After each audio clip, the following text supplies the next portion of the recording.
generalize it instead of specifically saying, okay, I'm expecting some of these mainly in the Northern Valley. Maybe I'll say, this is what's possible tomorrow. This is what snow squalls are capable of. And, if you get in a snow squall, it can drop a dusting to an inch in some areas. But if you don't get one, you're going to have sunshine. So I think the snow squalls are definitely a little bit challenging. The other thing is precipitation, because a lot of surface fronts don't give us anything. If there's not that upper level oomph, if we don't get, shortwave energy, if we don't get a jet streak, if we don't get any sort of vorticity or any sort of upper level support, the front just fizzles and we just don't get any precipitation. So because of downsloping can really kill a lot of our precipitation. So that's always challenging unless you have a derecho coming through like in 2012. So that's always a challenge, is precipitation.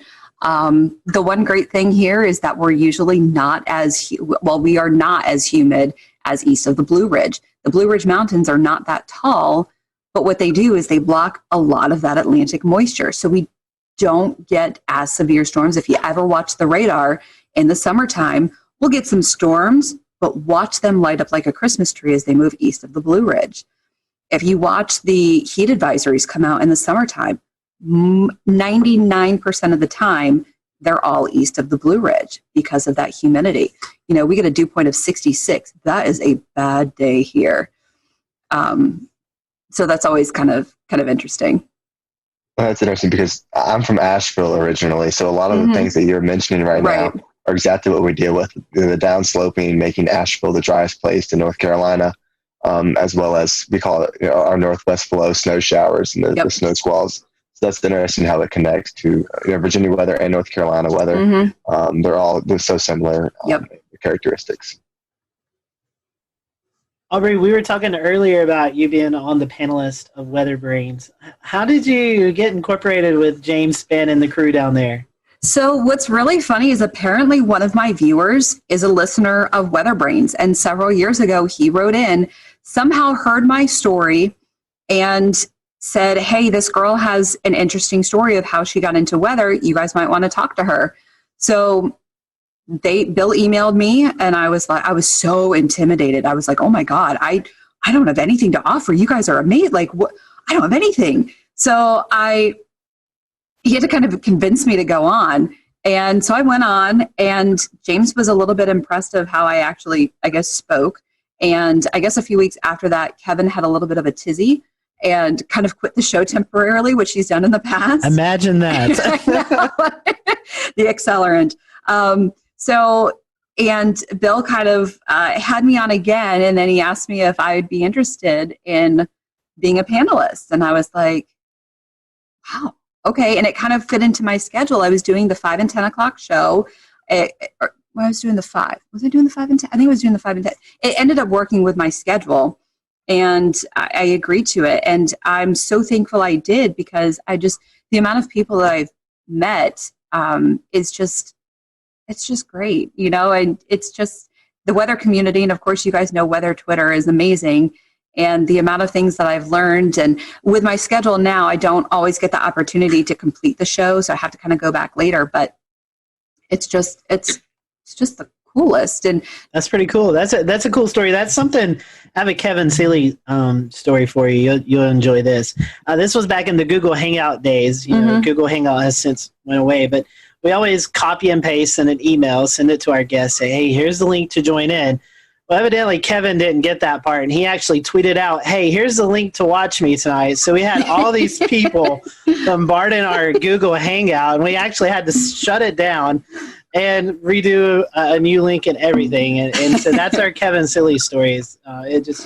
We were talking, and all of a sudden these people just started popping in. We're like, who's that? And it was hilarious. But I think we can all echo it's pretty cool doing a weather podcast, and you get to meet so many people in the weather industry that you follow on Twitter, and you may have a brief conversation on Twitter, but you actually get to sit down and have a conversation with them. And we get to geek out over these people too, and normal people don't get it. And it's just, the weather enterprise is just so amazing, and you're geeking out over these rock stars, and we get to geek out too. So Yeah, you mentioned earlier that you get to meet a lot of people, and even here in the Carolina Weather Group, everyone has their own sort of opinions about, hey, my favorite guest.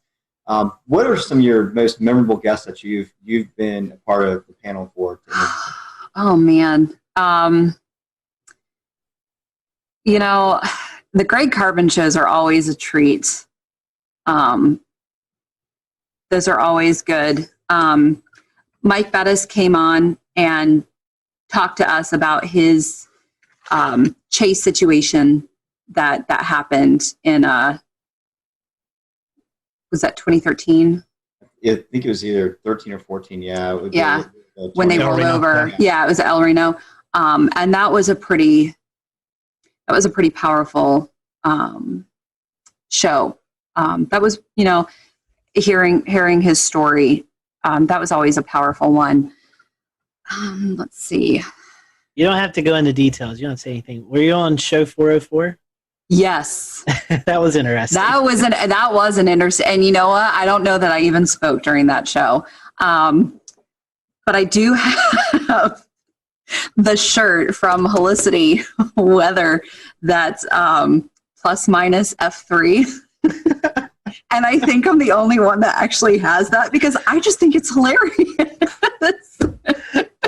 We internally will just joke around. We'll just show at 404, and we automatically know. That's just that was an interesting show for sure.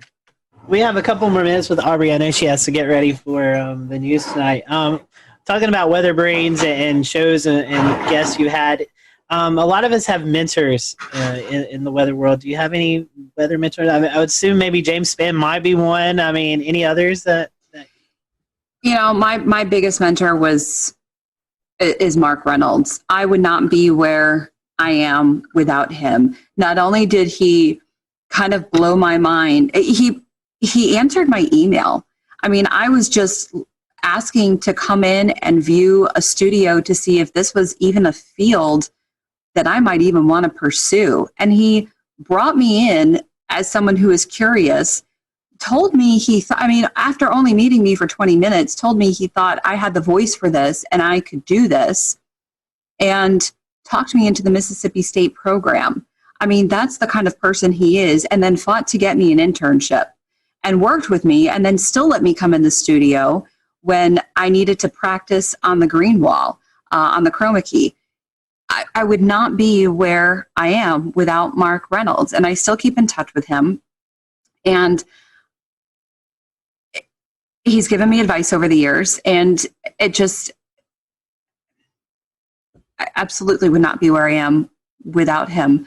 I wish I had a lot of other weather mentors. I've had to do a lot of learning on my own, which is not ideal, but someone who's determined, who really wants to succeed at this industry, sometimes you do what you have to do. So, but I would not be where I am without Mark Reynolds from WJHL, and he's amazing. And I know a lot of other people at NWA this year, Tom Watts, who used to work with Mark and who was on air when I was living in Johnson City before I got into meteorology. I actually got to meet him. And then Ken Weathers, who also used to work with Mark, I think was one of his interns also. We were all there at NWA. And so we were kind of Mark's little proteges. And it was just cool to kind of be a part of that group. So Mark is it. That's very, very cool. I love that stories and all those people too. I do want to change topics a little bit, but feed off of your comment about, learning things as you go. The last 10 years, we've really had to learn how social media works and how it plays into our field. Yes, I know it's kind of a necessary evil, but it also turns out, very helpful for, our online shows and things like that. So talk a little bit about how important social media is to you as a meteorologist and with Weather Brains as well. Yeah, so it is very important. As much as sometimes we do hate it, it is very important. I utilize it to the best that I can. And there's a lot of, so the bad thing with being a female is you get a lot of comments. You get a lot of nasty comments. You get a lot of rude comments. You get a lot of crazy comments. And I know a lot of females that will turn off a lot of their messages and private messages, which is really sad that you have to do that. I do not do that. And I'm thankful that I don't have to, but I have actually met so many amazing people and have become friends with a lot of great people because of that.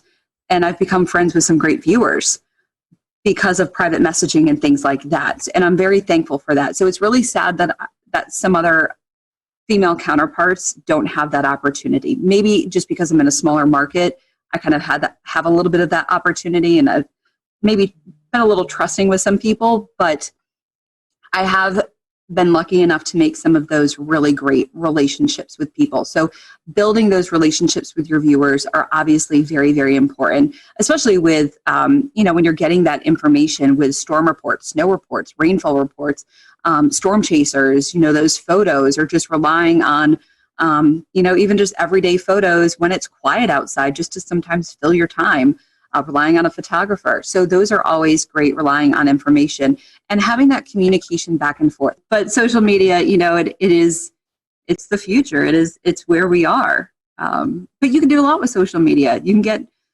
changing. I mean, we all know weather changes sometimes very quickly. So you can get important information out really quickly with social media. Yeah, I know that. That's the internet is where I live. Just doing what I do, and I'll tell you what. I mean, it's just completely changed the game as far as getting storm reports, as far as getting, situational awareness on the ground. You suddenly have so many more cameras to tap into, and it really just I don't know how y'all did it before that, but I know that it's completely changed the game here, for sure. And, here in Charleston, we have a really good and engaged community. So I'm curious, before we get into something even more fun, what is your weather community like up in your neck of the woods? They're amazing. I would not be here still on TV where I am without this community. And I constantly say that this community is why I stay here. This is why not only I stay here, but why I've brought my family here, because this community is still amazing. Some of the things that I see and hear in the female group on Facebook is sometimes horrifying. And I don't know if I could do this job if I heard stuff like that on a daily or weekly basis. We all get criticism. We all get stuff like that. We all get pushback, but I don't get a lot of it. And I'm very grateful that the community responds well to me. So I'm very grateful for the community and how wonderful people are here. So they're amazing, and they've welcomed my family. I mean, Urbanowitz, you can't slide into a community in Virginia with a name like Urbanowitz and hide under the radar. I mean, they know exactly who my brother is. They know exactly who my parents are. And my parents, all the time, people talk, once they hear their last name, people talk to them, and they get such, they get feedback, but people are just so nice to them. So the community here is incredible, and it's one of the reasons I've stayed. That's wonderful. That's wonderful. Well, Aubrey, we've certainly enjoyed getting to know you tonight, and we appreciate you donating some time to us. If our folks want to watch social media we were just talking about, if they want to follow you on social media, how can they do that? So on Twitter, I'm very active on Twitter. So it's at WHSV AUBS, AUBS. AUBS is kind of my little nickname. And then on Facebook, just search for meteorologist Aubrey. I tell people you don't have to spell the last name if you just search for meteorologist Aubrey. And then on Instagram, let me get my Instagram out, because I think, yes, WXAUBS, WXAUBS on Instagram, or as I call it, the gram. The gram. Evan runs our gram. That's his title. So yeah, I should be better at it. It's a lot of pictures of my dog. Well, Aubrey, thank you so much, and we hope that, I know you guys haven't had a lot of winter either, so we hope you get some winter up your way sometimes in the coming weeks. But we appreciate you spending some time with us, and tell everybody at the Weather Brains, that we said hello, and we look forward to hopefully working with you guys during the National Weather Podcast Month later on this year. Of course. Thanks for having me on, guys. Appreciate it. Always good to see you. Thanks, Aubrey. And thank you guys for watching the Carolina Weather Group. As always, you can follow us at Carolina WX on Twitter or Carolina Weather Group on Facebook. If you have any suggestions or guests that you'd like for us, just reach out to us. We'd love to see those suggestions and work our best to get those guests or topics on the show. Until next week, we hope you have a great week, and we'll see you later here on the Carolina Weather Group.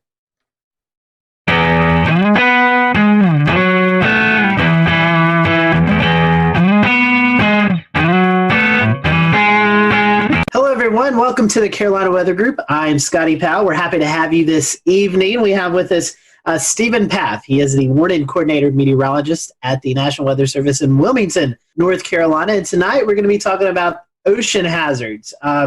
The Coastal Weather Service offices issue several advisories and hazards and programs like that other weather offices don't. So when you find yourself on vacation or visiting the beach or something like that, you may hear something that's not familiar with you. So tonight, we're going to kind of dive into that and kind of go through all of these unique and different advisories and program and hazard programs that we see along the coast. And Stephen, working in the Wilmington office, is the perfect person to go to that. He does a lot of outreach events. So happy to have Stephen on with us tonight. As always, if you are watching and you have any questions, feel free to drop them in the comments section. We'll be monitoring those throughout the show. And we'll direct you, if we don't know the answer, we'll direct you in a place that hopefully you can get the answer. So we, again, appreciate you watching tonight. We're going to be focusing on ocean hazards and the different programs that the Coastal Weather Service offices use throughout this vacation season that's coming up. So, Stephen, welcome to the show. It's been a long time since we've seen you, so I hope that you've been doing well.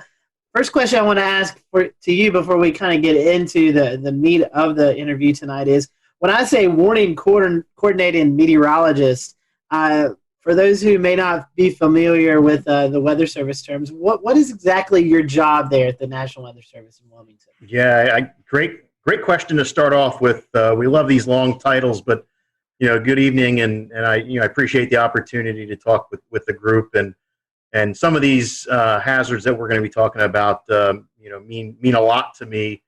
And you never know with the information that we share who we can impact with our lives. We might be able to save someone's life based on the information we share tonight. So thanks. But thanks for having me. But warning coordination meteorologist, I am like the public liaison.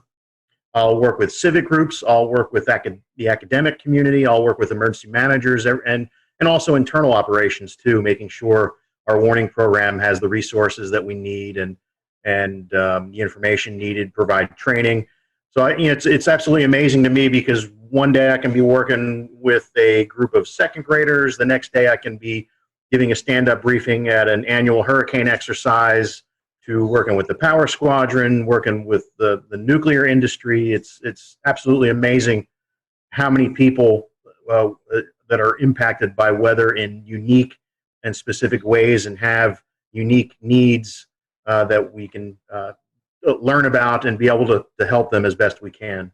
And I guess I'll go ahead and start off with our topics tonight. We look at ocean hazards, ocean and coastal hazards for what you do, and so we start breaking down into different categories. As what is relayed to the public as far as warnings go, as far as safety concerns, and usually one of the things that sticks out the most is rip currents, because that one claims sort of the most lives on the beaches every year with rip currents and drowning. So I guess we'll start out with rip currents. Give us a little bit of explanation about what those are and what to look for. Yeah, what a great one to start out with, because when you look at the data and look at all the weather-related fatalities in the Carolinas, rip currents lead the way for us. We have a lot of coastline. We have a lot of people that visit our beaches that aren't taught anything about rip currents, and the first day they go to the beach, they might get caught in one. So that's a challenge in itself. And in addition to that public awareness type of thing that we have to do, forecasting them is often a challenge too. So, rip currents, again, more than tornado fatalities, more than lightning fatalities, more than flooding fatalities, that's the number one weather issue for us. Not to discount any of the other ones. another interesting stat too, nationally, people often, when you ask them what is the biggest weather-related hazard, they miss it because you can't see it. You can feel it. It's heat. And, now we're heading into summertime too, and the beach season, and we need to be mindful of the heat issues as well. But rip currents, can be quite frightening to people, and they don't understand the process. I guess the analogy would be is, an electrician works with electricity, which is dangerous, but they know what they're dealing with. They've had the training. They know what to do and what pitfalls to look out for. Someone coming to the beach, like a lifeguard, knows where to find the rips, knows how to use the rips and how to keep people away from them. But the average person has no clue. And some of the statistics that we have are quite frightening. Right. I understand the lifeguards sometimes they have a direct line to NOAA service accounts across the WFOs around the coast of the United States. So they call in a lot of times when they see rip current just to verify that it's happened. But that's very sporadic. It depends on where parks are and where some of these swim zones are. So where can the public get this information? Yeah, the best way to get the information, of course, all of our media partners have access and share that as well. But we have rip current threat graphics on our web pages. All the weather offices up and down the coast have them. But social media has been a great way for us to push information out as well about them. And we saw a case last year though, because we feel there's deficiencies. Last year we had Hurricane Lorenzo. The closest approach to the United States was 2,200 miles. Yet that hurricane led to more hurricane deaths compared to the other storms that year on the East Coast, and it was 2,200 miles away. So we're thinking we need to start treating these big rip current outbreaks, these huge events, maybe like we do with severe weather outbreaks. Tell us a little bit about the risk levels that are involved with rip current forecasting. Yeah, when we look at the forecast, and we're looking at wave data, we're looking at the synoptic pattern as well. But anything that can pile water up into the beaches is one of the big keys. So it could be persistent onshore flow, like that southerly flow wrapping around the Bermuda High that goes right into our south-facing beaches, where you have mass moving into the beach. You have to have it stay in balance, so it's going to try and flow back out to stay in a state of equilibrium. So if you have a lot of mass moving in, we typically see that mass being transported out via rip current. So mass in, mass out. So days where we've got decent surf coming on, especially the long period waves from a hurricane swell, that really are the signals that we look for. And when you think about the longer the wave period, the farther offshore that wave is feeling bottom. So in particular, hurricane swell is very dangerous because now your surf zone, instead of maybe being 20 yards, these longer period waves are feeling the bottom 40, 50 yards out. So if a rip current forms in that surf, it's going to be, it could be as long as a football field, the rip current length. So there's a lot of things that we have to consider when we deal with these events. What about the stats? What do the stats tell us on, like, say, demographically, where might these occur more around and again, the United States? The Weather Service maintains statistics like you wouldn't believe about tornadoes and the EF rating and microbursts and all sorts of different things, because it's so important what you can learn from them. And with rip currents in the Carolinas, we've kept statistics since 2000. So we've got a pretty healthy database, unfortunately, a healthy database. And we've had, since that time, 143 people drown from rip currents in the Carolinas. And when we start breaking the data down a little bit more, what's really interesting is that 25% of the drownings are people that are bystander trying to be the good Samaritan. They see someone in trouble with a rip current, have no training whatsoever, go rushing in, and they end up drowning in that. So, a lot of times, a classic call to action information that we've given has been about the person in the rip current, and we need to do a better job of messaging that risk to someone who's on a beach watching someone in a rip current. The other interesting statistics that we see are the demographics that are hardest hit are males between 31 and 50 years old. And, I'm in that demographic now, and mentally I might think I'm a little more physically capable than I am, but the reality is that I'm not. And 31 to 50-year-old males have kids, some have grandkids, so there's a better chance they're going to be at the beach with a kid who gets into trouble and has to go and make a rescue too. Females, it's a little bit younger. It's 31 to 40 is the biggest group there. And if I break down the males, it's really 41 to 50. But that big group there. But males are 5 times more likely to drown based on our statistics. And when you look at where people are coming... We'll return to Best of the Carolina Weather Group in a moment. Now your Carolina weather forecast. Here are today's forecast high temperatures for North Carolina. Here are the forecast lows for tonight for North Carolina. Here are tomorrow's forecast high temperatures. And here's forecast rainfall across North Carolina tomorrow. Here are the forecast highs for the day after tomorrow.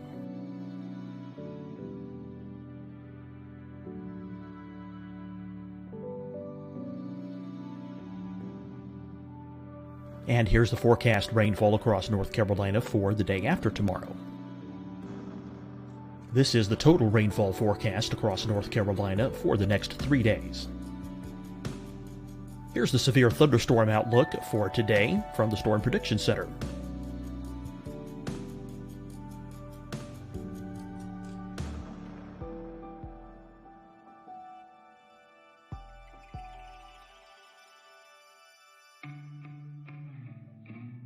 Here are the forecast high temperatures for today for South Carolina. Here are the low temperatures for today for South Carolina. Here's the probability of precipitation forecast across South Carolina today. And here are the rain chances across South Carolina tonight. Here are tomorrow's forecast highs across South Carolina. Here are the forecast low temperatures for tomorrow for South Carolina. And here is the probability of precipitation across South Carolina tomorrow. Here's the precipitation chances across South Carolina tomorrow night. Here are the forecast highs for the day after tomorrow in South Carolina. Here are the forecast low temperatures across South Carolina for the day after tomorrow. And here are the rain chances across South Carolina for the day after tomorrow. And South Carolina's probability of precipitation for that night. Here's the Storm Prediction Center's severe thunderstorm outlook across South Carolina for today through tonight. Here's the Storm Prediction Center's severe thunderstorm outlook across South Carolina for tomorrow and tomorrow night. And here's the Storm Prediction Center's severe thunderstorm outlook across South Carolina for the day after tomorrow through that night. Here's the severe thunderstorm outlook for today from the Storm Prediction Center.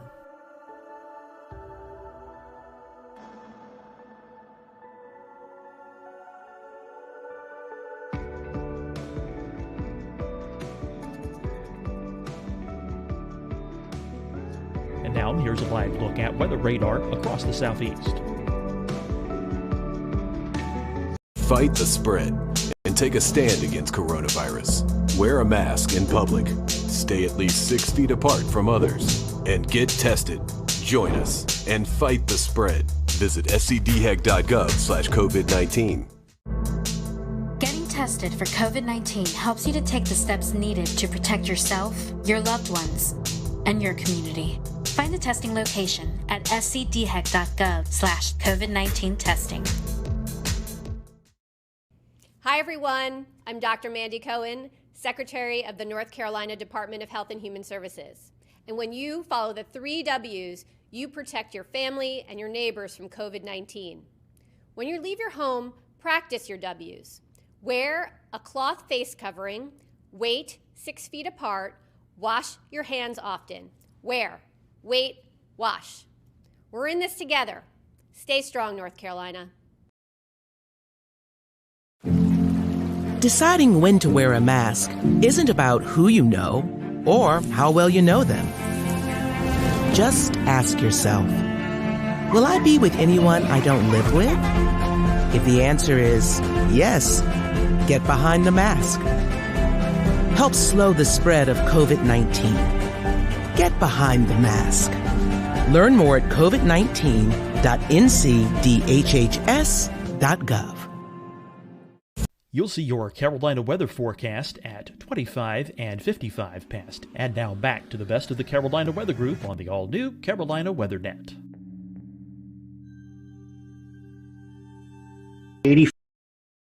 84% of the drownings are people from inland areas. That's exactly right. A lot of folks come here, they have no idea that there's several factors in play. In fact, another topic to bring up is longshore currents. We know that we have tidal swings here in the Carolinas up to 6 feet for South Carolina, even 8 feet down into Jekyll Island, Georgia. So that's about the highest tidal swing on the southeast coast. But it makes for some pretty nasty currents along the beaches, along with waves and the potential for the riptides. We talk about currents, right, and how strong these currents are. Yeah. And how does that factor into what your forecasts go? That's a great point, too, because every year, it seems, especially when there's more of a lunar influence, the higher high tides, lower low tides, a lot of our inlets, you can walk across them during low tide during these more of these lunar astronomical ranges.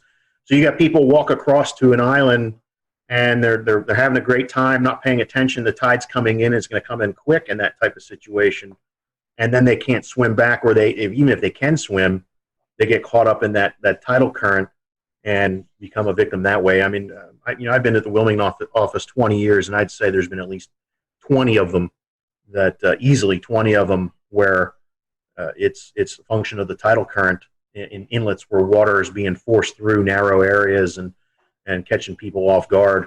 Couple more topics for me, and I'll pass it on to Dan.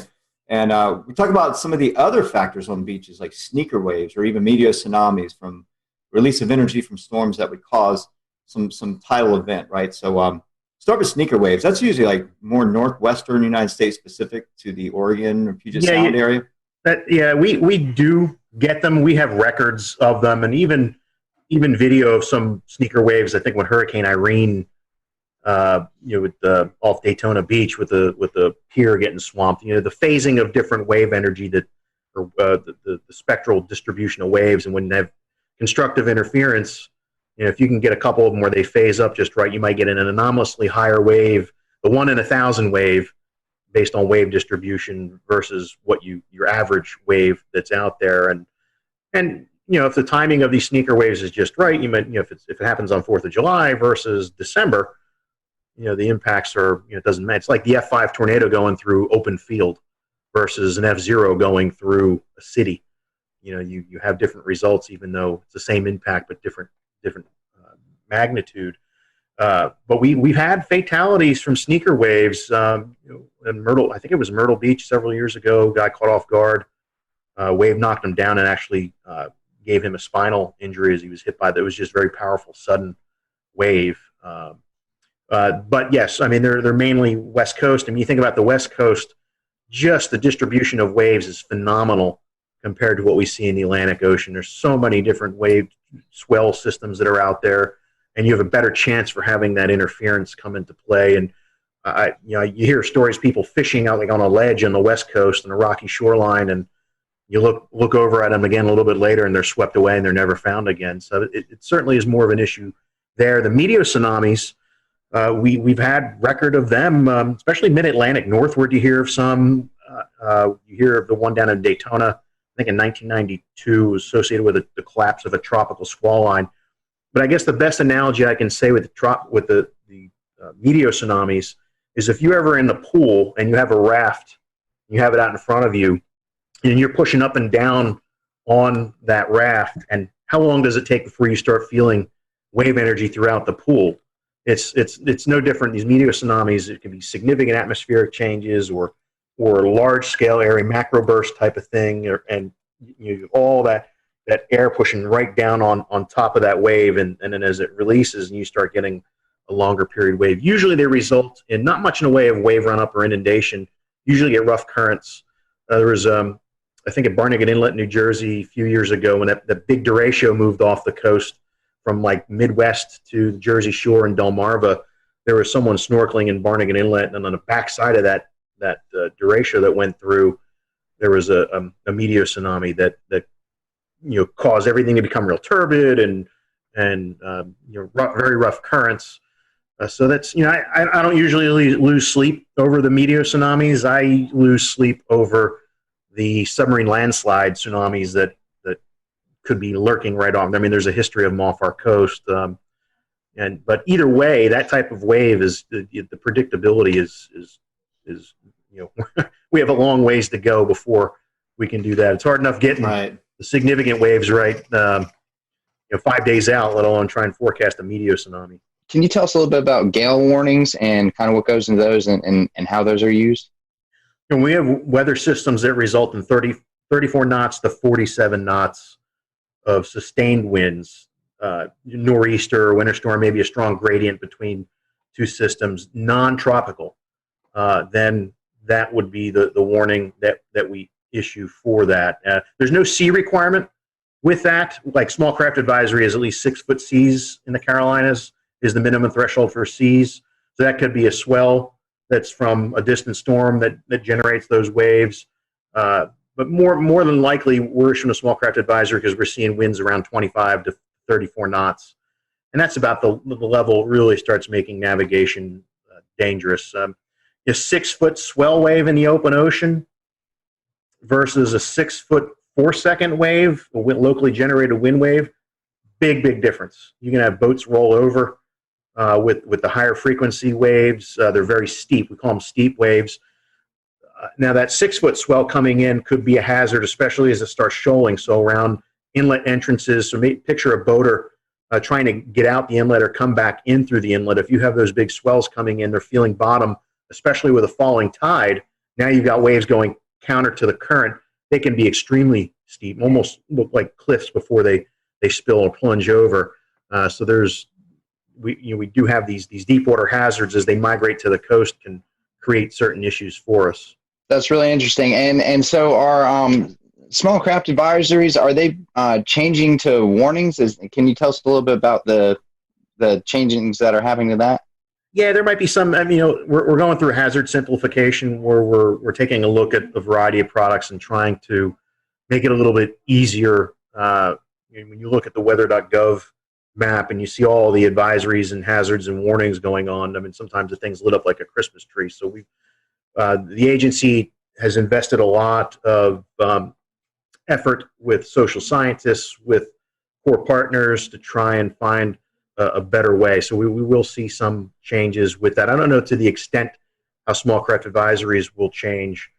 Gale warnings, I don't think we're going to have any changes. And of course, storm warning, when you have over 47 knots sustained, we would have that. As we all know, with any sort of simplification of hazards or anything weather related, it has impacts on a lot of sides. So that's great to hear that the social outreach there is happening to try and figure out how that will impact everything. One more thing that I have to talk about as far as open water hazards are concerned, as far as the special marine warnings, what's the best way if I'm a boater, if I'm going to be impacted by these special marine warnings, what's the best way? Well, first of all, what is that, and how does that warning get established, and then how is a person that might be impacted by it, how do I find that and look for it and know that it's happening? Yeah, it's a great point, and it is a challenge just because of limitations of coastal weather radio, cell phone connectivity, access to apps. When you're further out and you're farther offshore, you're losing a lot of the ability to receive this information. So it's always important to know before you go. If there's a day that we're calling for all these thunderstorms, it's not worth it. Live to play another day type of thing. So right off the get-go, we've lost boaters to strong to severe thunderstorms before. Knock on countertop, not lately. But it has happened where people are taking risks and get caught by quickly evolving storms like even that MCV that went through yesterday morning here. I would not have wanted to been anywhere near a boat with that coming through. But when we do have something like that come through, if we anticipate winds over 34 knots, then we would issue a special marine warning, or if it had water spouts with it, or large hail, because large hail in the open ocean, you could break the windshields on the boats and things like that too. But usually they're issued for 34 knots or higher sustained, or I'm sorry, any gusts 34 knots or higher, and any potential for water spout. As soon as we send the information out, it will play over the weather radio, and a lot of the VHF bands on a boat radio, you can see or hear those messages coming across. Now, some boats have radar on them, but they're not the right band to interpret weather data when they're twirling around. That usually, if there's a big thunderstorm target, the band that the marine radars are used, you might only see the edge of what's out there. It's not powerful enough to penetrate into the storm, so that really doesn't provide much in any way of value. But I think there are some providers via satellite where you can get information. But it is a great question, because you need to be connected to that environmental intelligence if you're going to be in an area where you're at extreme risk. You can't just 30 miles offshore. You can't just seek safe harbor in 10 minutes. You got life and death decisions to make, which is why we say avoid it if at all possible. Go a day when there aren't thunderstorms in the forecast. Stephen, a couple more advisories to cover with you, and one of them is one that we see almost monthly pretty much in the Carolinas with the lunar cycles and onshore winds and other factors. So the first one we'll talk about is coastal flood advisories. What exactly are they, and what should the public be looking for when they're issued? Yeah, that advisory, unfortunately, we're issuing more and more frequently, and there's a couple reasons for that. With sea level rise is one issue, but there are also parts along the Carolinas where there's actually subsidence going on. So the land is sinking. There's parts where the land is rising a little bit, and there's parts where it's sinking too.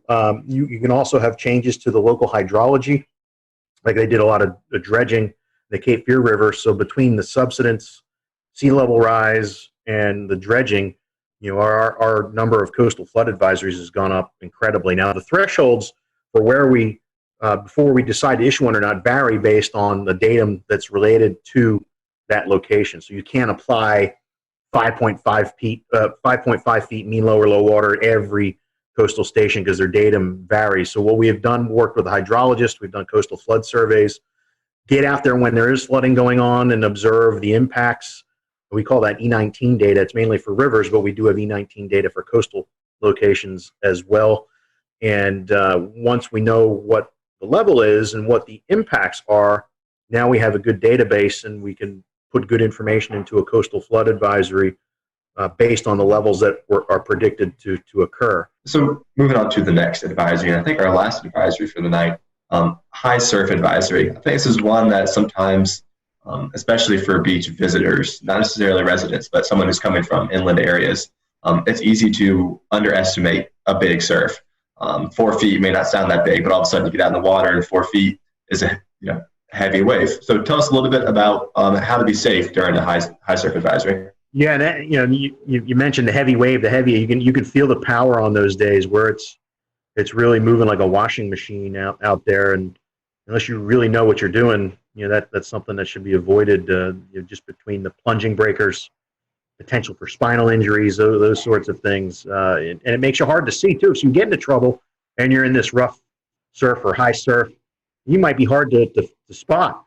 Or even hard to get someone's attention if you're in the perspective of being in the water. But some of the thresholds we use, I think, are about 6 to 8 feet breakers we get, depending on how clean the ocean is, depending on the wind. Surfers get excited when we do high surf advisory, especially if you get a light offshore wind and it cleans it up a little bit. It doesn't look like a washing machine, but it's still powerful and dangerous if you don't know what you're doing. The thresholds vary up and down the East Coast, but our wave climatology, it's not like Cape Hatteras, like Wrightsville Beach is you get decent waves there, but typically not like you see it at the Outer Banks. And then you get in the Long Bay, Myrtle Beach, you got to get the wave energy coming in the right direction for us to issue a high surf advisory. The Frying Pan Shoals block a lot of that easterly swell, where Wrightsville Beach might get it, but Myrtle Beach won't. So it's really unique to the shape of the coast as well, but it's a great point to talk about. Move to my last question before I hand it off to Scotty. Chemical and oil spills, I'm probably going to see this a little bit less frequently, but if you're out in the water, it's certainly still a hazard if it's ongoing. Where is this a problem? Is it a problem in the Carolinas? And if so, how can we be aware that it's happening? Well, it's frightening how many tankers bring all sorts of scary things just off the coast. And the 21 years I've been in Wilmington, there have been a couple close calls. especially I think one time a barge with maybe number 6 broke loose off of Cape Fear, and luckily in a storm, and luckily they were able to get a hold of it and make sure it didn't cause any problems. But with oil rigs, it isn't a big issue for us because we don't deal with any. I mean, more for the Gulf Coast. I mean, I'm more concerned with maybe a ship with hitting a shoal or a collision, sea fog event, and you got ships carrying xylene or some other terrible chemical that collides with another one, and now we have to deal with the decision support thing, working with emergency managers. And that's why, I mean, it doesn't matter. I mean, it could be severe clear weather. We always have to be ready, and most of these events are a result of some mistake. And when we talk about oil spills, but at least what I'm proud.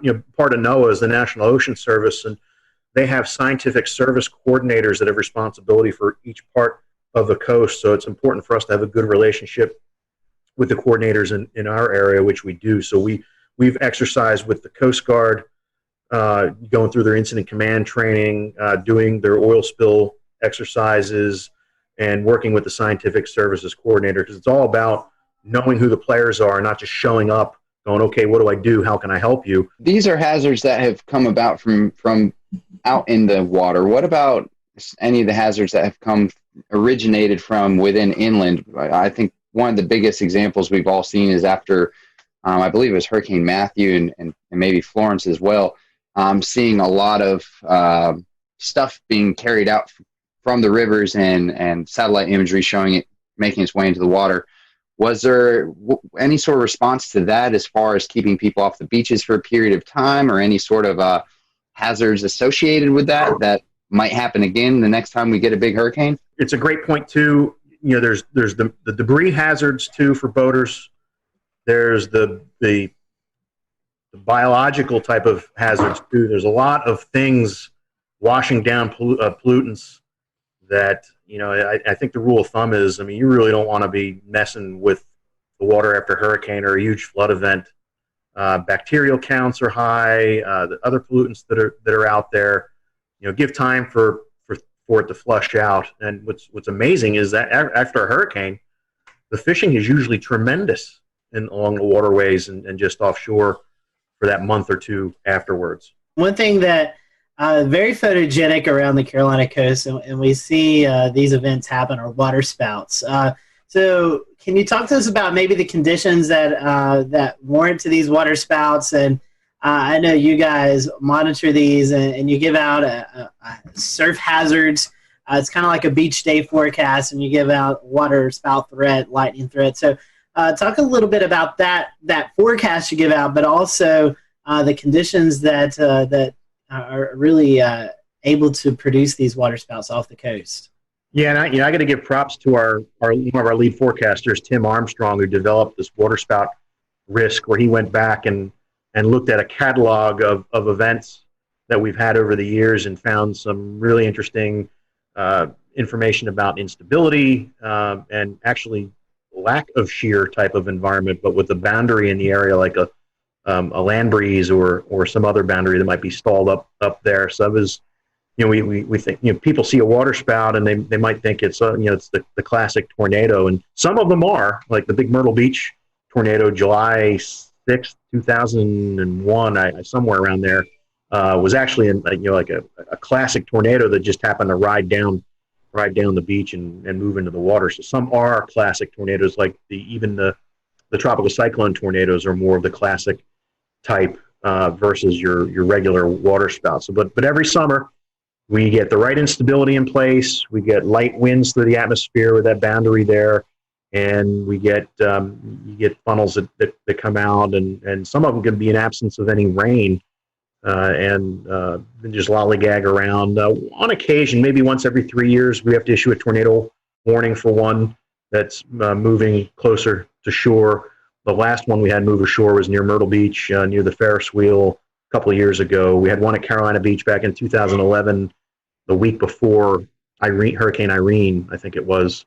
We had to do a tornado warning for that. And they don't show up on radar all that great. We use some products like Spectrum to really see some of that smaller scale turbulence that's going on associated with the funnels. They're usually very narrow, so with the beam spreading out from the radar after a distance, the circulations sometimes are too small and they don't get captured by the beam all that well. So it's important for us to have partnerships with the Coast Guard and the boating community and lifeguards as well to see them and get that information back to us so we can take action, unless it's a little bit bigger one that shows up on radar.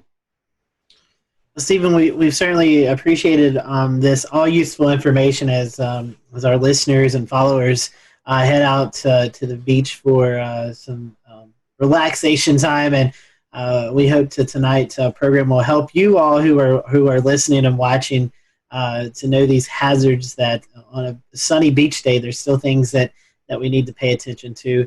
For folks who may be coming into the Wilmington, Myrtle Beach, the southern North Carolina coast, the forecast area that you cover, Stephen, what's the best way to follow this information? Do you have a section on your website? I know you mentioned social media. Where can our followers and listeners find that info at? Yeah, each office on their webpage, like Wilmington, weather.gov/ILM, or Charleston is weather.gov/CHS. We have a surf zone forecast link on the webpage there. It's not as pronounced as we'd like to be. It's usually towards the bottom, but there's good information there. But I would recommend tapping into us on Twitter or on Facebook, and especially with Twitter, because some of these beach hazard statements that we issue for when the risk is moderate or high for rip currents, I mean, you would get that information that way, and you might learn about some other things too. So if you're heading to the beach, make sure you follow National Weather Service Wilmington, Charleston, Morehead City, I think, and I think that's the three. Yeah, Greenfield, Virginia has a little bit of North Carolina. Yeah, so follow those accounts if you're heading to the beach. That way you're up to date on all that's going on along the ocean. So Stephen, thank you for your time. We hope that you have a great rest of the summer. I know hurricane season is lurking and around the corner, and you're getting prepared for that. So hopefully it'll be a quiet season for you. We appreciate you joining us tonight. You're welcome. We can use the break, so I'll take it. Definitely. So thank you guys for watching the Carolina Weather Group. We'll see you next time. Have a great evening.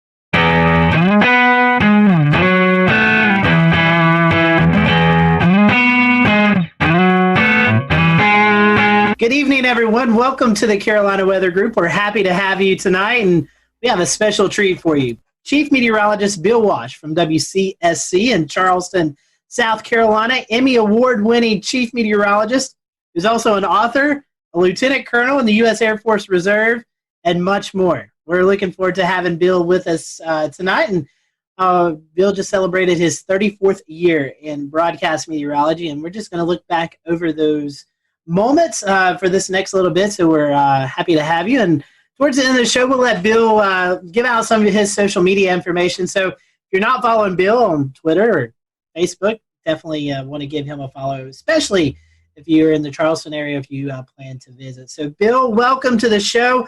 I know we've had you on before, normally talking about hurricanes or landfalling tropical systems, but we wanted to get you on tonight just when the weather's calm and well, when we're recording this, the weather's calm, and we'll put that out there.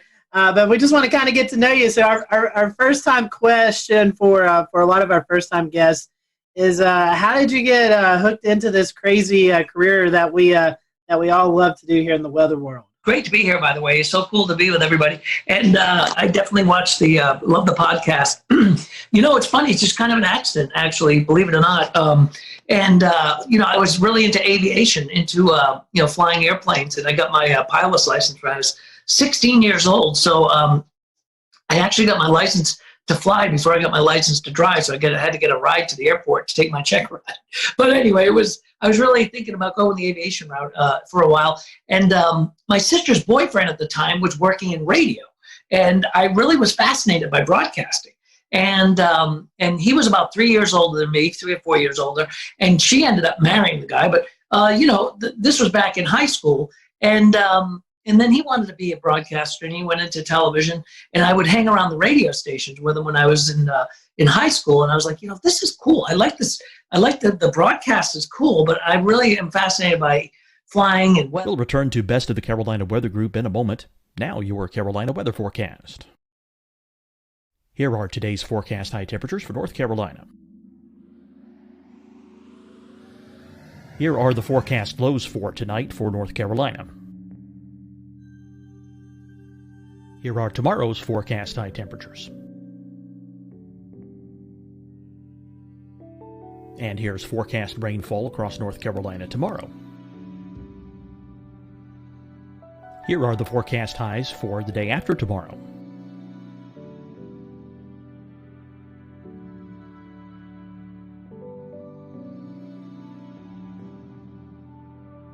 And here's the forecast rainfall across North Carolina for the day after tomorrow. This is the total rainfall forecast across North Carolina for the next 3 days. Here's the severe thunderstorm outlook for today from the Storm Prediction Center.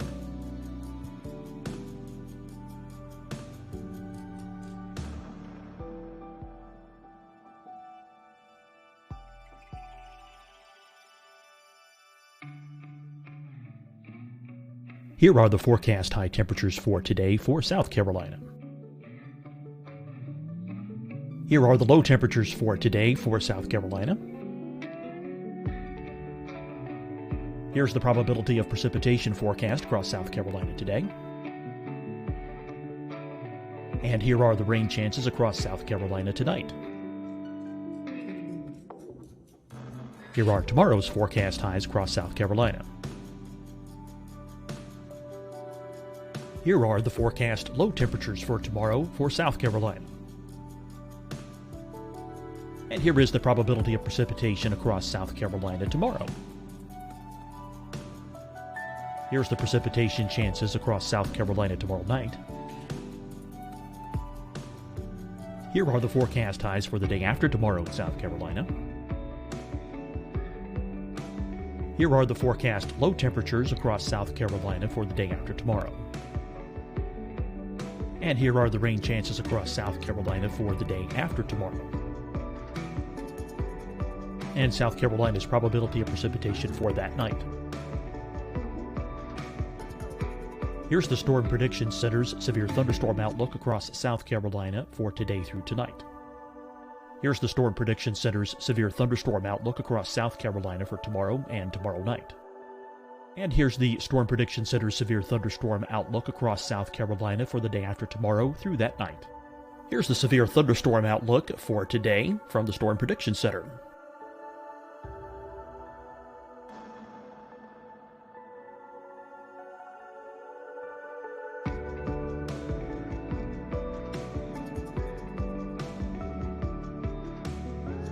And now here's a live look at weather radar across the southeast. Fight the spread and take a stand against coronavirus. Wear a mask in public. Stay at least 6 feet apart from others. And get tested. Join us and fight the spread. Visit scdhec.gov/COVID-19. Getting tested for COVID-19 helps you to take the steps needed to protect yourself, your loved ones, and your community. Find the testing location at scdhec.gov/COVID-19 testing. Hi, everyone. I'm Dr. Mandy Cohen, Secretary of the North Carolina Department of Health and Human Services. And when you follow the 3 W's, you protect your family and your neighbors from COVID-19. When you leave your home, practice your W's. Wear a cloth face covering, wait 6 feet apart, wash your hands often. Wear, wait, wash. We're in this together. Stay strong, North Carolina.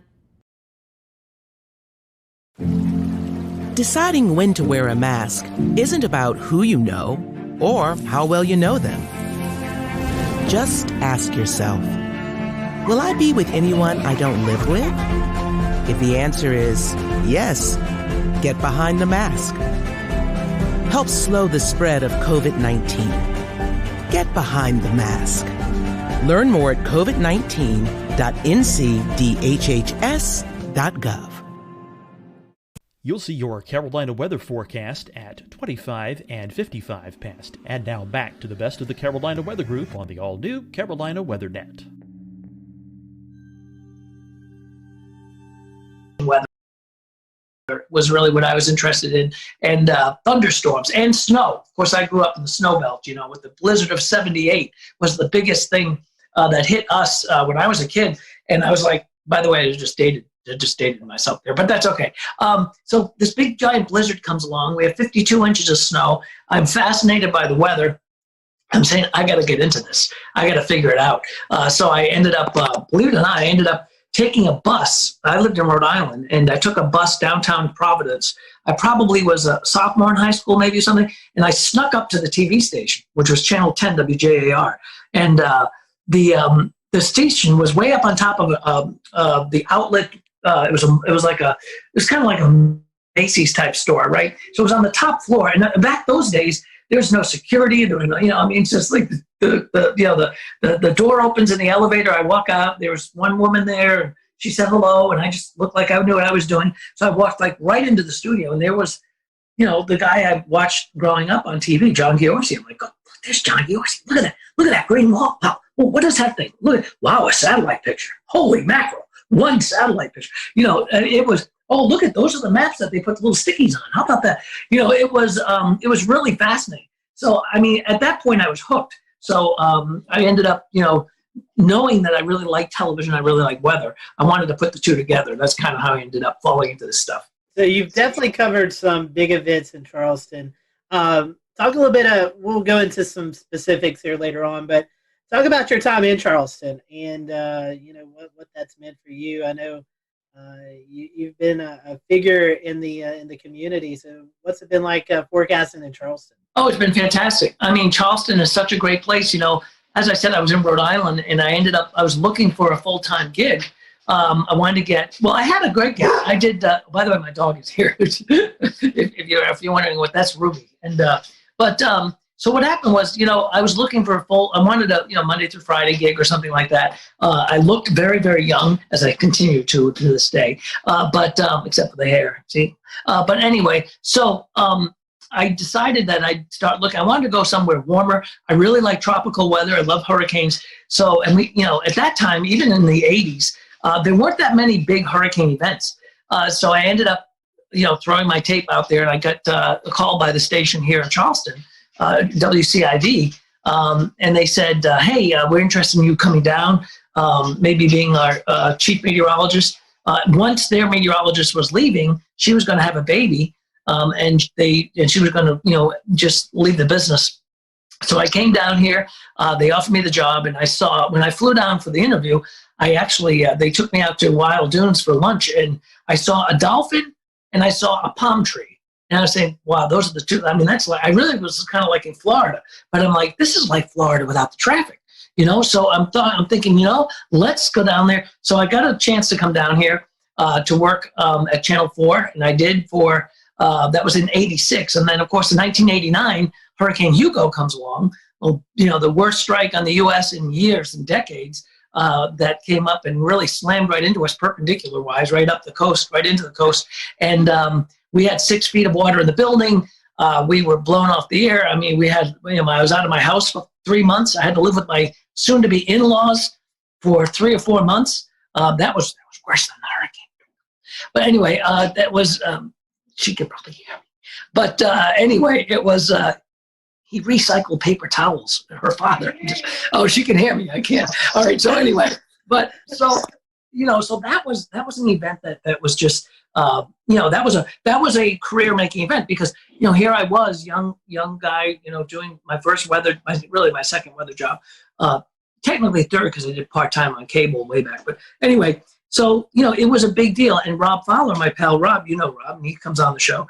And he and I both worked that storm from different perspectives, different stations. But we were down here within about maybe a year of each other. I think I came in '86, he came in '87. But, the two of us really that was our biggest, our biggest weather event that all of a sudden, here we are in our 20s doing that big storm, and they hadn't had one here in years, and it was a devastating storm. So, and then in 1993, Channel 5, was kind of like the big gun in town, and they were their main weatherman was Charlie Hall. He was like an institution. He was an amazing man.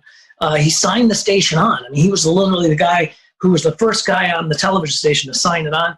And they called me up and said, "Hey, are you interested in coming over to work with Charlie?" And I'm like, "You want me to work with Charlie Hall? I mean, you want me to," and they did. And they said, "We'd love for you to work together and build a weather department." And, they had Charlie and they had Mike, but they had one computer, and it was just an old Liveline 3, I think it was. And they wanted to build a storm center. They wanted to build a weather brand. So that was when I went over to Channel 5. So anyway, that's kind of how I ended up in Charleston.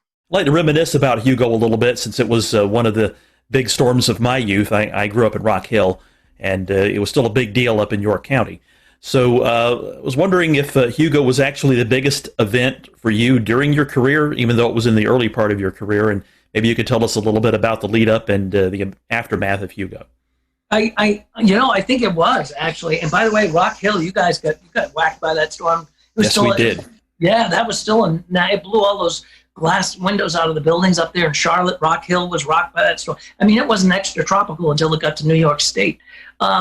So, I think in my weather career, as far as like biggest storms that I've, forecast and lived through, that's got to be at the top of the list, I think.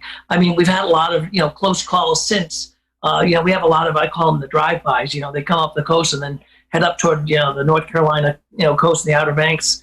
So we've had a lot of those types of storms. But Hugo certainly was the largest that really impacted us here, especially as a Cat 4, 135-mile-an-hour storm. We had a 22-foot storm surge in McClellanville, and they had people being put up in the rafters at that Lincoln High School because it wasn't really, they didn't think the water could ever get that deep in a high school like that. It was a precedent-setting one for me, but also for the station, all three stations, it really was, and for Charleston itself. The city remembers it every year, 31 years ago now, hard to believe. But there was, I think that and a couple of the snow events, actually, if you think about it. A couple of years ago, we had a snow event where we had, and I know some of you guys are going to laugh at me, we had 6 or 7 inches of snow. And, that's a big deal for Charleston. It is a big deal for Charleston. We were, and it was so cold. It was such a cold air event. The cold air was really in place for about 3 or 4 days after that. So it didn't melt off very much. It melted off a little bit during the day, but it was thick enough that it refroze at night. So it was a real mess. So some of these snow events were amazing. Certainly the hurricanes were amazing. We've had a couple of tornado outbreaks. We don't have them, obviously as much as you would back inland. But we had a couple of we had one this year actually in April that was quite impressive. It was, in fact, I think it was the worst tornado outbreak we've had since I've been down here, and that brought a lot of damage, and that was a real strong dynamic system. And we were just. I felt like I was out west there for a few hours that night because it was, they were just, really, it was perfect ingredients. So, those, I think Hugo, the snow and, the tornadoes, always an adventure here. Going back to Hugo, there's one other thing I wanted to ask. Even today, do you still see reminders of what happened when Hugo blew through? You do, actually, which is kind of interesting. I was on the Isle of Palms not too long ago, just about a week ago. I was out there, and there's still empty lots out there. Same thing on Sullivan's Island. There's still places where things never came back.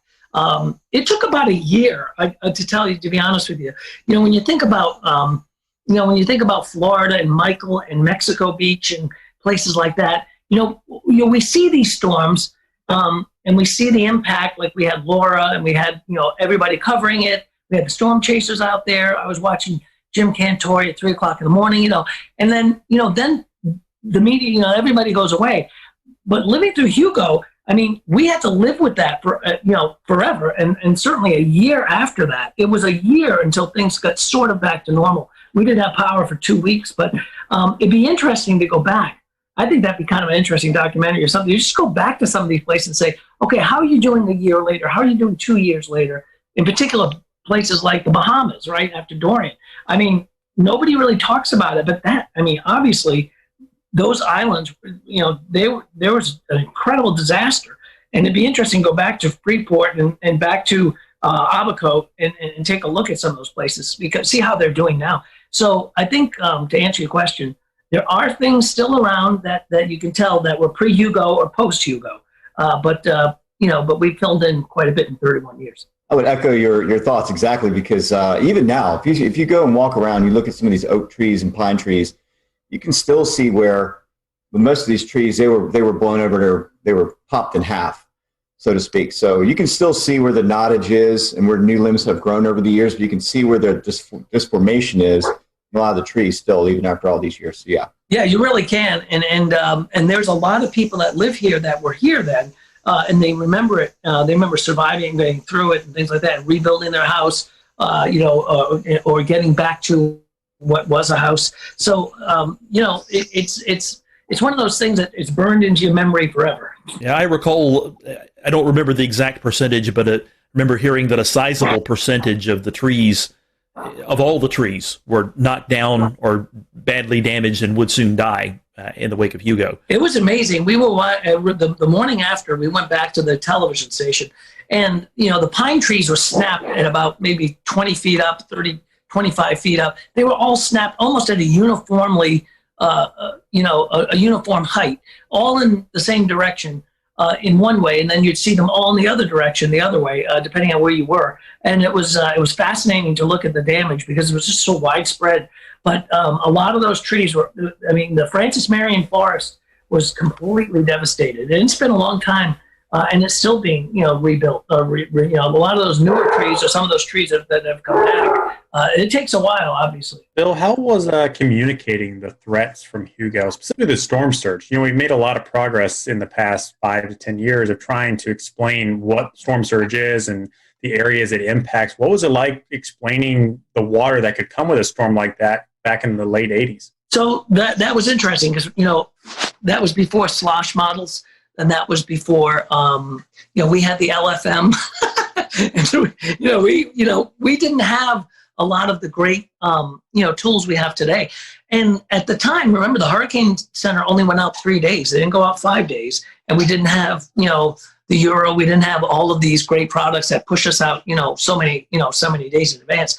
So it was really kind of using that technology, what we had, but letting people know about the storm surge was because it was kind of alien to these folks. They knew, remember, they haven't had a hurricane strike since at least, I think it was David maybe that came by in 79. Anyway, they hadn't had a major hurricane strike really since Hazel and Gracie way back in the 50s. They had some storms that came on up, but it was the first real major strike that could bring a major storm surge. So communicating that was interesting, and it was you had to kind of, and a lot of people didn't think that they could see 20 feet of water. And there's a lot of people are saying, oh, they're overdoing it, and stuff like that. So getting that message out there was rather interesting. So Bill, I want to ask you a little bit about kind of bring your military background and career into your meteorology broadcasting career, and specifically when hurricanes like Hugo or other kind of big events like that have occurred. Is there part of your military background that helps you communicate that or be present and structured in the way you assist with letting people know the threats? Yeah, it does, Dan. What it does is it gives you, in the military, everything's about readiness, right? So when I was, when you're working on a staff, or you're working as whatever your job is in the military, everything is, especially in the reserve side of things, it's all about readiness. Are you trained up? Are you proficient in the software? Are you proficient in the forecasting? Is your staff ready for this? Is master control ready for this? Do they know how to put the crawls on? Do we know how to evacuate if we have to evacuate? There's in military, there's a lot of readiness. We had to, you have to do a lot of training. And I think that kind of background also kind of floats over to what we were doing. And I still to this day have, readiness checklist for like tornadoes or tornado warning or severe weather. Making sure our master control has all of the things they need to make sure that they're ready to put us on TV at 2:00 in the morning if they have to. So a lot of that comes from the military. Excuse me. That's Ruby. So a lot of things come from the military background that go into television that help me pretty much get through these storms. But I think it's a good background. And military is a whole different world. When I was doing military on the weekend, I'd go away, or even during the week, I'd be like, it's like literally changing hats. It's a whole different world of the way things are done. TV is a bit of show business. We got the science side of it, but there's show business, and it's a whole different world where military, it's totally different. So if you're briefing a commander, for example, on an upcoming storm, or you're doing a battle group command type of, if you're doing a forecast for a battle group, you're talking about, different types of weather, but, those people, it's a different audience. So, yeah.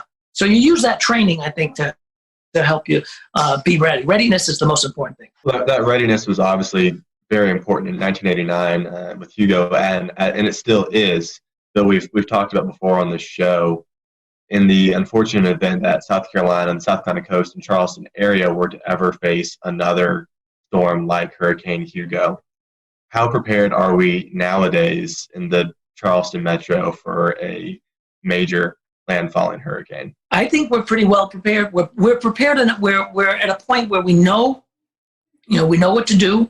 We know how to get the messaging out there. We're prepared better than ever when it comes to communication between social media, the television, the OTT over-the-top stuff, all of the different platforms that we can broadcast to. So getting that word out is going to be even better. As far as evacuation and stuff like that, that is drilled pretty much every year. We have hurricane drills with the state and with the Highway Patrol and the National Guard and stuff like that. So I think South Carolina is pretty well prepared. There are some caveats. We flood on a good thunderstorm on a high tide down there. So depending on the timing of the storm, also the trajectory of the storm versus the coast, how much flooding that we could have. But to get people to move, we had a big evacuation during Florence, and that was a major. It was a Cat 1 actually. It was a major disruption, but it wasn't even a major hurricane as it came down the coast. But it was a rainmaker moving at 2 or 3 miles an hour, just flooding North Carolina and northeast South Carolina. But yet, governor, had evacuation all the way down through, Beaufort County down into near the South Carolina-Georgia border. That, put a lot of people out saying, well, why am I evacuating? That storm's up near Myrtle Beach, and it's really flooding like Conway and not us. So, and a lot of that, we have to try to explain to people and say, we don't make the evacuation call. We tell you what's going to happen, weather-wise, what to expect. So in that reference, I think we can be ready. But there are always going to be, and I will guarantee you guys, there will be people that stay on the beach, and they did, and they have stayed through storms like Hugo or like Michael or like Laura and stuff, and they may or may not even survive, but they did. I remember during when we had a couple of storms in Florida, down along the Keys, people staying, I'm staying through it, and then they come back to them like, afterwards, like, I'll never stay again, never, I'm out, I'm gone.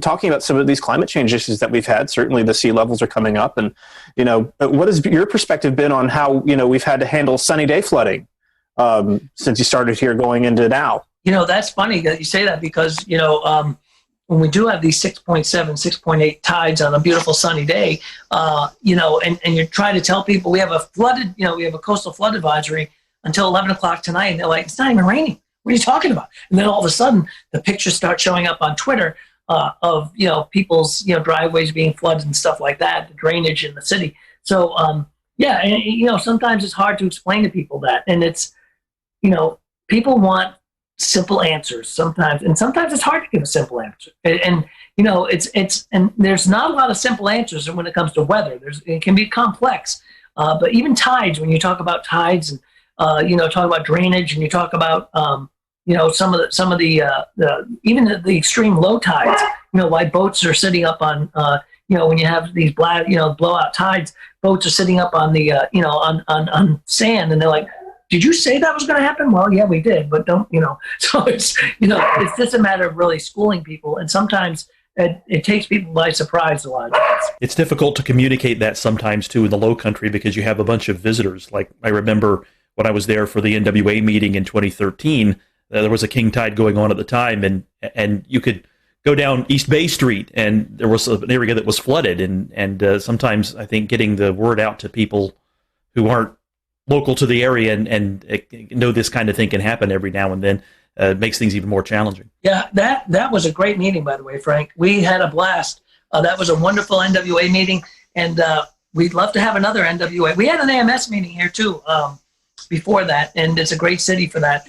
There's our shameless plug right there. We'd love to see everybody come back, but when we ever have conventions again. But yeah, I mean, it is, and it's hard to explain that to people that they say, hey, look, this is this is not a rain event. This is not this. We're not seeing a major storm along the coast. Why are we getting flooding? And it's a beautiful blue sky day. So a lot of it's education, and the TV folks will tell you all the time that they give us 2.5 minutes to do the weather and say, oh, by the way, could you explain how this stuff works? So it can be it's challenging. And I always, when I coach people and doing weather, I'm like, you're taking such a complex thing and you're making it simple, but you have to cherry pick the most important things and let people know about them. What's good about today though is that we have things like this podcast, things like social media, Facebook, and I'm sure you guys know, when we have big storms,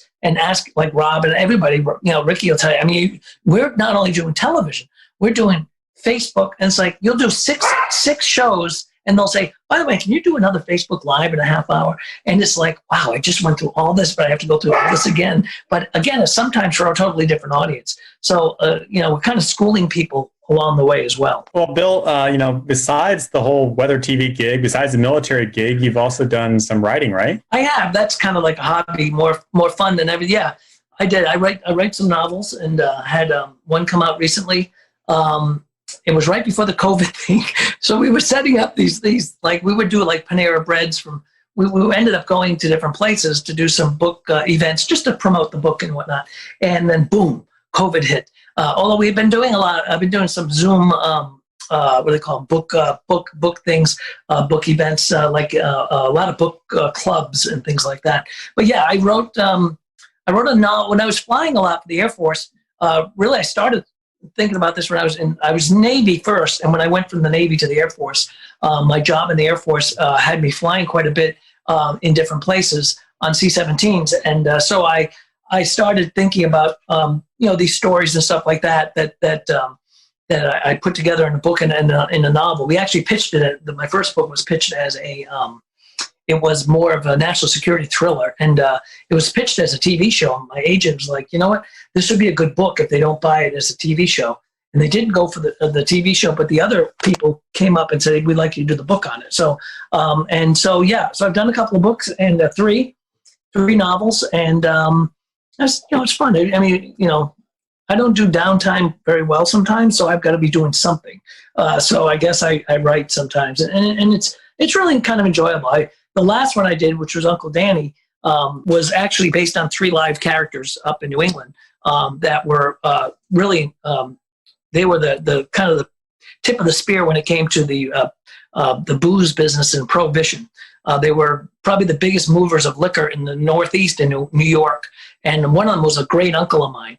So so I got to write a book about it. So I thought that was pretty interesting. Kind of on your weekend job has become air shows and aviation and flying recently. That's actually kind of how we met and talked about things and knew each other better, was through kind of the aviation world. Talk a little bit about your time with the paratroopers and announcing for them and doing all the stuff with the team. Yeah, I love doing the air show stuff, Ricky, and as you know, and you do too, and a lot of our folks do.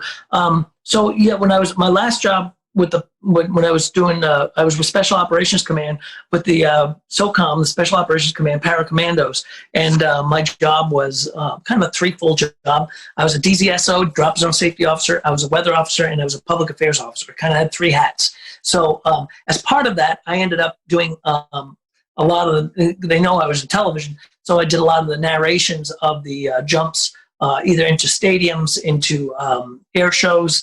We did a lot of football games and things like that. So I did that for almost 4 years. I was on the team, the Paracommandos team, and it was a blast. So I got me into the air show side of things. I've always been fascinated with air shows. We'll return to Best of the Carolina Weather Group in a moment. Now your Carolina weather forecast.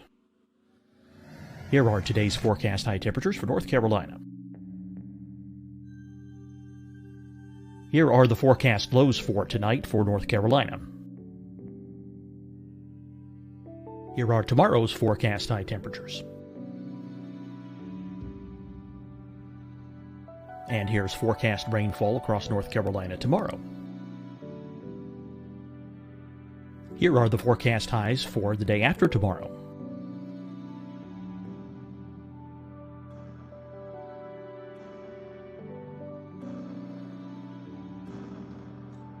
And here's the forecast rainfall across North Carolina for the day after tomorrow.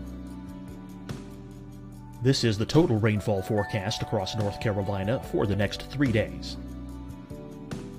Here's the severe thunderstorm outlook for today from the Storm Prediction Center.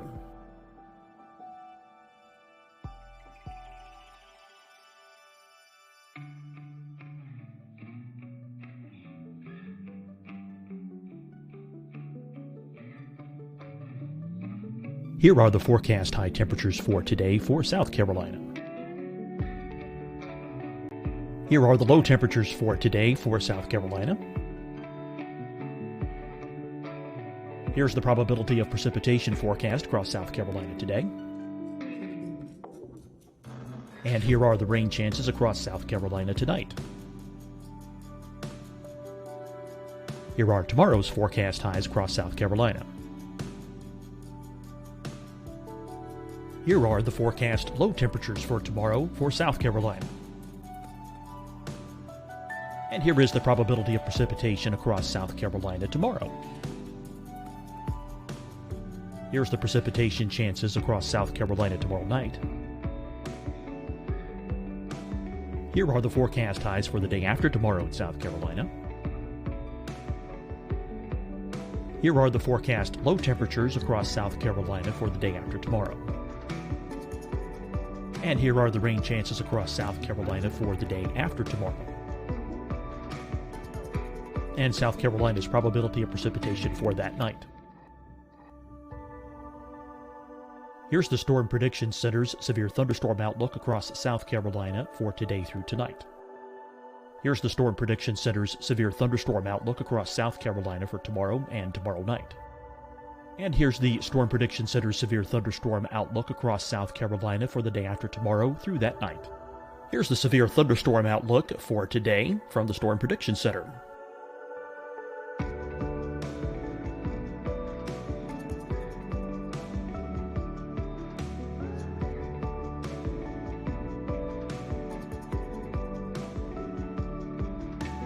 And now here's a live look at weather radar across the southeast.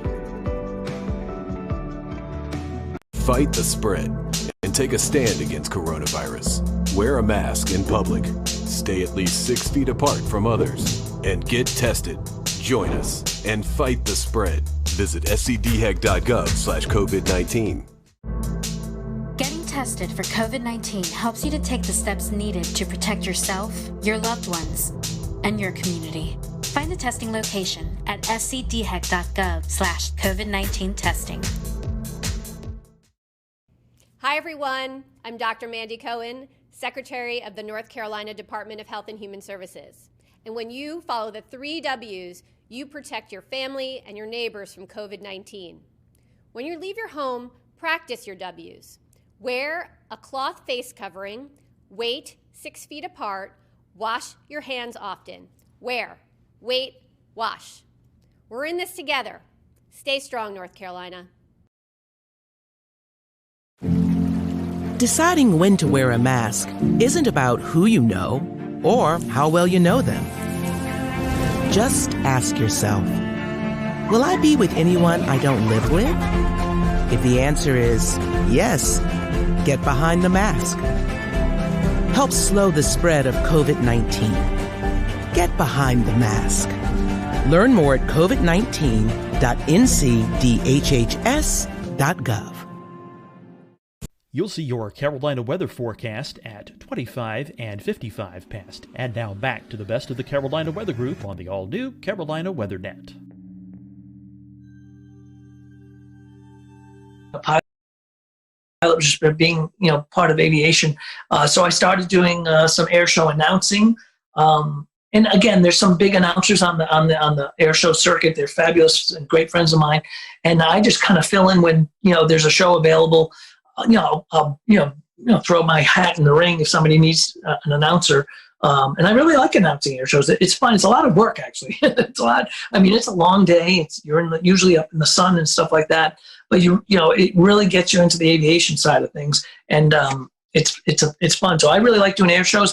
I've been working with Airshow 360, a team that does a lot of air show broadcasting. We're kind of trying to take that announcing thing and do like Air Show Live, which is another broadcast company that does air shows.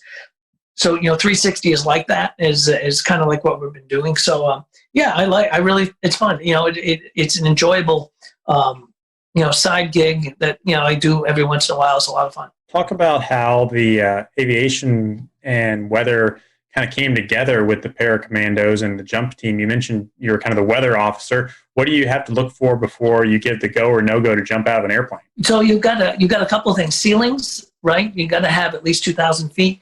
You also have to have wind. The wind at the surface has to be within a certain component. Like for a stadium, 13.5 miles per hour.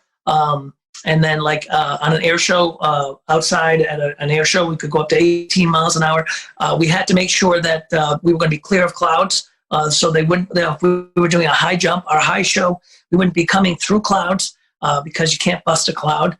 I'd be dealing with that. I'd be dealing with winds aloft a lot because of, where the exit of the airplane is going to be and, where they're going to be landing on the ground. A lot like doing Navy weather, when you're doing strike weather, weather for, where a strike's going to happen. And that's interesting because you're actually, your airport's moving on an aircraft carrier. So you've got to do, your departure weather, your strike weather, your return weather, and the return weather may be completely different from where you left earlier that day. So it's kind of the same thing with the paracommandos. The weather may change from the early show, like if you're doing 2 jumps in that air show, the morning show versus the afternoon show. So, it's a constant look and change and tweaking of that. And then you also have to be able to call it off. I mean, the DZSO has the go, no go. So you get a lot of responsibility. You have to, if you have to scrub it, if you have to cancel it, sometimes you have to do that as they're standing in the door of the airplane. So that can be kind of colorful, especially when you have the commander is a Green Beret lieutenant colonel who's, very, very, a lot of these guys they're all special operators. They're amazing people. And they live in kind of a different world than we do sometimes, because, it takes a special person to be a special operator, and they are incredible. But, and to tell them that, oh, no, you can't jump because it's 14 miles an hour, not 13.5, so it can be, you'll be buying the drinks at the bar that night. So it's pretty fascinating. And then I got to jump with the team as well. As a tandem, I jumping with the team. It's pretty fascinating because you end up, and if you've never done this, it's pretty, and you should try it. It's a lot of fun. And I got to, jump with some friends of mine. I got Cantore to jump with us. In fact, we're supposed to meet up at the end of October for a skydive with him and some other folks down in Zephyr Hills. So, it is it's fast, it's fun, but you just have to be able to make that call sometimes where, it's a scrub. So that's the toughest part, is saying no to a bunch of special operators that don't usually get, the weather doesn't bother them for anything they do, but because of the legalities of what we do as a performance team, you had to sometimes say no. So it's pretty fascinating.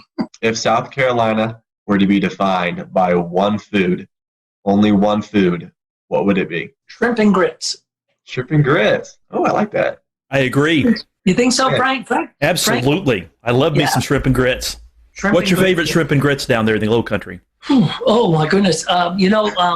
there's a Fleet Landing is very good. Actually, Poogan's Porch, probably some of the best, and they have the best biscuits in the world. They're about the size of a Volkswagen. Best sheet crab soup too. Yeah. Oh, the sheet crab's incredible, and those biscuits are as big as a Volkswagen. They're fabulous. Bill, we've certainly appreciated your time tonight and just great stories. And I can speak for all of us. We appreciate you always be willing to join us when storms are about to affect the Carolinas, and we always appreciate that. If our followers who are not in Charleston but travel to Charleston, or maybe they do live in Charleston and don't follow you yet, how can they find you on social media? So, yeah, anytime, my pleasure. Whenever a storm's coming, feel free to reach out. All of us down here are glad to jump on. We love the podcast. Rob, myself, everybody really, and Dave Williams. So the social media, it's just Bill Walsh TV for social media on the Twitter and Instagram side, and it's Bill Walsh Live 5 News on Facebook. Bill, we certainly appreciate your time, and thank you guys for watching and listening to the Carolina Weather Group. We'll catch you next time here on the podcast and the live streaming show.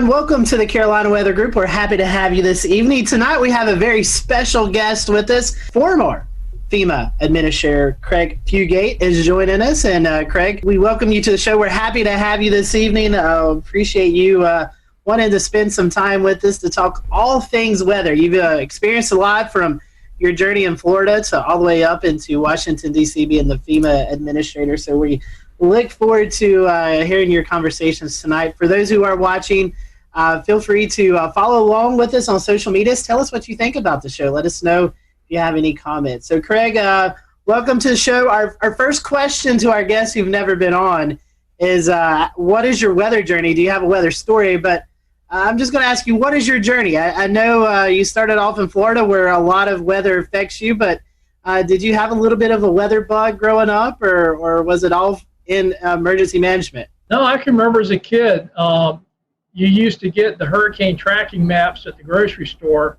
and there'd be storms out there, and you'd turn on the NOAA weather radio and wait for the tropical forecast to come through, and you'd listen and get the coordinates and chart the map where the storm was, well before the internet and a lot of other tools that we just take for granted. With that, a young age, living in Florida, always keeping your eyes on the tropics, tell us about your journey through emergency management. I know we were talking a little bit off air. You started in a county and then kind of worked your way up. So tell us a little bit about that journey. Well, my first experience with a hurricane, I was actually a paramedic here in my home county, Alachua County, Gainesville, Florida, where the University of Florida's at, with Hurricane Elena come buzzing through the Gulf of Mexico, and I was on duty for that shift. And we dealt with a storm that couldn't make up its mind and set off the coast for several days before it left. But I started out in 1987, moving from fire rescue to emergency management. Did that. Gainesville, sitting in the north part of the state, we get everything from severe thunderstorms is when we tend to see our most damaging storms. And so we would get every couple of springs tornadoes moving through, straight line wind, stuff like that. Went to the state of Florida, dealt with a lot of weather-related events, but most notably the 04 hurricane seasons. And then I went to FEMA. And again, a lot of what FEMA responds to is weather-related disasters. A lot of flooding, tornadoes, Tuscaloosa, Joplin, hurricanes, most notably was Superstorm Sandy. So pretty much throughout my career in emergency management, probably more than anything else, has been weather-related hazards. Tell us a little bit about emergency management and FEMA and how they work together to mitigate after serious storms and other types of disasters. Well, the first thing I think people need to understand that the reason we have emergency management in the first place is the org chart of government is not built for disasters. And that's true at the local, state, and federal level. So what's happened in the late 70s was the National Government Association began to realize that every one of these big events was almost reinventing wheels. It was never clear who the federal agencies were, what the roles were. It constantly changed. And that really drove the formation of FEMA under a reorganization order that President Carter issued. But the relationship is the way states are set up is they're the primary response to all disasters. Depending upon how that state's organized, generally our first line is local governments, mutual aid, state mutual aid with the federal government in case of FEMA, supporting governors. So every time I hear somebody saying, well, FEMA ought to be in charge, I remind folks, our government's actually a federal government where states have the primary role in domestic emergencies with the federal government supporting them. And I like to point out that if FEMA was in charge of everything, it would have been hard to imagine an agency that could have responded to all the disasters that we saw during my term there without the leadership role of the governors, because FEMA just couldn't have handled all that. It really is this idea that all disasters are local. It doesn't mean we're abandoning everybody, but there are key roles, responsibilities. But like I like to tell people, when the disaster hits, we all work as one team. And so, Craig, how hands-on were you with some of these departments, like the Storm Prediction Center, the National Hurricane Center? Well, I'll give you an example. Both at the state of Florida and at FEMA, our practice was when we had storm threats, we would have the National Hurricane Center, Storm Prediction Center. Sometimes, once we saw the rainfall forecast, Weather Prediction Center, relevant river forecast, and the affected National Weather Service offices all on those briefings. And I think, one of the things that I found when I got to FEMA was they were only talking to the Hurricane Center. And I'm like, you guys do realize there are other hazards, that there are forecast centers that deal with that. And the Weather Service in general, I think, really appreciated the fact that they finally had somebody that understood that the Hurricane Center isn't the only products that are being issued during these storm threats, and that, if we were seeing a significant flood risk from heavy rainfall, having the Weather Prediction Center now talking about that and amplifying that message. What do you envision a response might look like to a hurricane in the age of coronavirus? If you listen to what Mike said, and you go back several years ago and listen to him talking about hurricanes, he said the same thing. We've always recommended that people evacuate their friends and families, hotels and motels, and shelters as a last resort. So I think I'm less concerned about that messaging as the messaging we've been hearing, that people have been told to stay home, socially isolate, the risk of COVID, and not understand that if you're in an evacuation zone, you still need to evacuate. I think it gives more emphasis to the fact that we've always said friends and families are a much better option than shelters, that you don't have to go hundreds of miles. You just need to get inland, away from the storm surge areas. And the other message, which is kind of a tricky one, is particularly in Florida, we've seen a lot of evacuations that aren't in evacuation zones. Essentially, people are trying to run away from the storm itself versus the storm surge. And Florida is trying to do some messaging around that, of know your zone, know your home. That if you're not in an evacuation zone and your home's relatively in good shape, built to current codes, to consider staying home and putting up your shelters and riding the storm out. Again, reducing the number of people evacuate. But the biggest thing I'm telling people about this hurricane season is, if you're in an evacuation zone, your plan is to evacuate, COVID or no COVID. And about the only real additions you need to make is add masks, hand sanitizer, disinfectants, and wipes to your go kits. If you could find the disinfecting wipes. If anybody finds them, let me know. I will trade you toilet paper. I've got that, plenty of it. What is your idea of what the plan is going to be for the rollout from emergency management perspective on shelters? Well, the Red Cross and FEMA and the national organizations, voluntary organizations acting in disasters, have a website. It's the National Mass Care Strategy website, where they've been updating information on mass feeding, congregate and non-congregate care shelter. Well, I'm an emergency manager. Congregate, non-congregate, what does that mean? Congregate care is your traditional mass care shelters, where they're looking at how to screen, maintain social distancing, and minimize the spread of COVID in those shelters. But the other thing is looking at more utilization of hotels and motels, dorms, other spaces that usually weren't going to be picked for shelters. And I think there's an opportunity here. Everybody keeps telling me how hard it's going to be. And I'm like going, well, last time I checked, most hotels and motels are not really doing well. And FEMA will reimburse if you put people in hotels and motels. And I hear how hard it is to plan, but the reality is we have a lot of capacity, particularly in my home state of Florida. We're putting people up in hotels and motels. And FEMA will reimburse for that under protective measures. So we're still going to need mass care shelters. There's good information out there. It's updated fairly frequently as we learn more about COVID, and now that we're seeing cases increase. But the alternatives are, do you really want people not to evacuate because they're so fearful they have nowhere to go?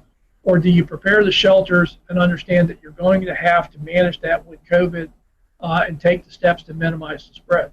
Craig, the current administrator to FEMA, testified earlier today before Congress. We're taping this, but today, earlier on the 22nd of July, you had an opportunity as well to provide some feedback to members of Congress. What did you tell them about what you're seeing in the state of the ongoing coronavirus response?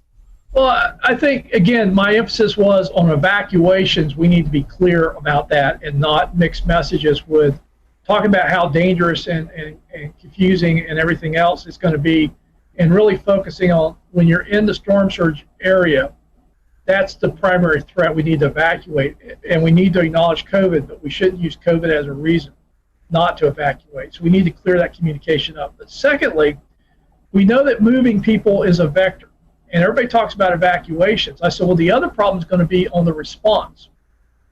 We're still going to need to move utility crews. We're still going to need to move search and rescue crews. But if you think about a lot of these disasters, we see a lot of volunteers moving. And that may not be our best tool. And everybody says, well, what are you going to do? I says, well, I don't know about you, but we got pretty high unemployment rates right now in Florida. So my question is, and having done this for a long time, there's not that much that requires people to have extensive training to be able to help in a disaster. And again, it's reimbursable. Why don't we hire people and put them to work locally? We've already seen this with COVID in states where local governments had actually hired restaurants to cook and prepare meals under contracts to feed people that were shut in or isolated or couldn't get to stuff. And again, I don't ever want to say we don't use volunteers, but I also think with the unemployment rates we have, particularly in the hospitality industry, I think there's opportunities to employ those folks during disasters to minimize the amount of people we have to bring in from outside of a community, but more importantly, start putting money back into the economy. So let me ask you this one, Craig, because in your experience in not only preparing or helping communities prepare for disasters, but helping them afterwards too, I'm curious where your expertise and your opinion lies on the whole question of schools. Do you have an opinion or thought on whether kids should be going back to the classroom at this point? This is going to be a hard one because I always like to talk about big numbers. Everybody's saying, well, there's a little risk. Kids don't generally get that sick. We need to get the economy going. We need to get kids back in school. It's important for development. And I'm like, nobody's really answering this question. If the rate at which kids get sick and potentially the rate at which kids have serious complications or deaths are even like small percentages, like less than 0.1%. You're talking about thousands of children going back to school. Those are real people, and those are real numbers.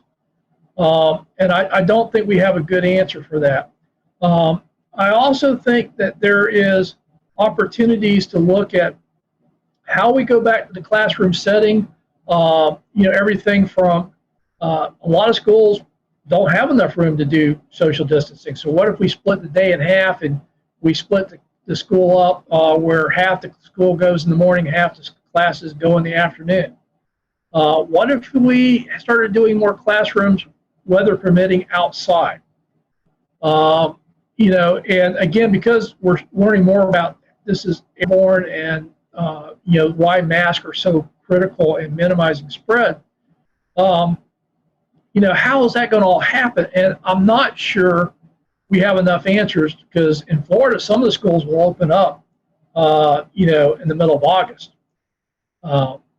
So I think it would be prudent to think this through, get some consensus on ways to do this. And again, I just don't think saying you're going to open schools is the answer. But I also don't think that keeping schools closed indefinitely is going to work either. Shifting gears a little bit, you're passionate about the resilience divide. I see this here in Charleston a lot, where we have, sunny day flooding, and it often affects places that are less affluent than places that are more affluent. A lot of the more affluent places are getting, they're getting some of the things like check valves. They're getting a seawall at the battery. But meanwhile, at the corner of Haggard and Fishburne, where there's low-income housing, you see at 6.8 feet tides, you start to see the creek overflow and start flowing across the road there. Several, we had 80-something coastal flood events last year. So let's talk a little bit about that resilience divide and how we can maybe bridge that. Well, the resilience divide is really how I'm trying to talk about the current process of using cost-benefit analysis to make decisions about investing in mitigation and building projects, particularly for future climate impacts, as well as the existing impacts we're already seeing. And so much emphasis is on how many tax dollars we save. You probably heard this, that for every dollar we invest, we save anywhere from $4 to $9. And so if you're looking at dollars, you'll actually save more money the more valuable the homes are that you're trying to protect. And lower income homes, working class communities don't score as well. So the bias, I don't think, was intended to short the most vulnerable communities, but by only looking at the cost benefit analysis of dollars saved versus dollars invested, we're going to see that divide go towards the more affluent communities, particularly those that can afford the cost share match of, in many cases, a minimum of 25% against the federal dollars. And I think we need to broaden the definition of cost-benefit analysis to actually talk about the functional impacts to families and communities, not just to dollars saved on property. Jared, I want to take what you just said and talk about Charleston and the resilience divide and just roll that into talking about climate change and climate change adaptation. Craig, what does that look like from a FEMA standpoint? Climate's already changed. I think one of the problems we have is we keep talking about climate change as something that's going to occur in the future. And quite honestly, that's the way we talked about it in the majority of the Obama administration, was something that we're going to deal with in the future. But when Sandy hit, President Obama, and we'd already seen a lot of tornado and flooding activity and a pace that we'd not seen before. And we kept getting these record-setting events, which I remind people, if it's record-setting, we've never measured it before. And these weren't just isolated incidents. It was like a drumbeat. And the president said something that really, I think, shaped where we were going to go at FEMA. He says, the discussion about climate change is over. We need to start talking about climate adaptation. And the problem is our infrastructure was built for the past century of weather-related events. And climate is changing faster than our ability to keep up with infrastructure, to keep up with the improvements needed. And this is why I think it's so important as we talk about federal investments, big infrastructure, federal highway bill, HUD dollars, the alphabet soup of funding, including the FEMA disaster dollars. We have got to move away from building to our last 100 years worth of weather data and start building the future risk. And I think there are more and more people that get that we can't keep building the way we've been building if we're going to survive. But I think there's some urgency that as much as people talk about reducing greenhouse gases, on our end of the spectrum, I think the change has already happened and we're not going back anytime soon. So adapting to what's happened, particularly our coastal communities, areas subject to flooding, we know that the extreme rainfall events is one of the clearest signals we've seen in the last decade from climate impacts. And we are way behind on both identifying, mapping, and explaining that risk, and then making the investments to start bending that curve. And I want to kind of back up a step in keeping that same direction. We talked about Horry County. We talked about some of these areas that have been hit very hard by the watershed events from the hurricanes that have hit over time, things have built up, Matthew, and so on and so forth. Things have just gotten worse and worse over time. So these property values are down, and we get back to the resiliency divide and demographics. And so what is being done to help those that are less fortunate in the lower income or the lower value homes, per se, that can't get back the dollars that they put into their home, ones that that's their total investment. And then others are getting funded for their properties, whereas these folks over here are not. Where is this going to be bridged at some point in the future? What's the plan for that? It hasn't. We'll return to Best of the Carolina Weather Group in a moment. Now your Carolina weather forecast. Here are today's forecast high temperatures for North Carolina. Here are the forecast lows for tonight for North Carolina. Here are tomorrow's forecast high temperatures. And here's forecast rainfall across North Carolina tomorrow. Here are the forecast highs for the day after tomorrow.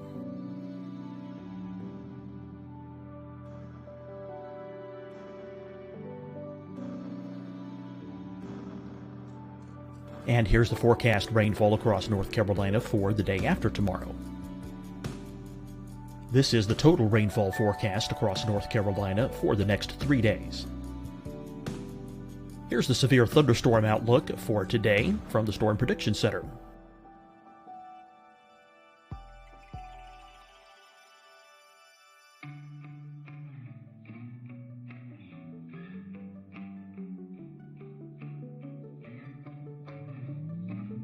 Here are the forecast high temperatures for today for South Carolina. Here are the low temperatures for today for South Carolina. Here's the probability of precipitation forecast across South Carolina today. And here are the rain chances across South Carolina tonight. Here are tomorrow's forecast highs across South Carolina. Here are the forecast low temperatures for tomorrow for South Carolina. And here is the probability of precipitation across South Carolina tomorrow. Here's the precipitation chances across South Carolina tomorrow night. Here are the forecast highs for the day after tomorrow in South Carolina. Here are the forecast low temperatures across South Carolina for the day after tomorrow. And here are the rain chances across South Carolina for the day after tomorrow. And South Carolina's probability of precipitation for that night. Here's the Storm Prediction Center's severe thunderstorm outlook across South Carolina for today through tonight. Here's the Storm Prediction Center's severe thunderstorm outlook across South Carolina for tomorrow and tomorrow night. And here's the Storm Prediction Center's severe thunderstorm outlook across South Carolina for the day after tomorrow through that night. Here's the severe thunderstorm outlook for today from the Storm Prediction Center.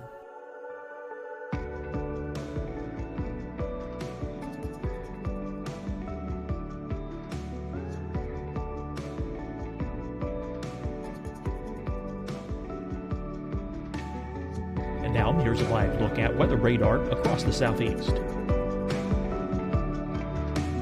Fight the spread and take a stand against coronavirus. Wear a mask in public. Stay at least 6 feet apart from others. And get tested. Join us and fight the spread. Visit scdhec.gov/COVID-19. Getting tested for COVID-19 helps you to take the steps needed to protect yourself, your loved ones, and your community. Find the testing location at scdhec.gov/COVID-19 testing. Hi, everyone. I'm Dr. Mandy Cohen, Secretary of the North Carolina Department of Health and Human Services. And when you follow the 3 W's, you protect your family and your neighbors from COVID-19. When you leave your home, practice your W's. Wear a cloth face covering, wait 6 feet apart, wash your hands often. Wear, wait, wash. We're in this together. Stay strong, North Carolina. Deciding when to wear a mask isn't about who you know or how well you know them. Just ask yourself, will I be with anyone I don't live with? If the answer is yes, get behind the mask. Help slow the spread of COVID-19. Get behind the mask. Learn more at covid19.ncdhhs.gov. You'll see your Carolina weather forecast at 25 and 55 past. And now back to the best of the Carolina Weather Group on the all-new Carolina WeatherNet. Draw attention to it. The Miami Herald ran an article a couple of months ago that looked at the National Flood Insurance Program, their buyout program, where they go in and buy homes out that are repetitive loss. And they found that there was a definite bias that a lot of that money went to the wealthier counties, not necessarily the most vulnerable communities. And I think that's why we need to talk about the resiliency divide. We need to get Congress to get behind this and really look at funding an adequate buyout program and focusing on the vulnerable populations, not just the property values or the cost savings that we may see in more affluent properties. How in tune is Washington to how weather affects people? We live here in the Carolinas, the Charlotte metropolitan area, Winston-Salem, Greensboro. Over 2 million people live in that general area, and there's no adequate radar coverage to detect tornadoes, flash flooding. We hear these stories of folks who are continuing to have homes flooded, and they're not really getting the attention we need. Is this something that the Washington culture, the senators, the House representatives, they kind of push the weather and what it does off to the side? I know everything should be focused on, but do you think sometimes weather and their issues kind of get pushed to the side a little bit? A little bit. The only time they get serious about weather is when there's a catastrophic failure in their district. I mean, think about it. The Weather Service couldn't even get a supercomputer to run better models until after Hurricane Sandy or Superstorm Sandy showed how inadequate their computational powers were. So unfortunately, everything from getting WSR 88s, which was the result of several airplane crashes due to microshear, to the latest funding for the Weather Service in this Superstorm Sandy stimulus package, Washington tends to be reactive, and so until a member gets hit in their district, then it becomes a big issue. But overall, most people treat the weather, and again, it was always amazing to me, members of Congress that thought you could defund the Weather Service because you had other private meteorologists issuing forecasts, and the Weather Service shouldn't be competing with them. And they actually were promoting defunding the Weather Service and letting other organizations do it. Craig, do you think we have a radar crisis on the horizon? I think if we're serious about being able to rapidly detect fast-moving tornadoes, particularly now the warning systems have caught up with the forecasting. Just having better resolution on forecast, but we can't tell people more precisely, I don't think would have been a good match. But if you think about it now, we're moving away from county-wide warnings to polygons. We now have, with the weather, the wireless emergency alerts, the better ability to geocode cell phones, and now moving past the original 120 characters to start including links in that, we can actually now issue across cell phones more detailed warnings from the Weather Service than their current technology can really do, and they've been migrating that way. So now they can do polygon warnings, yet they're still basing it upon radar technology that will miss part of that. There's still gaps in that coverage, and everybody forgets, unless you're in severe storm mode, those things are scanning. Everything you're seeing is delayed. It's not what's actually happening. So, we've seen this before where the tornadoes will actually drop, hit, and pop back up before the radar completes its circle and it gets the updated forecast information. So by the time you see a hook echo, it's already done its business and dropped back in the sky. Well, Craig, I want to transition us away from this last topic, and as we're kind of running short on time here, talk about something that is near and dear to all of our hearts here at the Carolina Weather Group, the Waffle House Index. That's something that we've talked about before. We had the PR director, Pat Warner, from Waffle House on last year in 2019 to discuss what exactly it is from the Waffle House perspective, but I'd like to hear about it from the FEMA perspective and how the Waffle House Index works its way all the way up to the president? Well, FEMA will tell you that the Waffle House index really isn't their index, and that was just me trying to be folksy. But it actually started in Hurricane Charlie. I'd been out on several disasters, and the thing I could just it was just accepted was if there was anything open, it was going to be a Waffle House. But in Charlie, we had gone down to Charlotte County, and I ended up staying down there for about 2 weeks. So we'd get up around 4:30, 5 o'clock in the morning, try to find something to eat, and we'd spend the rest of the day working. And, we're doing 18-hour days, so if you didn't get breakfast, you may not eat. The first morning we get up, we were down near Fort Myers. We had to get on the interstate and head south because there was nothing open where we were at. And the first thing we get to is Waffle House. We go in and sit down, and this lady comes out with a mimeograph menu. You're so used to the big plastic menus. I already knew what I was going to order. But she says, the only thing we have is on this. And that was like, well, okay. And so we ordered, but, we got coffee, we got our eggs, we got a good breakfast. But it wasn't everything you would normally expect there. Next morning, we get up, and the actual interchange we're at, now Waffle House was now open. Went in there, same deal, mimeograph menu. So the folks I was with, Ben Nelson, who was our state meteorologist in 2004, he's now with the Jacksonville Weather Service office as a forecaster there.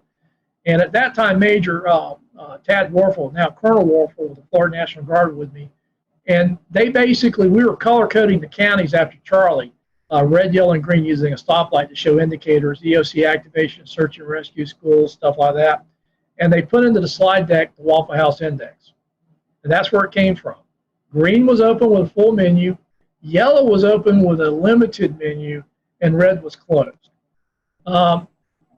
And I guess it would have stopped there, except we had changed how we operate. We weren't waiting for the counties to do assessments to say they needed help after these hurricanes.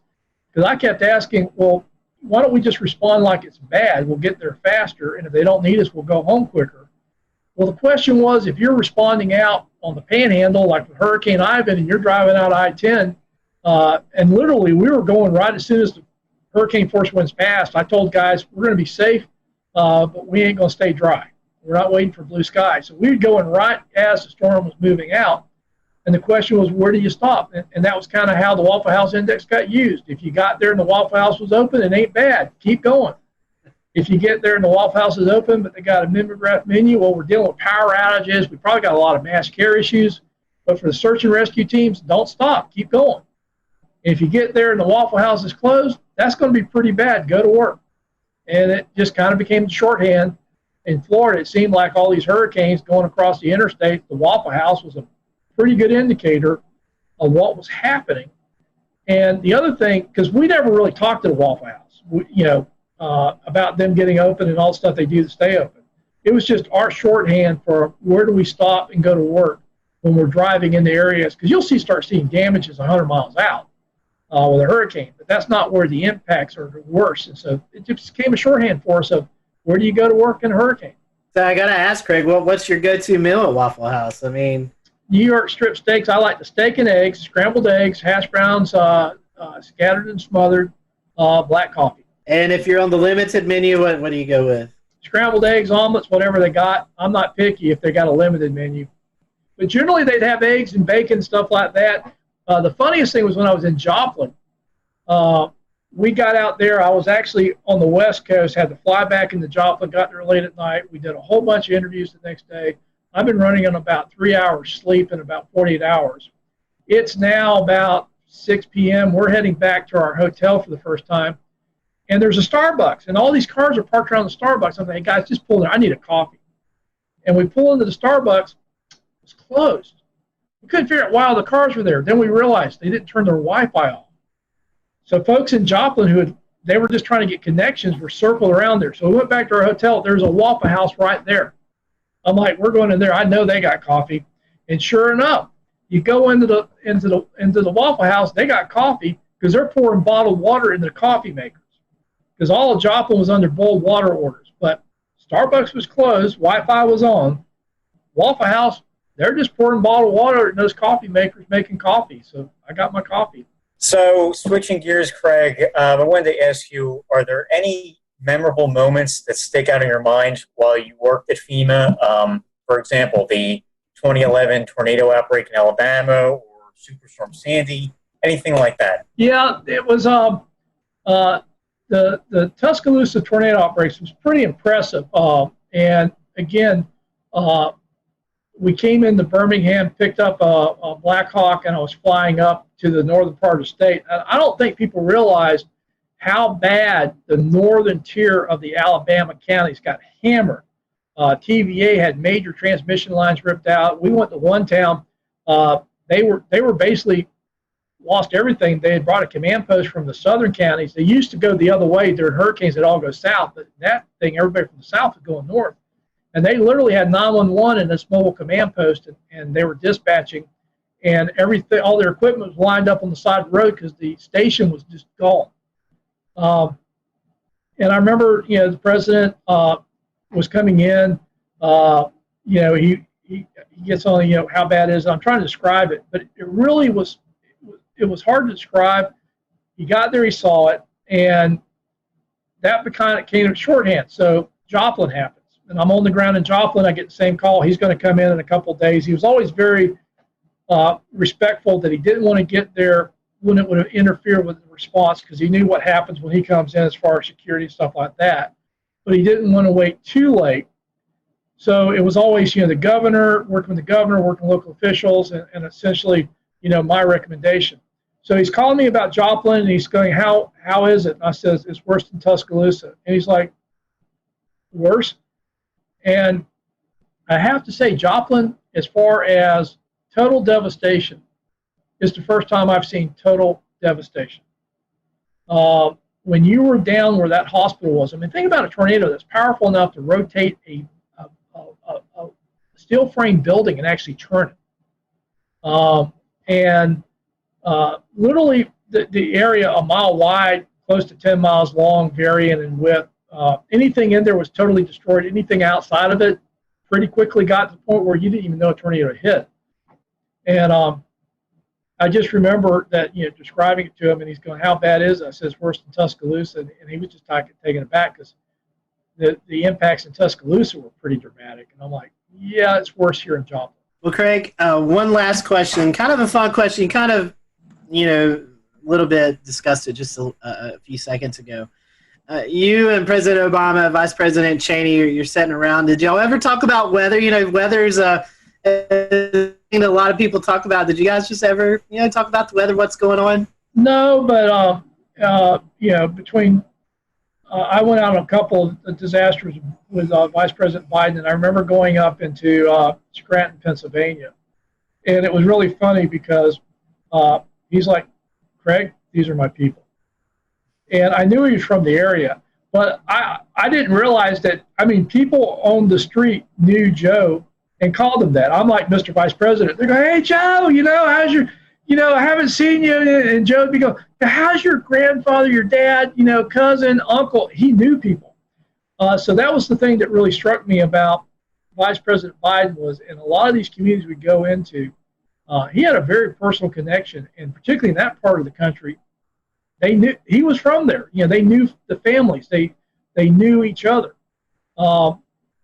President Obama, I remember two things. One, I was meeting him down in New Orleans. It was the anniversary of Katrina, and he's asked me how it's going. I said, well, we got hurricanes in the Pacific, hurricanes in the Atlantic, and fires in between.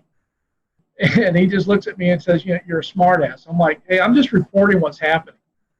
But the other cool thing about the president was I was told early on that they wanted me to wear my logo wear when I was at the White House during disasters. So during Matthew, I'm giving a briefing to the president in the Oval Office, wearing khakis and my FEMA logo shirt and my FEMA windbreaker, and everybody else is in suits. And there's this great picture of the president. I'm sitting next to the president wearing my blazer and my logo wear. Everybody else in suits for the briefing. And people said, how do you get away from that? Everybody else dressed up to go in there says, they basically told me to look like I was doing what I was supposed to be doing. So I wore what I wore when I was at FEMA headquarters when I went to the White House to brief. In fact, if I was wearing a suit, they'd always, look at me kind of excused. I said, hey, this is camouflage. When I'm wearing a suit, I just blend in with everybody else running around with a White House badge. We certainly enjoyed having you. If you have a website, social media that account or anything like that that our listeners and people who are viewing this can follow, how can they do that? Well, I tweet a little bit. I guess that's, you should be aware of that. So that's how we met, yes. No, I'll tweet it, Facebook it, and LinkedIn it. Again, I've seen you guys out there. I've just,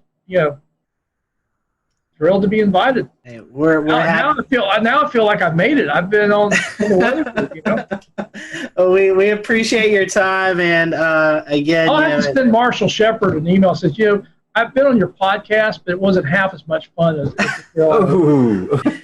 Craig, thank you for being with us tonight. Interesting conversation, and folks, again, it's very important to know the risk as we enter the COVID season or the hurricane season mixed in with the COVID, and hopefully you'll take Craig's advice as you prepare. So until next time, we hope you have a great week, and we'll see you back here on the Carolina Weather.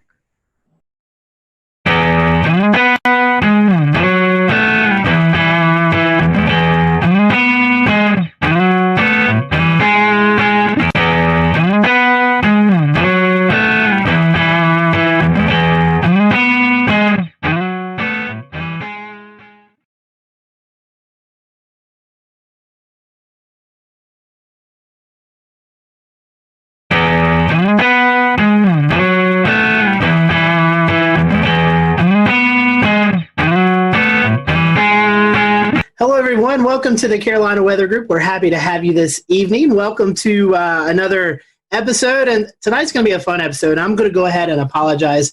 I hope I don't talk too much because we're combining weather and sports, and when we do that, it really makes me happy. Tonight we have on with us Sean Bratton and Mike Ventrisi from the Fantasy Football Weather Guys, and if you play fantasy football, you may have never thought about the weather element to it. And so tonight, we're going to talk a little bit about that. We're going to talk about the product and how you can follow along throughout the year so your fantasy football team is up to par and potentially beating the rest of your people who are not thinking about the weather. So we're happy to have Sean and Mike on with us tonight. And guys, we appreciate your time. We'll go ahead into the conversation since both of you guys are first-time guests with us. We always start off our questions like this. We want to know how you got kind of caught up into the weather bug, the weather story. So, Mike, what is your weather story? And then we'll let Sean tell his weather story. Hey, thanks so much for having us, guys. This question always comes up, and it always starts off with, it's usually always the same answer, right? It's some kind of high impactful weather event that has just kind of brought us into the field. So I grew up on Long Island, New York as a kid, and ended up experiencing Hurricane Bob in 1991.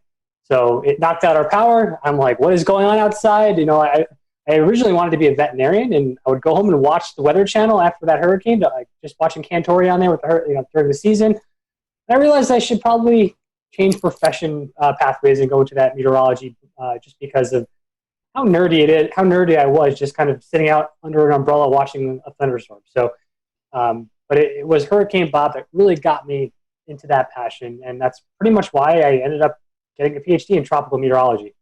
Yeah, so I didn't grow up too far from where Mike grew up. I grew up in New Milford, Connecticut, so it's in Litchfield County, Connecticut, and I actually still remember this day very vividly. I was in first grade, and we were on our, getting ready to pack up and go home, but they didn't let us because we had a tornado warning. So I was basically plastered my face to the window, looking at these ominous clouds and the rain. And I was just like in awe the entire time. Everyone else was scared. I was there up on the window wondering what the heck was going on. And we were actually kept after school for quite some time until the night, until things got cleared up. We did have a tornado touchdown near our school in Litchfield, Connecticut. So it was a really cool event. And then also the blizzard of 96 was a big high impact weather event that had been early January of 96. That was a big event for me. I remember that. We had off school, and we had like 24 to 30 inches of snow. So it was a really cool event too. And then of course, I'm sure you hear this a lot, but the movie Twister came out, and that kind of sealed the deal for me after watching that. We were talking off air, but we've done this show for a while, and it seems like that there's a common denominator there with Twister and how many people is brought into this industry because of the movie. Like us, we all have our other weather day jobs, and we kind of do Carolina Weather Group, for fun, and that's what you guys do with the fantasy football weather guys. Tell us about what you do in your daytime jobs. I know you guys are both connected in the weather industry as well. Yeah, so I guess I'll start off. And so I work currently for the weather company, which is owned by IBM. When I started my career there, I dabbled with a lot of energy forecasting, pretty much providing weather information to folks who were trading natural gas futures and some of the utilities. But since IBM has stepped into the picture here, I've been transitioned into more of a I guess you could say an analyst. My title is a meteorological engineer, essentially, where my main goal in the company now is to make sure that our forecast offerings are the number one most skillful product out there. So it's been a lot more of data engineering, software engineering, and playing with Twitter on the side, pretty much. It's kind of how it's evolved. For me, I'm actually I teach AP Physics at a school called Lane Tech here in Chicago. So I teach honors in AP Physics, and then I also teach at the College of DuPage. I teach some weather and climate courses there. This is very cool. And so, Sean, that's something weather. It seems like a lot of people are interested in, but you're actually teaching these kids. We'll get into fantasy football, but I find this really unique. Yeah. What is it like teaching kids weather? I mean, it's something I know we all get to go out and do school talks, but you're actually maybe talking to high schoolers, college kids. Yep. What's the field like right now? I mean, is there a lot of interest in weather? Yeah, so I have taught at the high school level and the college level. And in both of those cases, people are just kind of taking it as a gen ed, right, to take that credit. But one of the things that I found is the application of the content really goes a long way. So if you're going to sit there and just read off some slides, they're going to go to sleep. But really getting them involved with the weather, looking at current events, looking at maps. I had students typically do their own map discussions, run their own map discussions once we get into forecast mapping and all of that stuff. And they really seem to enjoy that. And there are a lot of students that have become avidly interested in weather as a result. I have a few people really interested in climate, some in more in synoptics and in mesoscale meteorology. That's been really cool. We also do kind of like these little trips. The National Weather Service locally here will do balloon launches. And they'll kind of go and kind of experience that, which is a really cool experience for them. But it's really cool. I mean, really just it's a really cool science to bring to life because you experience it every day. And students really enjoy that aspect of actually being able to experience the weather, make your own forecasts, and kind of making it come to life. That's very true. Well, let's talk about fantasy football, weather. I told you guys before I play fantasy football, but never really put the concept together until I came across your product. So tell us how did you guys become about? I mean, how did this website blog? I know you guys do a podcast now. How did you guys come about putting the product together? Yeah, Sean and I have been talking about fantasy football and the weather component for a number of years. We've kind of gone back and forth and just saying, hey, did you see that snow game? Like Roethlisberger threw 4 interceptions. He was projected to be the number 1 quarterback of the week. What just happened there? It's been just kind of this informal thing for a while, and it's kind of evolved throughout the year, a couple of years now. We've been essentially, in a nutshell, Sean and I are probably the most competitive people you'd ever meet, and we need to be. Essentially, we're competitive with everyone else. We're also really competitive with each other. So we want to try to find any edge that we can when essentially trying to optimize our lineups on a given week. And I think this is kind of how it spawned out, Sean. What would you think? It's kind of funny because Mike and I first started listening to this fantasy football podcast, and we would be always going back and forth. And there's one thing that they always brought up, like, hey, you could become a part of our league of record, meaning you can join their fantasy football league. And these guys are big time. They're all over the place. Everyone knows them. That's in the fantasy football community, the fantasy footballers. And we were like, hey, I wonder what would it take for us to actually be able to be part of their league? And we were like, we're really in tune with the weather and what's going on week to week. Maybe we can trade our experience with weather and letting them know what the forecast is, and maybe they'll let us be in our league. And so Mike and I were actually kind of just pitching this idea, and we're like, wait, as Mike explained, we were thinking about all these events in which weather has played a major role, and we're like, we may have something here. And so last August, essentially, we were like, hey, let's do this. So Mike threw together a website. He's like, all right, we're going to meet at this time every week, do a forecast, and make projections for players. We had a data set we were able to work with at the time, and then we brought on our friend Colin, who's kind of our producer and behind the scenes guy, and our host, exactly. And he's been kind of doing stuff on the side, and it just kind of gained momentum during big weather impact games. We would get people on Twitter and asking us for advice and what was going on, and it's kind of built. And now we're at a point where we brought on Nick Schiraldi, who also has a PhD in meteorology, and he's working, on our quantitative statistical analysis package and user interface on our website to really kind of nail down those numbers, and as Mike mentioned, that kind of give you the edge. So, it's just a really cool thing. We'll return to Best of the Carolina Weather Group in a moment. Now your Carolina weather forecast. Here are today's forecast high temperatures for North Carolina. Here are the forecast lows for tonight for North Carolina. Here are tomorrow's forecast high temperatures. And here's forecast rainfall across North Carolina tomorrow. Here are the forecast highs for the day after tomorrow.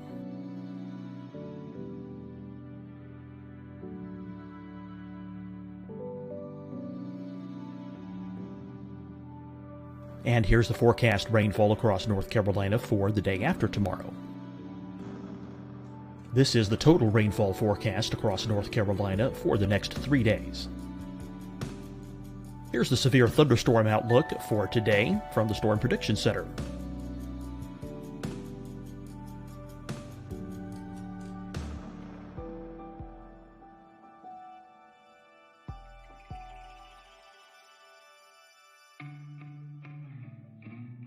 Here are the forecast high temperatures for today for South Carolina. Here are the low temperatures for today for South Carolina. Here's the probability of precipitation forecast across South Carolina today.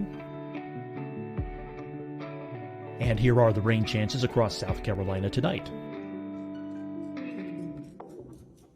Here are tomorrow's forecast highs across South Carolina. Here are the forecast low temperatures for tomorrow for South Carolina. And here is the probability of precipitation across South Carolina tomorrow. Here's the precipitation chances across South Carolina tomorrow night. Here are the forecast highs for the day after tomorrow in South Carolina. Here are the forecast low temperatures across South Carolina for the day after tomorrow. And here are the rain chances across South Carolina for the day after tomorrow. And South Carolina's probability of precipitation for that night. Here's the Storm Prediction Center's severe thunderstorm outlook across South Carolina for today through tonight. Here's the Storm Prediction Center's severe thunderstorm outlook across South Carolina for tomorrow and tomorrow night. And here's the Storm Prediction Center's severe thunderstorm outlook across South Carolina for the day after tomorrow through that night. Here's the severe thunderstorm outlook for today from the Storm Prediction Center.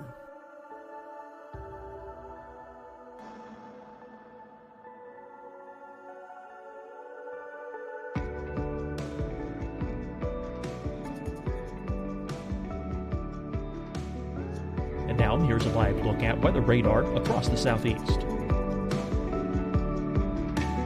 Fight the spread and take a stand against coronavirus. Wear a mask in public. Stay at least 6 feet apart from others. And get tested. Join us and fight the spread. Visit scdhec.gov/COVID-19. Getting tested for COVID-19 helps you to take the steps needed to protect yourself, your loved ones, and your community. Find the testing location at scdhec.gov/COVID-19 testing. Hi, everyone. I'm Dr. Mandy Cohen, Secretary of the North Carolina Department of Health and Human Services. And when you follow the 3 W's, you protect your family and your neighbors from COVID-19. When you leave your home, practice your W's. Wear a cloth face covering, wait 6 feet apart, wash your hands often. Wear, wait, wash. We're in this together. Stay strong, North Carolina. Deciding when to wear a mask isn't about who you know or how well you know them. Just ask yourself, will I be with anyone I don't live with? If the answer is yes, get behind the mask. Help slow the spread of COVID-19. Get behind the mask. Learn more at covid19.ncdhhs.gov. You'll see your Carolina weather forecast at 25 and 55 past. And now back to the best of the Carolina Weather Group on the all-new Carolina Weather Net. See what happens, and it's kind of getting some momentum over the last year or two. I just want to say one quick thing. All the Fantasy Football Weather guys we just mentioned, we're all University of Albany alumni guys. So that's our deep root connection. Well, I'm going to go ahead and share your website. Let's take a look at what you guys have created here. And I mean, this is pretty impressive because it looks like you guys have developed your own modeling within for the continental United States, what we call CONUS. And so you have U.S. winds and precip primarily for these, with the key, of course. And it looks pretty simple to understand for the average person, right? I mean, for lay terms, this will show a forecast. If we take like west wind, if we have games out west, I assume there's a little bit of a learning curve here, but who came up with this idea, and how does it help enhance your the experience for fantasy football if folks want to get plugged into the weather to maybe determine their outcomes? Yeah, so when we were thinking about these to try to bring up some kind of weather maps here, the first thing we thought about is how do we identify where the stadiums are for people to see what type of weather impacts they could actually be. So essentially, wherever you see those circles with the X in the middle, that's essentially the location of a stadium that actually is predicted is in the upcoming week of games. So you can see here that the Titans there must have a game coming up here. So those stadiums will actually change each week depending on where the home game is. So if you see a little circle with a dot in the middle, that's actually a game where a home game that usually has like a cover on it, so a dome or some kind of retractable roof, so weather won't be an impact there. But the way that we wanted to really get these maps to be helpful is when there are high weather impacted events, those circles will change colors. So you can see often when an area of heavy precipitation or some stronger winds moves in, you'll see that circle turn to an orange, or even a red. So like the orange would represent there's a possibility of some impactful conditions from weather if there's a football game taking place during that hour forecast lead you're looking at.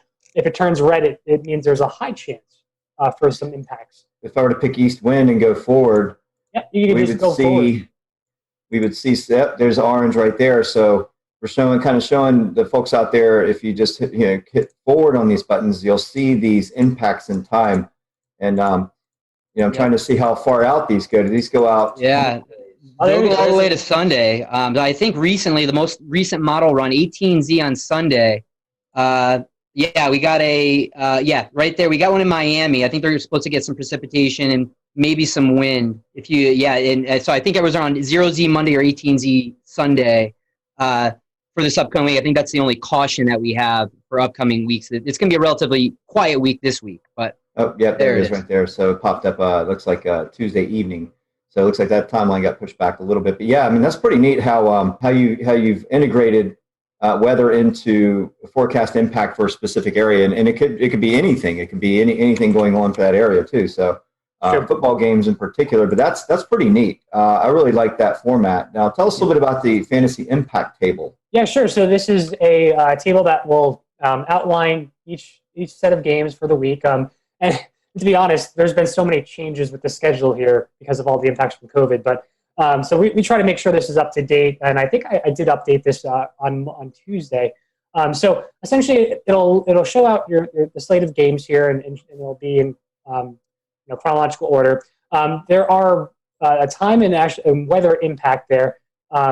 And you can see for the weather, if it says fair, this is the predicted weather for the time of the game. Then the impact will show none, right? If you have good conditions, there won't be any real impacts from weather. But if you do see certain criteria met in the wind or precipitation, that's where essentially you could see things like a caution, where essentially winds might be, and precipitation might be like this marginal type of event where there's probably going to be some weather, but it doesn't look like it's going to really be a stunter or a significant impact on all the players in the game.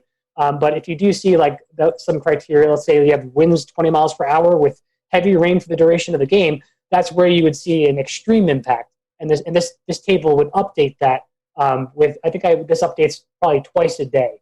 So this is a way to kind of come back to the site and look at it. And this kind of gives us a bird's eye view as to what to expect. So what we do is we use this as kind of a template, and then we'll expand on this during our podcast, and we'll let people know what players we're interested in, because we do have historical stats for specific players and also by position in general.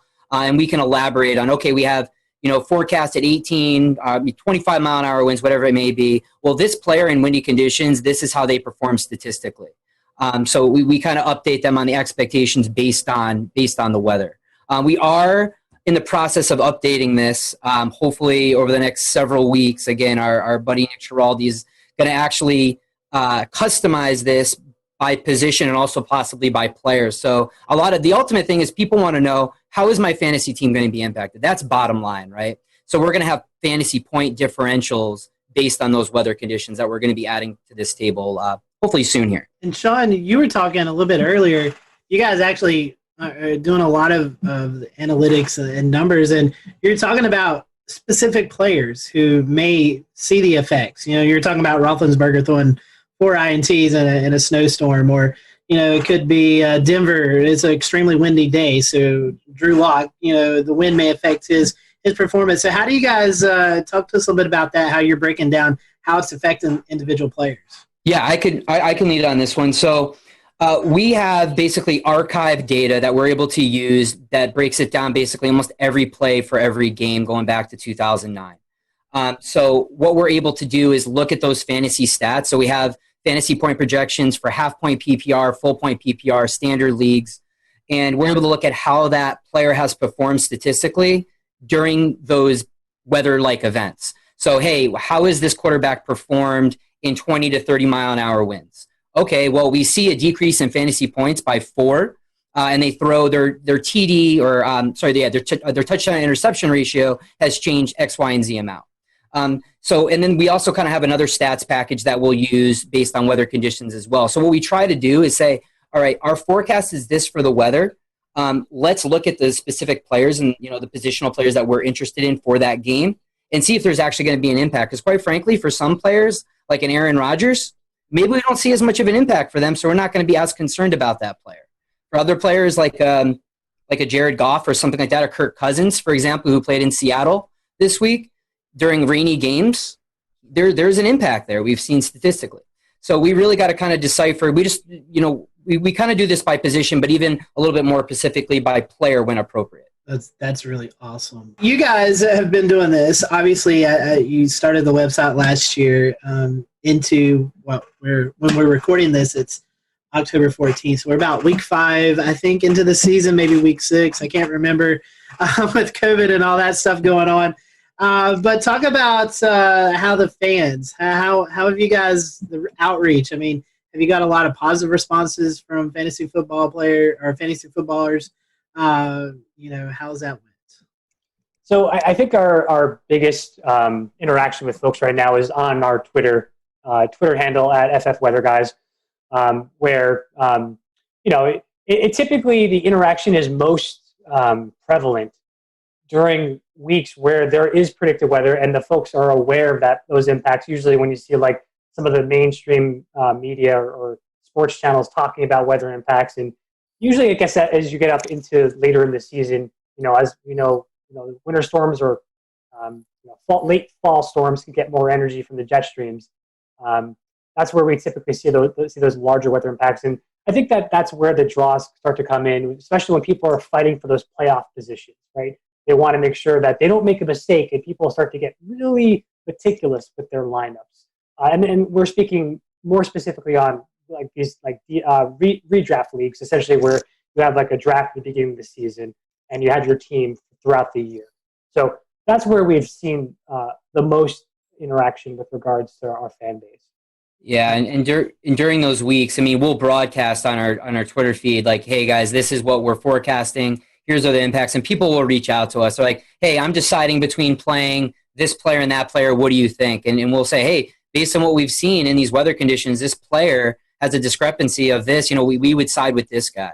And so we've seen this for a variety of weather events. Most people think of the big rain or snowstorms. This also applies for a high impact wind events as well. We had 1 week last year that we had 4 big wind events, whereas 25, 35 mile an hour winds, we saw considerable impacts. Yeah. One of those games was the Kansas City Chiefs, and people who were starting Tyreek Hill and Patrick Mahomes, they were really intent on getting some of those deep bombs that just never happened. They didn't get any passes over 20 yards. Yeah, you literally see these coaches' plans. They change their game plans essentially based off of some of these weather conditions. Yeah, when it's bad enough. And even more recently, like Mike and I use this information. We were expecting rain for the Washington game for the Washington football team. And so we actually steered away from Terry McLaurin, and he only had 3 catches for 26 yards, I believe, on Sunday. So, which I mean, it wasn't wet for the entire game, but enough where it played an impact. So, yeah. You mentioned mainstream media. You don't have to drop any names, but have you found maybe a few of those folks sliding into the DM saying, "Hey, what's the weather going to be like?" You know, everybody's always asking for fantasy football advice. Who should I start? Who should I sit? Have you ever had any messages from folks maybe on the TV that's asked for your opinion? So I don't think we've had any essentially any folks reach out for start-sit decisions regarding that, but we have some interaction with some of the folks from Fantasy Pros and the Fantasy Footballers, and I think there was a couple of folks from Yahoo. It's Yahoo that are all involved in the industry that will kind of interact time to time with us on Twitter. I think last year, one of the guys from the Fantasy Footballers, Jason Moore. Jason Moore, yep. Yeah, he reached out, and it was literally a question about weather, and he's just like, "Is there any weather experts out there that would understand to know what the actual forecast is here?" Because it was during that time of year where it was really high impactful for the people watching for this particular game. And he did reach out to just put a general question. A lot of our fans CC'd him or tweeted at him with our handle, so we can kind of go in there and provide some information. Hey guys, we touched on this a little bit with talking about individual position players and the impacts on them. I was wondering a little bit about the kicking and punting game. I mean, that seems to be an area of the game that could really be influenced by wind in particular, but also precipitation as well. What sense do you guys make of how important weather is on that aspect of the football game? Yeah, that absolutely is. And a lot of this comes down, another message that we speak to is it really matters based on the stadium as well, how the winds are swirling around that stadium, how they're funneled in, and also the field type as well. Is this an AstroTurf? Is this a grass field? So those are all things that play in to how well a kicker can perform in weather conditions. We're in the works right now of gathering kicker data. So I don't want to say anything quantitatively as far as like from a statistical analysis standpoint, but observationally, we usually talk about games after we see them after the week, and we'll talk about kickers, and we definitely notice that higher winds going cross field or going against the kicker definitely have an impact for sure. So guys, on any given Sunday, we can have a very diverse slate of weather across the U.S. Are there any particular locations across, anywhere that you guys forecast for that you find particularly challenging or frequently come up as a caution flag? The most challenging weather for us is convection. It's a really anything in the Florida area, typically in the southeastern United States. This is something that we struggle with early season, late summer and early fall, when convection's still blooming. And the high res models will pick up on this stuff. And, we're out 72 hours out. We're like, all right, it's looking like it's going to happen. And we literally have to update people like hourly on Sunday to be like, all right, guys, this is the recent model run. This is what we're expecting. Because, those are mesoscale features that are incredibly hard to predict for a 3 to 4 hour window of time during a ball game. But at the same time, those could be incredibly impactful because you got heavy rains and a lot of wind typically associated with those as well. So I would say those are the ones that we struggle with the most when there's any type of convection.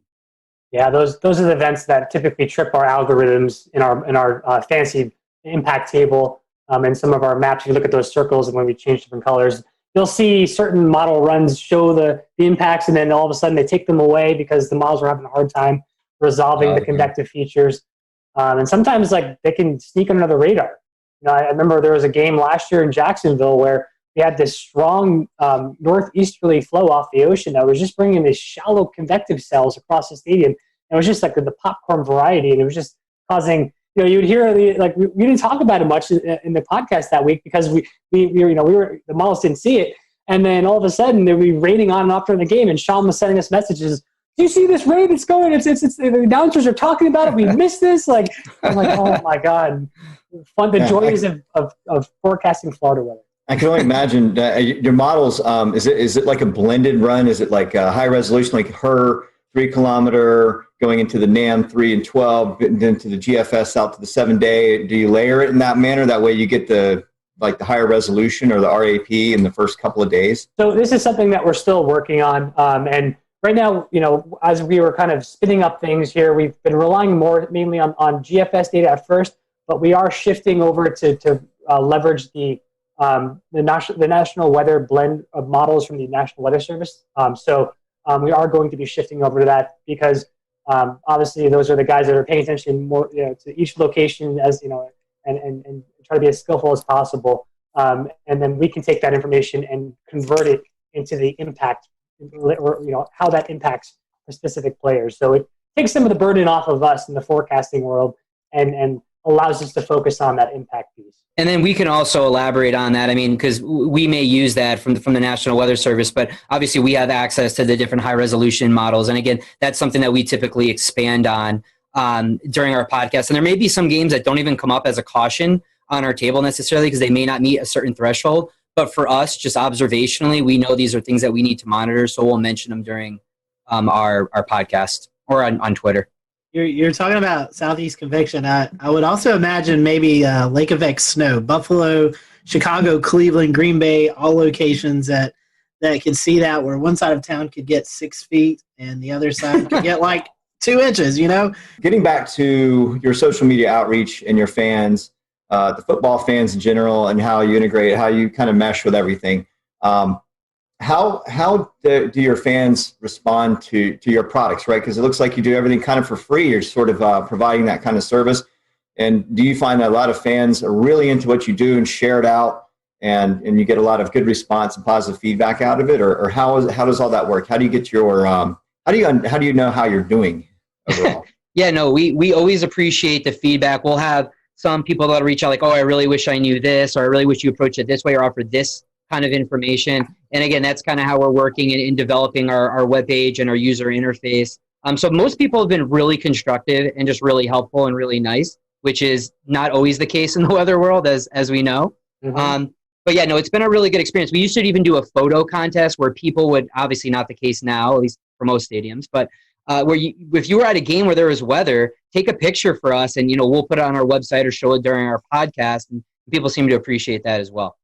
Yeah, on our website, we do have something called a mailbag where some folks can come in and write us a question, and we can essentially take that feedback and discuss it and respond back. So that's something that's also an option on the website.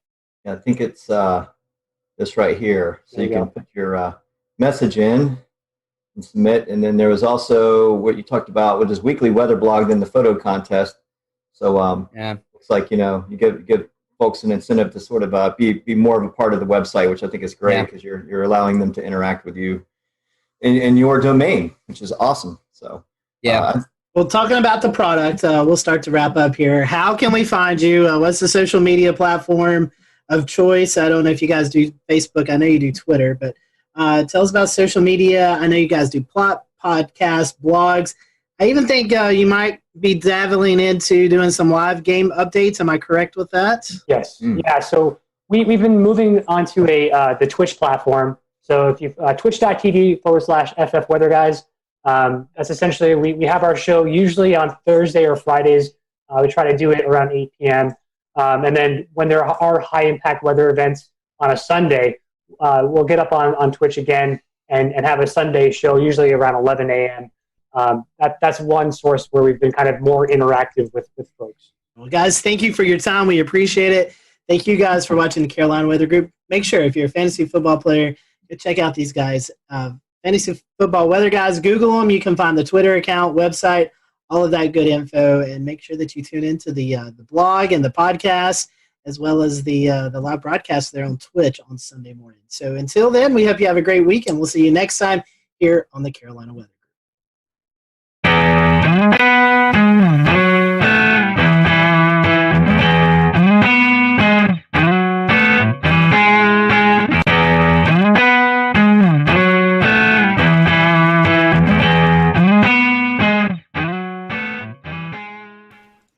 Good evening from Charlotte. It is June the 17th, 2020. I'm James Brierton. Did you get a chance to see the sun today at all?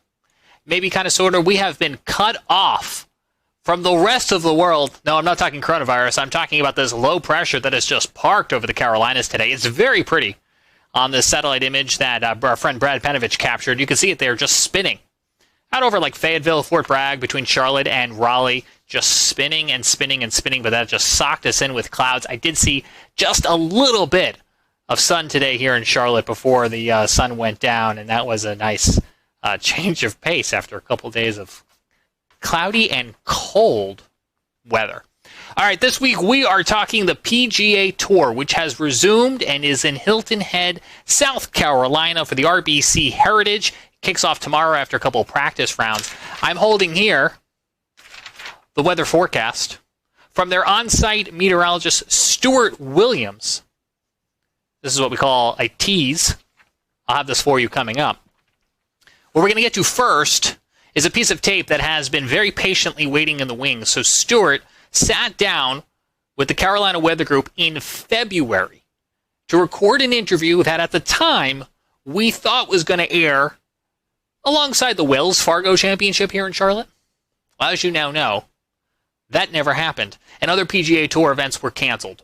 They are now resuming operations without fans and will be playing in Hilton Head, South Carolina. So we are very excited to be able to bring this piece of tape to you. This is a premiere of a new episode. You've never seen this interview before, despite the fact that it was recorded in February, but I felt that I needed to explain to you that it was recorded in a time where I could still get a haircut, and where the picture of snow over Scotty Powell's shoulder made sense, and all the references to fans attending the event also made sense back just a few months ago.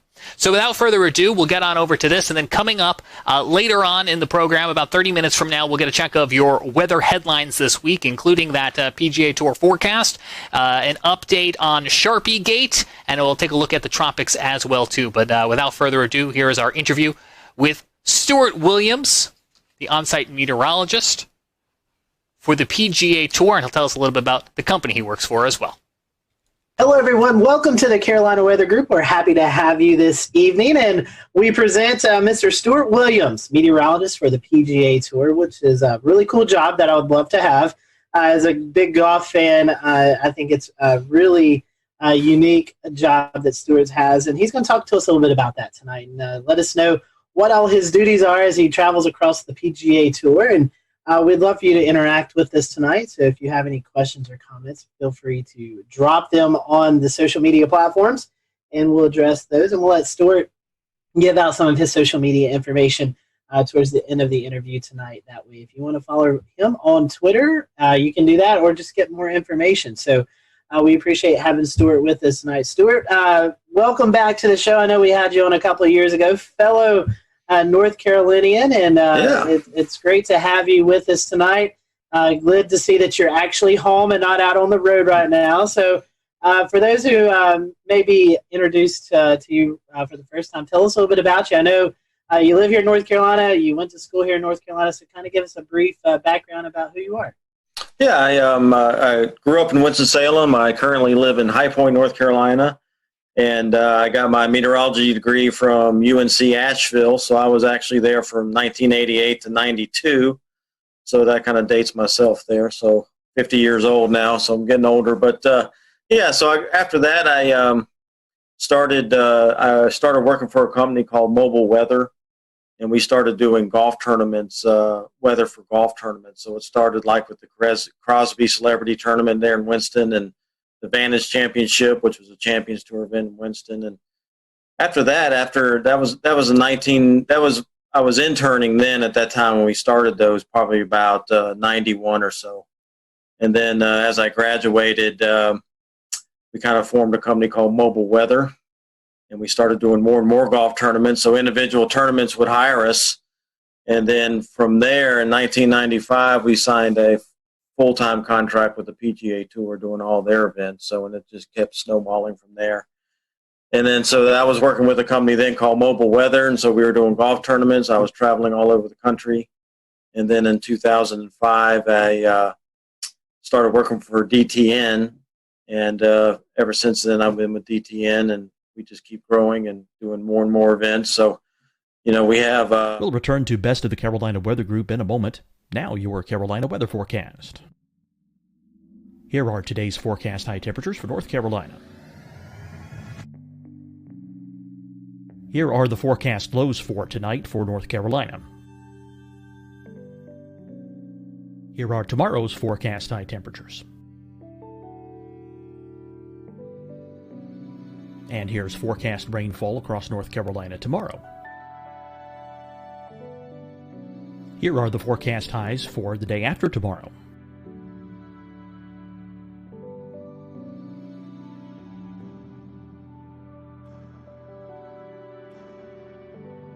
And here's the forecast rainfall across North Carolina for the day after tomorrow.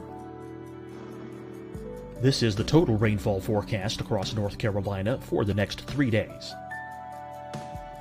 Here's the severe thunderstorm outlook for today from the Storm Prediction Center.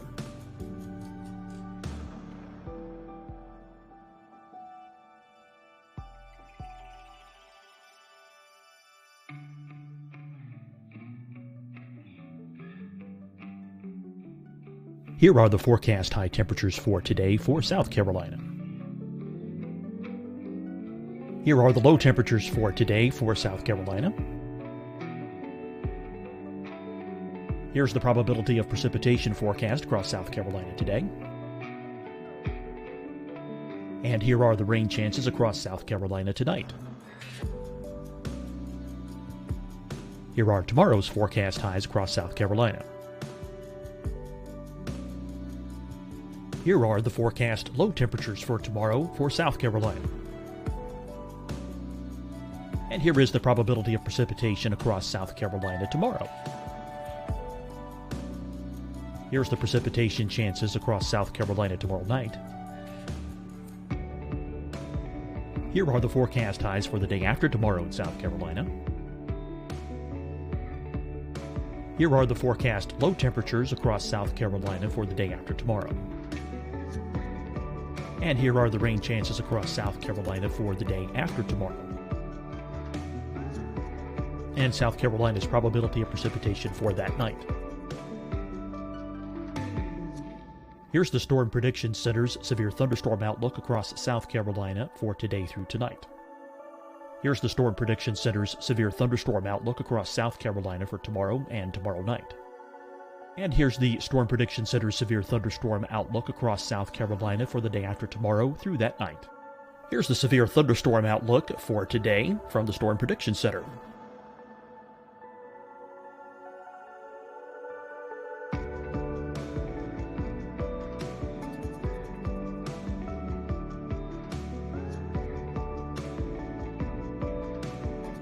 And now here's a live look at weather radar across the southeast.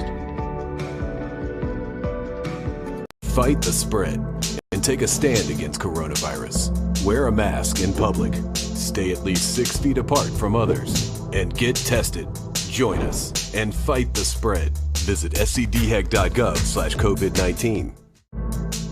Getting tested for COVID-19 helps you to take the steps needed to protect yourself, your loved ones, and your community. Find the testing location at scdhec.gov/COVID-19 testing.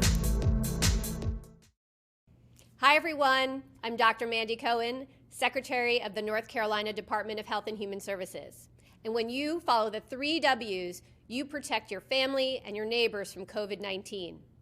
When you leave your home, practice your W's. Wear a cloth face covering, wait 6 feet apart, Wash your hands often. Wear, wait, wash. We're in this together.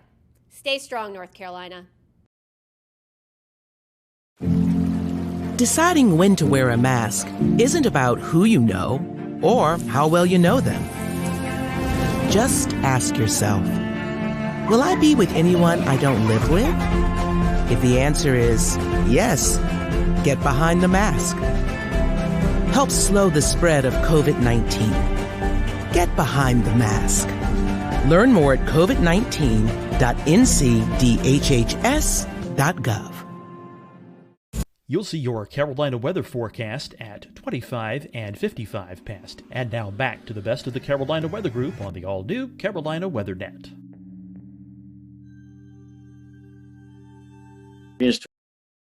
Tour, Corn Ferry Tour. We do the LPGA. We do the PGA of America, which includes the PGA Championship, Ryder Cup, Senior PGA, and some of their smaller events. And we do quite a few international events for IMG. We do a lot of Asian tournaments in China and Taiwan and that kind of thing. So, you know, we do over 150 events a year now, so it's quite busy. Well, sort of. I know you're not the only one. I mean, that's a lot of traveling. So, yeah. Tell us a little bit about your team. How many meteorologists do you guys have? Is it just you that goes out to a tournament, or is there kind of a team aspect for you guys? Yeah. How's that go? Yeah, we've got we've got 7 or 8 guys that travel all the time, and we usually just send one person to each tournament or event that we cover. You know, because we also do outdoor concerts, and we do some other events like that we have a meteorologist go to and that help out. But there's one guy per tournament, and so basically, on the PGA Tour or any golf tournament or any outdoor event that we do, lightning is the number one concern. So that's why a meteorologist is on site. We set up an electric field mill. We have 2 laptop computers that have obviously the Doppler radar, lightning detection. We have a mix of BISLA's National Lightning Detection Network, and all that data that we get in-house. We have, all the computer models that we look at, the NAM, the Euro, the GFS, all those. So everything's in-house, and we sector where we're going to go, and we can make custom products for ourselves and that kind of thing. So we make our own forecast on site. So using all that technology, as an official comes in wondering what the weather is, if we do see a threat, we see a storm developing, the officials can come in, we can show them exactly on the screen what is happening, and based on what we're showing them and what our opinions are, what's going to happen, then the officials can make very good decisions of, okay, when do we need to stop? And then once we do that, especially on the PGA Tour, they have LED boards across the golf course. They'll put weather warning signs up. The officials will blow horns to the players, signaling that it's a dangerous situation. So then the players will get moved off to evacuation vans and cars and that kind of thing, and they're brought to the clubhouse. And so hopefully, if we do our job correctly, then we've given enough time to where people can get back to the buses and hopefully back to their cars, because not everybody has a clubhouse pass. So they can't all get indoors to safety, so we got to get a lot of them back to their cars. So it's a big machine, it's a big operation, but it's most tournaments, I'd say every tournament has an evacuation plan, emergency plan. So it works pretty well. And then the big question is, once we have stopped play, when do we go back and start playing? When is it safe to go back out? So that's when we help big time, as far as, okay, we think this storm is going to be out of here at such and such time. And then they can open up the practice facilities again, let the players warm back up, and then we'll get them back out to the golf course and start playing again. Stuart, that kind of rings a bell here in Charleston at Bulls Bay, the tournament last year. LPGA, lightning, someone went under the tree, and it's a serious situation with these thunderstorms and in these golf tournaments. How much collaboration do you guys have with the local National Weather Service, especially in big events like this? In the last few years, there's been a little bit more collaboration because, with Homeland Security and a lot of these big, government agencies and everything, a lot of these agencies are using golf tournaments as their training grounds for big events and things like that. So I know down at the RBC Heritage down in Hilton Head, the FBI shows up and all the government agencies, the Weather Service, and so they do a lot of practice at that event since it's such a large event. And so I do coordinate with the Weather Service there. We'll talk what we're thinking, and kind of bounce off ideas off each other. But for the most part, I'll maybe read a forecast discussion or something like that from the Weather Service. But, like I said, having everything in-house, all of our own computer models and that kind of thing, we basically do our own thing, to be honest with you, make our own forecast. Because I think in a lot of ways, sometimes we do a better job because we know what golf wants and we know what golf needs. So we know what they're looking for as far as a forecast goes. Whereas the Weather Service, they may be a little more general because they have a bigger area to cover. So for example, for us, wind forecasts are very big at the golf tournaments because that plays a huge role on how the golf course is going to be set up each day. So we concentrate a lot on wind, and so we try to be very accurate in that department. Where you may see a weather forecast from the Weather Service that says winds are 5 to 10. Well, okay, that's kind of general. We try to be more exact than that, where our forecast will say maybe we have a westerly wind, like on the coast there. Maybe you have a drainage wind in the morning off the land, and then we'll get the sea breeze at 1 o'clock, and it's going to shift out of the south or southeast or whatever, and it's going to be 10 to 15 at that point. A lot of times the Weather Service really doesn't break it down like that, so we try to be more specific of what's going to happen at the golf course so they can plan how they're going to set the golf course up. So that's some of the things that I think we do a better job at than TV or Weather Service being more general. Stuart, let's play. Let's hope we're not forecasting too far in the future. We have a Wells Fargo Championship coming up in Charlotte, the Wyndham Championship in Greensboro. Let's say that you're there forecasting and you see it could be a potential stormy day. That there's going to be thunderstorms moving into the air. What is it? Kind of give us what you do the morning of. Kind of give us a play-by-play of what that setup looks like if you see, it's going to be a stormy afternoon or something in these tournaments. Well, let's say the first tee time is 7 a.m., okay? That's usually when most tournaments start, 7 in the morning. And I'm usually there probably about 5:30 in the morning because I'm looking at weather data, looking at the latest stuff, making my forecasts and getting that out and distributed, uploaded to the player page, that kind of thing. And so we also have radios that we communicate to the officials with. So every morning I'll go into the rules office and tell the guys as they head out to set the golf course up what I think the winds are going to be that day, and then what time I think the best chances of us getting a thunderstorm. And so if you take a North Carolina tournament, typically what happens is, as you'll know, Scotty, and they'll start in the mountains. They'll bubble up in the mountains about midday, early afternoon, and then as they get going, they'll roll off into the Piedmont, and then they'll usually make it to Greensboro or Charlotte by 3, 4, 5 in the afternoon, depending on how fast they move and what the scenario is. So, so I'll tell the officials that morning, hey, I think we're going to see storms probably anywhere from that 3 to 7 range. And then that'll give them an idea when they need to start paying attention, so to speak. So as we go through the morning there, I'll keep looking at the new data, see if there's anything we need to update. And then obviously I keep watching the screens. I'll have the radars going and that kind of thing. And then as soon as I see something that has a potential of getting to us, that's when I'll get on the radio and tell the officials, hey, I'm seeing some thunderstorms over, let's say, Yadkinville, and they're going to be moving across Winston and to Greensboro here in the next hour and a half. So that'll give them the heads up that, hey, I'm starting to see some stuff that could impact us here in the next hour or two. And so that's when we'll start putting on the LED boards. There's a weather policy that runs and things that say, hey, inclement weather is possible, please pay attention, that kind of thing. And then as the storm keeps moving closer, then I keep updating the officials.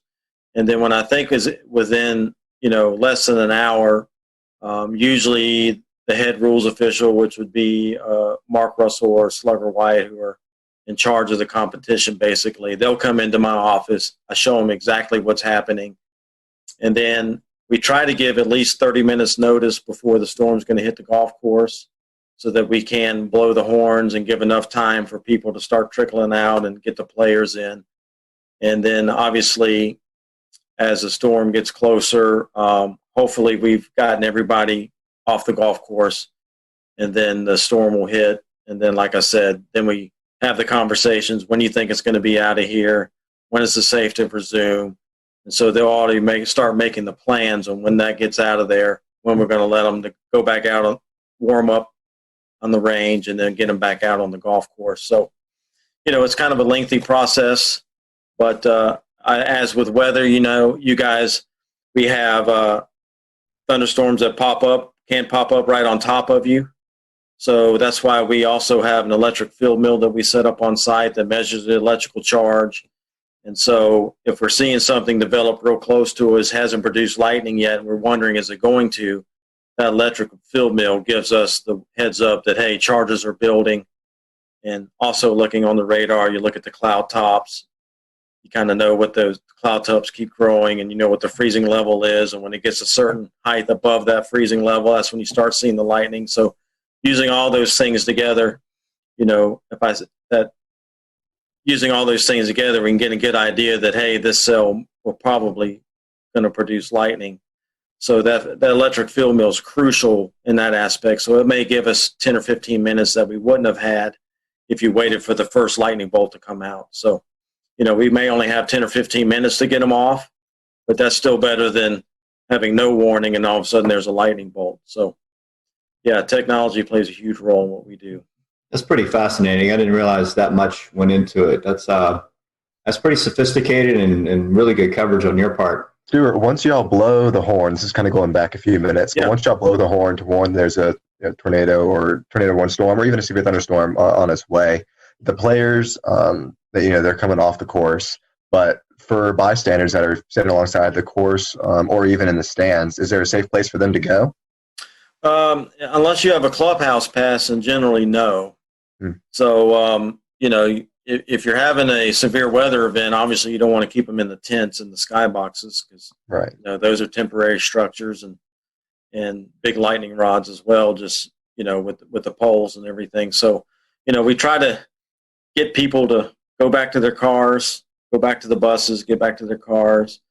But, it doesn't always happen that way. There's always stragglers. There's people that try to hide and wait it out. And because, as soon as we start back play, then they can run out and get a good spot on 18 or whatever. And they're in a good spot to get a good position to watch golf again. But, it happens. We put weather warning signs up. We do the best we can. The PGA Tour and all these events try to do the best they can to get people to leave. But, there's always a few stragglers that always try to stand under a tree. And, it's not recommended, but it definitely it happens. No, I was just going to say that I'm sure that's a problem at a lot of these outdoor sporting events, whether it be air shows, I would imagine, have a big problem with that, or even like you mentioned earlier, concerts. I think it was just last year we saw some video went viral of a concert tent just taking off and downdraft, outflow wind of a tornado, thunderstorm. That's my brain. So yeah, that seems like a real problem. Yeah, it is, and there's a lot of outdoor festivals and concerts and stuff that don't have a meteorologist, and the people in charge really don't know weather. So I think that's when you have more of the mistakes made or decision making, not poor decision making, when those things happen. So, fortunately for us and my company I work for, DTN, we do a lot of consultation. We have a lot of customers that call in and get opinion from a meteorologist. So I think it's getting better and better as far as people hiring meteorologists or at least weather companies to help them out and make good decisions. And like for me, on the on-site business, actually have a meteorologist at your site it's expensive. You got to pay for hotel rooms and airline tickets and ship equipment and plus have the meteorologist there. So that's kind of a hard thing for some organizations to pay that kind of money to have somebody there. But once you have that meteorologist there that's on site, they see how it works and how it takes the pressure off them making these decisions. And it actually pays for itself, to be honest with you, to make good decisions. But, like I said, if you don't have the money, a lot of these organizations just don't have the budget for it. Hey, at least they can still hire a company like mine and have a consultation where they can call in, so it definitely makes a difference. Definitely so. Able to do that for Speedway Motorsports Incorporated. It definitely, I tell them, I'll worry about the weather. You guys worry about running the event. And it's just, I think it's a peace of mind for those folks. Well, I mean, I say it all the time myself is I'll tell you when you need to worry. Yeah, I'll do the worrying for you. Exactly. I'll tell you when you need to worry. So, yeah. I want to get back to what you mentioned about winds, right? So we talked about wind science, right? And we get into the nitty gritty of it, right? So you're talking about sea breezes, you're talking about things at the coastline, even inland, where you can have wind shifting or building, stronger pressure gradient, higher winds from certain directions. Do you get into the science of saying, you look at the course, you look at the direction of wind, the dominant direction of wind for the day, and the speeds? Do you talk about which links are going to be more difficult than others? When you look at long-range trajectory shots or higher iron shots, do you speak about look for a lean to the left or hooking or anything like that when you get into the wind forecast? Yeah, the rules officials, the guys that are setting up the golf course, they're the ones that's more concerned with which holes are going to play. Let's just say we have on hole number 1, we have a strong south wind and it's blowing, 15 to 20 miles per hour. Well, if it's blowing from behind them, then a lot of times what they'll do is they'll move the tee blocks back so that hole plays longer. And then on the next hole, maybe it's going the opposite direction. Now it's in the player's face when they tee off. So they may move those tee blocks up so it plays shorter. That way they're trying to keep everything moving, but they're also trying to make it not hard, but they're trying to make it fair too. Not necessarily hard, but fair, and keep things moving. So, crosswinds play a big role, especially near the greens, where if there's a lake or a big sand trap or something that's on the right side and it's blowing from left to right, well, they may put that hole location more towards the left side of the green, so guys aren't dumping in the lake the whole time trying to get it to the hole. That's so all those strategies play a role in how the golf course is set up. So definitely wind direction definitely is important. How strong the wind is. So they're actually changing distances and layout. Absolutely. So we have 18 holes. We have 18 holes, and all through that golf course, it's going to be in their face or behind them, left to right, right to left. So all those things play a role in how the golf course is set up. So definitely wind definitely is a major impact on golf tournaments. So. Very interesting. Very neat. Scotty, go ahead. Yeah, Stuart, in certain circumstances, I know we saw the Masters had some severe weather roll through back in 2019. When we see these big severe weather events, you guys, I'm sure, coordinate with the course, with the tour, with the TV networks, and kind of make the best plans. Is that right? Yeah, we try to do what's right. You don't want to get anybody hurt.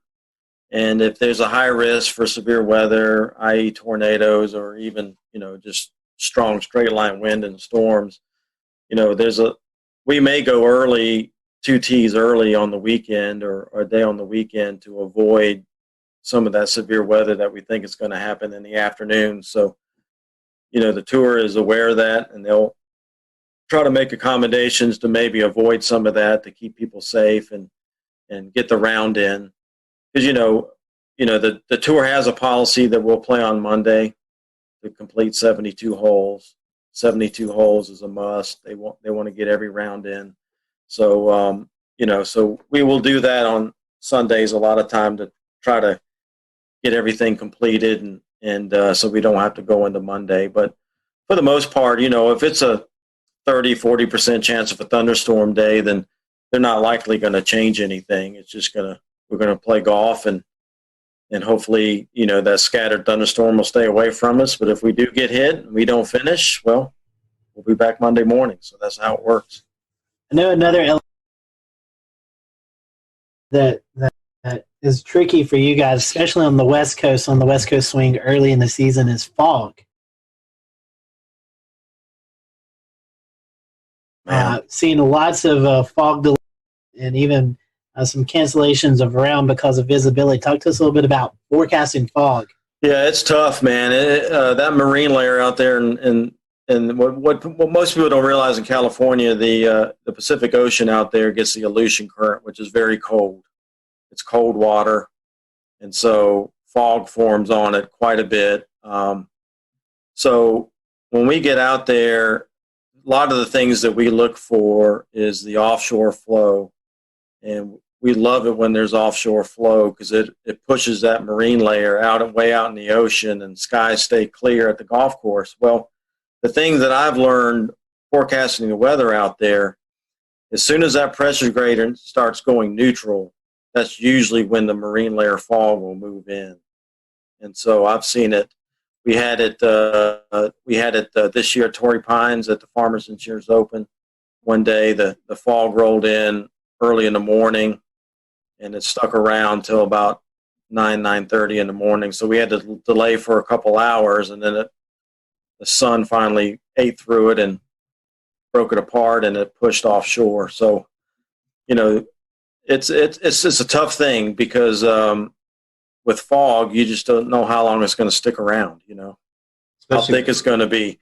We get the marine layer out there too. Sometimes it lifts and it's just a cloud deck, and you're fine. It's just a cloudy day. But at Torrey Pines, we do have some elevation. I think we're up at 400 or 500 feet there, and so if it lifts up to 500 feet, we're in the cloud and we get socked in, and then obviously you go other places along the coast there that's not elevated, and it's fine. So it's definitely tough, but something we deal with, and we just try to help the best we can with that. So I know we're getting late on the interview. A fun question here: any favorite PGA Tour stops, and any of the PGA Tour players really weather savvy that we might not know about? Well, I mean, favorite weather stops. I mean, as far as any tournaments go, Hilton Head's a big favorite of mine. Any Hawaii tournament's great. Pebble Beach is awesome if the weather's good. Same thing with Torrey Pines in California. So yeah, we go to some great places. I mean, this past year I went to Japan and South Korea. I went to Shanghai, China, and this year, later in the year, I'm going to Australia. So yeah, I mean, we go to some great places, and it's a lot of fun. So yeah, it's good. I was going to say, you have to go to these areas and actually learn the weather in these areas. You probably would have to understand it before you even go. Yeah, believe it or not, I mean, everywhere I go, I start paying attention to where I'm going a month or two ahead of time. So I know when I get there what's been happening. So you kind of got a feel for what's been going on. So, I've already been keeping tabs for the next couple of weeks when I go to Tucson and California again. And, and then obviously long term, you kind of looking, I've got Florida lurking in March. I'm going down to Florida. So you definitely keep up with what's going on and what's been happening. So kind of what to expect going into it. So it's definitely harder in Japan and Korea and some of these places where, maybe the radar data is not as timely, or you don't have all the good data you have here in the U.S. You still have some data, but maybe not quite as good as some of the things you're used to using. So, and, forecasting wind and things like that gets a little more difficult, some of these spots. So, but still, us being there is still better than, for the tour and some of these tournaments, having us there is still better than not having us there, where they would just be guessing. So, we do the best we can, and they know it's not the U.S. and it's not quite as good, but it's still we still send our electric field mill over there, and we still have that and the detection network and that kind of thing. So. Oh, wow, I bet that's interesting, transporting that equipment across seas to foreign country. Yeah, the tour sends a lot of containers and things, so it goes on with a lot of the scoreboards and that kind of stuff. So it helps. One more question from me is as far as golf and the weather. Talk about course saturation. We're talking about frost in the morning, dew on the grass, dew points, humidity, right? How does it factor in to your forecast for when the starting time is? Does that sometimes get pumped up because of the ground's just wet and needs time to dry out, or? Well, obviously, if it's totally saturated, there's the rules of golf dictate what we can do as far as playing golf on a saturated golf course. So if there's still some... We'll return to Best of the Carolina Weather Group in a moment. Now your Carolina weather forecast. Here are today's forecast high temperatures for North Carolina. Here are the forecast lows for tonight for North Carolina. Here are tomorrow's forecast high temperatures. And here's forecast rainfall across North Carolina tomorrow. Here are the forecast highs for the day after tomorrow.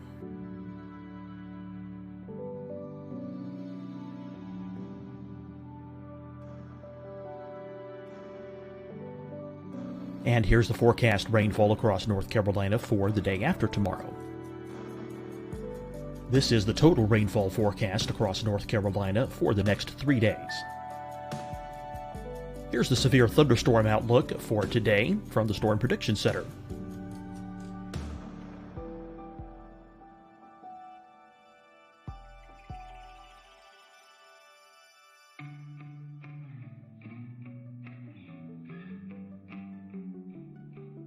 Here are the forecast high temperatures for today for South Carolina. Here are the low temperatures for today for South Carolina. Here's the probability of precipitation forecast across South Carolina today. And here are the rain chances across South Carolina tonight. Here are tomorrow's forecast highs across South Carolina. Here are the forecast low temperatures for tomorrow for South Carolina. And here is the probability of precipitation across South Carolina tomorrow. Here's the precipitation chances across South Carolina tomorrow night. Here are the forecast highs for the day after tomorrow in South Carolina. Here are the forecast low temperatures across South Carolina for the day after tomorrow. And here are the rain chances across South Carolina for the day after tomorrow.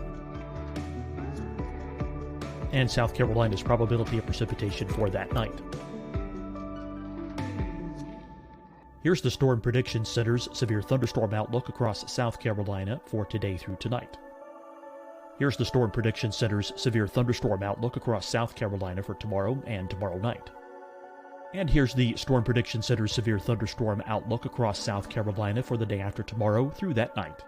Here's the severe thunderstorm outlook for today from the Storm Prediction Center.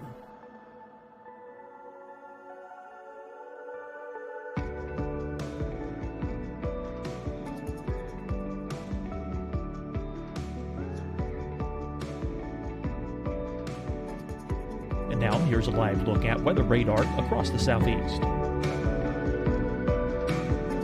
Fight the spread and take a stand against coronavirus. Wear a mask in public. Stay at least 6 feet apart from others. And get tested. Join us and fight the spread. Visit scdhec.gov/COVID-19. Getting tested for COVID-19 helps you to take the steps needed to protect yourself, your loved ones, and your community. Find the testing location at scdhec.gov/COVID-19 testing. Hi, everyone. I'm Dr. Mandy Cohen, Secretary of the North Carolina Department of Health and Human Services. And when you follow the 3 W's, you protect your family and your neighbors from COVID-19. When you leave your home, practice your W's. Wear a cloth face covering, wait 6 feet apart, wash your hands often. Wear, wait, wash. We're in this together. Stay strong, North Carolina. Deciding when to wear a mask isn't about who you know or how well you know them. Just ask yourself, will I be with anyone I don't live with? If the answer is yes, get behind the mask. Help slow the spread of COVID-19. Get behind the mask. Learn more at covid19.ncdhhs.gov. You'll see your Carolina weather forecast at 25 and 55 past. And now back to the best of the Carolina Weather Group on the all-new Carolina Weather Net. Some real wet areas. The tour a lot of time will institute a policy of lift, clean in place where they can get relief maybe from some of those spots to a drier area that's not any closer to the hole, but they get some relief. And then they can pick up mud on their ball, so they can pick the ball up and wipe the mud off and place it back down and then hit it. So that helps us out quite a bit. But if we still have water running down the fairways or there's puddles on the greens and you can't put the ball through a puddle, so then obviously we can't play in those conditions.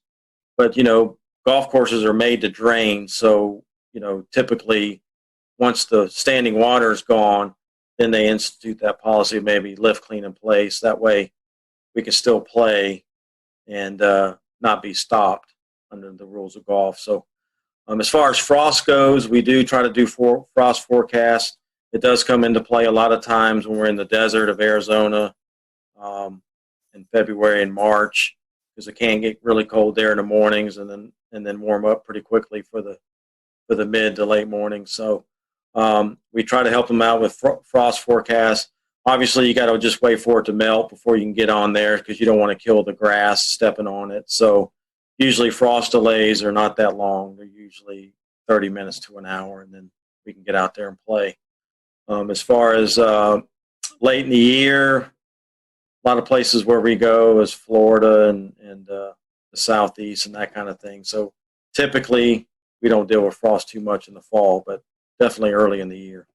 Well, Stuart, thank you so much for joining us. We certainly appreciate it and glad that we could catch you while you're here at home. And we wish you the best of luck as you travel out to all these cool destinations, and hopefully you'll have some good weather. If folks want to follow along, do you have a social media account or something you'd like to promote? Yeah, I you can follow me on Twitter. It's at PGAWXMAN and the number 1. So it's PGAWXMan1 on Twitter. And I'm on Facebook, just Stuart Williams. You'll just have to find me on that. But that's the only 2 social medias that I'm on. Yeah, Twitter, definitely follow me, and you can see what the forecasts are, what's going on at these tournaments that we're doing and these other events. So. And the weather's bad and you're at that tournament, just go find Stuart. You can blame him for it. Yeah, that's right. Stuart, thank you so much for joining us tonight. As always, we appreciate your time and glad to catch up with you, and I hope to talk to you soon. Absolutely. Scotty, thank you guys for having me on. I appreciate it. It's been a lot of fun, and hopefully we can do it more often. Yes, sir. All right, guys, thanks for watching the Carolina Weather Group. We'll see you back for another episode next week. All right, and that is our interview with Stuart Williams, DTN meteorologist who goes to all the PGA Tour events and provides them on-location weather support. That interview, again, was recorded in February for what we thought was going to coincide with a premiere for the Wells Fargo Championship in Charlotte. This week, the PGA Tour is back in action. They are at the RBC Heritage event in Hilton Head, South Carolina. And from Charlotte, I am James Brierton. We will see you back here next week. We will leave you, I'm trying to pull up a camera in Hilton Head, South Carolina to take a look at conditions there right now. It's not coming up. Go figure. But you'll have to trust us that Stuart's forecast says it won't be all too shabby. And here it is. A look from the Salty Dog there in Hilton Head, South Carolina. Again, I'm James Brierton, Charlotte. Thanks for joining us. Have a good night.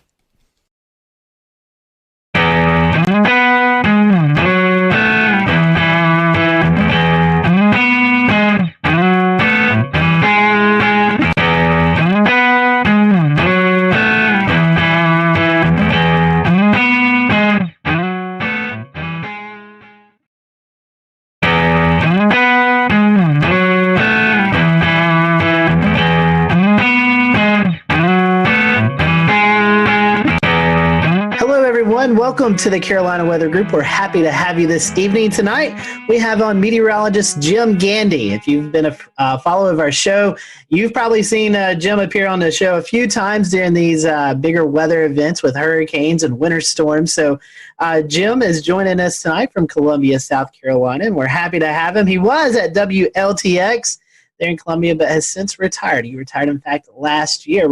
Actually, Jim, I think we're coming up on the 1 year mark. Is that correct? Just passed it. It was June 1st of last year. Yeah, so we've just passed that. So I know retirement life, we were talking a little bit before we started recording here, has been good to you. So we'll talk a little bit more about that afterwards. But 45 years in the business, you're known as South Carolina's weatherman. Tell us how it started. How did your love for weather transition you into being a meteorologist on TV?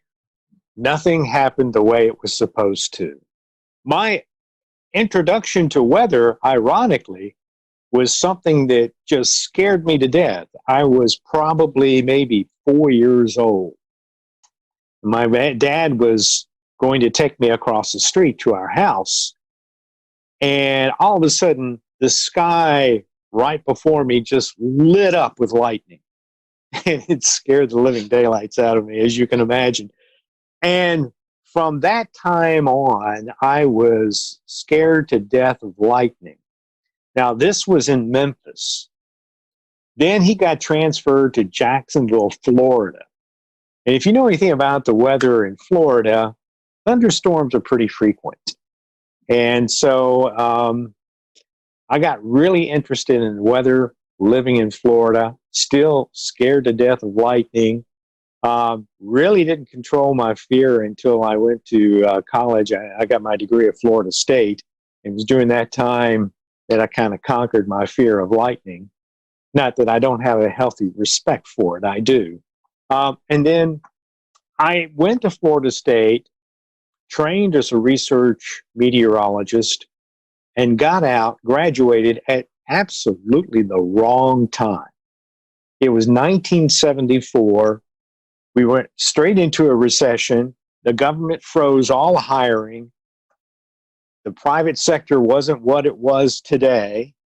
And so I was forced to kind of look around. My first job as a meteorologist actually was at the Institute of Storm Research in Houston, Texas. But then their contracts dried up. Again, I'm without a job. So I went back to Memphis, and I actually went back to graduate school. And that first semester in graduate school, one of the TV stations in Memphis called me and asked me if I wanted to come down and audition. I had never been to a TV station, didn't know anything about television other than what I saw on TV. I went down there, did the audition. Whatever they saw, they liked, they hired me, and the rest is history.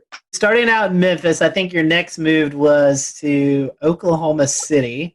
Oklahoma City. I was in Memphis for 2 years. We were in the midst of a union fight there. The station was being unionized, and I hadn't had a pay raise in 2 years. So I decided, okay, maybe it's time to look elsewhere. And I applied to a number of TV stations in Florida, since my background was in tropical meteorology. And one day I get a tape back from Florida, and I think it was the tape I sent to Orlando. I get the tape back. Obviously, it was rejected. One of the directors in the control room said, well, they've got an opening in Oklahoma City. Why don't you try for that? Well, I just got this tape back. I threw it in the mail and didn't think too much of it. But then I would say just a few days later, I got a phone call from Jim Williams at KTVY, now K4 in Oklahoma City. And they flew me out there, and I did an audition right there on their set.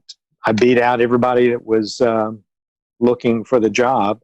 And so I spent almost 5 years in Oklahoma City. Then I went and spent 2 years with Mike Smith up in Wichita at the Kansas State Network. And then I got the job at WIS in Columbia, South Carolina, and was there for about 14 and a half years. And then Gannett offered me a job, and I went and worked at corporate for a year and then came to Columbia at their station, WLTX, and was there for 20 years. Going tropical, you know, studying at Florida State, like you said, you know, experienced in tropical meteorology.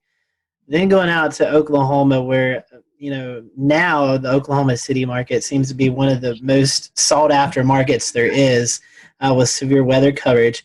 It's turned into, you know, something that everybody tunes into now. Was it like that back in the 80s? I know the helicopters now, we have all these storm chasers, but what was it like in the 80s in the Oklahoma City market? It was fantastic, but you have to understand, I went to Florida State University. We didn't talk much about tornadoes. So when I went out to Oklahoma, I told my folks, I said, well, we're going to find out what kind of meteorologist I am, because Oklahoma City is a tough market. It has broken many people, and we'll see if I can hack it. Well, I went out there at just the perfect time. I got the job in July, which was right at the end of the severe storm season. So I really had about 8 months to prepare. And prepare I did, because down the road from Oklahoma City, of course, is the University of Oklahoma, the National Severe Storms Laboratory, all right there in Norman, Oklahoma. And some of my friends at Florida State were working at the Severe Storms Laboratory. So I knew the caliber of people that were down there. My biggest fear in Oklahoma City was going on the air and saying something that wasn't correct. OKC to Wichita to Columbia. Is there anything in particular that drew you to the Midlands versus being out west? It's very different. Well, one was a job, right.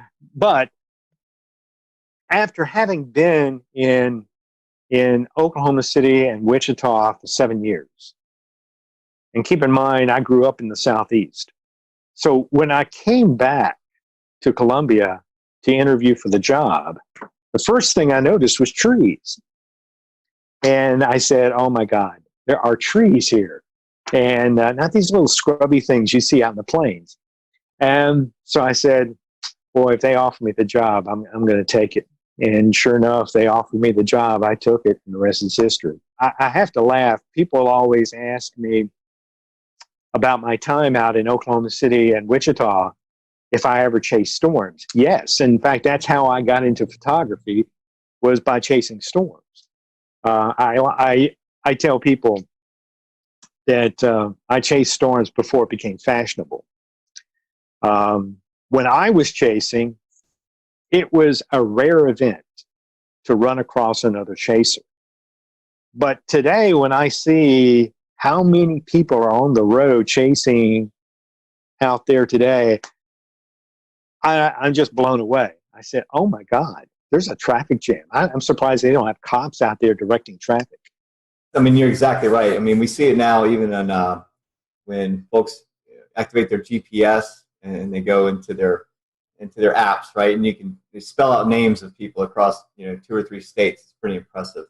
So yeah, lots of people. A lot of people out there. And the competition is pretty stiff. Every once in a while on Twitter, you'll hear some scuffling going on about who was first in line or who was supposed to be first. So it's kind of interesting. Well, see, I never had that problem.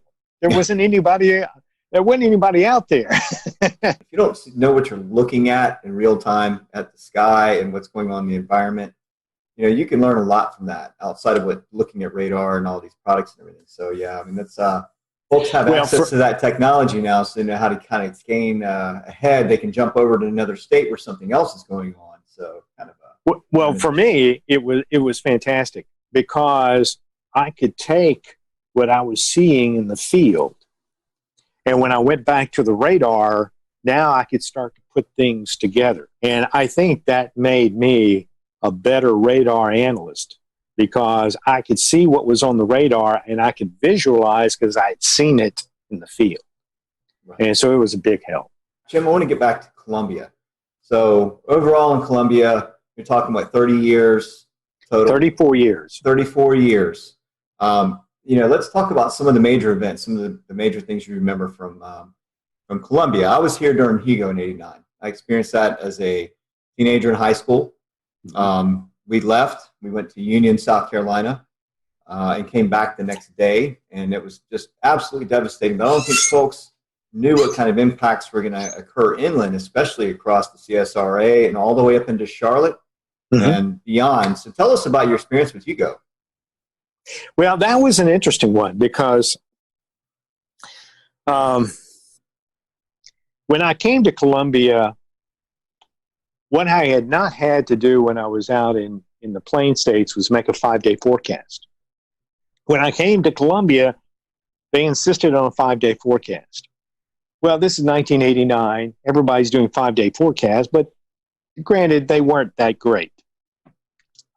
So I had been watching Hugo off the African coast, and I had been reading some of the analysis coming out of Washington. And going into the preceding weekend, they said the weather pattern is shaping up for this hurricane to affect the southeast, which caught my attention. So over the weekend, I'm following it pretty closely. And so I went into work early on that Monday, and I did my analysis.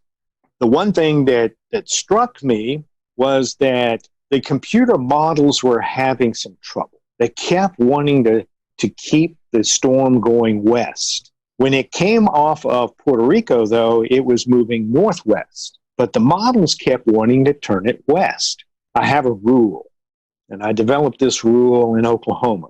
And that rule is, when it comes to computer models and reality, reality always wins. So I looked at the situation, trying to figure out why would the storm turn west. I could not find any reason for it to turn west. So I decided there isn't much out there to move this storm. So I pretty much interpolated from the 500 millibars right into South Carolina. So on Monday, that Monday night when I went on the air, I said, I think this is a hurricane that's going to hit us in South Carolina. And I was projecting mainly the low country. And the next day, I expected, that was, it hit after midnight on Friday. So you're more than 3 days out. So I expected, okay, I'll have to change the forecast Tuesday, but we can make corrections along the way. Well, when I came in Tuesday, I was within 25 miles of the projected path. So I decided, if things aren't changing, why change the forecast? So I stuck with the forecast, and it came right into Charleston, South Carolina, and it did quite a number on South Carolina. It was the strongest hurricane to hit South Carolina since the storm in 1893. I want to touch on another major weather event topic, which was the October flood of 2015, which affected not only us at the coast, but again, the connection to Columbia and the tropics and an upper low. And it was just the perfect kind of combination. And so I know that there was dams that broke in Columbia. There was all kinds of flooding issues, you name it. So talk a little about your experience with that.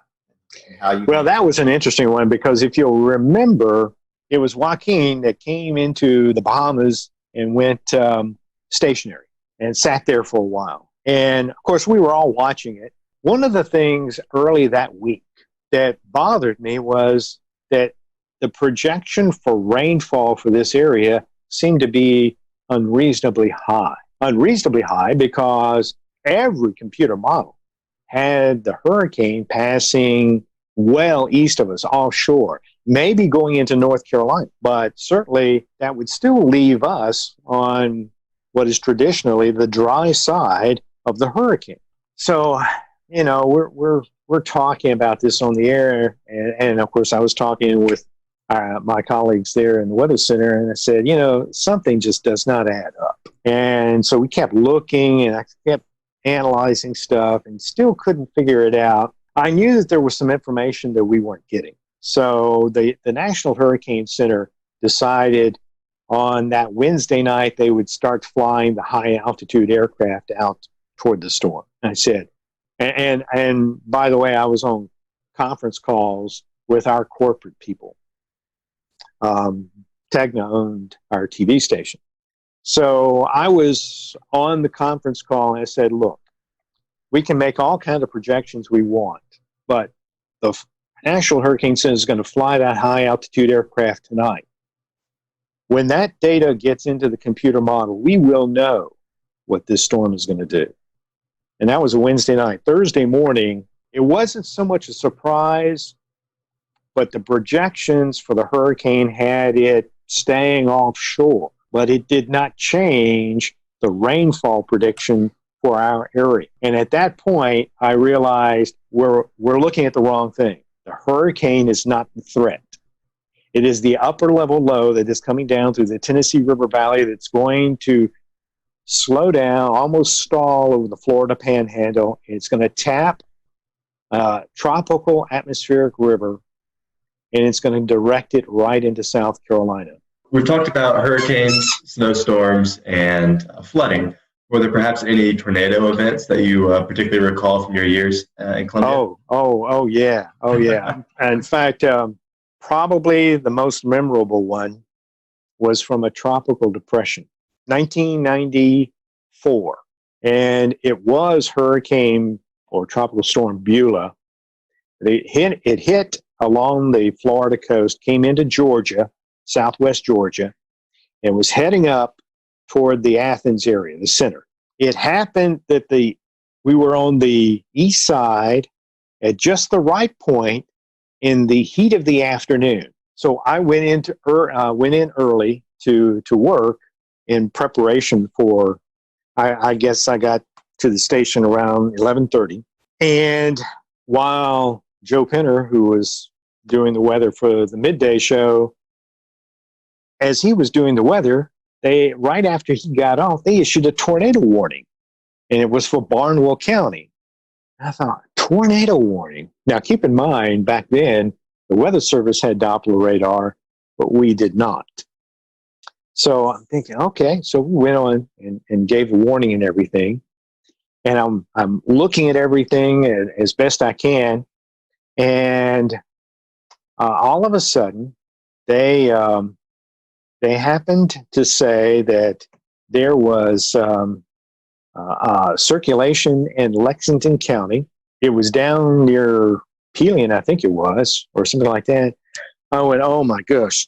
So I notified the assignment desk. They said, where do we need do we need to send someone to Pelion? I said, no, don't go to where it's been, go to where it's going to go. So we sent a photographer out on I-20, and I just said, go toward Highway 6, and then we'll see. Well, he gets to Highway 6, and he misses the turn, has to turn around. When he does, he sees the tornado. And that was the first of something like 28 or 9 tornadoes that day. Switching gears a little bit, Jim, climate change has been something you're very vocal about. Can you talk to us a little bit about that? It goes back to in 2007. This is when TV stations were starting their websites. Everybody was kind of green back then, so we really didn't know what we were doing, what we wanted to accomplish. And I convinced the TV station. I said, let's do something. Let's start a science and technology page. But I was also at the time on the station's scientists committee. It just so happens that Joe Whitty, a meteorologist who was on the air in Washington, D.C., made a recommendation to Ed Maybeck at George Mason University.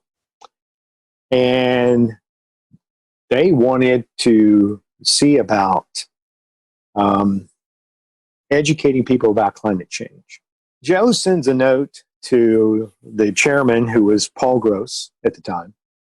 And Paul then relayed that message to all of us on the committee.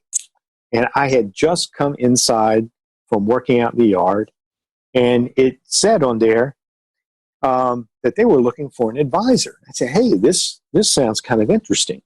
So I responded. But a friend of mine on the committee beat me to it. So when I talked to Joe, I said, well, if you need any help or anything like that, just let me know. A few days later, he calls back. He said, how would you like to be the test case? I got the TV station on board. They supported it.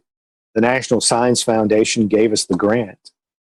And in 2009, ironically, as ClimateGate was breaking, we were meeting in Washington, D.C. to map out a program that would become Climate Matters.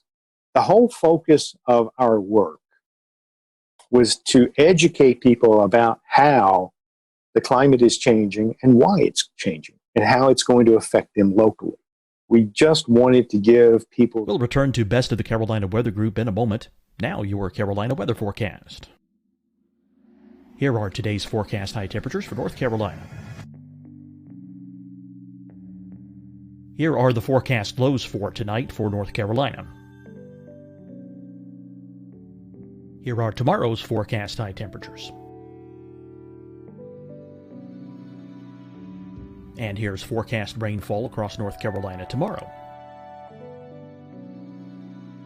Here are the forecast highs for the day after tomorrow.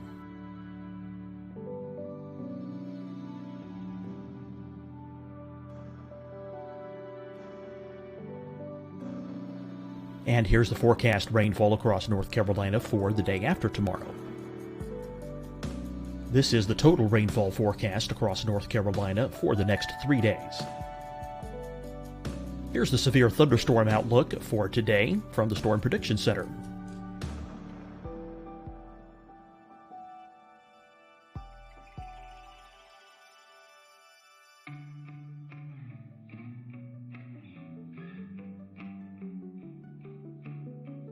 Here are the forecast high temperatures for today for South Carolina. Here are the low temperatures for today for South Carolina. Here's the probability of precipitation forecast across South Carolina today. And here are the rain chances across South Carolina tonight. Here are tomorrow's forecast highs across South Carolina. Here are the forecast low temperatures for tomorrow for South Carolina. And here is the probability of precipitation across South Carolina tomorrow. Here's the precipitation chances across South Carolina tomorrow night. Here are the forecast highs for the day after tomorrow in South Carolina. Here are the forecast low temperatures across South Carolina for the day after tomorrow. And here are the rain chances across South Carolina for the day after tomorrow. And South Carolina's probability of precipitation for that night. Here's the Storm Prediction Center's severe thunderstorm outlook across South Carolina for today through tonight. Here's the Storm Prediction Center's severe thunderstorm outlook across South Carolina for tomorrow and tomorrow night. And here's the Storm Prediction Center's severe thunderstorm outlook across South Carolina for the day after tomorrow through that night. Here's the severe thunderstorm outlook for today from the Storm Prediction Center.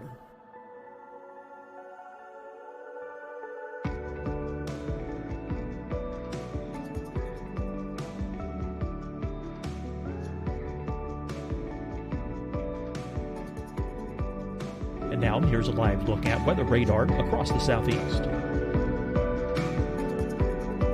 Fight the spread and take a stand against coronavirus. Wear a mask in public. Stay at least 6 feet apart from others. And get tested. Join us and fight the spread. Visit scdhec.gov/COVID-19. Getting tested for COVID-19 helps you to take the steps needed to protect yourself, your loved ones, and your community. Find the testing location at scdhec.gov/COVID-19 testing. Hi, everyone. I'm Dr. Mandy Cohen, Secretary of the North Carolina Department of Health and Human Services. And when you follow the 3 W's, you protect your family and your neighbors from COVID-19. When you leave your home, practice your W's. Wear a cloth face covering, wait 6 feet apart, wash your hands often. Wear, wait, wash. We're in this together. Stay strong, North Carolina. Deciding when to wear a mask isn't about who you know or how well you know them. Just ask yourself, will I be with anyone I don't live with? If the answer is yes, get behind the mask. Help slow the spread of COVID-19. Get behind the mask. Learn more at covid19.ncdhhs.gov. You'll see your Carolina weather forecast at 25 and 55 past. And now back to the best of the Carolina Weather Group on the all-new Carolina Weather Net. What does Columbia, South Carolina mean to you? And then second part of that is, how is retirement life? I worked here for 34 years, so I consider it to be home. It's also a great place to be. The cost of living here in Columbia is really pretty low in comparison to other parts of the country. And actually, you can say that through a large part of the Carolinas. It's not just Columbia, but in this part of the country, the cost of living isn't that great. So it's a great place to live. So if you don't have a vast wealth, it's a great place to just kind of, settle in. As it turns out, I picked the perfect time to retire. I mean, I was already 66, so it wasn't like I was retiring early. So I decided, okay, let's go ahead and retire. This is it. I'll retire, and we'll enjoy life, whatever it is. Last question, Jim. To wrap this up, what are your words of advice for any future meteorology student or anybody that's currently in the field? I read something the other day that kind of struck me. It was a young meteorology student who was struggling or had struggled at Florida State, had gone to another college, had some problems there, but was really passionate about weather. And I thought about it because I felt bad that she was struggling, but I sent her a tweet back, and I said, this might surprise you and will surprise some, but I'm not the sharpest tool in the shed. I struggled as well. I often joke that I enjoyed the course atmospheric radiation so much, I took it 3 times. And you just have to work hard and persevere. When I graduated, I wasn't at the top of my class. But my parents instilled a work ethic. If you want something, you got to work for it. So in many cases, I wasn't the best person on the air. Certainly, I wasn't always the best looking person on the air. I don't have the best voice on the air. I don't even know why I'm on the air, but I work harder than anybody. One of my colleagues once said, you are the hardest working meteorologist I have ever been around. And it's true. When I go to work, I'm there until it's done. 8 hours, 9 hours, 12 hours, it doesn't make any difference. I get the job done. And I always wanted to be the best forecaster. Very thankful for you to join us tonight. You're still following a little bit of weather. Are you doing any updates on social media? If so, how can folks follow you? Follow me on Twitter and Facebook at Jim Gandy WX. That's awesome. Well, Jim, we certainly appreciate it. We hope that you and your wife can get out and travel soon. Hopefully this pandemic mess will come to us soon or end soon, and you can get out there and enjoy the traveling. And we certainly appreciate you joining us tonight. And from all of us here at the Carolina Weather Group, thank you for your service that you've dedicated to the folks of South Carolina over the thank you. years. Thank you for having me. You're welcome. Everyone, thanks for watching the Carolina Weather Group. We'll see you next time.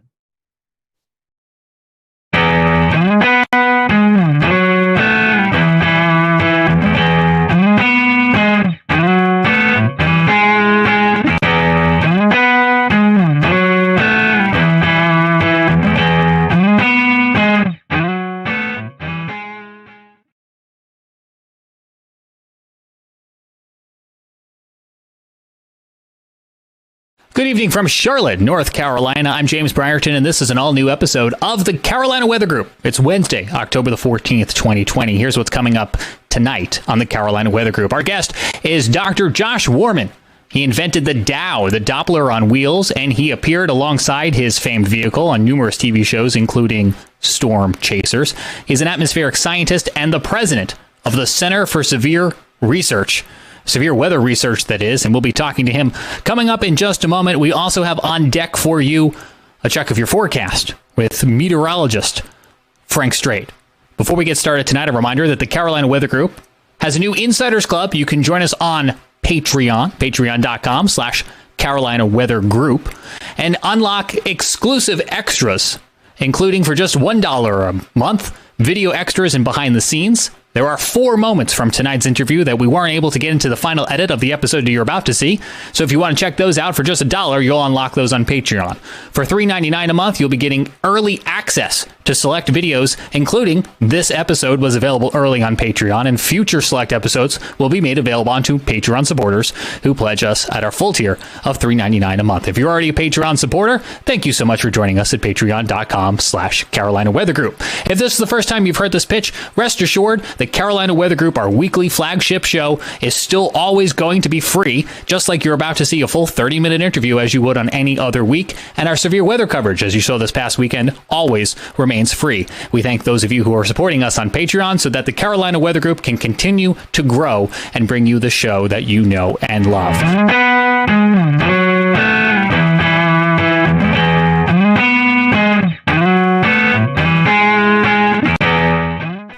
Welcome to the Carolina Weather Group. We're happy to have you this evening. Tonight's guest is Joshua Warman. He works at the Center for Severe Weather Research, and you may have seen Josh on a few storm chasing shows on TV. We're going to talk a little bit about that as well tonight with all the research he's been doing lately with the active tropical season and just kind of generally talking about his career. So we're happy to have Josh with us tonight. Towards the end of the show, we'll let Josh give out some information, social media websites. That way you can follow more of his content.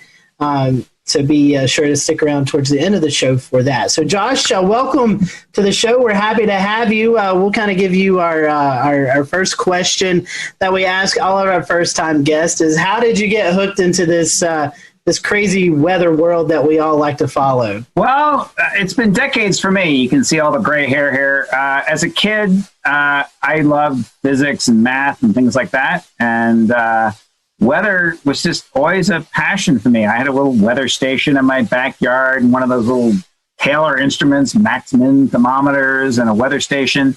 I was old school before the internet. So I always liked weather. It was changing all the time. And it was just a great way to apply my nerdy passions of physics and math to something that was really interesting. A lot of interesting challenges and problems still to be solved. So one way or another, I've been into weather for 50 years. So Josh, before you got started with the Dow projects and everything that you've been working on recently, you actually used to work with the Air Force on nuclear winter simulations, I guess you could say. Could you tell us a little bit about that? That's something I knew nothing about before doing a quick Google search yesterday. Wow, I was going to say, somebody had some old resume out there. I went to school. I went to MIT, was kind of nerdy. I dropped out for 3 years. So, do what I say, not what I do. But I dropped out of school for 3 years. And went to work as a consultant for the Air Force Geophysics Laboratories. And there was a group there that was working on modeling of a nuclear winter. There was a pretty hot topic back in the 80s. And the premise basically was that if a lot of nuclear bombs were dropped, this was a different world back then. We were really thinking about the Soviet Union and the fact that some giant nuclear war would happen with thousands of nuclear bombs dropped. And the concern was that these nuclear weapons would waft a lot of dust and smoke up into the stratosphere where it would last a long time. And so what we were doing in that group was taking normal thunderstorm cloud models, similar, though more primitive because it was 30 years ago, but similar to models that are run now on clouds. And we would instead of initiating a cloud with a 2 or 3 degree warm bubble from turbulence, we would initialize the model with a 500 degree nuclear explosion, and boom, you get a big cloud. And we would look at how high the dust from the ground and how high the smoke and other things would be lofted into the stratosphere. You could see what the effects would be on blocking off the sun, what was the issue. And so the concern then was that a nuclear war might lead to what was called then, probably still is, a nuclear winter. Josh, it seems like you've done a lot of work with radars. What kind of interest when you were trying to figure out what you liked and didn't like in the weather community, what kind of drew you to radars and radar coverage and information? I got into radar as a graduate student, and the group I was working in was working a lot with radar. I was working with radar data. My PhD work was on microbursts, looking at radar data. And I just started asking some technical questions. Most radars work by sending microwaves out. You send a pulse of microwaves out, and then what comes back to you is what you measure. That's how almost all radars are working. But I just asked myself one day, I think literally this was in the shower kind of mental conversation, what happens to all the other stuff? You know, some of the radiation hits the raindrops and comes back, but a lot of it goes other directions. What happens to all that? And so it turns out really interesting things happen to that, and you can measure that. So I basically came up with this concept of what's called bistatic multiple Doppler systems. That's a lot of syllables. But it was just a different way of doing radar, and I kind of got into doing some radar technology. And in the process of getting more, that kind of led to another question once I was doing that kind of technology. By the way, those in the field think that was my most clever idea, not the doubt. I was just reading papers about people who were doing tornado chasing. This was in early 90s. So there certainly were scientists who were doing tornado chasing. There were scientists who were taking out what I'll call some pretty primitive radar type devices to look at those tornadoes. And I thought, well, what if you actually put a good radar near a tornado? What would you see? So it was just asking that kind of simple question. And how could you do that? So I had what, in retrospect, wasn't a great idea of putting a radar in a van, just a regular old passenger van with an antenna in the back, and you would open the back doors and expose the antenna.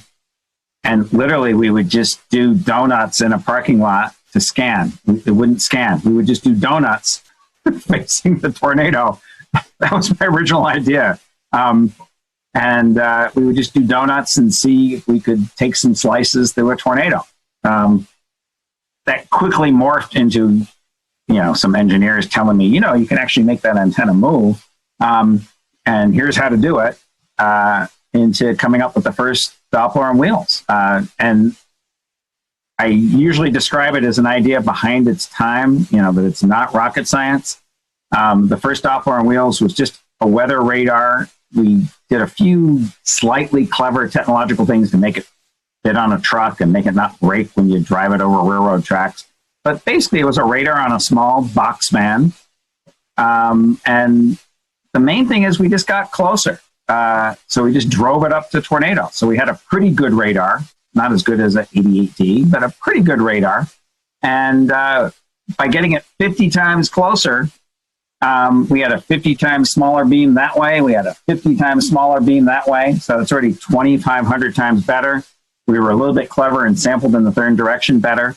But I could get 10,000 pieces of data where an 88D would typically get one.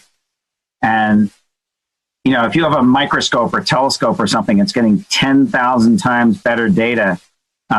It's easy to get new science out of that. And that's what we did. The whole thing was just getting closer, getting finer scale data, looking with a better microscope, with a better telescope at tornadoes and anything else. I know you mentioned tropical stuff, and we just came back from Sally and Laura. Well, we got in the eyes of those storms, in the eye walls of those storms, and with a better microscope, we got up close. And so we're seeing lots of things you just can't see from farther away with our technology. I guess for the viewers and the listeners who aren't as familiar with what the Doppler on wheels looks like and kind of, what is the epitome of that now? I guess some basic descriptions of what it's like having a Doppler on wheels, what's the size of it, and kind of what's the situations that you would prefer to drive it into? Are there other things besides scanning tornadoes and hurricanes that you find it useful for? Sure. So let me start out. I'll back up one step and start just in case there's some people who don't even really have a great feel of what radars do. I mean, radars basically send out a narrow beam. It's kind of like a flashlight beam, as narrow as you can get it. And they're scanning through storms of whatever type and trying to get the smallest details that you can by scanning that flashlight beam back and forth. The Doppler on wheels is basically putting all that radar stuff and that flashlight on a truck so we get closer to things. I was just explaining how if you get 50 times closer, you're getting maybe 10,000 times better data. So anything we drive it closer to, we're seeing better data. I use an analogy sometimes of whoever it was who invented the first microscope. So he pointed at his finger, he can see details of a fingerprint. He can point it at pond water and sees parameciums. You can, almost anything you point it at, you're going to see much finer scale detail. So that's what we do with these Doppler on wheels on trucks. So the fundamental concept is just a pretty good radar. Actually, lately we've made very good radars on trucks. So the first ones were just pretty good radars on trucks. What we've done is we've made our trucks better, but we've also made the radars a lot better. So now we have dual polarization radar. So we can see the difference between hail and rain. If they're making, rain has kind of hamburger shaped raindrops, whereas hail is these big ugly things that are tumbling. We can tell the difference with dual polarization. We have 2 different frequencies, so we can look at what happens at 2 different frequencies. We also have pretty good if you're driving over railroad tracks, like I was talking about. If one frequency goes down, we still have the other one, so it's just more reliable. So we've done a lot to make the radars better. Getting closer is great for tornadoes. We can make maps of tornadoes and multiple vortices and what's happening near the ground, all kinds of stuff you just couldn't see before, just like looking at a paramecium in a pond. But that's true of all kinds of different phenomena. We've had these radars up on mountain peaks in Idaho and Wyoming for winter storm projects where we're looking at what happens with snow bands and what happens with snow bands when you see them in really remote areas. Well, for a radar that's 100 miles away in Boise, you can't see what's happening in that remote area, Idaho. But we put the radar right on the mountains where we're doing the seeding, and we can see what's happening close up. We just took the radars, just a year and a half ago. We took them down to South America to look at storms down there. And by getting up close and targeting those storms, we can see the small-scale details of what's happening. They weren't making tornadoes pretty much. They were just making big hail, actually huge hail, and torrential rains, just horrible flooding. Some of the biggest, strongest storms are happening down in Argentina, northern Argentina. We've taken the trucks up to New England to look at coastal storms there and watching all the small-scale details and banding and other phenomena that we don't even understand what they are. We're still trying to get funding to go study what those things. We've seen some things we don't understand. And so what our normal course of action is, we see something we don't understand, then we go and ask the government, can we have some money so we can go do this better and understand it? So we're still in that middle phase right now where we're trying to get the money to go do the project better to understand it.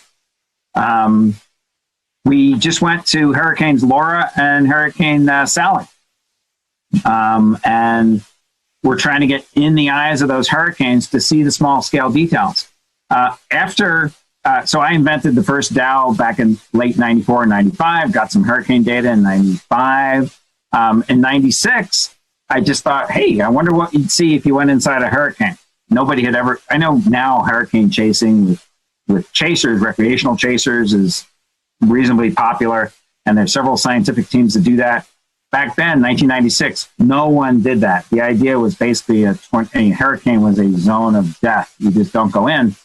But we thought, well, it's not so much worse than an RFD or something. Maybe we can do it, right? So we went in really kind of scared. We were pretty anxious, and we went to Hurricane Fran back in 1996. We deployed I think 5 miles from the coast, really far from the coast, something I just wouldn't do by choice anymore. And deployed on a runway at Wilmington Airport, really scared. We had all these emergency ideas of running into the shelter at the airport if anything bad happened, if we flipped over or went airborne. We just didn't know what would happen. But we got amazing data. We discovered a whole new phenomenon. It turns out the wind in hurricanes doesn't just blow straight. It's actually blowing like a corkscrew. There's these boundary layer rolls. And those rolls are mixing strong winds down to the ground where you get these streaks of stronger winds. But over the ocean in particular, it's mixing the warm, soupy air up from the ocean surface and feeding the storm.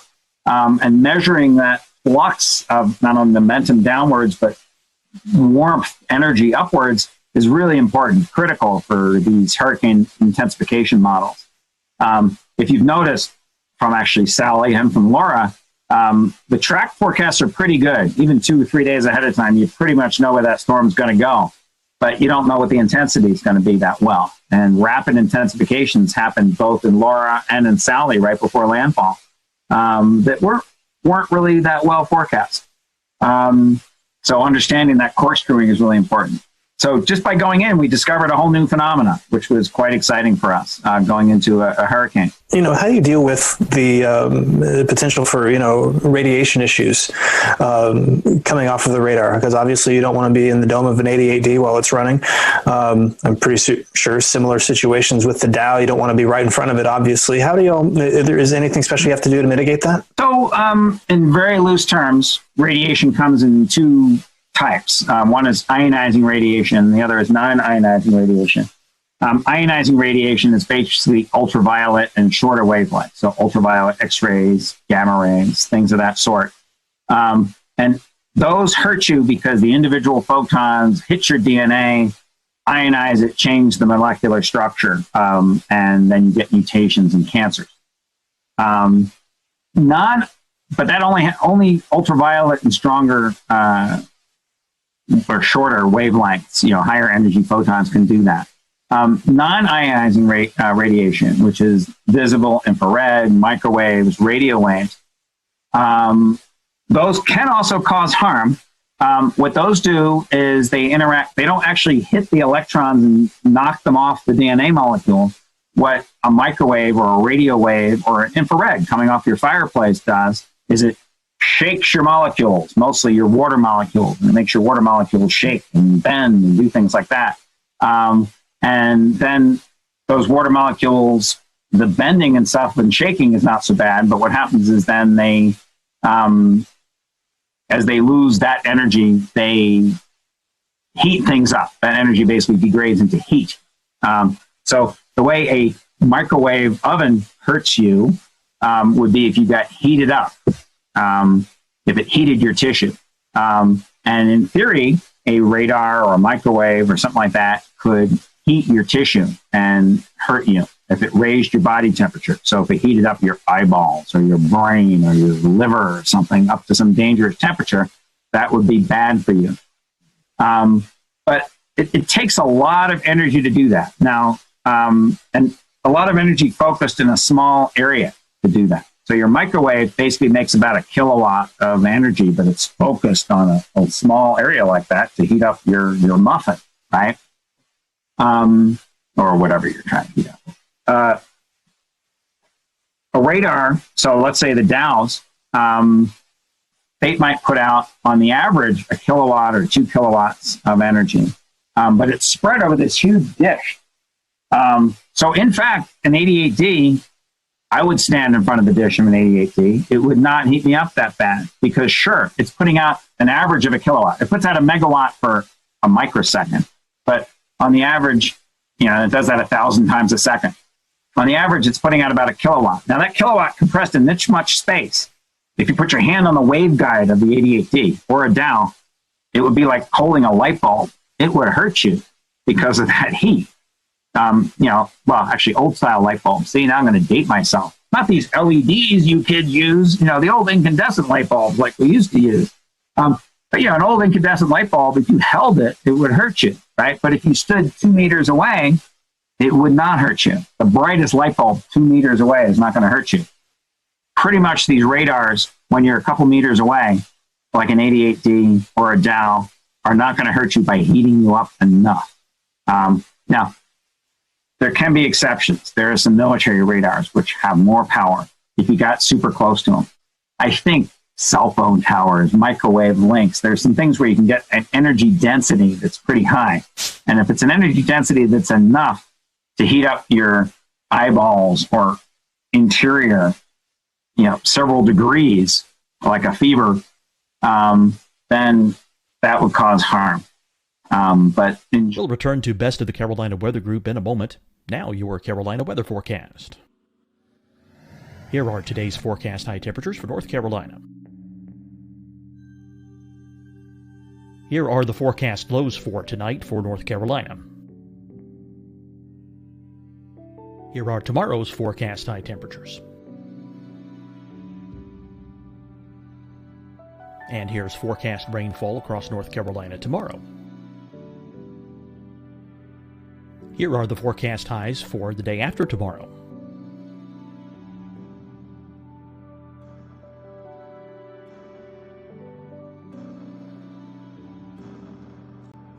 And here's the forecast rainfall across North Carolina for the day after tomorrow.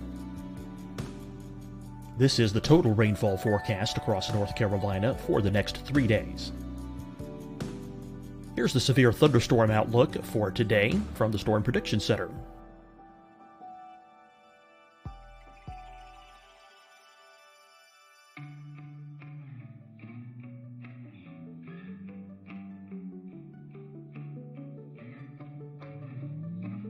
Here are the forecast high temperatures for today for South Carolina.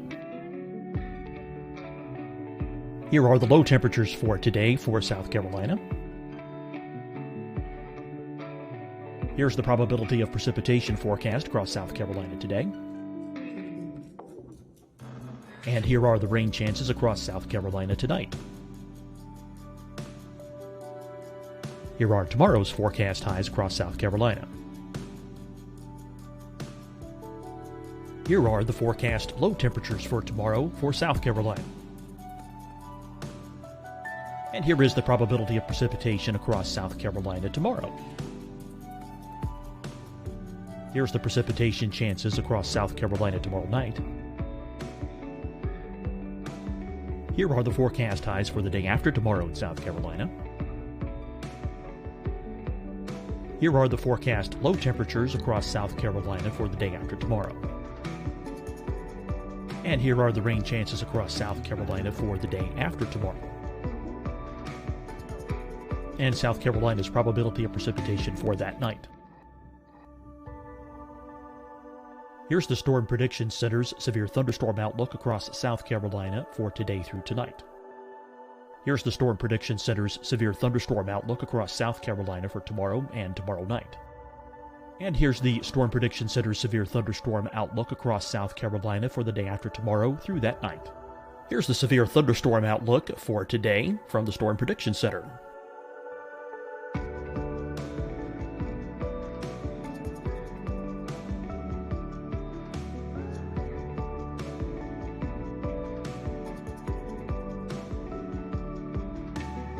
And now here's a live look at weather radar across the southeast.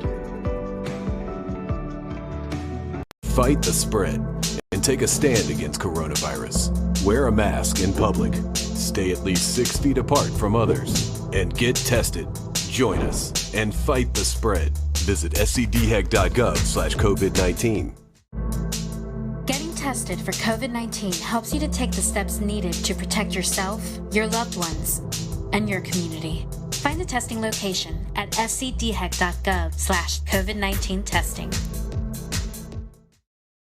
Hi, everyone. I'm Dr. Mandy Cohen, Secretary of the North Carolina Department of Health and Human Services. And when you follow the 3 W's, you protect your family and your neighbors from COVID-19.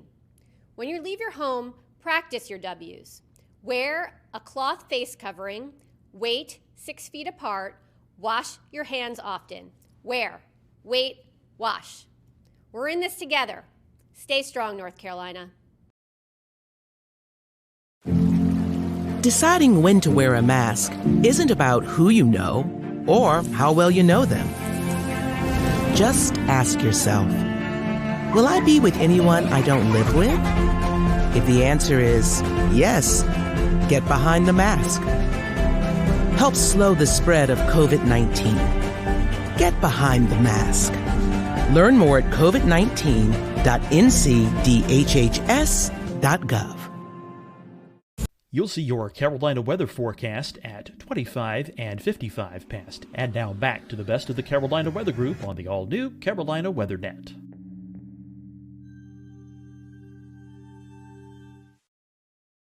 We don't believe. The best medical knowledge that we have is that this low degree of heating from 88Ds, from Dows, from things like that, from light bulbs, from standing out in the sun, you get heating from standing out in the sun, probably doesn't hurt you. Now, that said, as with anything, if you Google on the internet, and there's 6 billion people out there, you'll find some people who have some alternate theories about anything, right? Google Flat Earth Society if you want to prove that theory. And so there are people who believe that these pulses and things like that can cause harm in some other ways. I don't think they're right. There really isn't medical evidence that they're right, but there are some concerns over that. I had a question. I wanted to kind of switch gears a little bit away from hurricanes and tornadoes and maybe talk a little bit about your work with lake effect snow. I was curious just, how is the DOWs used to look at lake effect snowstorms, and what are some of your favorite places to set up along the Great Lakes? So we did 2 lake effect snowstorm studies in the last several years. The most recent was called OWL, which I forget what it stands for. Ontario something, lake effect snow. And they were fascinating to me. I was really interested. I'd grown up in the East Coast, and so been up there a little bit and seen some lake effect snow, but not really experienced it in that way. We based in Oswego, New York, and the idea was to look at Lake Ontario lake effect. Lake effect snow happens. I'll say very, very loosely. Cold air comes over warm lake. You get moisture and heat coming up from the lake, and you get convection. Lake Ontario is deeper. Lake Ontario, Lake Erie get a lot of lake effect, but Lake Erie freezes over in the winter, and basically that warmth and moisture coming up stops. So the lake shuts off. Lake Ontario is deeper, has more mixing, so it stays open for business. They say for most of the winter, usually the whole winter. So we based in Oswego, which was on the southeast side of the lake. And with the Dows, we could operate different places along the lake. So we went as far west as Buffalo, as far east as the Canadian border, up on the northeastern side of Lake Ontario. And what we did the fall before the project is we scouted out lots of potential sites where we could park our radars. We had 3 radars up there, and we were trying to operate them in triplets to triangulate on the different parts of the storm. And depending on the forecasts, we would drive to site 1, 2, and 3, or site 15, 16, 17, wherever it was along the lake, and then scan there for the duration of the storms. Sometimes it was a bust and the bands didn't happen where we thought they would. Sometimes it was pretty amazing. These bands would happen right there. And very impressive snow. You get these, it was kind of windy. We were always right along the lake, so it was particularly windy, 30, 40 knot winds sometimes. And so we'd have these ground blizzard conditions, very low visibility. Not a lot of moisture, huge snow ratios, 20-to-1 kind of thing. But it would just be blowing like crazy. So you couldn't see anything. And the snow rates, I remember one day, we're getting 6 inches an hour. I mean, it just, you can't believe that. I couldn't. Just amazing amounts of snow coming down. Again, over the course of the winter, it wasn't like there was 8 feet of snow on the ground. It would kind of compress between storms because it was such fluffy stuff. But these bands were quite impressive. Some of the bands had little cells in them, which almost looked like miniature supercells. We get these little mesovortices, or what we call them misovortices, MISL, because they were pretty small, kilometer or so in scale. Weaker than tornadoes, but these pretty pronounced spin-ups. So we were mapping those out. It seemed like those were associated with some enhancements in the snow and changes in the type of snow crystals. So those were pretty interesting. So Josh, as we wrap this up tonight, let's just talk briefly about some of your TV appearances. People may remember you from the Discovery Channel show Storm Chasers and other shows that you're on. So let's talk about some of those experiences and any memorable moments from those shows. Yeah, so tornado work, that gets, off and on, kind of ebbs and flows, gets a lot of media attention at times. It's pretty interesting. It's dynamic. It's people out there next to danger. I was going on at great length again about, potential risks and dangers in El Reno. Discovery Channel was a very different character of show because instead of just doing a documentary type of thing like we've done with History Channels and Nat Geos and Novas, they wanted to film something which was kind of documentary-like, but then evolved into being more reality show-like, and multiple seasons of reality show. And so that was an interesting kind of thing to do. I think both cultures struggled with that. I think we managed to do some things which were worthwhile. Discovery Channel funded and supported a lot of our science, and they stuck with us during uncertain seasons where we weren't getting a lot of data, but other seasons where we got good things. I think we were probably very difficult. Reality shows thrive on people who want to be on TV and who want to act up, and it's known that the more crazy you are and the more outrageous and the more you scream or have fights or do whatever, the more you're going to be on TV and the more it's going to be interesting. That is the opposite of what boring scientists like me want to do. I mean, we are just not into that. And so getting enough interesting TV out of people like me, I think is a real challenge. Dealing with people who are trying to make a drama show and not do serious business like I want to do is a challenge for us. But that match was made, and it worked pretty well. Now, eventually, I think they got tired of us. We were in there a lot in seasons 1 and 2, and then in season 3, they were trying to bring in more interesting people. And in season 4, I don't know if I'm catching these seasons right, but we basically were out of it. Maybe we made some cameo appearances, but they just wanted more exciting chaser type activity, and the science aspect wasn't as important to them. I wish they kept doing science more, but that's not what they're trying to sell pickup trucks and pills or, whoever advertises on Discovery Channel. It's a business. So I'm sure they were making commercially sensible choices for what's good there. As we were making choices for what was good for our science. I mean, we didn't care about pickup trucks. What we cared about was getting good data. So it was interesting working with that. For those who are listening or watching the podcast or the live stream, if folks want to learn more about what you guys are doing with the Dow project and all the other things you're doing, how can they do that? Do you have social media, website our folks can follow? So first, because I'm old, but second, actually, because of Discovery Channel, I basically don't do social media. So first of all, my phone number here at home is not under my name. I don't have a Facebook page. The problem was I think they had 3 million people watching that show. Let's say 1 out of 1,000 of them are crazy, right?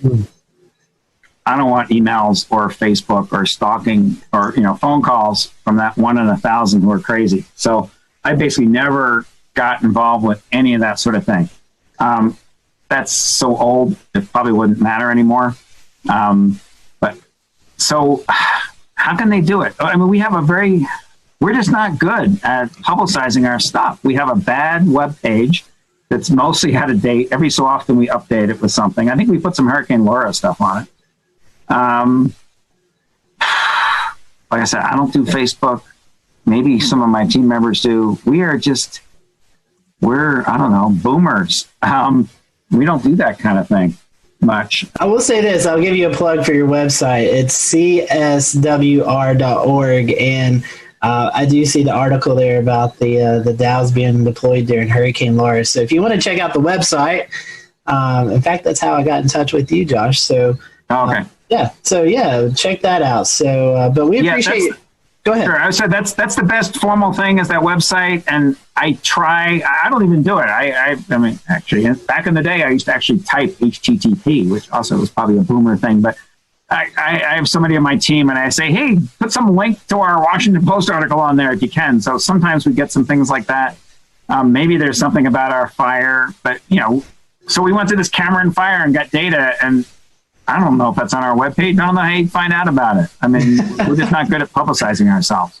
No, we need some influencers on our team. Well, hey, I know a group right here that would love to help you out. But in all seriousness, so Josh, we appreciate the work that you and your team do, and the valuable research that you provide to all of us here in the weather community.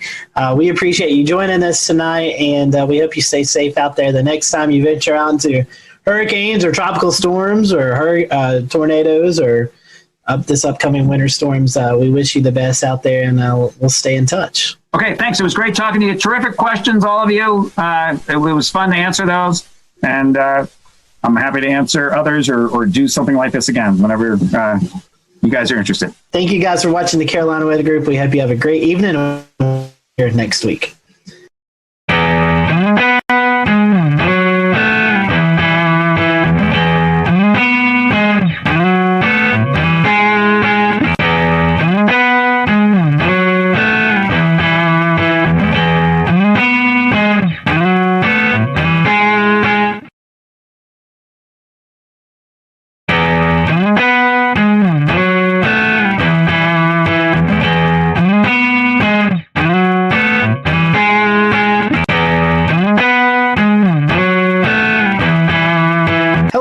Welcome to the Carolina Weather Group. We're happy to have you this evening, a Wednesday evening, closing in on the end of 2020, and we just closed the book on the 2020 hurricane season. And tonight we have with us our friend Mark Sudduth. Seems like this has become an annual tradition where we kind of get together with Mark in the first part of December as we close out hurricane season to kind of look back on the season. And my goodness, we have so much to look back forward.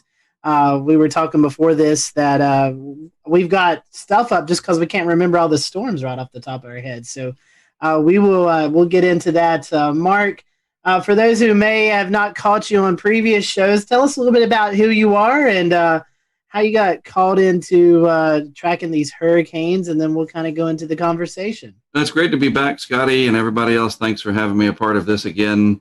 I grew up in Eastern North Carolina, and, when you grow up in the Carolinas, if you're not interested in the weather, and, then I don't know what to tell you, because we have 4 distinct seasons, and we have a severe season, a winter season.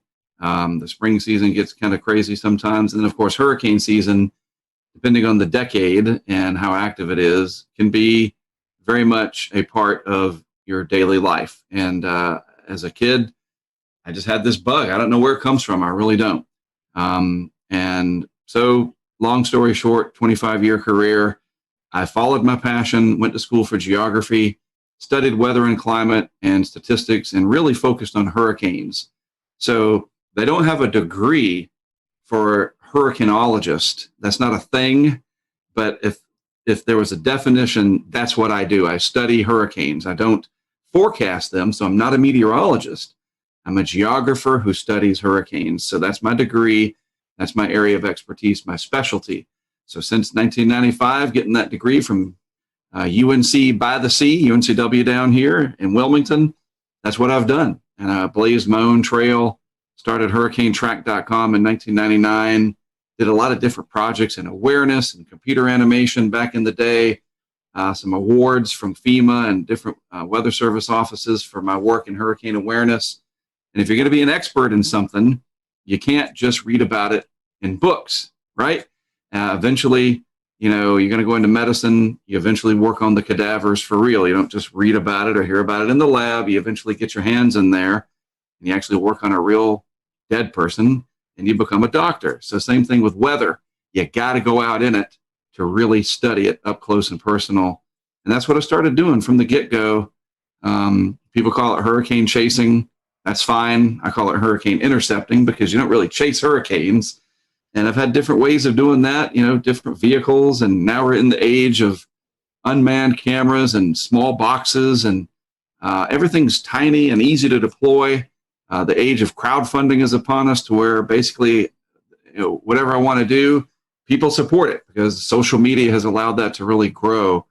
And it really, really manifested itself in 2020 with the mega season that we had, putting all of my experience to use, a great group of people behind me, taking what we do, the educational aspect, just keeping it science-based, keep it real, keeping safe. And we tackled one of the busiest seasons in history. So here we are. And Mark, a lot of work goes into it. And this year, a little bit more, I would say, as we start to look to hurricane season around March into April. That's when the seasonal predictions come out. Also, kind of buried in that was when COVID really started to hit the area. And so, I know as you're starting to get prepared for the season, then you had to where, look at the COVID aspect. But tell us a little bit about that, how maybe COVID, I don't know if it interfered with your job, but tell us a little bit about that, and also the preseason predictions that kind of came out at the same time, where you were talking about it looked like we were going to have a busy season anyway. Yes, it appeared as far back as February. Some of the long-range modeling was indicating the possibility of a favorable season ahead. And it's interesting regarding the COVID situation. At the end of February, as part of my off-season work that I'm able to do, I went up to my first lake effect snow event. This is kind of a little side story in Western New York, and I flew into Syracuse on like February 29th or somewhere around there, and was up there for a few days covering this big lake effect event. And by the way, I'm hooked. Lake effect snow is awesome. And I remember when I got to the Charlotte airport from Wilmington, it was like a last minute thing. I airlined a bunch of cameras with me, and I was like, I'm gonna go for it. So I flew into Charlotte, and it was packed, and which it usually is. And there was a few people wearing masks. And I remember I got off the plane from Wilmington and walked into the concourse there, packed concourse, whatever it was, probably came into concourse D from Wilmington.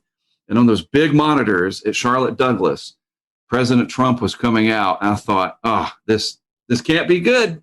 This cannot be good. If he's going to come to the podium while I flew that 45-minute flight from Wilmington to Charlotte, something bad has either happened, internationally, or this COVID thing is finally going to break loose, because I had been watching it and learning about it. My wife's in the medical field, and that was it. And so I got back like March 3rd or 4th or something like that, and the world changed within 2 weeks. Basketball got canceled. Our lives turned upside down.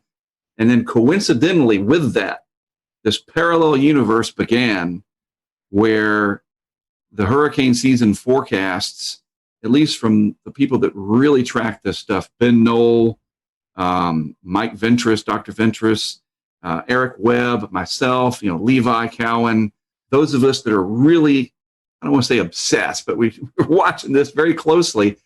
We saw it. It was like, oh man, the modeling showing this standing wave over the Indian Ocean in Africa, and the potential of La Nina and the warm Atlantic. I mean, just the signals were overwhelming. All the while, this COVID thing looked like it was just going to get out of control. And we were very worried that it would get so bad that we might not be allowed to travel interstate-wise. And it's interesting, though, isn't it, that once we got to Memorial Day, it's kind of like the country threw up their hands and said, okay, Uncle, and we had to deal with the economy. And that's a whole other thing. And as it turns out, we were able to travel just fine. Kind of get to the punchline here from the COVID side. We took precautions. We were smart. If we were in an area where they mandated masks, we wore them. I don't like it. I had to do an interview with a mask on with CBS this morning, and it was the weirdest thing in my entire career. I've got a hurricane track branded mask, at least I did that. In the interview, I think it was Omar, I can't remember his last name, sorry. He's 6 feet away or more, and they got this big boom mic like they're shooting a movie, and everybody's wearing a mask, and we're outside. I was like, this is just screwed up. like, I'm not used to this, you know what I mean? And it just became annoying, that anytime we took pictures or with any of, we were with Cantore during Laura, we got a group shot with him and Charles Peak, and we all had to put our mask on because you can't put that, So the COVID thing was ever present, always there. But I will say, interestingly enough, we traveled 25,000 miles at least, starting late May with some testing and some other stuff.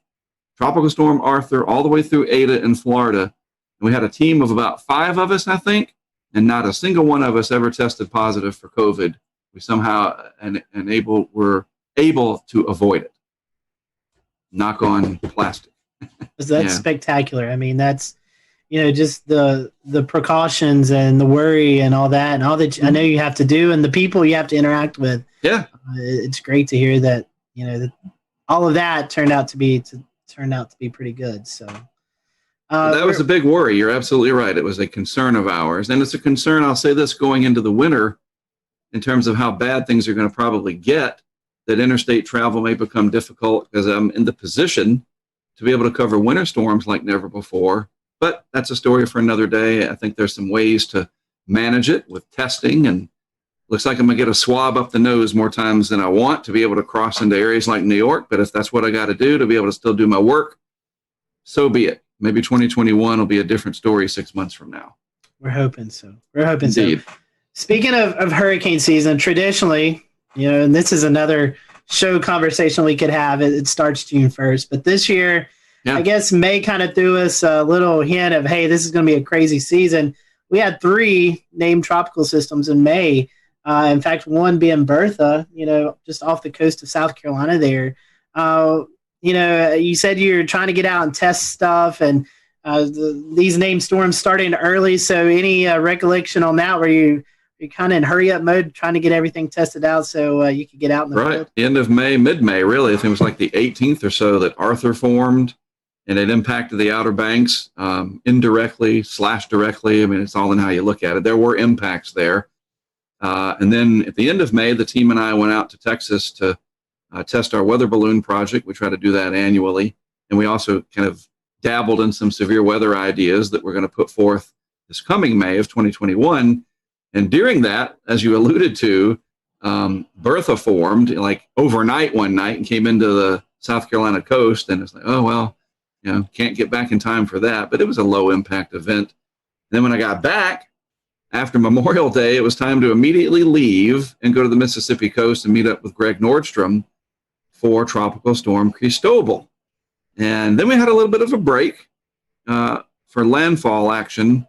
And I decided, because I really like to study the monsoon out in the desert Southwest, that at the end of July, I thought, okay, and you guys know this, typically July is when there's the most SAL present, Saharan air layer. The pressures are usually pretty high.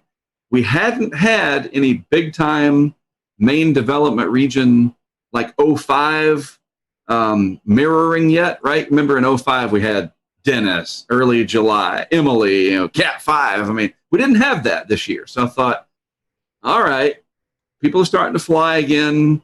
I'm going to take my chances. I took some equipment out there and I went out to the desert Southwest. And what happens? Hannah. And I'm like, I can't.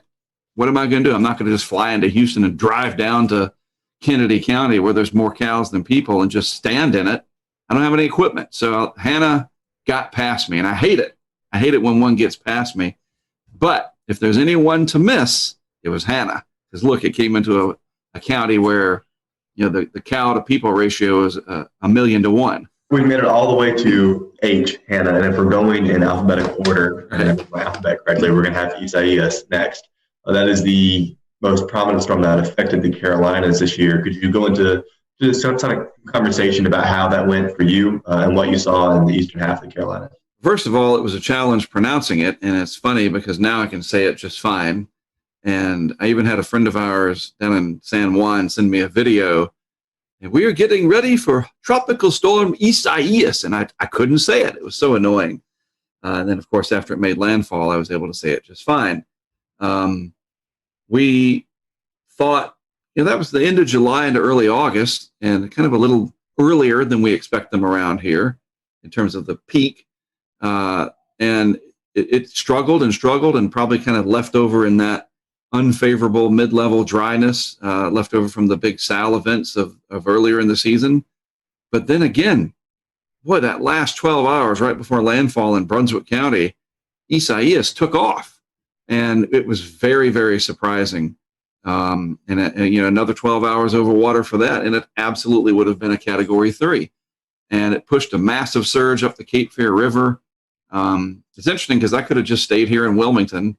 I went down to Florida. It was another one of those ones like Dorian. And we all remember it looked like it was trying to do. We'll return to Best of the Carolina Weather Group in a moment. Now your Carolina weather forecast. Here are today's forecast high temperatures for North Carolina. Here are the forecast lows for tonight for North Carolina. Here are tomorrow's forecast high temperatures. And here's forecast rainfall across North Carolina tomorrow. Here are the forecast highs for the day after tomorrow.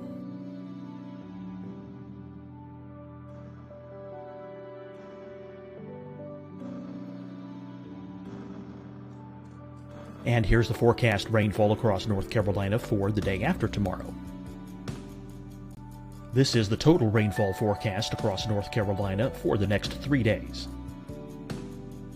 Here's the severe thunderstorm outlook for today from the Storm Prediction Center.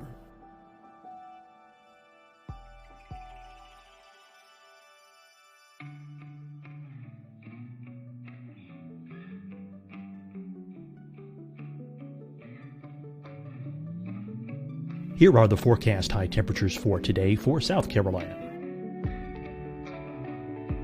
Here are the low temperatures for today for South Carolina.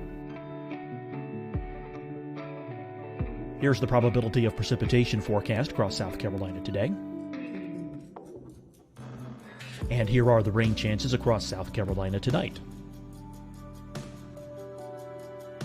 Here are tomorrow's forecast highs across South Carolina. Here are the forecast low temperatures for tomorrow for South Carolina.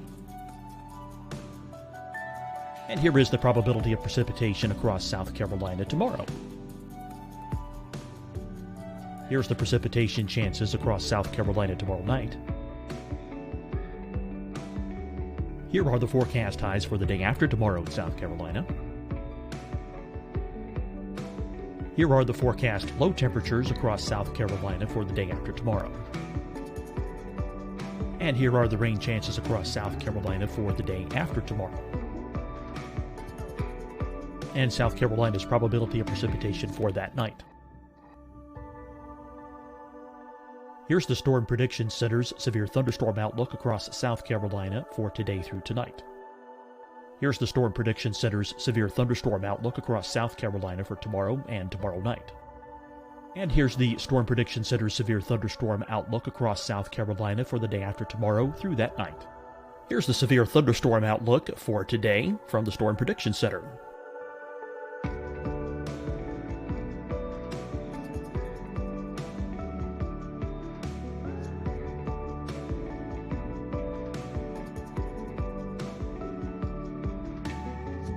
And now here's a live look at weather radar across the southeast. Fight the spread and take a stand against coronavirus. Wear a mask in public. Stay at least 6 feet apart from others. And get tested. Join us and fight the spread. Visit scdhec.gov/COVID-19.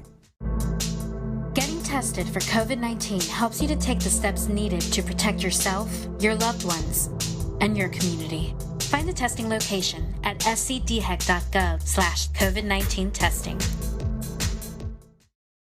Hi, everyone. I'm Dr. Mandy Cohen, Secretary of the North Carolina Department of Health and Human Services. And when you follow the 3 W's, you protect your family and your neighbors from COVID-19. When you leave your home, practice your W's.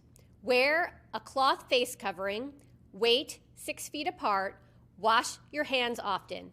Wear, wait, wash. We're in this together. Stay strong, North Carolina. Deciding when to wear a mask isn't about who you know or how well you know them. Just ask yourself, will I be with anyone I don't live with? If the answer is yes, get behind the mask. Help slow the spread of COVID-19. Get behind the mask. Learn more at covid19.ncdhhs.gov. You'll see your Carolina weather forecast at 25 and 55 past. And now back to the best of the Carolina Weather Group on the all-new Carolina WeatherNet.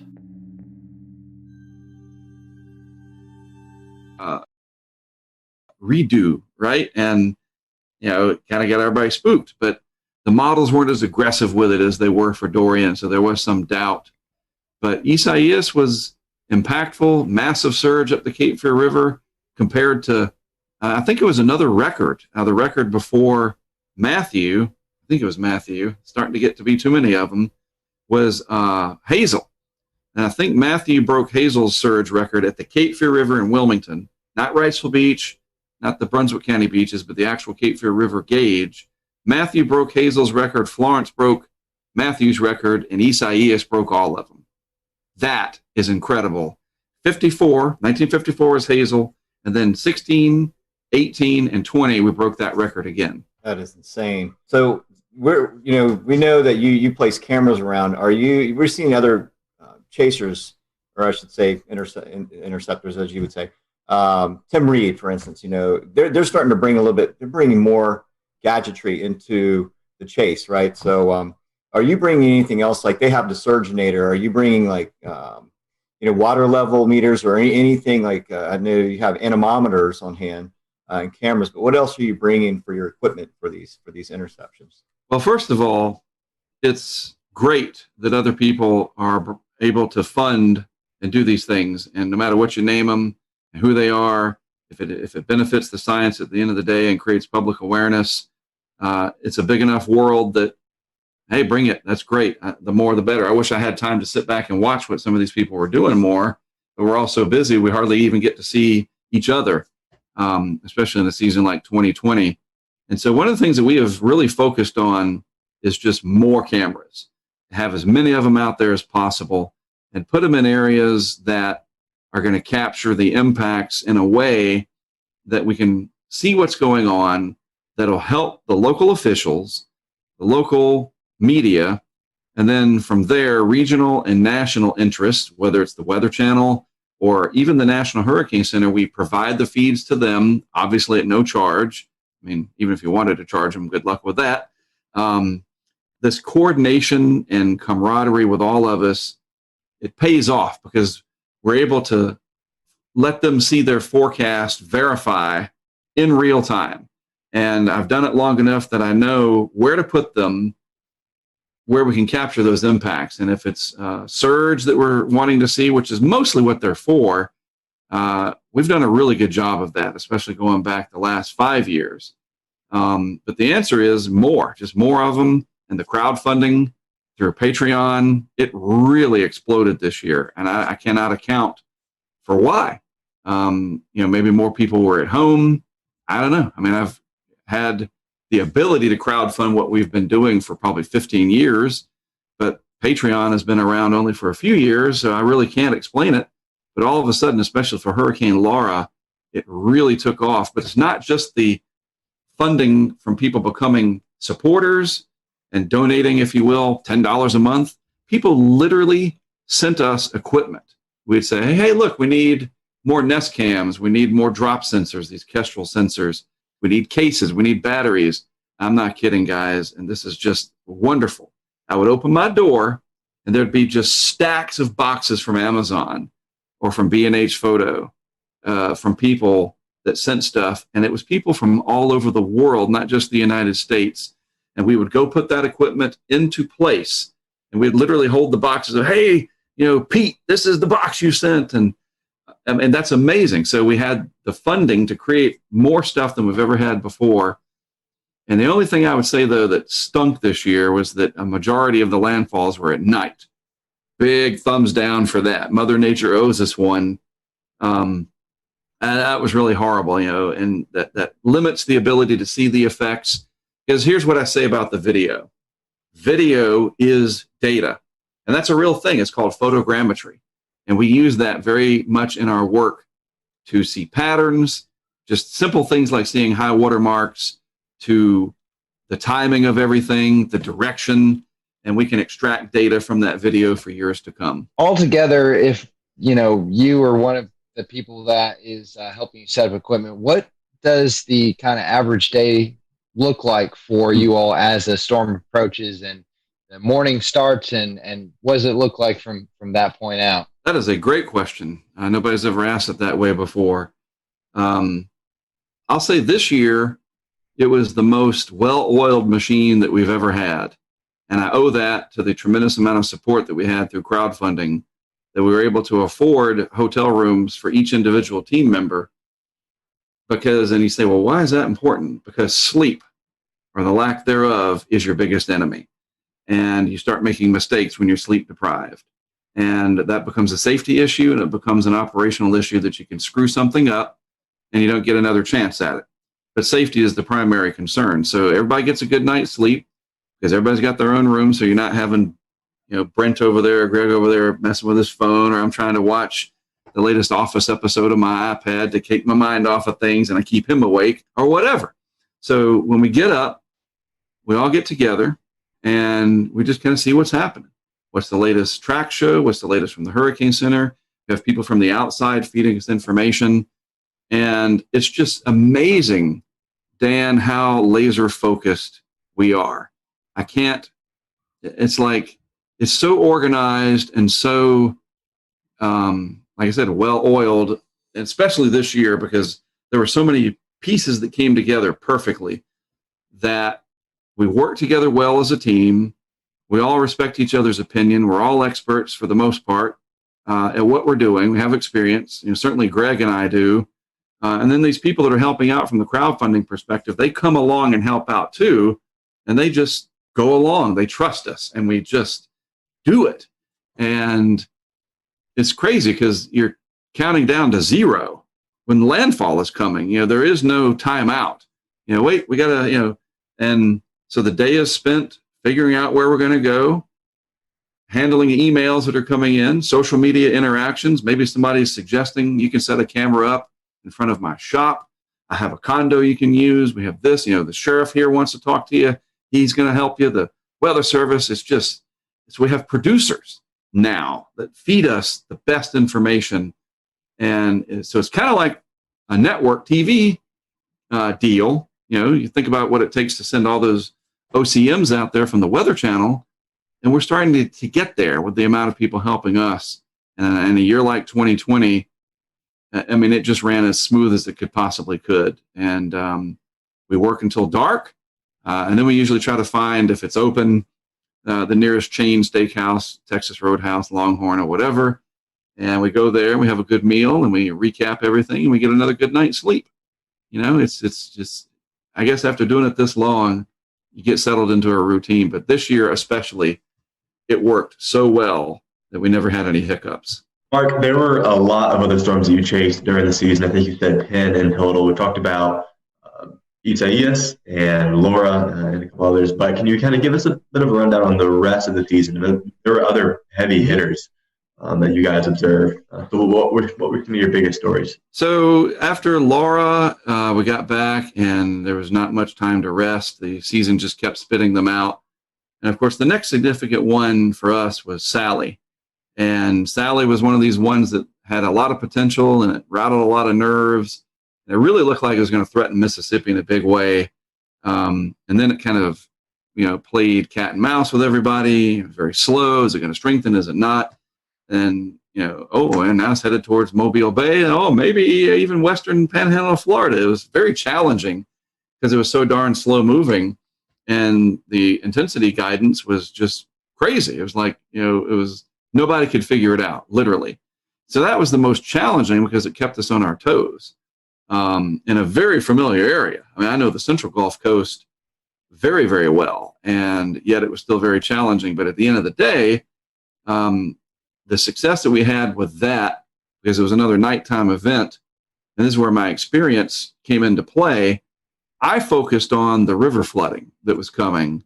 And I worked very closely with some of the Weather Service offices down there, and even one of the meteorologists for the state of Florida. And, we don't have hundreds of cameras, but we had enough that we put some on the coast to see what the coastal impacts were from surge. But again, Sally, 4 o'clock in the morning or something, landfall, another thumbs down for that.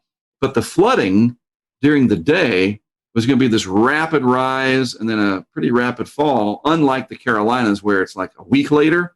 Sally's flooding was going to be much quicker. So we put a camera system on the Fish River in Alabama. It's just a small river system down there. People in the area, they know it well. And then up on the Perdido River, just inside the Florida line.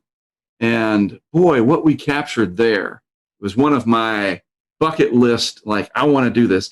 The river forecast was for record-breaking crests, in excess of 20 feet for both of these, if I'm not mistaken. So we purposely put both camera systems at about 7 feet. And exactly what you think happened. They went underwater. And the one in Fish River kept going. It was a GoPro camera. We didn't have enough. The live signal was not strong enough there.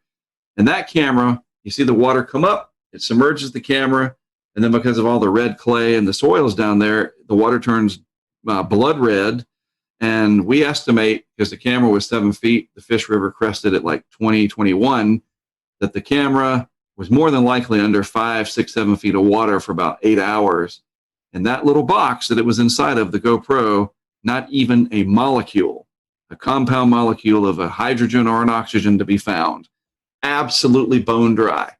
And that is amazing footage. And it'll really help to show the impacts of river flooding. We had pressure sensors out as well. The eye went right over one of them in Gulf Shores, Alabama. But again, the darn thing hitting at night, there was just not much we could do in terms of the visuals. So you have to shift and say, okay, what are the other impacts here? And that river flooding, that's what I wanted to take away, and that's exactly what we captured. Then I'd love to ask, just real quick, you just mentioned that. How do you get the live data out of these stations in the conditions that would generally seem hazardous and maybe not conducive for good coverage? We use Verizon as our LTE provider, and I am a Verizon customer. They're not a sponsor. And so I'm just putting that out there. They don't pay me to say that. And it's just a matter of luck, honestly. Their engineering and their mitigation that they put in, they don't want their network to go down. Sprint doesn't, AT&T doesn't, because people get mad. And we need the network to stay up. Obviously, all of us do.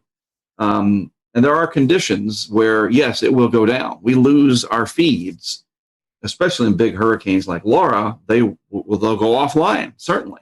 But that's what the GoPros are there for. They back up those live feeds, especially if it's going to be in the daytime. And for Sally, slow moving, not really intense. And so you're not going to get like a gut punch to the network. It's more of a long process. And everything stayed up as far as I can remember. But that's what we do, is we use Verizon LTE, and we will be investing, because of our strong support from crowdfunding, some of that money into even more technology for 2021 that'll give us hopefully double the bandwidth, if you will, or at least the range to pick up towers. Maybe the tower nearest our camera is out 5-10 miles away. We could pick that one up. We've got somebody from Washington State who's donating some equipment to make that possible. And always trying to do it better, keep that mousetrap ever improved, right? Well, I didn't mean to interrupt your the rest of the season recap. But after that storm, what else did you investigate? It's interesting. Sally turned into beta. We went from Sally to beta. It's like, how did that happen? Because it was just this flood of activity. We had a big burst. We ran through just about everything that was left. Teddy, Vicky, Wilfred, subtropical storm Alpha. Boom! Now we're up to beta. And beta was threatening Texas. And so that was the longest stretch that I was gone. I was gone for 2 weeks. And that was weird. It was just like, man, I've been gone freaking forever. Anyway, so I went over to Texas for beta, set up a lot of equipment. It is the cool part about beta, a little side story. I put one of the remote cameras on the piling of a house in Surfside Beach of one of the executives that works for the Weather Channel. He's a friend of mine, and it's no secret. His name is Tom Lee, and he's one of the he's up there, right? And he has a house. His family has a house in Surfside Beach, and I was like, "Hey, you got a house down here? You know, where is it?" And I looked it up, and I was like, "Whoa!" I drove down there, and it was pretty exciting. They had some waves coming in, and I even flew the drone down there, and it was pretty remarkable. And I put a camera right on his piling, and it turned out it was a really good shot because the power didn't go out, and these Nest cameras do really well at night, and you could just watch the Gulf come in and out on the tides from one of the executives of the Weather Channel, right at his house. And he thought, hey, pretty good way to keep an eye on my house. And we met a lot of cool people down there. As we always do, and the people that we meet is remarkable. And we just started thinking, this is a Greek name. We're up to beta, and I can't remember what the date was. It's like late September, I guess. And we're already to the B of the Greeks. It's like, geez, where's this going to go?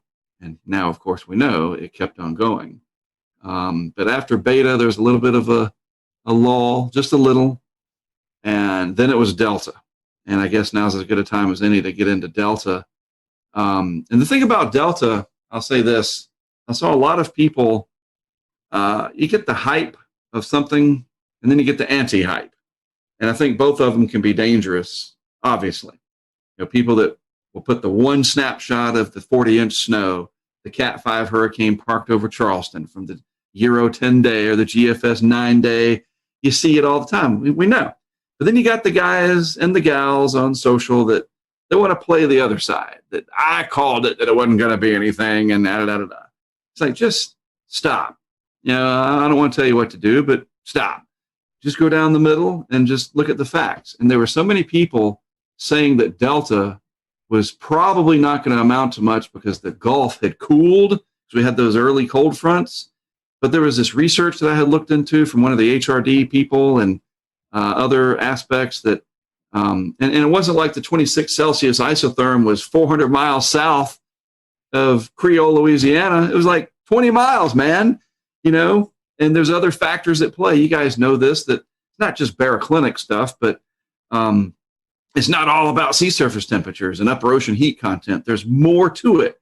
If the atmosphere is primed, you're going to extract every bit of latent heat out of that Gulf that you can possibly do, and that's exactly what Delta did. And that thing exploded and became a very powerful hurricane for that part of October. And it was, if it wasn't for Laura, Delta probably would have been the big story for Louisiana. As it stands, it came on top of Laura, which was weird. Like, you're driving around setting stuff up, and you're like, there's still stuff wrecked from Laura. Debris piles 10, 12 feet high. And we're putting cameras up in the same place. And gosh, that was so bizarre. Delta came in right at dark. By the way, that was the closest that we came in 2020 to launching our weather balloon in the eye of a hurricane, was Delta. We were ready out in somewhere in south central Louisiana. The eye kind of never calmed down for us where we were. It was filling, as I say, and it was never had the calm winds, and it was getting dark. It came close on Zeta too. We'll get to that. But Delta, like, the countdown was on. You're like, okay, let's do this, turn on the this, to that. We were ready to go through the checklist, and then it got dark, and it was still like 60, 70 mile per hour wind, even when there was no rain. It was weird. When the backside gets hollowed out, they just tend to do that. Delta was amazing because when it was over and we went back to pick up our equipment the next day, they had no barricades, no police, no parish sheriffs, whatever they're called down there, nothing. And that's just Louisiana. It's like, hey, you want to be dumb enough to go and get yourself killed? We're not going to stop you. And we went down and started picking up our stuff, and there was nobody down there. And I don't mean like, there's a few cars. There's nobody. Not a single living human being down there. They had all evacuated, or they were already gone after Laura. And we went down to get our stuff. And that's one of those moments that there's just no way to describe it. It got dark. We had to get over to Creole and get the last camera from Creole. And when you say that the Milky Way came out, because there was no lights on, that's an understatement. It's like the closest you'll ever get to primordial Louisiana in the Jurassic era is after a hurricane like Delta, which was on top of Laura, that just took the grid out. There's not a light within 50 miles. And it was remarkable. It was like a religious experience, to be honest with you. And there's alligators and raccoons and all kinds of wildlife down there. And we just felt like there's three of us, me, Brent, Greg.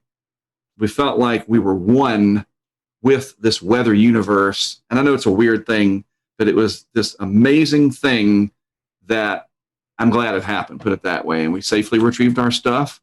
And it was one of the greatest adventures I've ever had. Couple more things, Mark. Zeta and Eta, I think I pronounced that right. Impacts here in the United States, but after that we had a couple of storms, Theta and Iota, that just wreaked havoc on Central America. And I mean, these were strong hurricanes. So as we kind of round out the Greek alphabet, what's your? I mean, I know Eta and Theta. Eta and Zeta, you were able to be a part of, but not the last two. But what's your memories of those last four storms? Well, Zeta was a surprise because it overachieved. The Gulf was cooler by then, and yet, I mean, it came close to becoming a Category 3. Remarkable. And again, the atmosphere was just like, wow. And it intensified right up until landfall.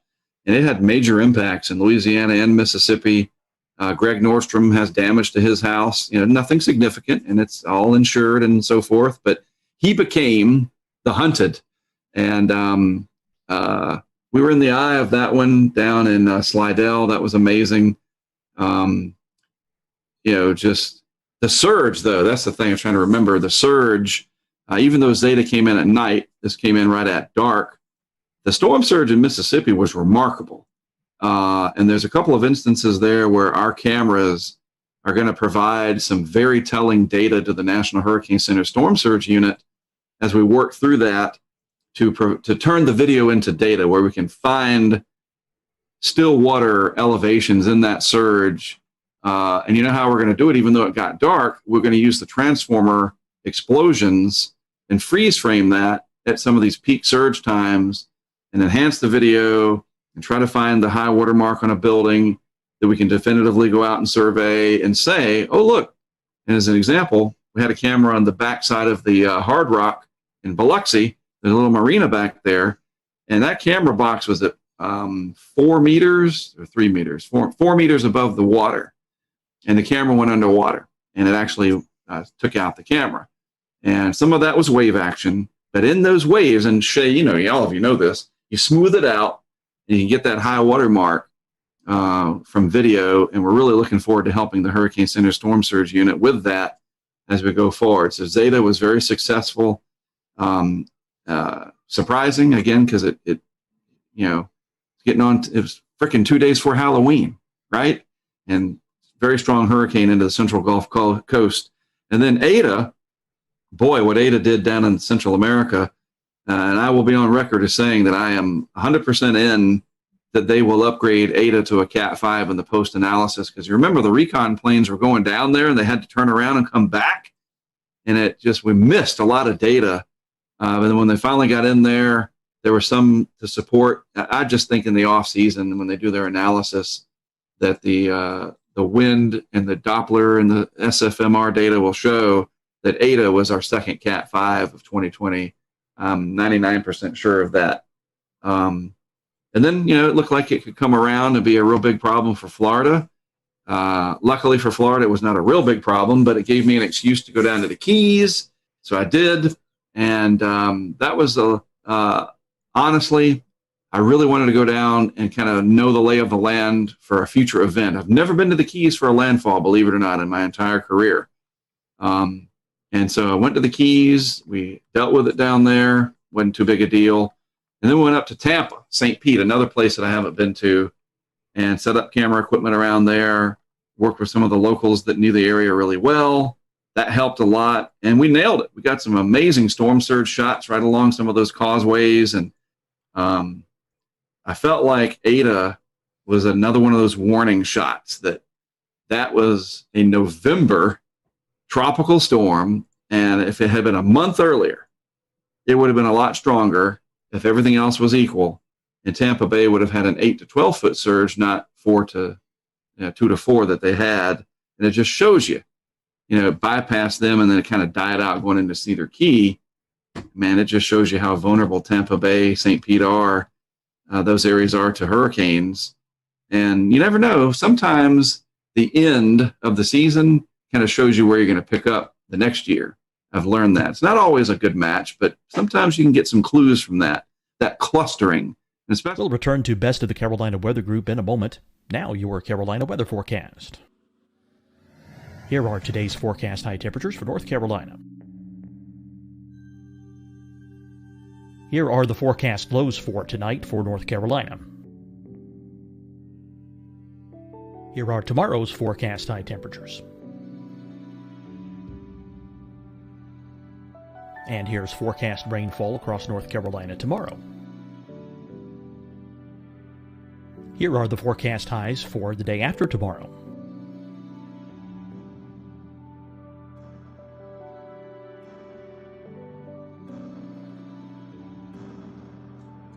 And here's the forecast rainfall across North Carolina for the day after tomorrow. This is the total rainfall forecast across North Carolina for the next 3 days. Here's the severe thunderstorm outlook for today from the Storm Prediction Center.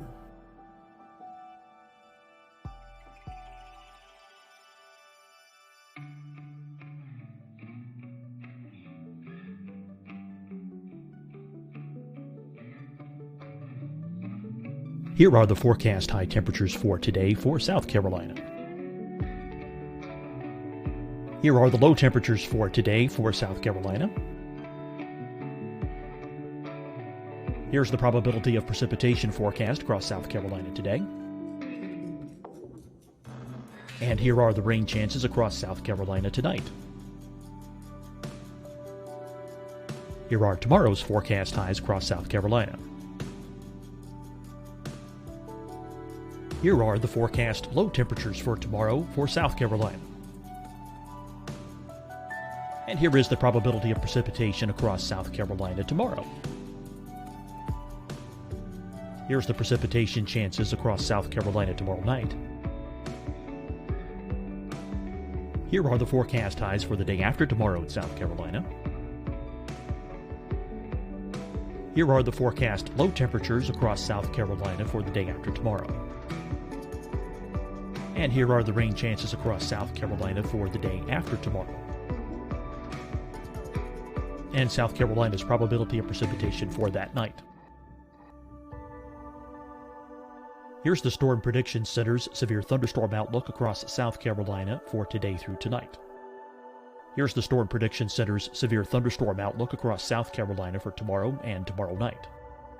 And here's the Storm Prediction Center's severe thunderstorm outlook across South Carolina for the day after tomorrow through that night. Here's the severe thunderstorm outlook for today from the Storm Prediction Center.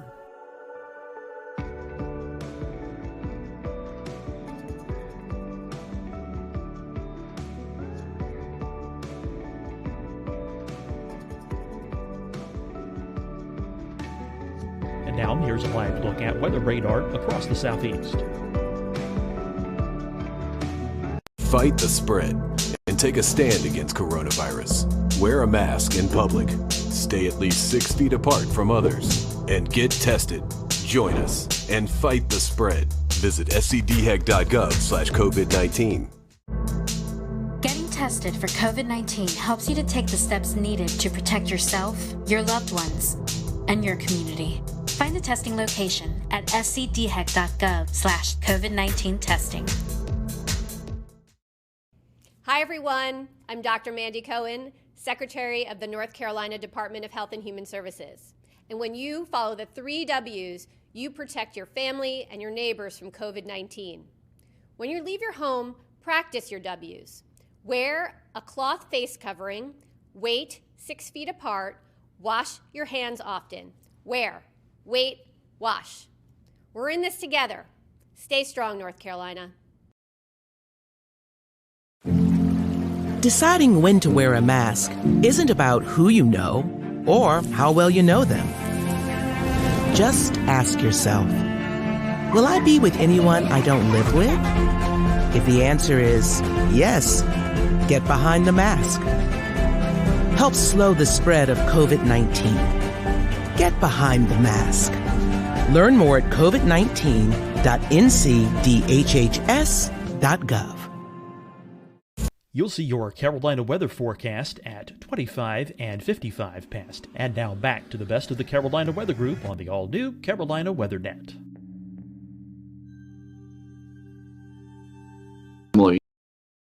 Years to each other. Maybe that's a warning shot. And then it was iota. Theta, I think, was like I don't even remember, didn't do much out in the Eastern Atlantic, I think. But iota, wow, that was, poor Central America. And I was in touch with a guy on, I guess, Facebook Messenger for the Hurricane Track page who lives down, it's the island that's south of Providencia. He was real worried about it, and it reminded me of Irma when I was communicating with a guy on Facebook that lived on St. Bart's. He was scared for his life because 185 Irma was coming for him. And this guy was down there on that island south of, I think it's San Andres or something, south of Providencia. Of course, that island, Providencia, these are Colombian-governed islands, was just annihilated. We saw the devastation from there, and that was it, thankfully. Iota capped off 30 named storms, the ace of around 180, right?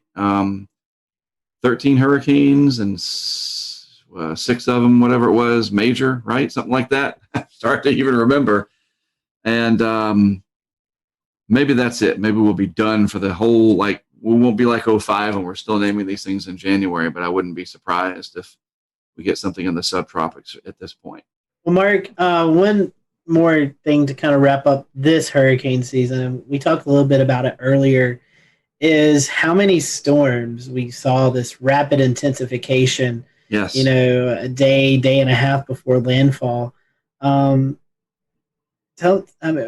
your thoughts? I'm not asking for scientific or just what are your thoughts about that? I mean, because you've mentioned previous, sometimes these seasons kind of foretell what's going to happen next season. This is a scary trend, and it's a trend that really needs to be watched. Well, the simple answer is it's concerning because we look at the ACE, and some of that ACE, the accumulated cyclone energy, was generated, like we look at Laura, it was a 150 mile per hour hurricane, but it did so in that last day before landfall. And Michael did the same thing in 2018. Matthew rapidly intensified on approach to Florida. And, it was very fortunate for Florida that it just scraped by 20 miles offshore. Dorian stopping, I don't know, whatever it was, 180 miles short of West Palm Beach, our vicinity, as a rapidly intensifying Category 5. And we're getting real close here to some absolutely mind-boggling disasters because these hurricanes are intensifying close to land. Eta and Iota both intensifying real close to South America like they did. That was a similar theme in 2005. Now, we had a much higher ACE score in 2005. And you say, well, yeah, there's a lot of, we had 4 Cat 5s that year. Well, think about it. All 4, here's a similarity. All 4 of those Category 5s in 05, yes, they were much stronger than what we had in 2020, looking at the big picture. But Katrina, the entire life cycle of Katrina was about 5 days, the whole thing. And in that 5 days, it became a Cat 5. Rita, same thing. Tropical storm in the Bahamas, Cat 5 in the Central Gulf, makes landfall as a 3. The whole thing lasted less than 5 days, roughly. Wilma, a little longer, but it rapidly intensified. Twice, once on the approach to the Yucatan, and another on its way into Florida, and it made landfall as a 3, if I recall. Emily, Dennis, both, Dennis almost was a Category 5, rapidly intensifying. And here's the common thread. They all did so probably west of 75 degrees longitude, not like Irma, which was a Category 5 way out in the Atlantic. Florence, way out in the Atlantic, very strong. Ivan. These long track hurricanes are so different than these ones that blow up in our backyard. And it's not just the United States that has to deal with these. Central America, Cuba had to deal with Gustav doing that in 2008. But there's this weird common thread between 05 and 20 that these massive hurricanes that we did have strengthened so quickly in our backyard.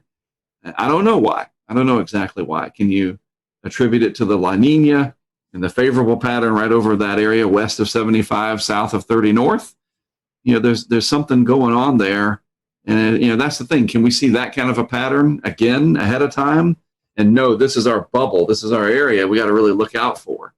Maybe that's one of the next things that people like Dr. Klotzbach or Eric Webb or Levi Cowan, who works down at HRD now, maybe they can work on that. Pattern recognition for that favorable bubble that's going to give you those strong hurricanes. And if they're close to land, we really should know that. You kind of piggyback off that. We've had a few Twitter questions come in. Matthew Harding wanted to know, do you think we'll see something similar in 2021 that we've seen in 2020? I mean, I guess to kind of piggyback that, what is your outlook as we go into next year's tropical season? Well, I think and this is so easy to understand, it's highly dependent on the state of the ENSO, I think more than anything, the El Nino Southern Oscillation phenomenon. Right now, we are in at least a moderate La Nina. It's like negative 1.3 or higher or something. I mean, the index is pretty low. And so that La Nina sticking around or not, and basically it's the absence of El Nino. If there's no El Nino and the Atlantic is warmer than average, especially in the main development region, then you typically have an above average season. But a season like 2020, where it's hyperactive and mega active, hopefully those are 15 years apart, because this is just too much. But you look at 04, here's the interesting thing. 04 had, 15 named storms, something like that? And the A score was way higher than 2020's was in 04. And yet 05 almost doubled the amount of named storms of 04. Its ACE was a little higher, but they were back to back. You know what I'm saying? So I don't think you can look at that and say that 2020 is the 04 of the 04-05 combo, that 2021 would have 35 named storms or 40. Maybe it's a little bit of a reverse, that next year we have 15 to 20 named storms, but some long trackers, that the overall pattern stays favorable. Maybe that bubble shifts back out towards the southwest Atlantic and maybe Florida and the Carolinas comes into play. There's just no way to know this early on. But the biggest thing to track, it's easy to do, is the anomaly data, the state of the ENSO, how the Atlantic's doing. And if those two puzzle pieces, a negative ENSO and a positive AMO, or just a warm Atlantic, doesn't even have to fit the classic anti-Atlantic multi-decadal oscillation. I know I'm throwing all these terms out. But if the Atlantic's warmer than the Pacific is, look out, generally speaking. We're basically going to need an El Nino to save us. And then that's going to have its own set of problems, because the globe will be like 5 degrees warmer than it should be on average, or some stupid stuff like that. We can't win. Yeah, you're right, Mark. I mean, I think the positive AMO definitely attributes to it, even positive NAO. Right. And then you add the Madden-Julian oscillation, which allows for the shearing effect to lessen across large portions of the Atlantic. And you get that combination. That's what we had this year. I mean, I can't count how many phase 8s we had, which basically it parks itself over us where there's less shear. Right. But there were several iterations of that, and even when there was not in that phase, there was still these rapid intensifications occurring. Even with shear, they would find these little pockets. Yep. Yeah, and take advantage of that. But 2021 will probably be another active season, because I've never seen that we have an El Nino after a strong La Nina. I cannot recall the last time that happened. There's always a first. And we know that the Euro, we talked about this before going with the taping here, or the recording. Who tapes anymore, right? The Euro, I think, is always going to want to show an El Nino or a warming ENSO. It's just the way it is. It's got a warm bias for that. But we'll keep an eye on stuff like the Southern Oscillation Index. And as long as that stays wildly positive like it has been, that's literally a good barometer. quite literally to follow that. There's ways to watch. That's what's so neat now is we can actually watch it. It's kind of like watching the NFL in the off season. The Super Bowl is over, and then the Pro Bowl is over, and it's not like, oh, that's it. There's an entire network dedicated to the NFL, and we have a network dedicated to weather. That's the Weather Channel. There's other channels too, but it doesn't all end on December 1st. We're on top of it until the next season, and we're getting better. I'll go back to the start of this whole thing. We saw this coming in March and April. Not to this extent, and you can never get the details, but the overall pattern was very well telegraphed. I think the best in any of the modern age of numerical weather prediction. Yeah, I'd certainly agree. Speaking of 2021, hurricanetrack.com. What are you looking forward to next year, Mark? Any exciting projects? I know you've this year I've been seeing you've been doing some discussions with several guys in the tropical world and doing some off-season discussions. Mm-hmm. So what's going on over at hurricanetrack.com, and what are you guys working on for next year? A lot of projects. We had a great group of people that volunteered to help out this year. That really helped our back end, and we grew the crowdfunding substantially, which was a very pleasant surprise, and especially to be able to reinvest into more equipment to do more things. Obviously I want to be able to support my family and have a career out of this, and that helps that.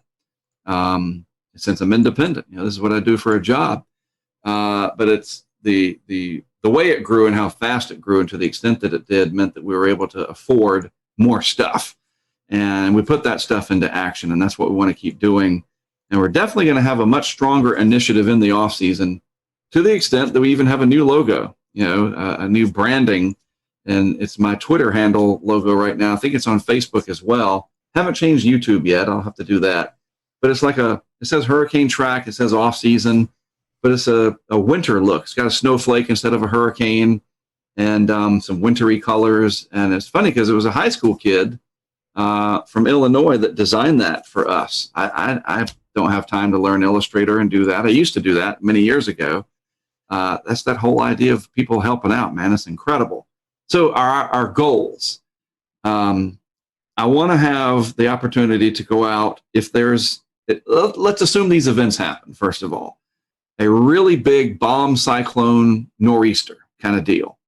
Is it New England? Is it the Northeast or the Mid-Atlantic proper? I don't know. I don't care. I just want one of those. My favorite is Situate down to the Cape. Those are my favorites, to be honest with you. I want one of those. I'd like to put in an order for a big bomb cyclone, winter storm, preferably in February. A big lake effect event in western New York, where I was last year from Syracuse up to Watertown through the Tug Hill Plateau. I know there's other areas, Cleveland, Buffalo, etc., but I really like that part of upstate New York. So I want a big lake effect event. Then a high plains blizzard, one of those bomb cyclones that moves out of the Front Range, 980 on the pressure, big comma shape out over the Great Plains. I got a good friend and colleague up in Sioux Falls, Derek Thompson, who's got a nice Mesonet truck. I'm going to send him some cameras. He's going to put them out. My goal is to fly into Denver, rent a vehicle, bring some cameras with me. We scatter them around South Dakota, out in the Black Hills. Nobody's ever done that. You got traffic cams and you got storm chasers, and again, they do great. But I want to stick a camera on an overpass out on, Interstate 70 or something out there, and show you that blizzard from the ground, basically. And then have these pressure sensors and temperature sensors attached with it that we're working on that feeds that information in real time. That's our next big project, is that every camera box will have a Kestrel with a Raspberry Pi that feeds that live weather data. The only thing we're going to be missing is wind. I talked to WeatherFlow about getting some anemometers. The arm youngs are just too expensive, man. It's killing me, especially when people are throwing them into the bayous. But I digress. Yeah, we're going to have a big data. We're going to have 20 cameras next year, and each one of them is going to have live data with that camera.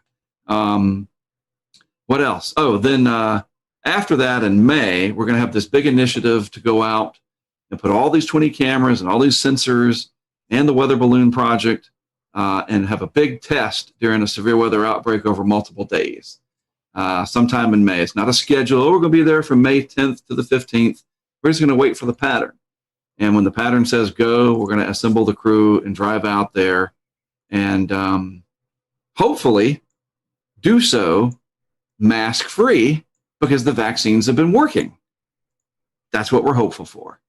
To go back into that ugliness of the COVID, I mean, we can't escape that, but looking ahead to May, it actually might be a time of some big celebration. We can keep our fingers crossed that we can enjoy the weather and do so back more towards what I don't use that phrase, a new normal. I hate it. I call it the alternate universe. I want the alternate universe to be dissolved. Well, Mark, we appreciate that. Always appreciate your time with us, and we wish you the best on this off season. Hopefully, you get a little downtime before the winter storms get cranked up. Agreed. We always appreciate you joining us around this part of this time of the year and kind of recapping the tropic season. I don't know how you want this. Hopefully, it's not as active, or maybe you do want it active next year. But whatever you want, we hope you get it. Well, the way I look at it, if there's going to be hurricanes, I look at it like what Jack Nicholson said in A Few Good Men, and where he said, and I'll do the phrase without the cuss word, where he says, "You want me on that wall," right? You want me there. If there's hurricanes, you want us out there. You want me, and you want the others that do this to do what we do, and the support from the social media world and the crowdfunding world allows that to happen. And my passion for the hurricanes and the extreme weather doesn't mean that I don't have empathy for the people that are affected. I absolutely do. As long as they don't get mad at me for being passionate about what I do, you would never get angry with the firefighter who's headed off to put out the fire. Don't get angry with me that I happen to really enjoy being passionate about helping you in the end of the day, and that is to be aware, be educated, and be excited about the weather. You know what I mean? And the more excited we are, the easier it is to teach us. Definitely so. We always enjoy tracking you out there, and I know we only had Isaias this year, and I think you joined in on one of our calls that we were doing our live coverage. So we always appreciate that as well, and we hope you have a great Christmas season. You all as well. Yeah, for you those who are watching, go check out Mark's website, hurricanetrack.com. You can find out ways to help contribute to the funds there to help Mark and the crew get everything they need to get going for the tropical season, and donate to their Patreon account. And we appreciate your work out there, Mark. And once again, appreciate your time. And for you guys who are watching, thank you for watching. We hope you have a great evening, and we'll see you next time here on the Carolina Weather Group. Great.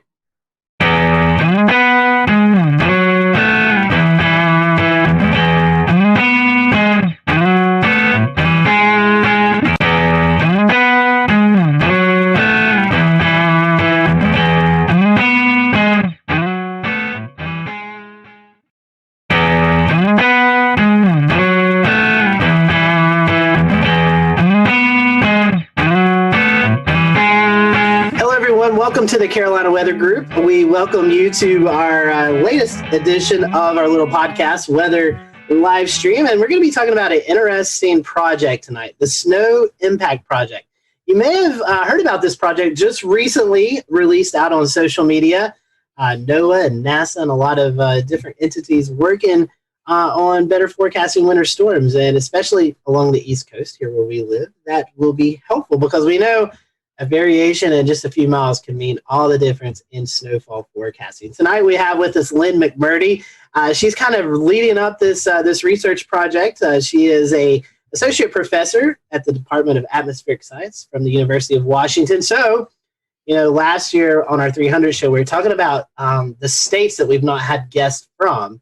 So we can mark Washington off that list. So now we're down to, I think, 6 states that we've not had any guests from. So, Lynn, welcome to the show tonight. Definitely happy to have you. And I know it's a busy time as we're in the midst of this research project. So tell us a little bit about the project and maybe how it got us started and how you guys came together to get this idea and get the ball rolling, per se. Sure, happy to do that. I'm excited to be able to tell you all about it. So as you know, being a NASA project, our name of our project is an acronym because everything is acronyms with NASA. And the name is called IMPACTS, and it stands for the Investigation of Microphysics and Precipitation for Atlantic Coast Threatening Snowstorms. So in its name, it tells you a little bit about what we're doing. So I'm leading this project with I don't even know how many people I'm working with, probably hundreds. It's funded by NASA. It's a very large program that's a 5-year project. And the middle 3 years we'll be doing gathering data and gathering cases to study. And it's part of their Earth Venture Suborbital call for projects. And this means instead of NASA funding somebody's idea about satellites, this is using aircraft. So suborbital means below the orbit of the Earth. So the main way that we are performing our investigation is through aircraft observations. So what we're trying to do is, as you well know, snowstorms, which occur all winter in this part of the country, are pretty difficult to forecast. They're fairly complex systems. They consist of large cloud shields that can be as far as Florida, way up into Canada. And within those big complex cloud parts of the storm, there's narrow bands of more intense snowfall. We call them snow bands. And it's that those smaller scale features, usually near the low center of the storm itself, that we are specifically trying to investigate. We're trying to understand the processes that form the snow bands, that make how they change as a storm evolves, and why some storms have a lot of snow bands and others have like absolutely none, yet they both are producing snow. So that's kind of the science focus of it. And our observational strategy involves primarily 2 aircraft. One of them will fly high above the clouds. It's NASA's ER-2. It can fly at 20 kilometers elevation, which is 68,000 feet, or twice as high as a commercial aircraft. And it has equipped with remote sensing instrumentation. So everybody's probably familiar with weather radars. This airplane has 4 different radars, all different wavelengths. So they're sensitive to different portions of the storm. There's one that's a cloud radar, so it can see the small cloud-sized drops, and others are more rain and snow radars. They see the bigger drops. It also has microwave radiometers, and those are types of instruments that we often fly on satellites to measure precipitation from space. So that ER-2 flies above the clouds way up high and looking at the storm remotely, and underneath in coordination, observing the same portion of the storm is the NASA's P3 Orion, and it flies inside the clouds, and it has a multitude of instrumentation, and the major ones are these cloud and precipitation probes, which actually essentially take pictures and count the sizes and the pictures of the snowflakes as they form. We fly it at different levels. So you see where the beautiful dendrites form, where the needles form, and then fly underneath, and they aggregate into large, big blobs of snow that eventually falls on the ground. We also have some ground instrumentation specifically for this project, and that includes a whole array of different radars and other snow measuring equipment, mostly on Long Island with my colleagues at Stony Brook. So one of the things you asked me to mention is like who's involved. So obviously I have a large crew of people involved with NASA, but the National Weather Service is also involved. They are sending up extra Raywin sondes, so we measure the profile of the atmosphere more frequently during these snowstorms. We just request them to, can you please put up some more at Albany and at their usual places. They'll add more Raywin sonde launches when we're flying, at the time periods that we're interested in. So they've been really helpful, and they're also been extremely helpful with helping my student and grad student and postdoc forecasters, trying to give them some local expertise. flying in a winter type of storm, does it present any additional challenges versus like the hurricane hunters who fly in warm core systems?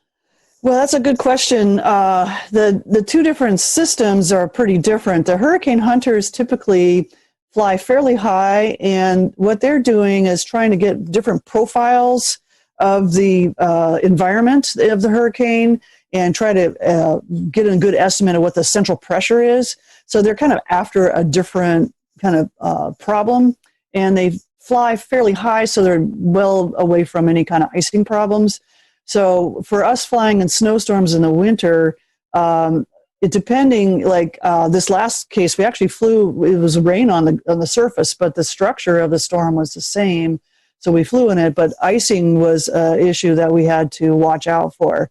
I think our main challenge is getting airspace to do the maneuvers that we want to do to sample these storm systems. But so far, We'll return to Best of the Carolina Weather Group in a moment. Now your Carolina weather forecast. Here are today's forecast high temperatures for North Carolina. Here are the forecast lows for tonight for North Carolina. Here are tomorrow's forecast high temperatures. And here's forecast rainfall across North Carolina tomorrow. Here are the forecast highs for the day after tomorrow.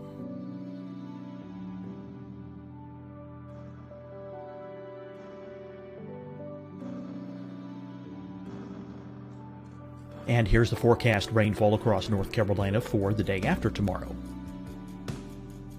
This is the total rainfall forecast across North Carolina for the next 3 days. Here's the severe thunderstorm outlook for today from the Storm Prediction Center.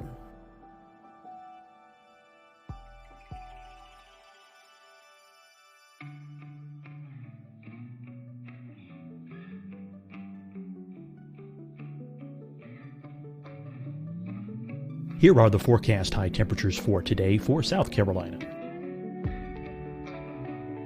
Here are the low temperatures for today for South Carolina. Here's the probability of precipitation forecast across South Carolina today. And here are the rain chances across South Carolina tonight. Here are tomorrow's forecast highs across South Carolina. Here are the forecast low temperatures for tomorrow for South Carolina. And here is the probability of precipitation across South Carolina tomorrow. Here's the precipitation chances across South Carolina tomorrow night. Here are the forecast highs for the day after tomorrow in South Carolina. Here are the forecast low temperatures across South Carolina for the day after tomorrow. And here are the rain chances across South Carolina for the day after tomorrow. And South Carolina's probability of precipitation for that night. Here's the Storm Prediction Center's severe thunderstorm outlook across South Carolina for today through tonight. Here's the Storm Prediction Center's severe thunderstorm outlook across South Carolina for tomorrow and tomorrow night. And here's the Storm Prediction Center's severe thunderstorm outlook across South Carolina for the day after tomorrow through that night. Here's the severe thunderstorm outlook for today from the Storm Prediction Center.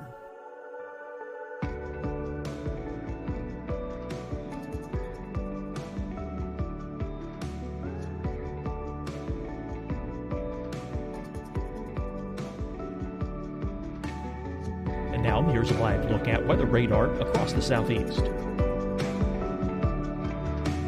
Fight the spread and take a stand against coronavirus. Wear a mask in public. Stay at least 6 feet apart from others. And get tested. Join us and fight the spread. Visit scdhec.gov/COVID-19. Getting tested for COVID-19 helps you to take the steps needed to protect yourself, your loved ones, and your community. Find the testing location at scdhec.gov/COVID-19 testing. Hi, everyone. I'm Dr. Mandy Cohen, Secretary of the North Carolina Department of Health and Human Services. And when you follow the 3 W's, you protect your family and your neighbors from COVID-19. When you leave your home, practice your W's. Wear a cloth face covering, wait 6 feet apart, wash your hands often.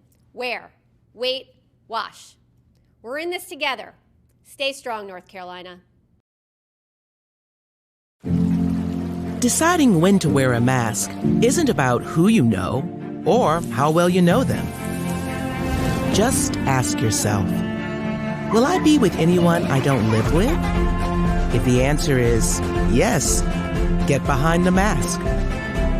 Help slow the spread of COVID-19. Get behind the mask. Learn more at covid19.ncdhhs.gov. You'll see your Carolina weather forecast at 25 and 55 past. And now back to the best of the Carolina Weather Group on the all-new Carolina Weather Net. Extremely helpful and very accommodating. On our first flight, we were kind of messing around in upstate New York and Vermont, but then we wanted to go across Long Island. And when you looked at, there's these, apps called like FlightAware, you can watch where all the airplanes are. They kind of cleared out a corridor and let our plane go through. It was like, oh man, that is very that was really great of them to do that for us. So that, even though it's challenging but we're trying to do our best to not demand too much and we do whatever they tell us to do. Is your aircraft on FlightAware? Is it something people can track when you're on these? Yeah, it is something people can track. Yeah, definitely. According to the website I found, which is a NASA website, it's November 806 NA and November 809 NA. So I just couldn't remember where the N and the NA were. So we like to make it difficult in aviation. Yeah. So these airplanes, especially NASA flies a lot. So does NOAA, and my colleagues who get National Science Foundation funds can also request the NOAA or NASA flights. And so they very experienced crew in field campaigns like this. And each one has its unique way of doing operations. I think we're not doing anything really clever, fancy, different, and never been done before. And a lot of our instrumentation has been used in many other projects. And in some ways that's good. It's kind of less risky. And we'll get good data right away. And so it's, banking on the experience from other campaigns. So I know specifically the focus of this project is for snow bands, but does some of this data also feed into freezing rain and sleet forecasts as well? It might, yes. I think what we're doing at this stage is we're first looking for any storm we can find. The banded structures can result in different things at the surface. The bands form aloft. So at those levels, that's always below freezing. And then the structure at the very lowest levels, the airplanes can't, observe because you're going to crash them because you're flying so close to the surface. So if it happens to be a situation where there's pre-existing cold air down at the surface, and that happens to turn into freezing rain instead of snow because it's warmer aloft, then yes, we will inform that. So I've told others that snow bands are our wish list are the main thing we want to get for. But if the storm happens to be warmer than your usual winter storm, the structures are similar and we can still learn the science of what makes those structures. Why does it organize in these narrow bands that are maybe related to the low pressure center deepening or maybe not? There's different hypotheses that we're testing, and we can test them with a variety of storms, including ones that have freezing rain and things like that. Lynn, just off the cusp thinking, this may, correct me if I'm wrong, may be able to help predict or maybe forecast where we could actually see those intense bands set up where we see thunder snow. Is that? Oh, that would be, thanks for mentioning the thunder snow, because for this year on the ER2, we do have an instrument that measures the electric field, which then relates to lightning. So if thunder snow happens to occur, we will actually learn some really fascinating stuff. They've never flown this instrument in situations where in winter storms. So you're correct that one of the applications of the data that we're collecting should help us improve forecasting in a variety of ways. The first way is, first we will understand the processes much better. So the science will elevate our knowledge base. But then the direct measurements of those snow crystals and the environment they're forming in, and what the liquid water content, the temperature, all these other parameters, these are things that our numerical models are also predicting, but we have to do that, what we call using microphysical schemes. It's kind of like an algorithm that figures out how to do this. And they're invariably wrong, so that we don't have that portion of our numerical model very well constrained. And by having these direct measurements, we can see which one of these variety of microphysical schemes that you have a choice to use when you run a forecast model, which one is the most correct for these kinds of storms. They make assumptions like how much is made into snowflakes, how much is made into solid ice, how much remains in cloud liquid water. There's those things are assumed in the numerical models, but we will measure those so we can tell the models, no, you're wrong. I don't care how much snowfall comes out of that model, you're still not getting it right for the right reason. So that's one of our key applications, is hopefully down the road making improvements in our numerical models. What's it like? I mean, this has got to be probably the most difficult part of the research. Yes, it is. Where it takes us all week to figure out, like, how would we fly this forecast that's 85 hours out. So far, everything's gone great. We've been lucky, but we haven't flown a lot of cases yet. As you know, it's been kind of a quiet winter, but maybe that's a good thing. So we will be back again next year, and we hope for a really active year, and we really know how to go about this. So this is, even if we don't fly a lot this year, we'll have learned a lot. We will have gotten pretty good data, and we're ready for a better year in the next two. Some of these ideal winter storms can be quite massive and stretch all the way from the southeast to the northeast. Right. Mm-hmm. Is it possible for the planes to cover the southeast on day one and then get to the northeast in time for the deepening low pressure? We would love to do that. The trouble is that these storms kind of move a little too fast. The way when you work with aircraft, there's a certain amount of time that they can fly because of how much fuel they can take, and also for crew duty. So they're very, very strict with how long a pilot can be operating the plane. The ER2, the one that flies really up here, high, is there's only one person on the plane, and that's the pilot. So, and he wears a spacesuit. He's almost beyond the atmosphere. He's so high up. So he has to, we have to be sure that that person is within the safe range. So total crew duty is 12 hours. That includes the pre-flight routine and then landing and the post-flight routine. And then we are required to give them 12 hours off before we require them to show up again. So if my storm would move really slowly, I could probably do that. Well, I know you mentioned that next year, the project's still going to be going on. How long is it set for at the moment? We're here now, and we're here to the end of February. And then next year, approximately the same, another 6-week window, we'll be out here in the following year. So 3 winters. Emergency management. Maybe if they, we get this research about where these heavier snow bands, like forecasting, maybe emergency management, that's where they put their assets at. I was just wondering if, who all you can see the benefits from this research. Yeah, so I can see like the public at large, and of course the emergency management is part of that because they are the communicators from the forecasters to the public, and they kind of make decisions about how to respond to any kind of threat like a snowstorm. So I could see the public being, benefiting a lot in the long run. It's always hard to see the direct benefit. I'm going in, geeking out about the great science I'm doing, but understanding these snowstorms better and then using that understanding to improve our forecasting. And when our forecasting is done better, and especially in terms of the distribution of snow and where those bands occur, and do they set up, and if it's one kind of storm, do we expect to get a lot more of these banded structures and therefore more localized regions of heavy snowfall? Or do we see that, a different kind of storm would not have that, and so there maybe be less of a worry?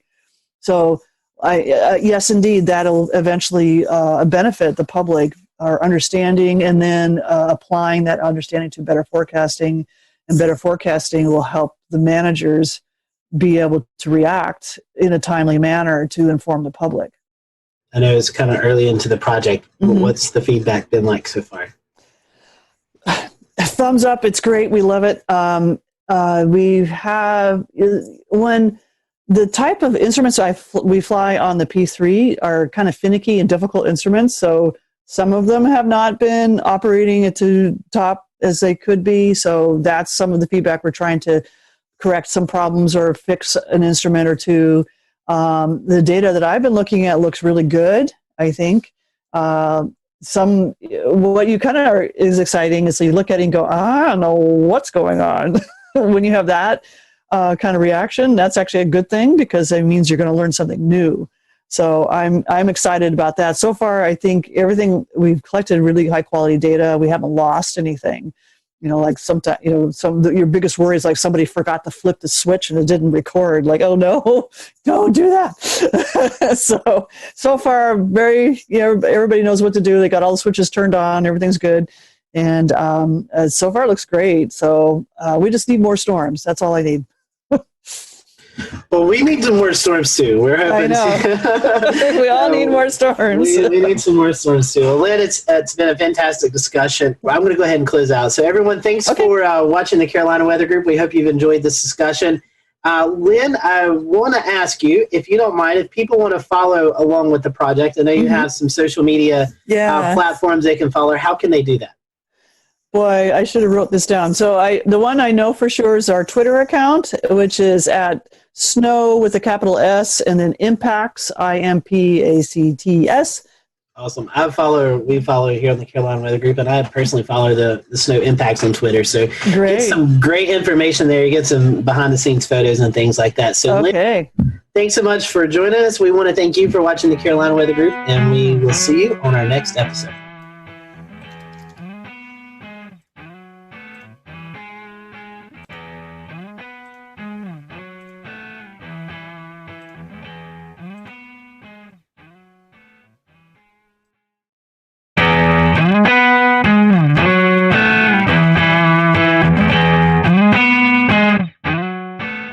Hello, everyone. Welcome to the Carolina Weather Group. We're happy to have you this evening. We're going to be talking space with our good friend Tony Rice, NASA ambassador, also a contributor for WRAL in Raleigh. So Tony is our resident person that we go to, and we have space questions. There's some really cool things going on with this Mars launch. We also have some loon balloons. You may have seen some pictures floating around on social media over the last couple of days or weeks, and we're going to talk a little bit about that as well throughout the program. But Tony, we had this mission. I think originally this Mars mission was scheduled to go off June 20th, right around that date. It's since then been pushed back a few days. So can you tell us a little bit about the mission itself? Well, what are we trying to accomplish as we head off to Mars?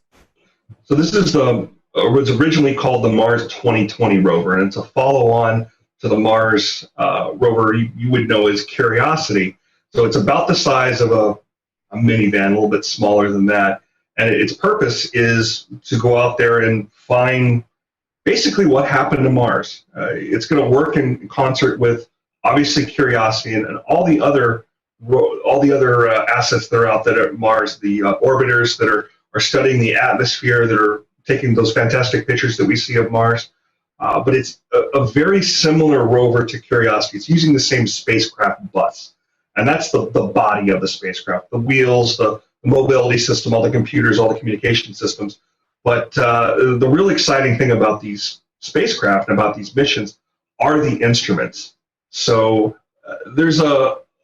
I think of this as like Curiosity 2.0. It has a lot of some of the same instruments that Curiosity did, but they've been upgraded. They've got a little more capability to them. We've learned a lot as we've had Curiosity on the surface of Mars for so many years. We've also added a couple of new ones. I'm sure we'll get into some of the more exciting ones there, but the ones I know that the one instrument, my favorite one, that I know is going to be your favorite as well, is called MEDA. It stands for Mars Environmental Dynamics Analyzer. And I'm really looking forward to MEDA getting on the surface of Mars. It's about a 12-pound instrument. It's chewing up a whole 17 watts of power. You have to really budget your power up there. Curiosity and this new 2020 rover are going to both be both powered by a nuclear power source. We don't have to worry about any of the solar panels being covered in all that Martian dust and causing us problems there. But the deal with MEDA is it's going to be capturing information about air temperature, ground temperature, radiation. We've got a dust sensor that's on there as well, so we can help study those dust storms. If you saw The Martian with Matt Damon, did a pretty good job of showing what dust storms can be like there. The beginning of the movie was a little fantastic, and we don't quite get wind speeds like that, or at least we don't have enough volume in the atmosphere to produce some of the things they're talking about there. We're going to put relative humidity. We'll be able to measure that as well. There's a thermal infrared sensor on there, and there's wind sensors as well. And the wind sensors are kind of interesting. There is wind on Mars. We're getting information about winds from another mission that is on the surface of Mars right now called InSight. It is not a rover. It is a lander, so it stays stationary. It can measure what atmosphere comes to it and the column of air above it. So we are seeing winds there that are a little bit higher speed than we expected. You wouldn't be able to feel them, though, because the volume of air there is so little. So, Tony, there's this new device that's coming with Perseverance that I literally just found about in the last 5 minutes. So it's going to be some type of helicopter drone deployment. Tell us about that and how that works in an atmosphere that's a lot thinner than ours. Yeah, that's going to be the really interesting thing, is how you get lift in such a thin atmosphere. The Mars atmosphere is about 1/100th that of Earth's. So it's very, very, very thin. Sorry, not 100th, 1,000th that of Earth's. Very, very thin.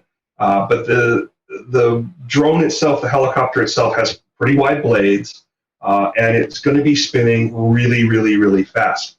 So don't think drone like the drones that we know here on Earth. It's not going to be sitting up there and hovering for a good amount of time. It's going to take hops. And its purpose, number one, is a technology demonstrator. It'll be the first time we've ever flown on another planet. That's pretty exciting unto itself. But it's not just a technology demonstrator. It's going to be providing valuable information to the team that is driving this rover. And yes, there are rover drivers. They sit in California. They're sitting at home right now because they're able to VPN in and talk to the rover that way. But their technical term, or their technical title, is rover planners. They're doing exactly that. They're planning what drives need to occur during that day to put the rover in a position to do the science. So this helicopter is going to help out with that a little bit. It's mounted on the underside of the rover, so after the rover lands and everything's checked out, the rover will deploy the helicopter, we'll drive off of it, and then we'll be able to take the helicopter off and move it about. It's going to serve as a form of scout for the geologists.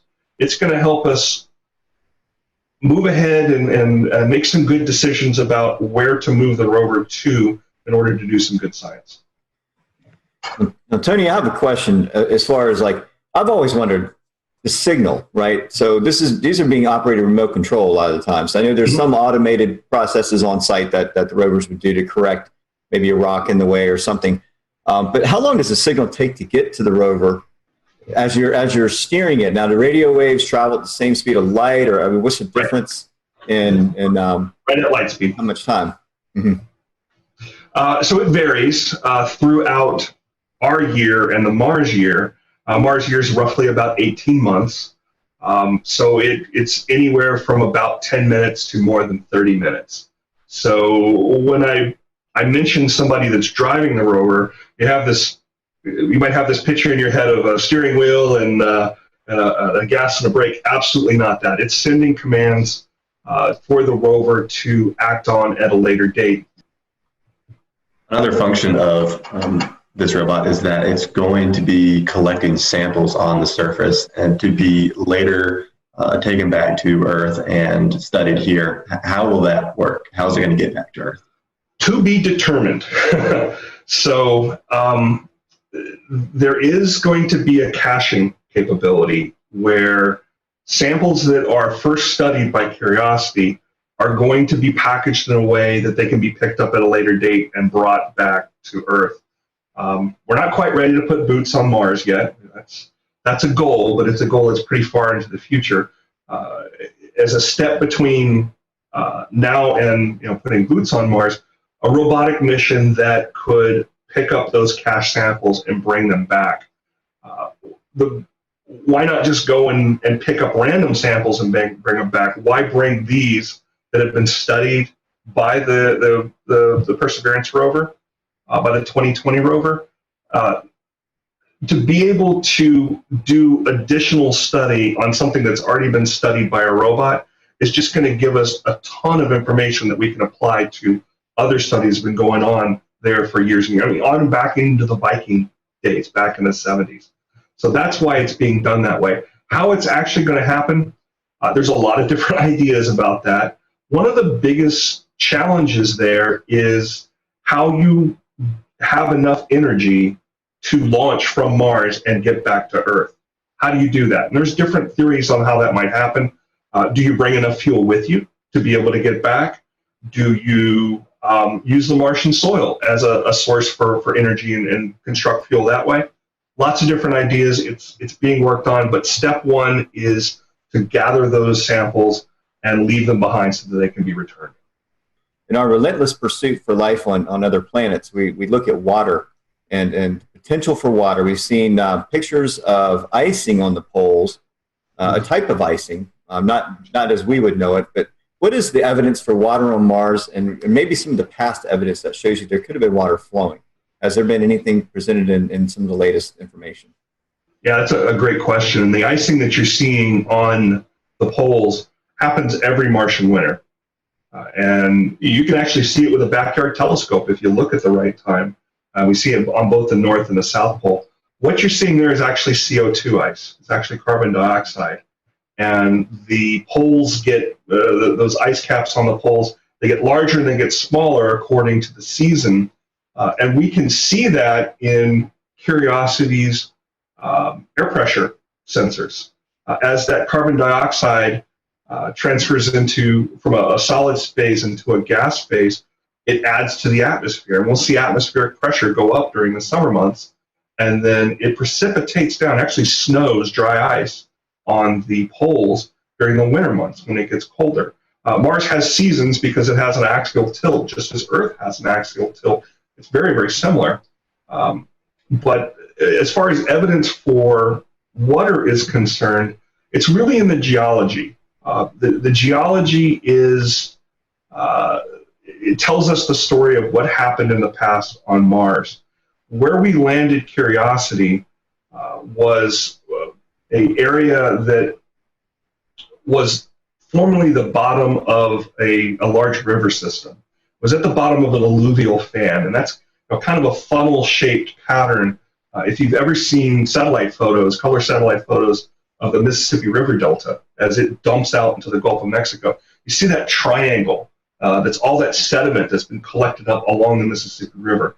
Well, that's the Martian version or we landed on the Martian version of that. It's all dry there now. We're not seeing evidence of liquid water, but we're seeing the geologic evidence of it.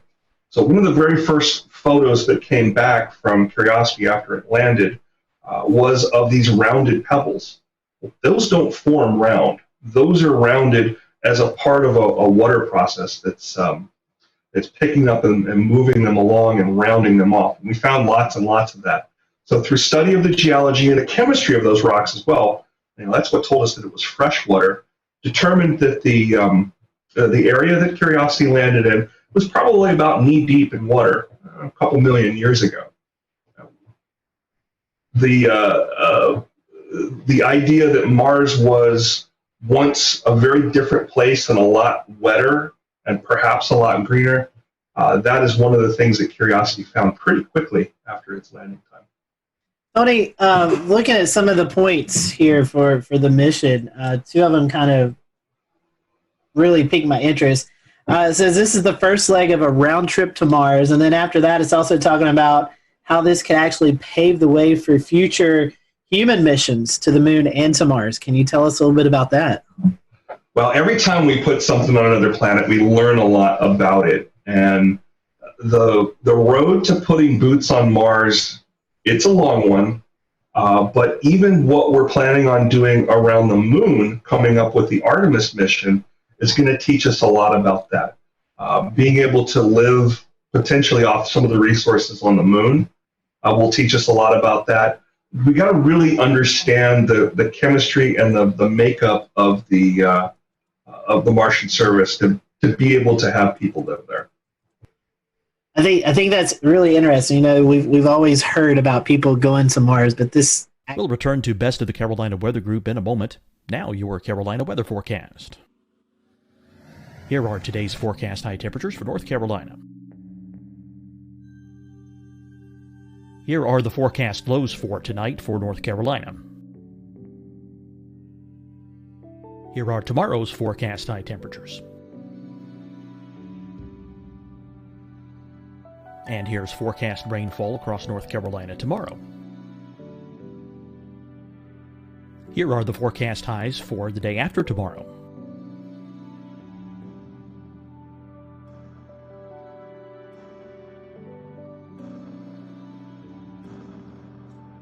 And here's the forecast rainfall across North Carolina for the day after tomorrow. This is the total rainfall forecast across North Carolina for the next 3 days. Here's the severe thunderstorm outlook for today from the Storm Prediction Center.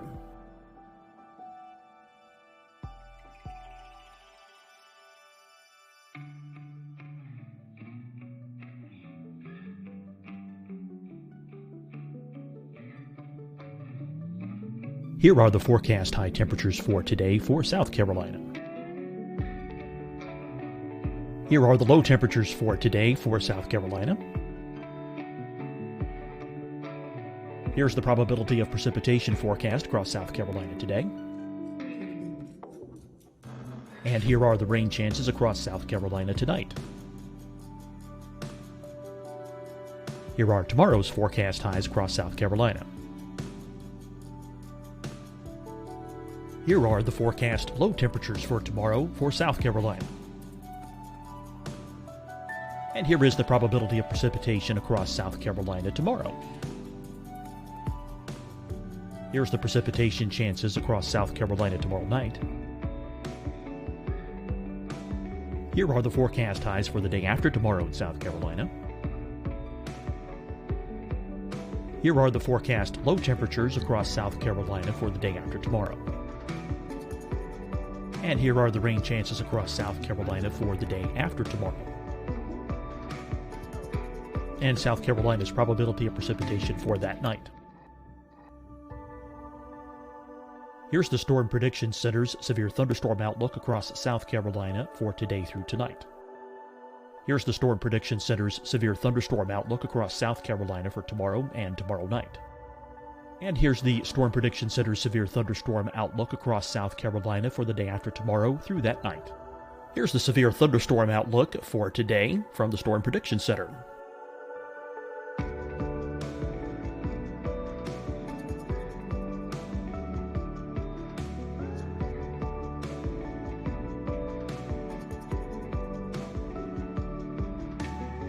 And now here's a live look at weather radar across the southeast. Fight the spread and take a stand against coronavirus. Wear a mask in public. Stay at least 6 feet apart from others. And get tested. Join us and fight the spread. Visit scdhec.gov/COVID-19. Getting tested for COVID-19 helps you to take the steps needed to protect yourself, your loved ones, and your community. Find the testing location at scdhec.gov/COVID-19 testing. Hi, everyone. I'm Dr. Mandy Cohen, Secretary of the North Carolina Department of Health and Human Services. And when you follow the 3 W's, you protect your family and your neighbors from COVID-19. When you leave your home, practice your W's. Wear a cloth face covering, wait 6 feet apart, wash your hands often. Wear, wait, wash. We're in this together. Stay strong, North Carolina. Deciding when to wear a mask isn't about who you know or how well you know them. Just ask yourself, will I be with anyone I don't live with? If the answer is yes, get behind the mask. Help slow the spread of COVID-19. Get behind the mask. Learn more at covid19.ncdhhs.gov. You'll see your Carolina weather forecast at 25 and 55 past. And now back to the best of the Carolina Weather Group on the all-new Carolina WeatherNet. Some small steps for that. And also seeing there's going to be like 19 cameras on this that we're going to be able to kind of follow along with the mission. Yeah, there's a bunch of HD cameras on Curiosity. We got even more on Perseverance. I've mentioned the name a couple of times. I need to tell you the story about Perseverance. So for the longest time, it was called the Mars 2020 rover. NASA's really terrible at naming things. You give NASA engineers and scientists the opportunity to name something, and they're going to give it an acronym. They're going to give it something boring. Maybe it'll be a backronym that actually spells something that you can pronounce. But the cool names, those always come from the kids. So Curiosity was named by a little girl in Iowa, who by the time it launched, she was a lot older than that. She actually went on to be, I believe, an environmental scientist. So she got a lot out of that experience. Perseverance was named by a young man up in Northern Virginia. And I was on the team that helped review a lot of the submissions that came in. They had to come up with a name, and they had to come up with a couple of paragraphs about why they chose that. And I can't recall if I read so many of them. I can't recall if Perseverance was among that. But some of the ones I read were pretty out there. I'm glad they picked Perseverance. We tend to call it Percy. So if you hear talking about the Percy rover, that's what we're talking about. Speaking of Mars, I know you run a Mars weather page on Twitter. I know you kind of keep up with some of the stuff, so we thought it'd be kind of cool to tie in Mars weather, your Twitter page. What all you monitor, how you get that information, how do you provide Mars weather forecasts and observations? So we don't forecast yet. We're hoping to have enough data here one day that we can start having a forecasting product.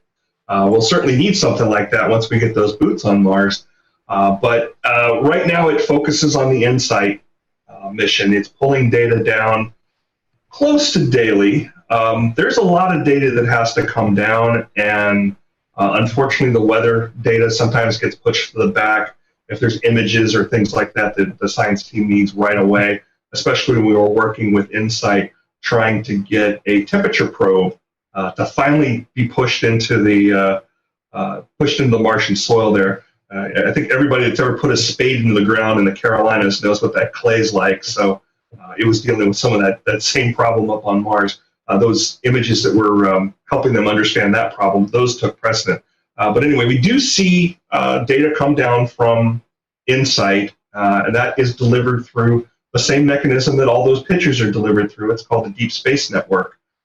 Generally, most of these, both the rovers and this InSight mission, have the ability to communicate straight back to Earth, but they don't tend to do that. They tend to upload the images and other data every time an orbiter goes over. And that orbiter acts like a router, and store and forward that information once it sees Earth again. It's a little faster that way, and there's a little more bandwidth. But we see that data come down. I know she just popped that up. So we see temperature data. We see air pressure. I find air pressure to be some of the most interesting there.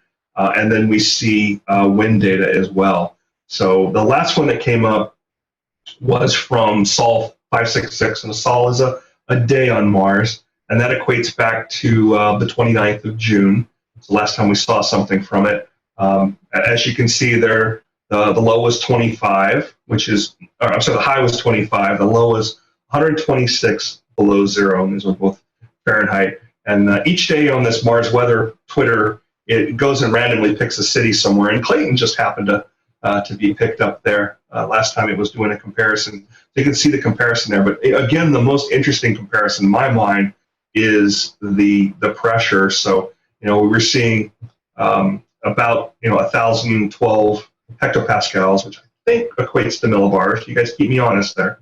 That's what y'all speak in. Yes. And that on Mars is about 7.7 hectopascals. That's one of our biggest challenges on Mars is the lack of atmosphere. It's just really, really, really thin there, and it continues to be stripped away by the solar winds. And that's not something that we're going to be able to correct anytime soon, perhaps ever. So I guess there's really no wind chill there. I mean, I'm looking 25 degrees with a 37 mile per hour wind gusts. That's not really a wind chill there then. Yeah, not too bad. We do see temperatures go above freezing there. It does happen. Yeah. So Tony, I mean, obviously you're not using Trot Cup anemometers or RM Youngs. I mean, how is this? How is wind speed capture? Is it using like Venturi effect, or you're consolidating the air into a point, or how is that measured exactly? So the thing to look up is an instrument called a hot dice. It is a couple of basically electrodes that are exposed out there and are measuring differentials.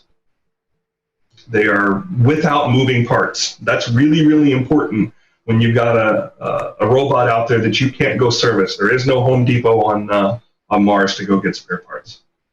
Well, you said one last thing. You kind of mentioned that it does get above freezing on Mars. I wonder if you could just real briefly speak to the general temperature range. How cold does it get in winter? How warm does it get in summer?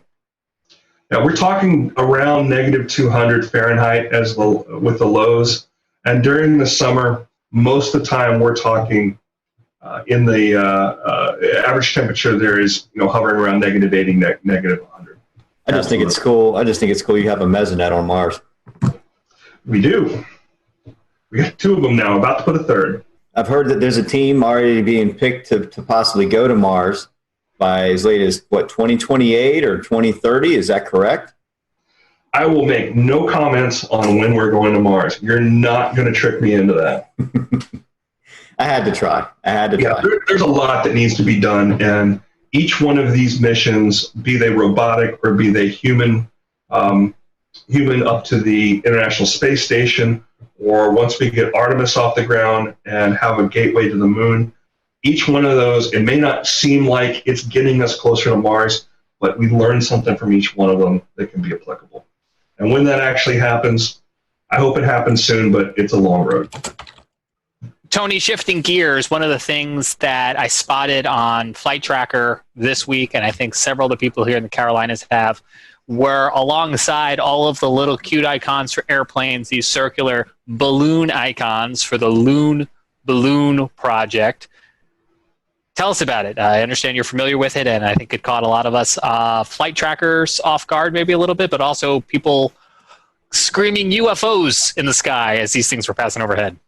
Yeah, there was a little bit of that, wasn't there? Yeah, it's something that I got to learn a little bit about the other night. So in addition to talking with you fine folks, I've got about 350 meteorologists around the country that I'm in contact with on a regular basis. I try to give them information about the what's visible in the sky, usually planets, usually comets, meteor showers, things like that. But I am perfectly happy to get a what's this thing in the sky question when it's something in our atmosphere. And that's what happened. I forget what day was it. Was it Tuesday night? Yeah, that sounds maybe Monday. I mean, depending on where you were, right? These things went right over Greensboro, down towards Fayetteville, then out towards Charleston. So it was kind of a separate day. I first got looking at these things. It was Tim Buckley at WFMY in Greensboro. I get a text from him and it says, "There's this white dot in the sky. What do you know about it?" What? And I looked at it and immediately thought it was a balloon. unmoving white dot in the sky, especially that high up, is going to tend to be a balloon. It's so high up it doesn't appear to be moving at all. And these balloons are operating with between 50,000 and 60,000 feet. So as you mentioned, as part of Project Loon, we came to understand, which is a project that is, I want to make sure I get the relationship correct here. Google and Loon are subsidiaries of the same parent company, which is called Alphabet. It's all business spin-off nonsense, but anyway, they're looking to provide, as I understand it, internet connectivity in areas that don't get it, which I think is great. I think they're pushing to have like 1 megabit ability. There's an antenna that you have to have outside, and it's going to be a network of balloons, not unlike SpaceX's Starlink project, that talk to each other and serve as an uplink downlink network. But as I understand it, they're in a testing phase. I think their launch site is up in northern Arizona somewhere. I'm sorry, northern Nevada. And these particular balloons that floated over the Carolinas, there was 4 that were visible here around the Triangle area, and up in the Triad around Greensboro, they were visible there as well. If you think about 50,000 feet, and you think about that circle that you draw around something like that, it's visible for a good amount of space. So we dug into it. It's funny that you saw it on flight radar first, because everybody else saw it in the sky first. We go outside from time to time. We didn't get the direct overhead pass here in Charlotte. Yeah, you did have one float a little bit near you. There was one that went on out over Asheville, out over Cherokee, and ended up in Alabama the last time I saw it. The ones that we saw around Greensboro, as I understand them, they floated out directly south off the coast of Charleston and ultimately Jacksonville. But I went and looked just out of curiosity. Once I found out that they were trackable through flight radar, wrote a little script that went up to use one of the APIs and one of those radar tracking sites, or those flight tracking sites. I found 32 of them around the world. Wow. I found actually 33 over Australia, the Congo, Kenya, Zambia, Peru. I'm looking at my list here right now. There's a bunch out east of Madagascar and one off Peru. And then we had the couple here that had floated down from Canada, down across Ohio, West Virginia, and into the Carolinas. Right, they could be pretty scary if you don't know what they are. I had one other question, and then it sounds like Shay has one too. I'm curious, Tony, in your reading, besides the application of using them to provide internet to rural places that maybe aren't tethered on the ground, have you seen any discussion of an application to use them in storm response when a network might be wiped out due to a natural disaster? I believe they actually used them for that purpose after, I want to say it was in 2017, with that pair of storms that went over Puerto Rico. They did some releases from Puerto Rico. If you go on one of the flight tracking websites, I think it might have been Flight Radar 24, don't quote me on that, but there's a blog post on there about them tracking many of these things during some of those storm responses. And providing that kind of connectivity to folks that, they may not have power, but they probably have a way to charge phones, to figure out how to do that. It takes a little while to get that infrastructure back up for cellular service. So being able to do that with a balloon is pretty incredible. Yeah, I would agree with that, Tony. I know that when some of our Mets at Weatherflow, we met and talked about it several years ago when Google was partnering with them. Now they're partnered with HAPS Mobile, and they provide LTE connectivity to these countries, these third world countries. There are other countries that lose connectivity during natural disasters. Peru, 2019 was a prime example of where Project Loon was utilized to get LTE connectivity for authorities to get their internet settings back up and for folks to get some LTE receptions on their phones and whatnot. So it's pretty interesting. I didn't know that there were that many balloons, but I know that they started this off back in 2013, where they did their first test flight around the world. So things have kind of progressed over time. Do you see this as being a permanent solution? I don't know. Not my area of expertise, but I think it's great that we're able to provide that kind of functionality there. One concern I've got, though, is that these things are helium-based. And helium is something that is in short supply right now. I mean, if you were to go to one of the party stores and try to get helium balloons, you probably couldn't do it. Helium is a very important gas in the space industry. It's used for cleanly purging cylinders and spheres and things like that. So we need it for lots of different things. I hope they can find another lifting gas other than helium, because it is a neat and useful project. But I hope they don't use up too much helium doing it. One other thought on it too is, while we're up there hanging around for days and days at a time at 50, 60,000 feet, sure would be nice to get some weather instruments up there too, some atmospheric instruments, and be able to send some of that data down from that close to the stratosphere. Sure, I know Boeing's doing that with the unmanned craft that flies for weeks and months at a time on solar energy. And I think when I read on Loon's website that they have their partnership with HAPS Mobile, they have test flight. They've done all their they've rolled out their new unmanned craft that goes out. So that may be the solution to what they're looking for. Instead of having balloons anymore, they're going to have unmanned planes going up that just circle around. We've lost a lot of data from the grounding of commercial airliners too during the COVID situation. It's amazing how much data we were getting from those. That's closer to 30,000 feet, but it really filled in a lot of those gaps the radio songs were providing. In the past, we've talked about the radio songs that you just mentioned. Could you maybe compare and contrast these Loon balloons with a typical weather balloon, because they have very different lifetimes, obviously, and different purposes? Different lifetimes, quite a bit larger, and if you find the images of the Loon launch site, I was looking at that the other day. They got some permanent structures out there, and they're building some larger ones as well, just to be able to handle launching these things, because they are so significantly large. And they do get much bigger as they go up into the atmosphere and the air pressure goes down. So most folks that I saw report them or share pictures of them describe them as looking like big jellyfish. It's a kind of a silvery looking material, very, very large. It's not as spherical as a weather balloon looks. Those are, you guys are the experts here. I think they're made of some sort of a latex material, but it's very opaque. Where these are almost like translucent appearance. They're much, much larger, and the volume of lifting gases that they put in there is very, very different too. So these balloons don't explode at 70,000, or they aren't even meant necessarily to go up to 100,000, like a typical weather balloon. They aren't. They hang out between 50,000 to 60,000 feet.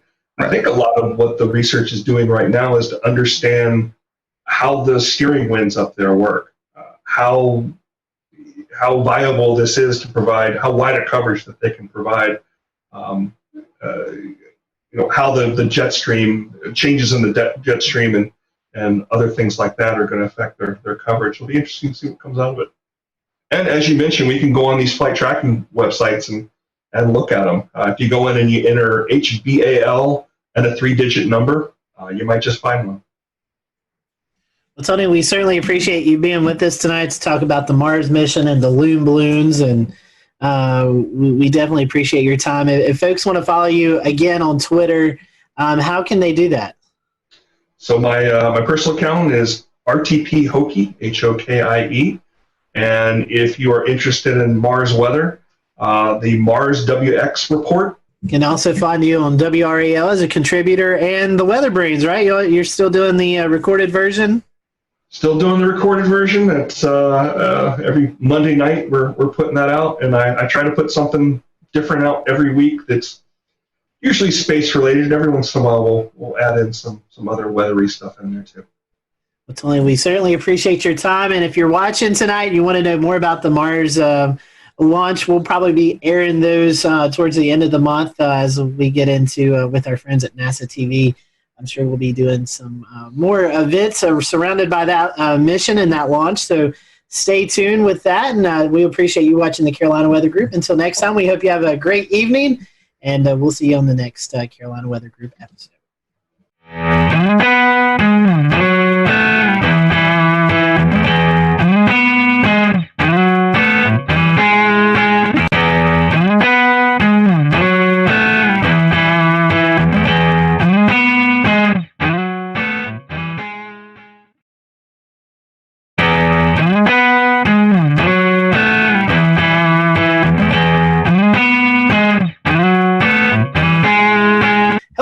Welcome to the Carolina Weather Group. We're happy to have you this evening, and we want to welcome our guest, Mr. Stephen Baxter. He works for NOAA headquarters. He is the Winter Weather Services Program Lead, and we're getting into that season where we're transitioning more into fall and winter, and with that comes the threat of winter weather, and that's what we're going to be talking about tonight.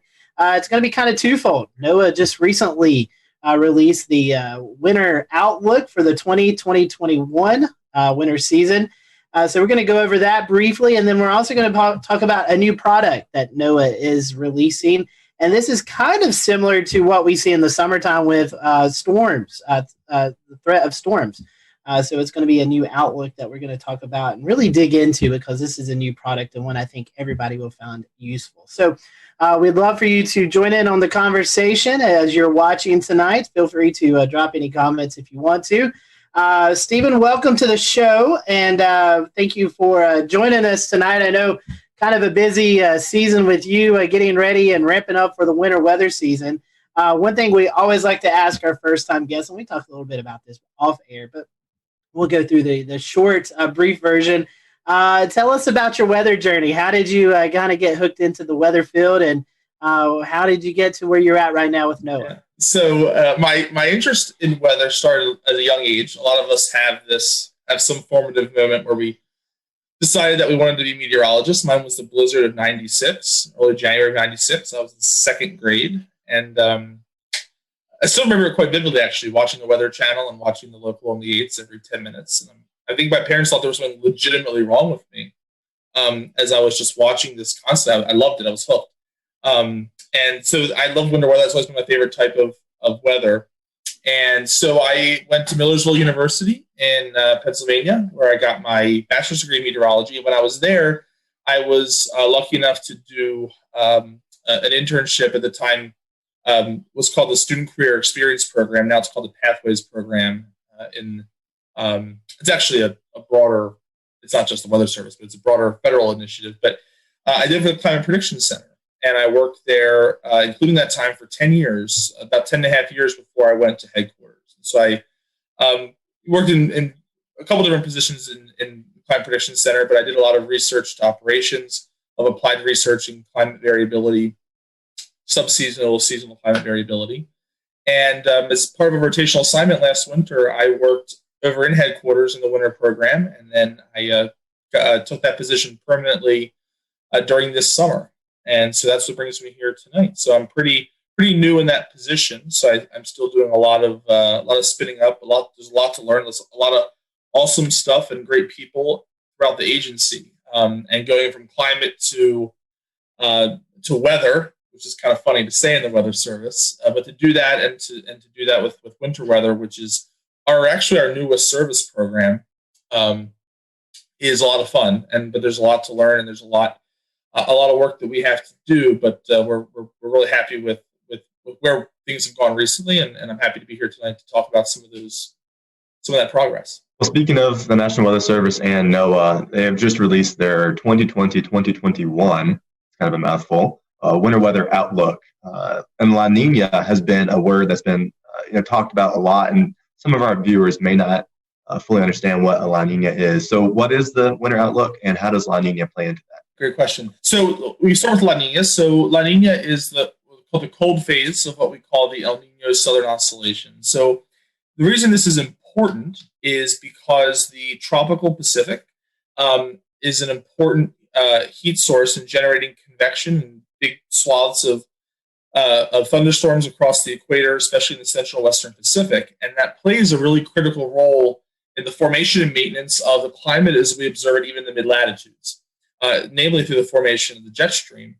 And what happens during La Nina and El Nino is the sea surface temperatures in the Pacific are either warmer in the case of El Nino or colder in the case of La Nina. And what that does is it alters relative to normal those patterns of troubled convection. And that in turn affects the jet stream across the North Pacific especially. And that has what we call teleconnections. So I think a lot of weather folks or people who love weather are familiar with teleconnections like the North Atlantic Oscillation, for instance, or the Pacific North America pattern is another prominent teleconnection. And so itself imparts an extratropical teleconnection, and so is the El Nino Southern Oscillation. And so that kind of classic La Nina teleconnection, if you will, is what drives in large part the outlook for the upcoming winter. And so if you look at the forecasts that were published by the Climate Prediction Center, so I used to do these outlooks until about 3 or 4 months ago, you'll see that there's kind of a very typical La Nina type pattern that you might be familiar with, which shows, generally speaking, milder than normal conditions across the southern tier of the United States are favored. And then across the northern tier of the U.S., especially across the north central and northwestern parts of the U.S., colder than normal temperatures are favored. And then actually El Nino actually has a slightly stronger precipitation footprint than temperature, in fact. And across the southern tier of the U.S., drier than normal conditions are favored in La Nina. And across the northern tier... We'll return to Best of the Carolina Weather Group in a moment. Now your Carolina weather forecast. Here are today's forecast high temperatures for North Carolina. Here are the forecast lows for tonight for North Carolina. Here are tomorrow's forecast high temperatures. And here's forecast rainfall across North Carolina tomorrow. Here are the forecast highs for the day after tomorrow.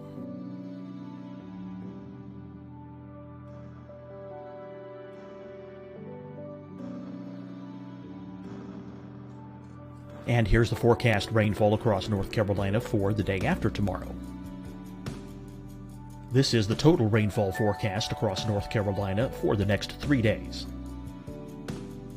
Here's the severe thunderstorm outlook for today from the Storm Prediction Center.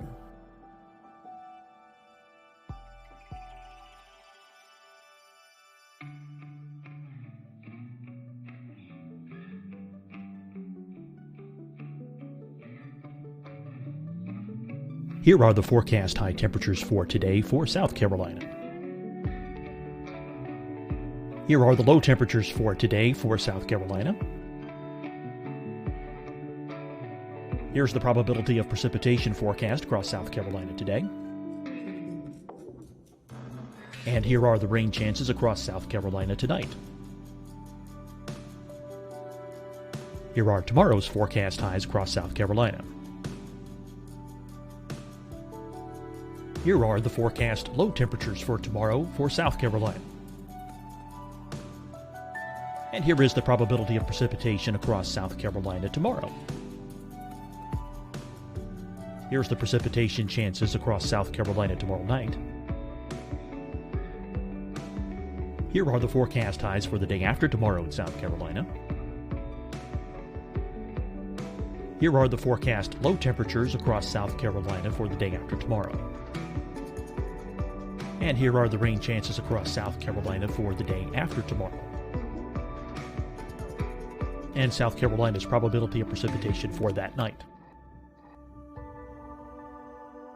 Here's the Storm Prediction Center's severe thunderstorm outlook across South Carolina for today through tonight.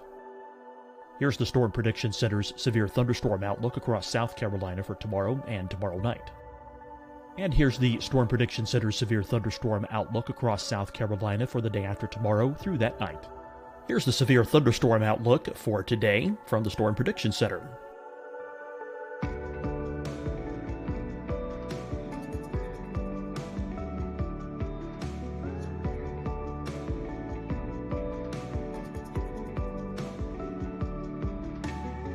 And now here's a live look at weather radar across the southeast. Fight the spread and take a stand against coronavirus. Wear a mask in public. Stay at least 6 feet apart from others. And get tested. Join us and fight the spread. Visit scdhec.gov/COVID-19. Getting tested for COVID-19 helps you to take the steps needed to protect yourself, your loved ones, and your community. Find the testing location at scdhec.gov/COVID-19 testing. Hi, everyone. I'm Dr. Mandy Cohen, Secretary of the North Carolina Department of Health and Human Services. And when you follow the 3 W's, you protect your family and your neighbors from COVID-19. When you leave your home, practice your W's. Wear a cloth face covering, wait 6 feet apart, wash your hands often. Wear, wait, wash. We're in this together. Stay strong, North Carolina. Deciding when to wear a mask isn't about who you know or how well you know them. Just ask yourself, will I be with anyone I don't live with? If the answer is yes, get behind the mask. Help slow the spread of COVID-19. Get behind the mask. Learn more at covid19.ncdhhs.gov. You'll see your Carolina weather forecast at 25 and 55 past. And now back to the best of the Carolina Weather Group on the all-new Carolina Weather Net. Two centers of action you'll see. So one is in the Ohio Valley, which tends to favor wetter than normal conditions to the Ohio Valley and the Great Lakes.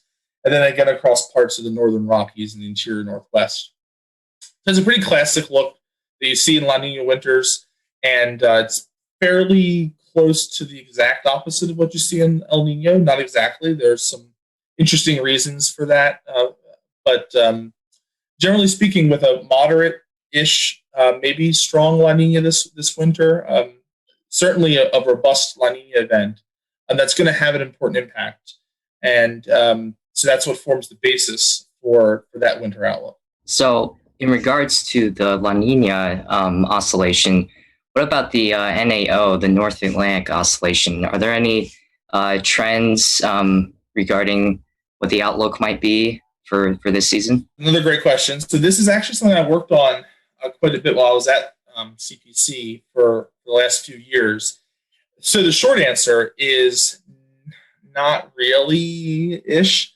So the NAO is a very important pattern of climate variability across timescales. So we know it's important for short-term climate variability for the next week or two. We know it varies on longer timescales, potentially up to decadal timescales. The problem is the ability to predict it on seasonal timescales, especially once you remove a little bit of a La Nina influence.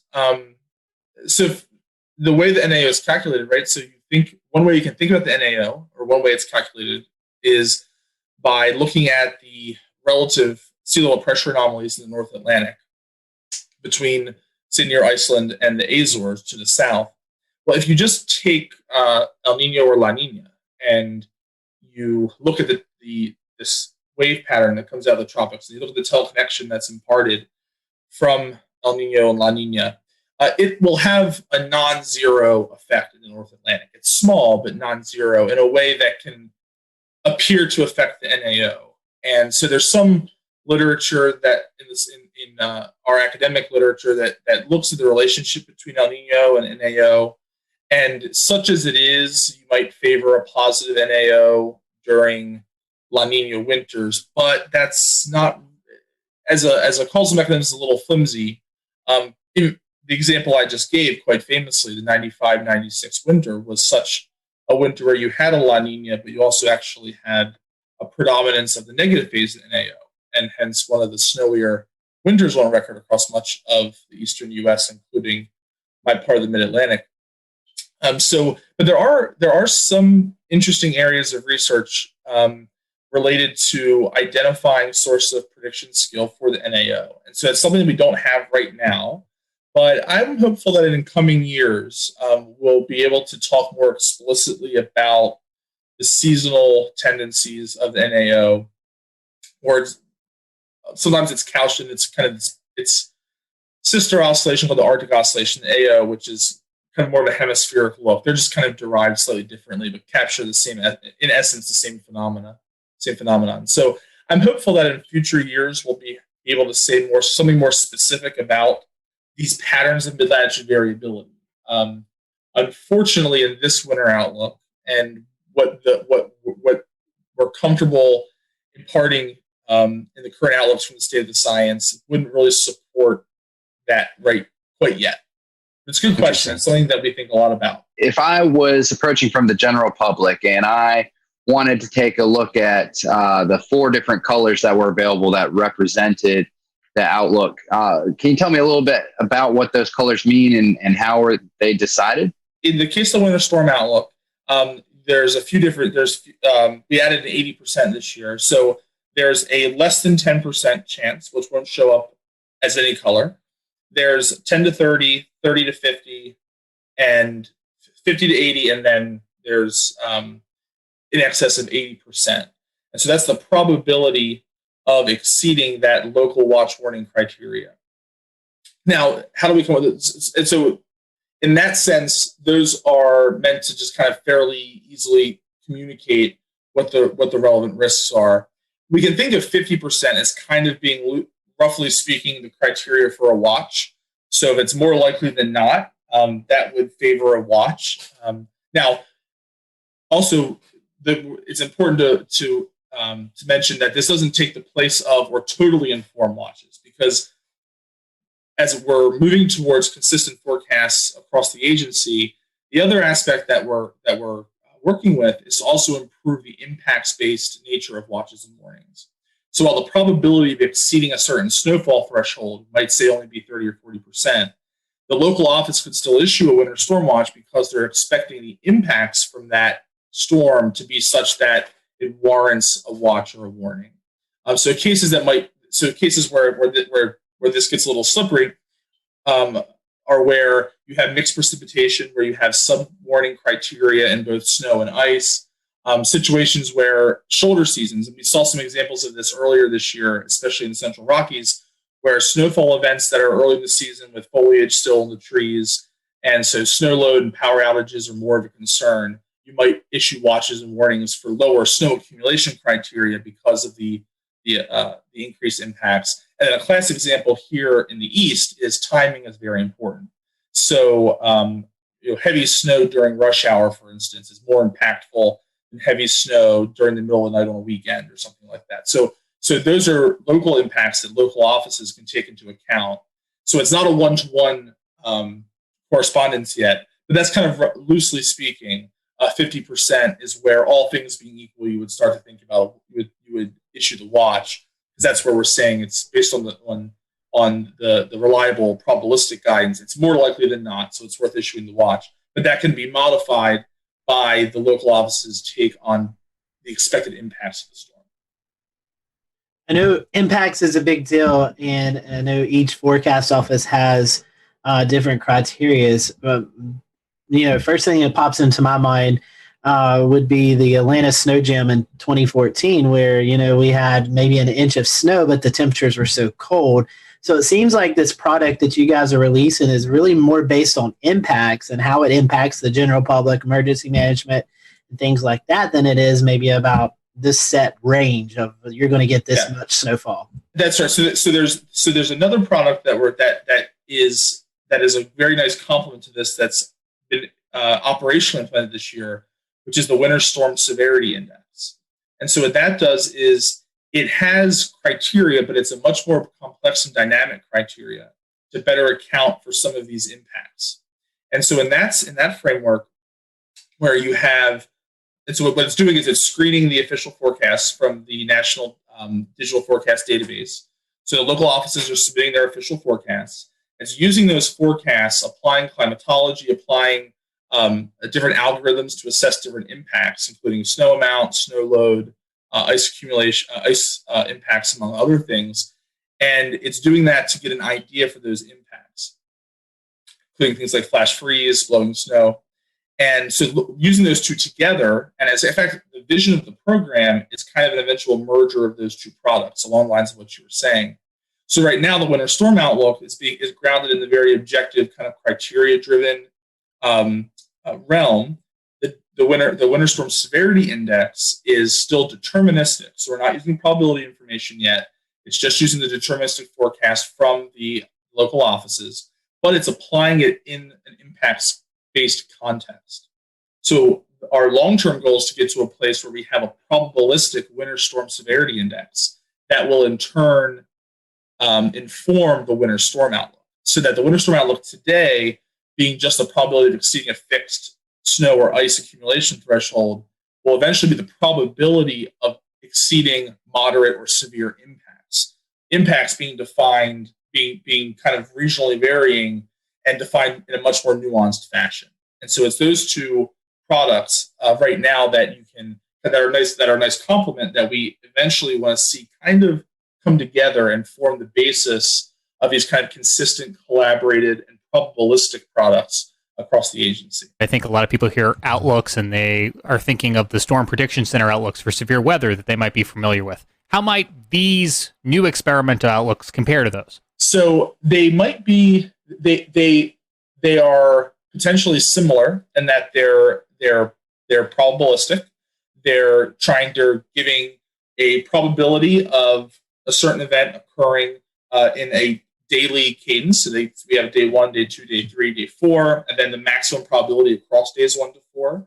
That will be different. The Storm Prediction Center doesn't have that component.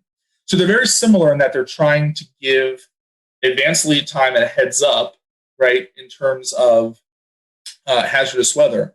So the Storm Prediction Center, as you might know, issues severe thunderstorm watches and tornado watches for the CONUS. And as you might imagine, their objective probabilistic outlooks, convective outlooks, play an important role in that, and starting that process through which they work with the local offices to issue those watches.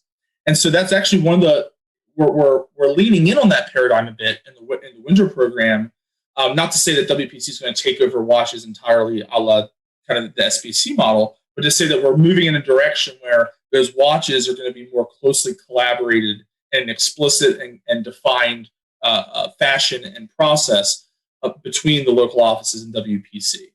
And so, yeah, I think there is a lot of, you can draw a pretty close parallel between those two.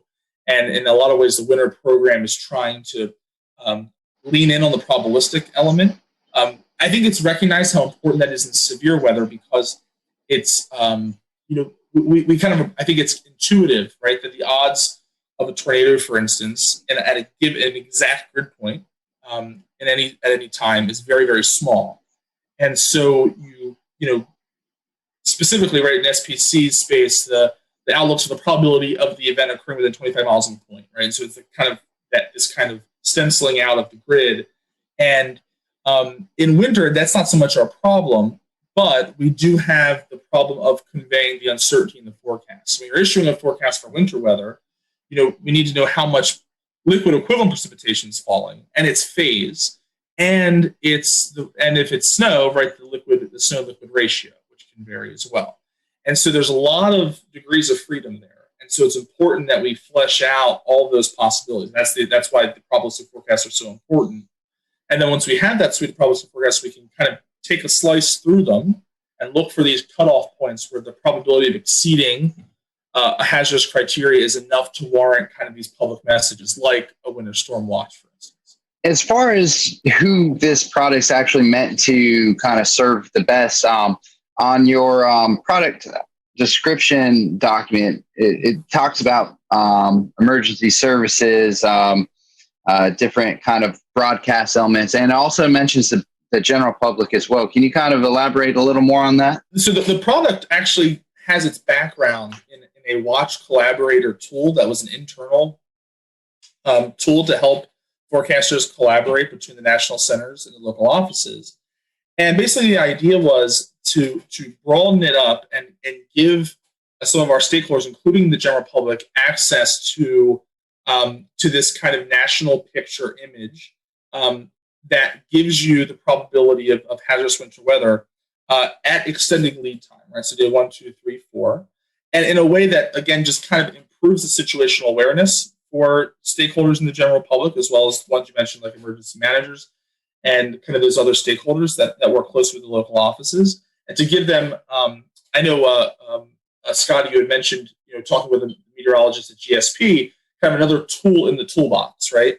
And so that's the idea here, is that we're giving the general public, as well as more sophisticated, maybe decision makers, not to say that the general public is not sophisticated, but the general public, as well as more acute decision makers, another tool in the toolbox to improve situational awareness, to understand the threat of hazardous winter weather, but also to highlight areas where maybe the threat of winter weather is lower than would qualify for a watch, but where certain very sensitive industries might still want to be aware of that. And so it's also an opportunity to better inform the public and those stakeholders about the utility of probabilistic forecasts and how we use them. So how can the public give feedback on this? So it is important when we have experimental products. So the process that we go through in the Weather Service is when we have an experimental product like this, it goes out for what we call an experimental comment and review period. So it's reviewed not just by internal meteorologists, but it's also being reviewed by the general public. And so if you go to the Winter Storm Outlook website, which is hosted by the Weather Prediction Center, there's a link there at the top where you can provide feedback in a survey to give feedback on anything from there's a set list of questions, but it will include things like scientific integrity, the accuracy of the product, as well as the aesthetics of the product. Does the display make sense? Does the web page make sense? Is the data easy to access? I do think the Weather Prediction Center has done a really awesome job with that website. It's dynamic.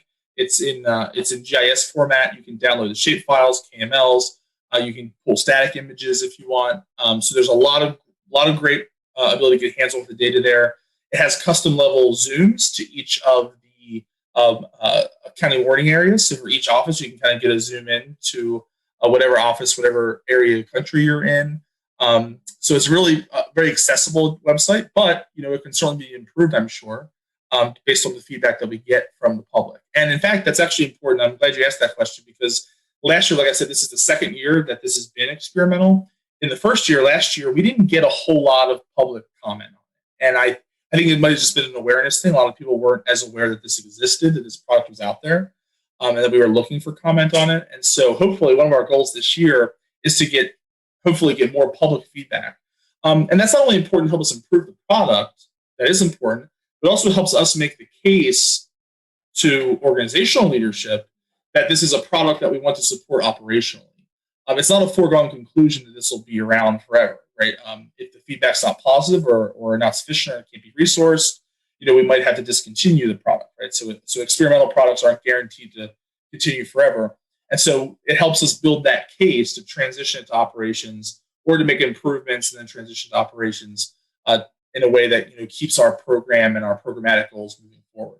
Well, speaking as a daily GIS user, that new user-friendly interface sounds awesome, and I'm really glad that opportunity is going to be there. Lastly, are there any other winter weather products that y'all are working on besides this winter weather outlook? So that's a great question. So the Winter Storm Outlook, that's experimental right now. I did mention the Winter Storm Severity Index that's operational. Okay, so that went through this experimental process and has been implemented operationally this year. So a few key initiatives that we're working on, I'll just run over real quick, and they're kind of in experimental space or in development space, just things to look for. But these are just kind of general things that we're interested in from a programmatic perspective. I mentioned moving these products through the medium range, and so extending the Winter Storm Severity Index and the Winter Storm Outlook through day 7 is an important priority. I touched on briefly the development of a probabilistic impact-based component. So a Winter Storm Severity Index that's in probability form. That's something that we're working toward. We're working with kind of the research arm of the Weather Service to help kind of move that along and get that into the operational pipeline eventually. And then lastly, one of the things that you might also be familiar with is there's the local probabilistic snow experiment. So at the local level, if you go to your weather.gov/3 digits like GSP, although I'm not certain that GSP is participating in the experiment, but supposing it is, if you do /winter, right, you get the main winter page, and one of them is the probabilistic snow forecast. So it shows the expected value and then the high end and low end amounts. And so those are the 10th and 90th percentiles respectively. And what we're working on there is that's been experimental for some time, and we're trying to get that on a path to operations, and including probabilistic ice forecasts with that. That might be especially relevant in your part of the country, where one of the parts of the country where you get a lot of interesting icing events. And so that's a complicated issue organizationally that we're working through. And, it's something that we're trying to make some progress on, but we're looking forward to there being some experimental changes and then getting that on a path to operations. And so as we kind of tying the what I say like the synoptic scale evolution of the winter program is looking at a future in a few years where you have a probabilistic impacts-based guidance informing the winter storm outlook that's supporting consistent and collaborated winter storm watches around the country. And all of that is being undergirded by a consistent national to local suite of probabilistic snow and ice forecasts, and potentially extended all the way through day 7 across the board. And with that and that's that, like I said, synoptic scale. And then longer term, one of the things that we know is important is being able to improve the storm scale side of winter weather forecasting. Heavy snow bands, snowfall rates, hourly snowfall rates, for instance. Those are things that are really important for impacts. We talk about impacts.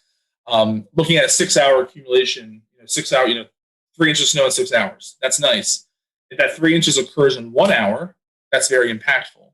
If it's a half inch an hour for 6 hours, that's less impactful in an acute sense, right? So those kinds of storm scale, micro-mesos type scale storm impacts is something that we're also working on as well. And so that's a little farther out in our planning process, but something that we're really aware of as being an important issue that we need to tackle to keep making progress on all the kind of important aspects of winter weather. And for our Carolina viewers, I was just checking as Stephen explained that, and there an NWS GSP, along with potentially other offices across the Carolinas, do offer that winter weather experimental product to see the 10% and 90th percentiles. That's weather.gov /GSP /winter.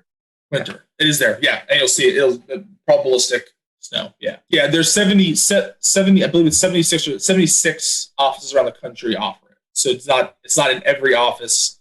It's not even in every office that theoretically can have winter weather.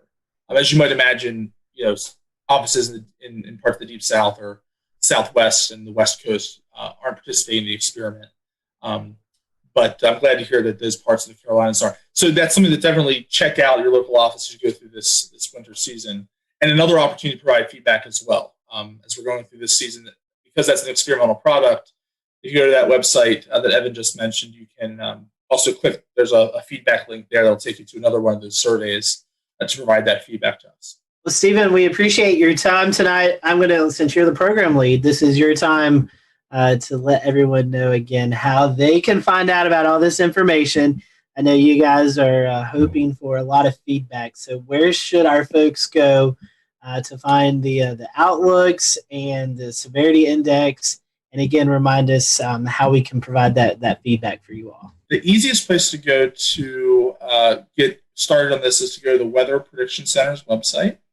That's wpc.nsep.noaa.gov. There might be some shortcut versions of that also. And under their winter weather tab, on the options panel on the left, you can select the experimental winter storm outlook or the winter storm severity index. I think the WSSI might actually be linked at the top of their homepage. And then for the winter storm outlook, that's the experimental product for which they can give a lot of input. For more information on the winter outlook itself, I would recommend going to the Climate Prediction Center homepage. And they'll have a link to the latest press release from NOAA that was put together, and that whole forecast put together by my former colleagues at the Climate Prediction Center. And you can read more about that there. Awesome. Well, thank you, Stephen. And thank you guys for watching us tonight. If you're a big winter weather lover, hopefully you'll be able to use these products. I know last year was kind of a bust for much of the Carolinas winter weather-wise. So maybe this year we'll be able to use these products, and definitely recommend that you give some feedback. Full disclosure, right? In a La Nina winter, it doesn't look good. It doesn't. You're right. It only takes one. And these are all probabilistic forecasts, so you can get lucky. And you can pull a rabbit out of the hat here and get some winter. So I'll certainly be rooting for it. But La Nina winters are not typically our winters here in the eastern part of the U.S., especially the southeastern part of the U.S.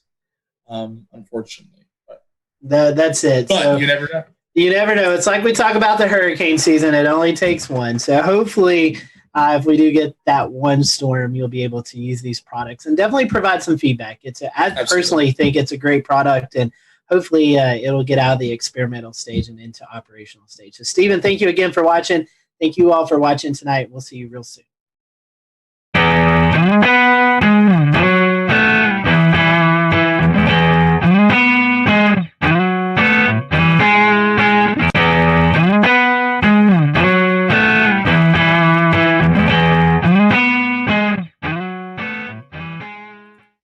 And good evening from Charlotte. I'm James Brierton. It is Wednesday, November the 18th, 2020, and thanks for joining us for an all-new edition of the Carolina Weather Group. Now, this week on the Carolina Weather Group, we are dusting off a tape that has been sitting on our shelf for a little time now. We want to explain why. We're going to be talking about fire safety here in the Carolinas, and in March, we talked to the North Carolina Wildfire Service, Forest Service, and they gave us some great information about trying to keep your home safe, keep yourselves safe, and trying to keep our beautiful scenery here in the Carolinas safe. No sooner did we tape this episode last March, well, as you might recall, the pandemic really increased and a lot changed, and we ended up covering several. We'll return to Best of the Carolina Weather Group in a moment. Now, your Carolina weather forecast. Here are today's forecast high temperatures for North Carolina. Here are the forecast lows for tonight for North Carolina. Here are tomorrow's forecast high temperatures. And here's forecast rainfall across North Carolina tomorrow. Here are the forecast highs for the day after tomorrow.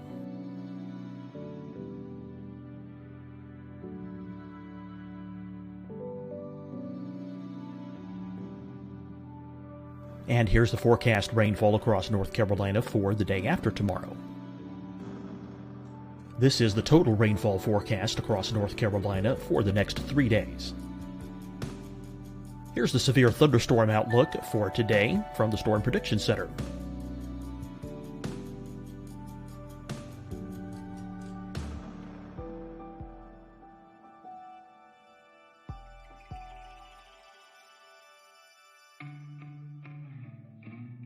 Here are the forecast high temperatures for today for South Carolina.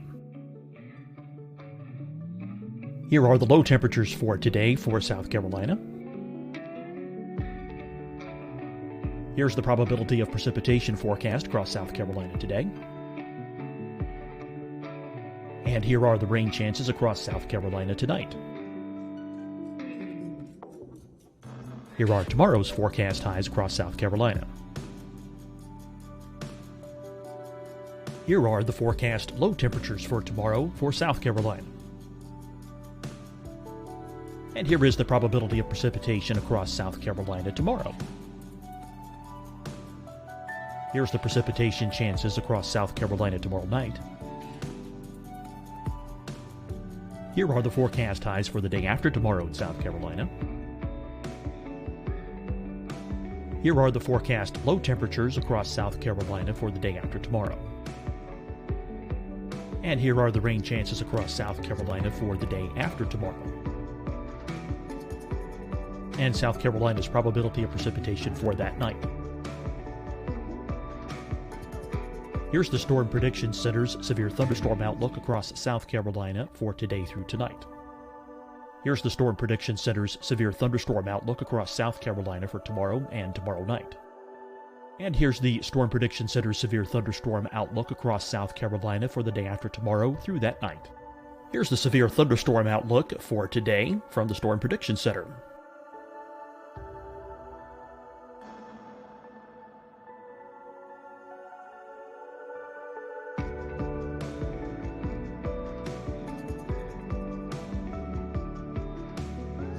And now here's a live look at weather radar across the southeast. Fight the spread and take a stand against coronavirus. Wear a mask in public. Stay at least 6 feet apart from others. And get tested. Join us and fight the spread. Visit scdhec.gov/COVID-19. Getting tested for COVID-19 helps you to take the steps needed to protect yourself, your loved ones, and your community. Find the testing location at scdhec.gov/COVID-19 testing. Hi, everyone. I'm Dr. Mandy Cohen, Secretary of the North Carolina Department of Health and Human Services. And when you follow the 3 W's, you protect your family and your neighbors from COVID-19. When you leave your home, practice your W's. Wear a cloth face covering, wait 6 feet apart, wash your hands often. Wear, wait, wash. We're in this together. Stay strong, North Carolina. Deciding when to wear a mask isn't about who you know or how well you know them. Just ask yourself, will I be with anyone I don't live with? If the answer is yes, get behind the mask. Help slow the spread of COVID-19. Get behind the mask. Learn more at covid19.ncdhhs.gov. You'll see your Carolina weather forecast at 25 and 55 past. And now back to the best of the Carolina Weather Group on the all-new Carolina Weather Net.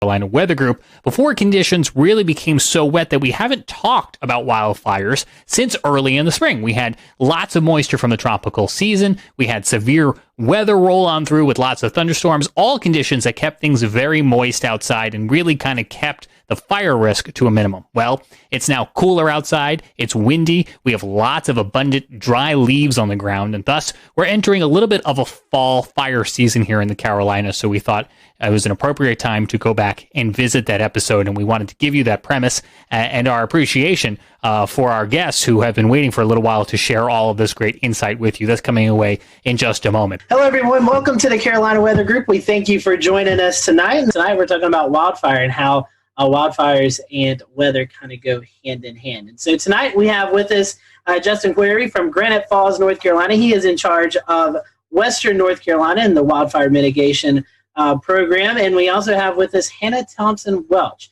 She's located in Kinston, North Carolina, and she manages Eastern North Carolina and the wildfire mitigation program there. So Hannah, Justin, thank you for joining us tonight. We appreciate that.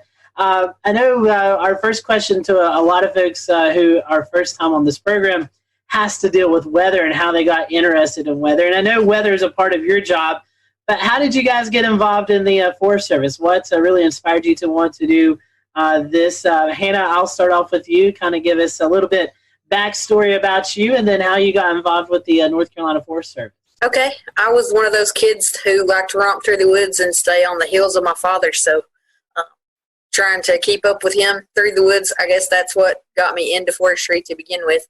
But I was a sports medicine major originally and helped some guys out in the dorm with their homework in forestry, and then got bit by the forestry bug. So I worked for Kentucky Division of Forestry for a couple of years and then came to North Carolina, and I've been here 16 and a half years so far. And Justin, how about you? How did you get caught up in the Forest Service? Yeah, it's somewhat similar to Hannah. You know, it was a lot of outdoorsy type things with my dad growing up. But then when I got to high school, we had a FFA department there, and they did a lot of stuff with forestry throughout that. And, you know, I realized it was something I really enjoyed and decided to go to school for it and pursue a career in it. And just like Hannah, me and her, we started right about the same time. I'm sitting about 16 and a half years myself now. Very cool. Those are great stories. So now kind of transitioning into the main topic of tonight, which is obviously wildfires. Justin, I guess we'll kind of start with you. Is the spring fire season the only fire season of the year, or is there another one later in the year as well? No, we'll typically have another one in the fall of the year, usually right around leaf fall. We'll have a lot of fresh leaves on the ground, ripe for ignition. Right, yeah, I can see how that would be an issue. Speaking of ignition, how do some of these fires get started, Hannah? So in North Carolina, we have around 98% of our fires are caused by humans. That is terrifying. Well, it's only 2% are caused by lightning, and that's different in a lot of other parts of the country. But here, with our wildland-urban interface, we have a lot of population, so we have a lot of human-caused fires. And some of those are debris burning is our major cause, around 38%, and then incendiary is about 20%, miscellaneous 14%, and then it goes all the way down to camping at 1%. So it's a variety of human causes, but our main one is debris burning. And to sort of piggyback on that, to Evan's question, a lot of folks here, we see prescribed burning a lot in our forests, and a lot of folks are always asking, hey, is that fire out of control? Sometimes it can really set up where you get pyrocumulus clouds building over the top of it and just looks like a really ominous situation. So I got to ask, are any prescribed burns responsible for some of these out of control fires, or is that really monitored heavily and that's almost a 0% risk? Okay, well, I'll take that one then. I was thinking about it for a moment. Yeah, we'll go with you first. Sorry, my fault. So I guess the question is, does a prescribed fire ever turn into a wildfire? Is that the long and short of it? Yes, it has happened before. And will it happen again? Yes, it probably will. We do our best to plan for that not to happen. But, when you're dealing with something like fire and something as with weather, and, it can be an unpredictable thing. As much as we like to think we can predict it, you can have a wind shift that you didn't see coming. You can have, a whole host of different things. Relative humidities will drop out lower than what you thought they were going to be. And, experience some more extreme fire behavior than what you were thinking you would have that day. Justin, just quick piggyback off of that. You're kind of talking about the weather variabilities. When you find yourself on some of these larger wildfires, like we experienced in Western North Carolina back a couple of years ago, and they grow so large, and you guys actually have like a command post, and you have Forest Service and firefighters. Do you guys ever get like meteorologists that on like site to help you out with like you talked about humidity or wind shifts or anything like that? Yeah, absolutely. We'll get an incident meteorologist on most of our larger incidents, and then we'll also get some fire behavior analysis guys out there that will help to take those weather parameters, and they'll actually try to turn that into what will the fire actually do, with the weather parameters that they're given. So yeah, we'll get incident meteorologists out there on our fires, our larger ones. Another piggyback where Evan was talking about causes. Something that comes to mind, which I don't think so. Evan, correct me if I'm wrong, because I know you follow Western North Carolina as much as I do. The flash drought that we had back last fall, where we had, I think, the whole month of September, we were very dry into October. I was actually looking at some of my forecast graphics earlier today and noticed that we had high temperatures in the first week of October, still in the 80s and 90s. What was that like? How, flash droughts happen. Well, a long-term drought, you can kind of predict, we have a chance of seeing fires, but these flash droughts that are caused by the lack of precipitation, really high heat, and everything's kind of starting to die off from summer into the fall season. Do you guys, I guess, assuming when this happens, Hannah, you and Justin, you guys are watching this, and everybody really has to be on guard for something that could quickly happen. Yeah, and we put a lot of resources into place. There was a lot of pre-planning efforts that went into the flash drought situation from last year. So we were ready to move in the case that we had a larger fire occurrence event where we had a bunch of new ignitions. And so there were plans in place to aggressively hit those where they were, and even calling in out-of-region resources for that. Very good. So I'm sort of, going to ride along with this, Scotty, because I know one of our topics is going to be how does weather play into these fires? And we talked about wind earlier, right? We talked about the lack of rain, we talked about droughts. You mentioned something earlier, Hannah, about winds. And sort of, we saw what happened in Western North Carolina a few years back. We saw what happened in Gatlinburg. and we saw what happened ahead of the cold front where convergent winds drove that fire. What sort of factors are you looking for severe type events to occur, severe outbreaks, or these fires are spread very quickly? In other words, how is weather playing into everything that you're doing? Well, weather is a huge part of what we do every day. So you almost become an amateur meteorologist when you join the Forest Service, not even by choice. It just happens. Sure. So you're looking at all the models like us too, right? Yeah, we are. We're looking at similar products, predictive services, long-range planning, long-range forecasting, a bunch of different data sets that we look at. And we even have a portal that's available to anyone that wants to look at it with a lot of climate data that's in there. Very good. And Justin, are you guys working with the National Weather Service offices in the local areas, or if it's divided down the region, you go to 2 different offices, but you're working closely with them, correct? Yeah, that's right. A lot of these offices, we have direct numbers where we can call them. One of the products we always love to get from them is a spot weather forecast, where we can really pinpoint. I want to know what the weather's going to be at this exact location. So yeah, we're in very frequent contact with our National Weather Service. And so I'm gonna kind of switch this because we're starting to talk about territory, right? And we're looking at mountainous areas versus coastal plains. So like, what would be differences between a fire in the mountains in western North Carolina and a fire in eastern North Carolina? So whenever we're dealing with fires in the western part of North Carolina or the mountains, the biggest difference there is we have a lot of terrain to deal with. Whenever you have a wildfire on a steep slope, it's going to burn typically a lot faster going upslope. The other issue that we run into is the equipment that we can use in some of these terrains. You can't put a bulldozer on a 50 or 60% slope. You can, it's just very, very tricky. So most of the firefighting that we do in that type of terrain is a lot of manpower with hand tools. So the actual vegetation that we have, there is a difference there. So luckily the vegetation doesn't burn quite as severely as it does in the east. And I would say Hannah will probably cover some of that. She talks about the eastern fires. I was just going to mention, we've referred back to 2016 several times, and we definitely had a major fire problem that fall. I believe we burned somewhere around 62,000 acres just within a 2-month period. It was a real problem in western North Carolina that during that fall. Yeah, and in eastern North Carolina, while we don't have to deal with mountainous terrain, we do have to deal with a lot of challenges all in flat country or in rolling hill country.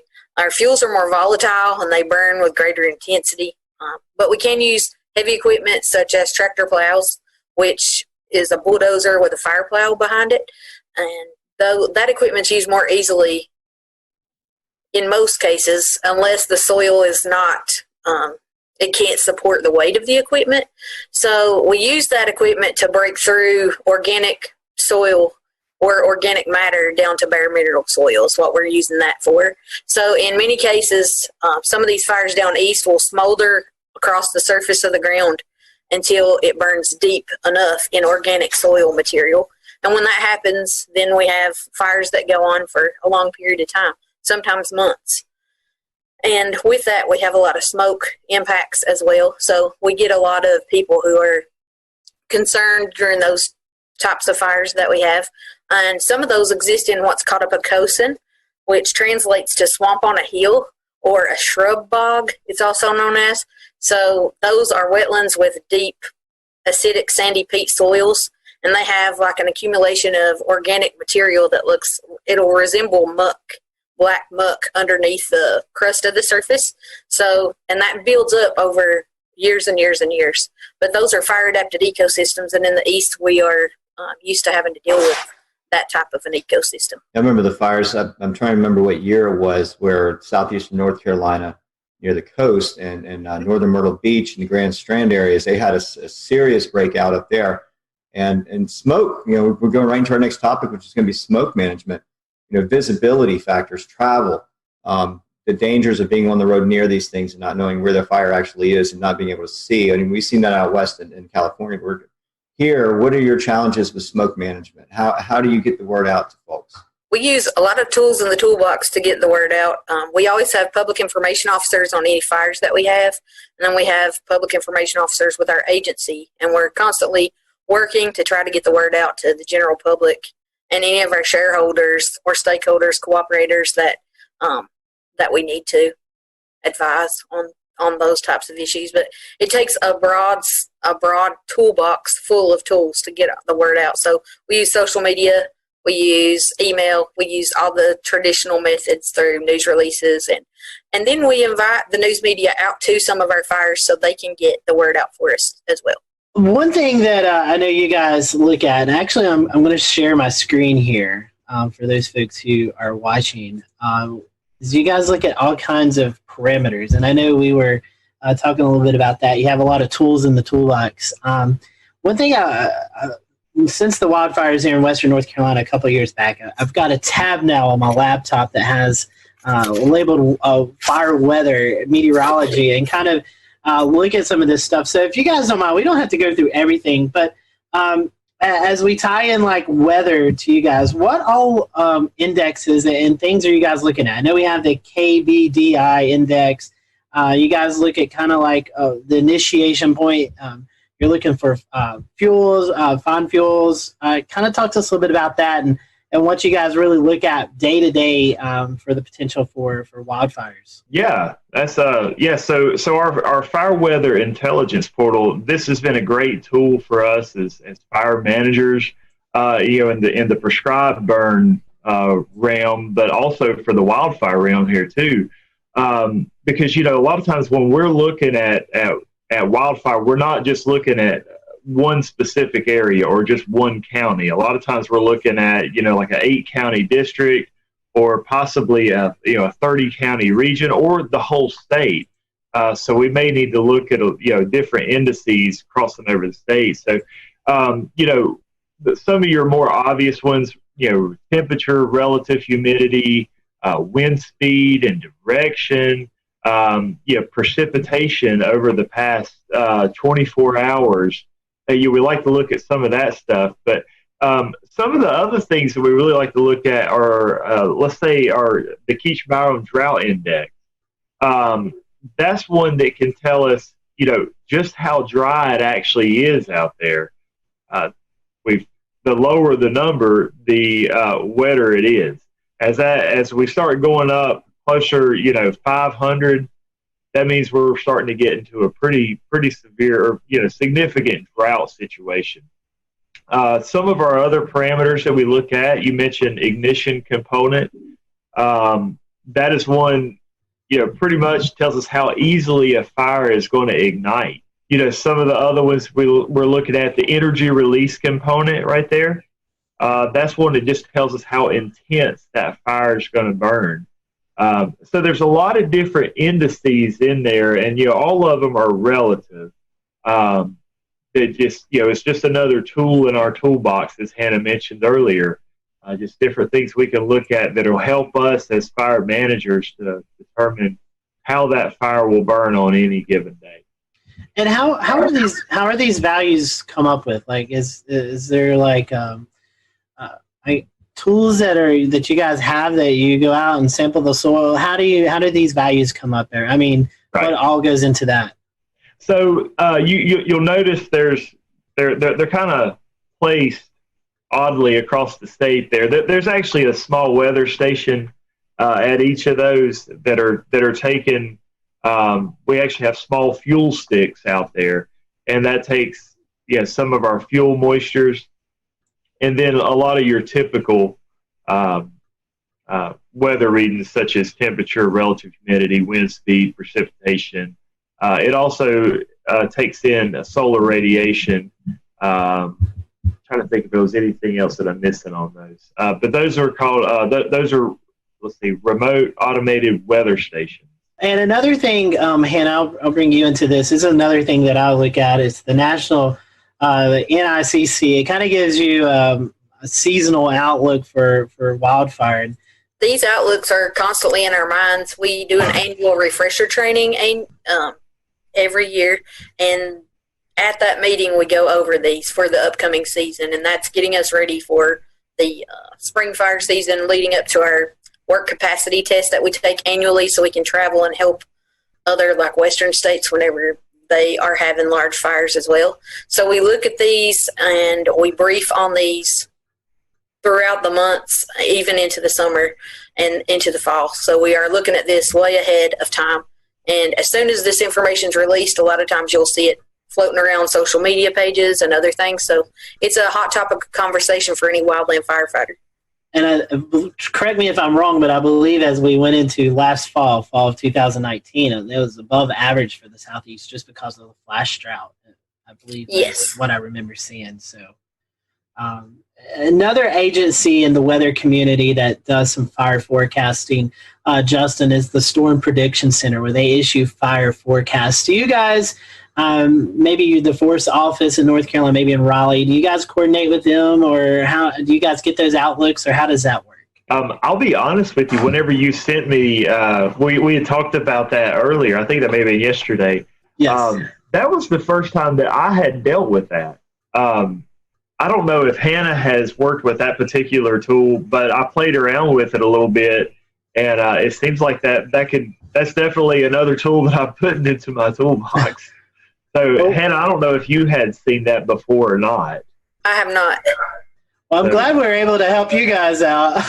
Yeah. For those who may be watching or listening to the podcast, we've had on Randy Bauer from National Weather Service in Norman, Oklahoma, who is also in with the Storm Prediction Center. And they issue these fire weather outlooks for the day of and then 3 to 8 days. It's kind of like the severe weather outlooks, Evan and Shay, that we see on a daily basis, but they kind of highlight areas that they're concerned about for the potential of some increased fire danger. And Shay, correct me if I'm wrong, if I'm not mistaken, we kind of saw this last year in eastern North Carolina, northeast South Carolina, where dry lightning was highlighted for portions of the area. No, that's exactly right. They've even done it a little bit out in the Midwest as well. During some of the drier seasons and where positive strikes might be forecast, anything of heat values where drought conditions, severe drought conditions are existing, and it seemed like it was maybe a little controversial, but at the same time they're trying to incorporate more into their risk factor for severe weather to be a threat, even more of a threat on any level. So they're working with the Forestry Department and others as well, from what I understand. I'd like to learn more about that this year because it is kind of new with them. So, yeah, I think to me, it's a good effort on their part. Definitely so. Justin, Hannah, one reason that we wanted to invite you guys on tonight is the North Carolina Forest Service is really putting a big campaign out about being ready and prepared for fires. But one thing I wanted to talk about before we do that was the idea of prescribed burning and how that kind of helps you guys get ready for the wildfire season. So could you briefly kind of talk about the purpose of prescribed burnings, and then we can kind of go into the wildfire mitigation, what you need to do as we get into the fire weather season? I'll go ahead and grab that one. So our prescribed burns, we're going to do those anytime that we have a forest stand out here that we want to reduce the hazard in. If you don't have a fire in there, the leaf litter, the pine litter just continues falling to the ground year after year after year, and it accumulates more and more and more. So the more it accumulates, the more of a hazard you have. Whenever you do have a wildfire come through, it's going to have a pretty extreme danger there. So what we do is we'll come through and we'll actually burn the understory and reduce that wildfire hazard. But we'll do it under controlled conditions, we'll make a pretty strict prescription as far as the weather goes and follow that to a T in order to hopefully control that prescribed burn like we were talking about earlier. And so, Justin, one thing that you guys are doing with that prescribed burning, trying to prevent these wildfires, but if we do see some coming, how can folks prepare for these? I know Shay alluded to Gatlinburg earlier, and we kind of have seen some of the scary videos out of California, the fires that were out there, and how these people are kind of just grabbing what they can and getting out before all heck breaks loose. What can folks do now while things are kind of wet, like we were talking about? It's pretty wet outside, but as we could possibly enter a dry part of any time of this upcoming year, how can folks get ready around the house to get prepared for the possibility of these wildfires? But the first step for most homeowners is you need to realize what your risk is. And so we always recommend that folks actually do an assessment of their own home, or possibly have their neighbor do an assessment of their home. And if they will go to resistwildfirenc.org, that is a webpage that we run, and we actually have some links to a home assessment sheet on there. But some different things that are just really quick and easy that any homeowner can do. The biggest one we see is keeping your roof and your gutters clean. You wouldn't believe how many homes I go out to, and I'll take a look around, and the gutters will just be simply packed full of leaves and debris. The fact is, when a wildfire comes through... We'll return to Best of the Carolina Weather Group in a moment. Now your Carolina weather forecast. Here are today's forecast high temperatures for North Carolina. Here are the forecast lows for tonight for North Carolina. Here are tomorrow's forecast high temperatures. And here's forecast rainfall across North Carolina tomorrow. Here are the forecast highs for the day after tomorrow.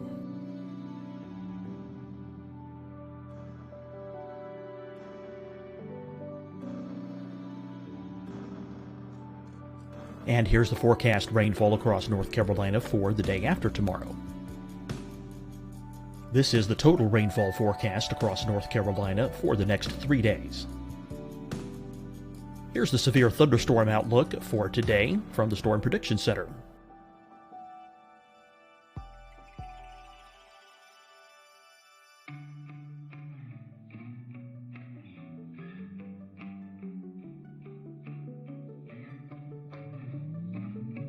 Here are the forecast high temperatures for today for South Carolina.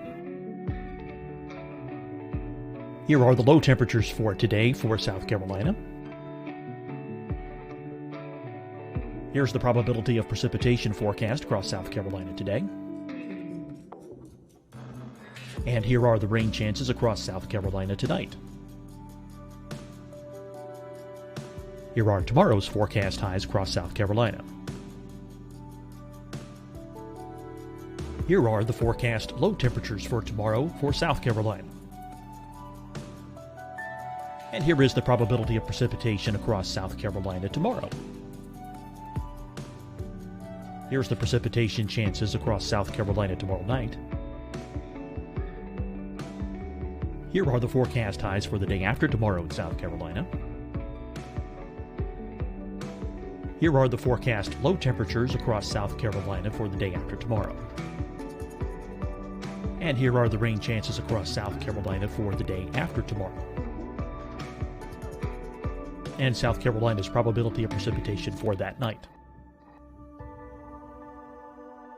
Here's the Storm Prediction Center's severe thunderstorm outlook across South Carolina for today through tonight. Here's the Storm Prediction Center's severe thunderstorm outlook across South Carolina for tomorrow and tomorrow night. And here's the Storm Prediction Center's severe thunderstorm outlook across South Carolina for the day after tomorrow through that night. Here's the severe thunderstorm outlook for today from the Storm Prediction Center.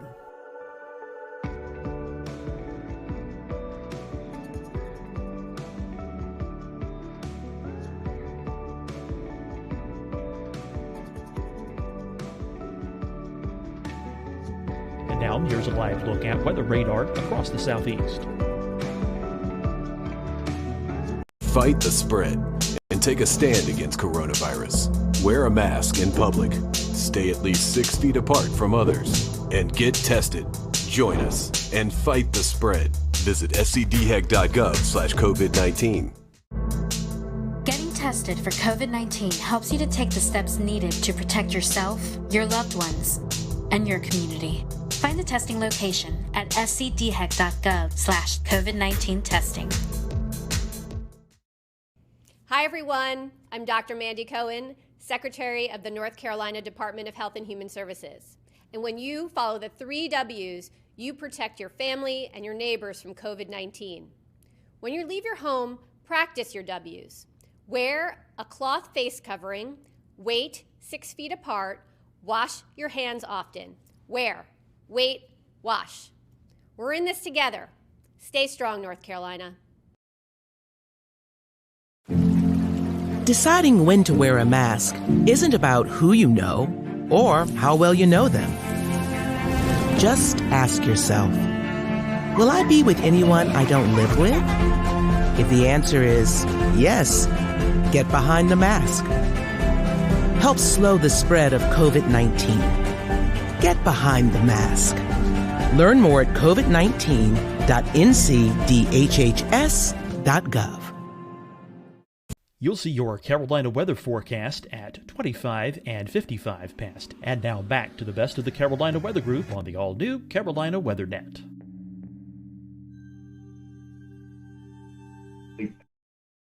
Pelt the home with embers, just thousands upon thousands of embers. And it just takes one ember landing in that gutter or on that roof, in the eave of that roof where the debris has piled up, and it could easily ignite and start a wildfire there. Ignite that home. And the last place that you want to have a fire is on the roof of your house. So that's one, really quick and easy mitigation strategy that folks can do. We definitely want to ask, what's the best way to see what you're reporting out? I know you mentioned wildfire.northcarolina.org. Are there any other social media sites or websites that we could go to view your material and what you're reporting out on? Yeah, the biggest one that we recommend right now is the one that we're on is going to resistwildfirenc.org. You can also go to firewise.org. That is run by NFPA. That's another great resource for homeowners to take a look at.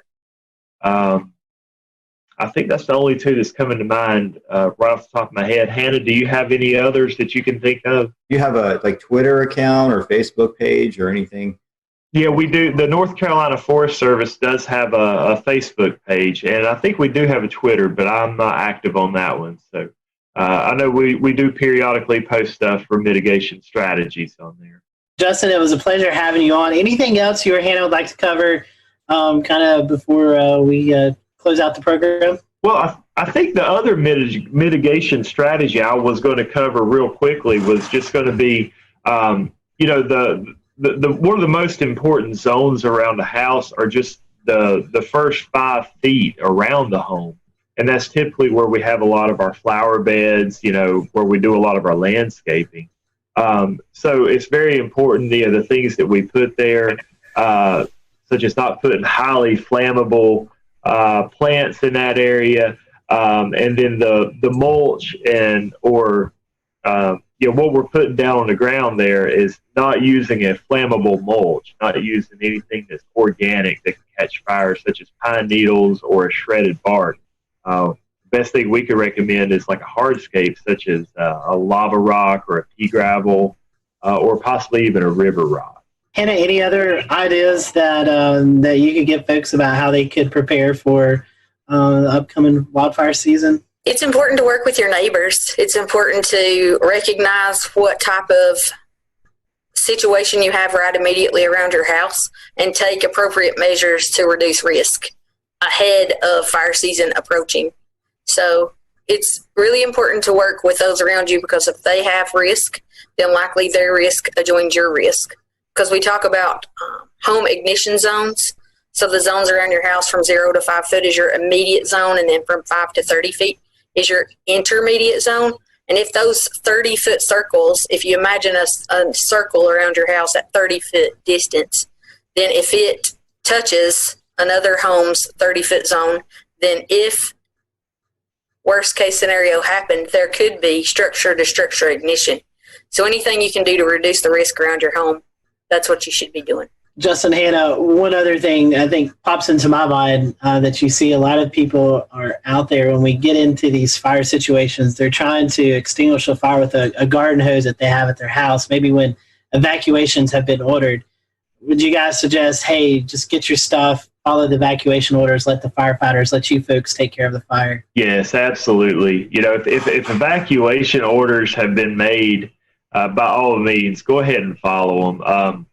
You know, a garden hose is not going to do much for that fire. You're putting your life and your family, you know, in harm's way by sticking around. Take these preparation tips and use them to your advantage. That way that you're prepared before the next fire. So we appreciate you guys joining us tonight here on the Carolina Weather Group. We hope you'll tune in next Wednesday for an all-new episode. Have a great evening, everyone.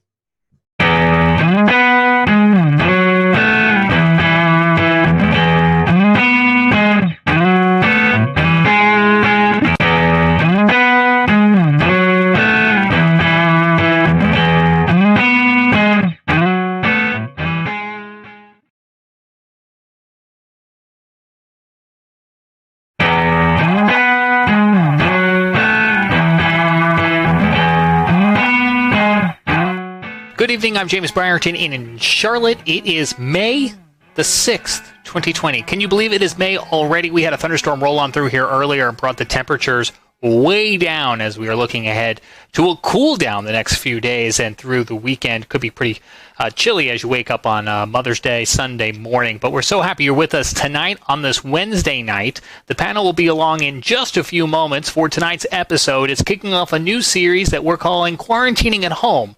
We're kicking it off with the weather team from WECT, the NBC affiliate in Wilmington, North Carolina. It's designed to be kind of a lighthearted experience among all of the serious news that is going on. But first, we do have to start on a more serious tone tonight. The National Weather Service has confirmed that an EF1 and an EF2 tornado struck southern portions of Chester County and Lancaster County in South Carolina about this time yesterday. It all kicked off at about 6:30 when the National Weather Service at Greenville-Spartanburg issued that tornado warning as a tornadic supercell was moving to the east just south of the city of Chester.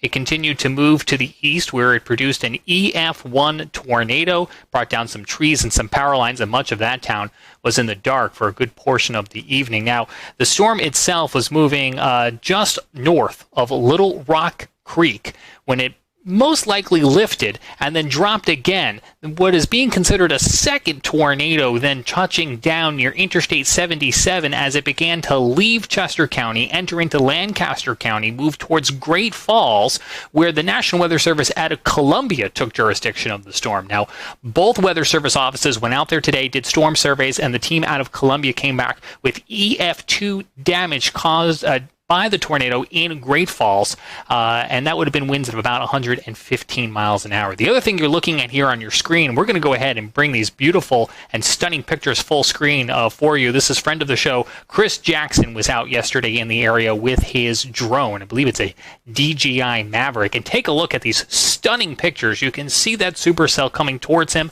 the lightning that is being produced by this storm. Now, the tornado itself is not believed to have caused any deaths or injuries. However, one man did die in Chester County yesterday from a lightning strike, and you can see some of that powerful lightning here being produced by the storm. And then it dropped hail up to 2 inches. Golf ball size hail reported as associated with this storm, and you can see how it littered the ground. Almost looks like a winter morning here as Chris is showing us these aerial pictures, and you can see almost a fog rolling in, and it is actually a fog rolling in over the valley caused by the sudden cool of those temperatures and all of that cold ice particles now sitting on the ground. So the National Weather Service is still working to finalize most of their storm surveys, and we'll have updates for you on Facebook and Twitter as we learn more. But again, to recap, EF1, EF2 tornado in parts of Chester and Lancaster County on Tuesday evening, and thanks to Chris Jackson for these pictures. Now let's get over to Scotty Powell and the panel for tonight's kickoff of our Quarantining at Home series with the meteorologist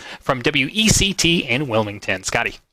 Hello, everyone. Welcome to the Carolina Weather Group. Welcome. We want to welcome the WECT weather team out of Wilmington, North Carolina. They gratefully accepted our invitation to just have our question and answer segment with the folks. So happy to have on with us Gannon Medwick, Eric Davis, and Kelly McGlynn, as they all are at either home or the weather state at the TV station doing some work. And so when this is recorded, we actually had a severe weather event move through. So Eric and Kelly are actually in the studio, it looks like. So happy to have them join us for a few minutes.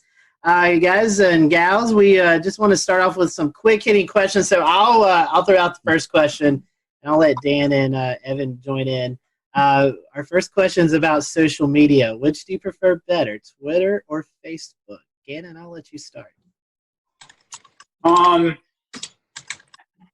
good one. I'd probably say Twitter in terms of the way things just come up and they have to be succinct. So I'd probably say that. Although Facebook, I have had more traction and followers over the years.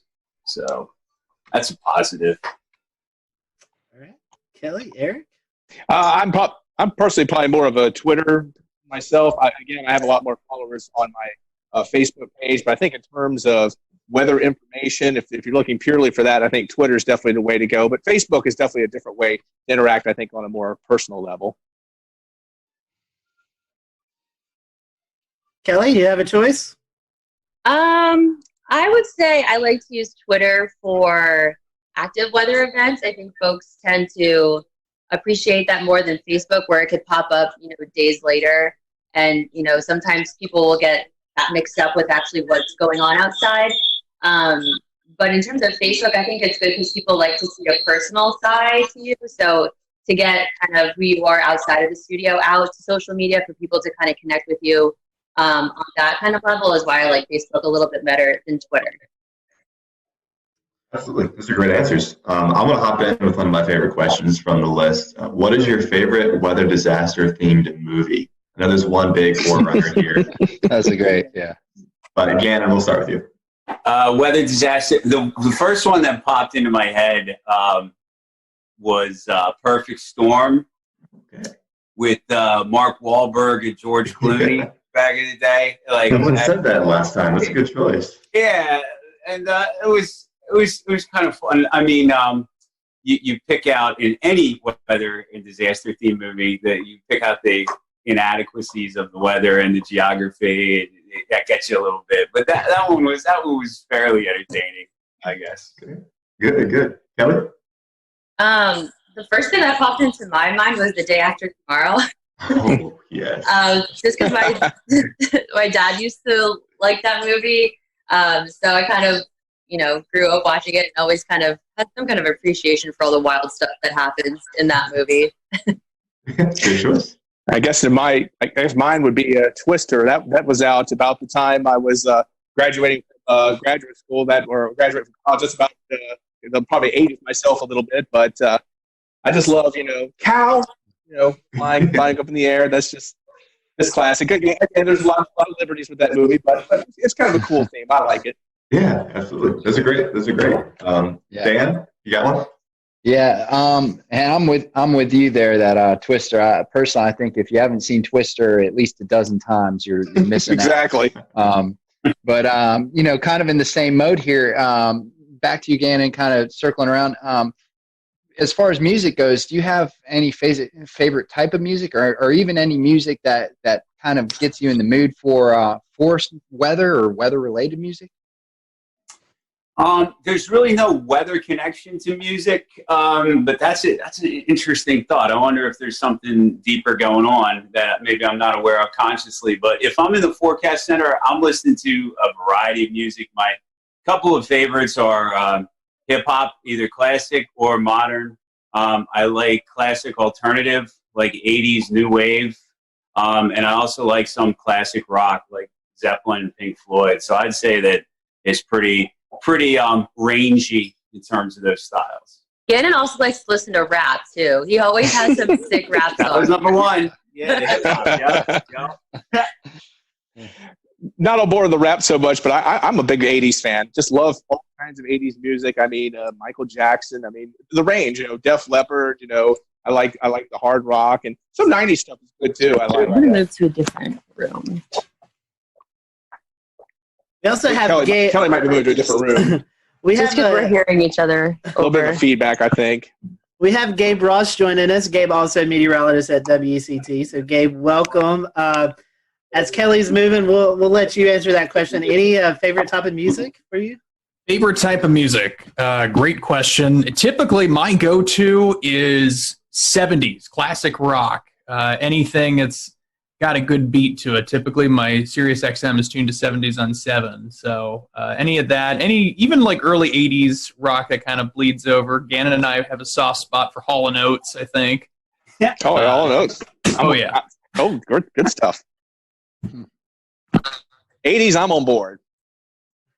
That's like the common denominator, I think. We all had a lot more hair then, didn't we? Yes, we did.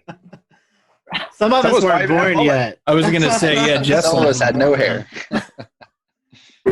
I think Kelly is moving around, so we'll let her chime in here in a second.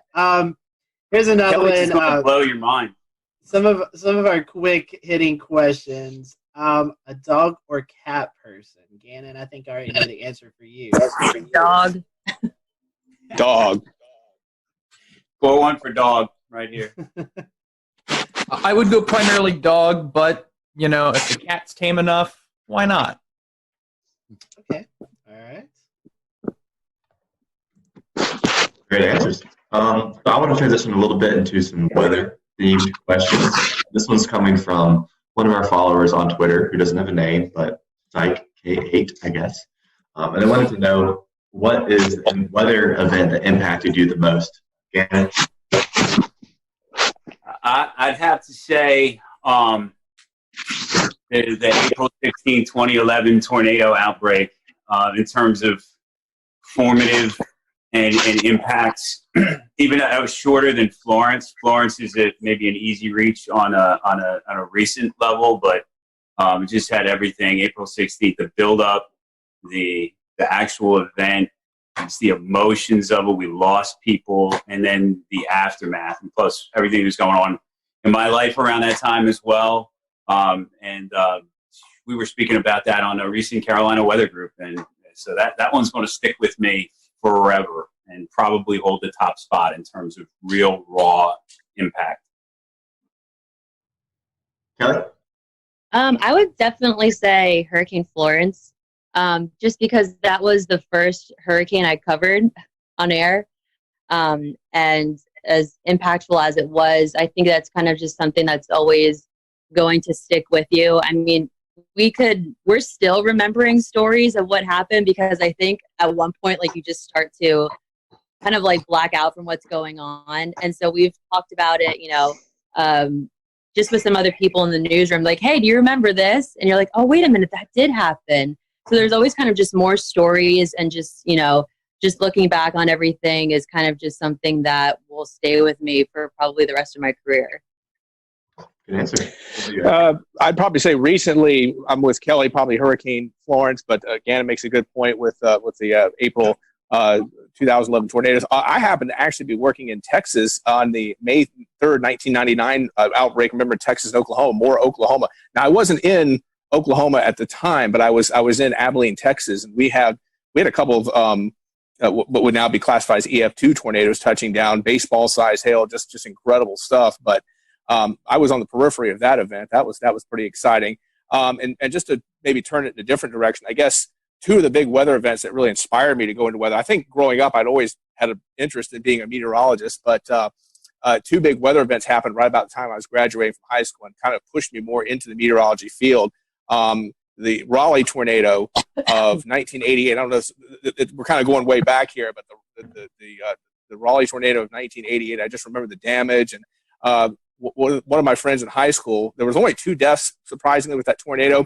But a friend of mine in high school actually had to perform CPR and unfortunately lost one of the girls who died in that tornado. So that was kind of a direct impact. And also, I think Hurricane Hugo, which was just a little bit later in 1989. So I think those 2 events really kind of pushed me into the meteorology field and really had a big impact on my life. Wow. Yeah. Heavy stuff. Gabe?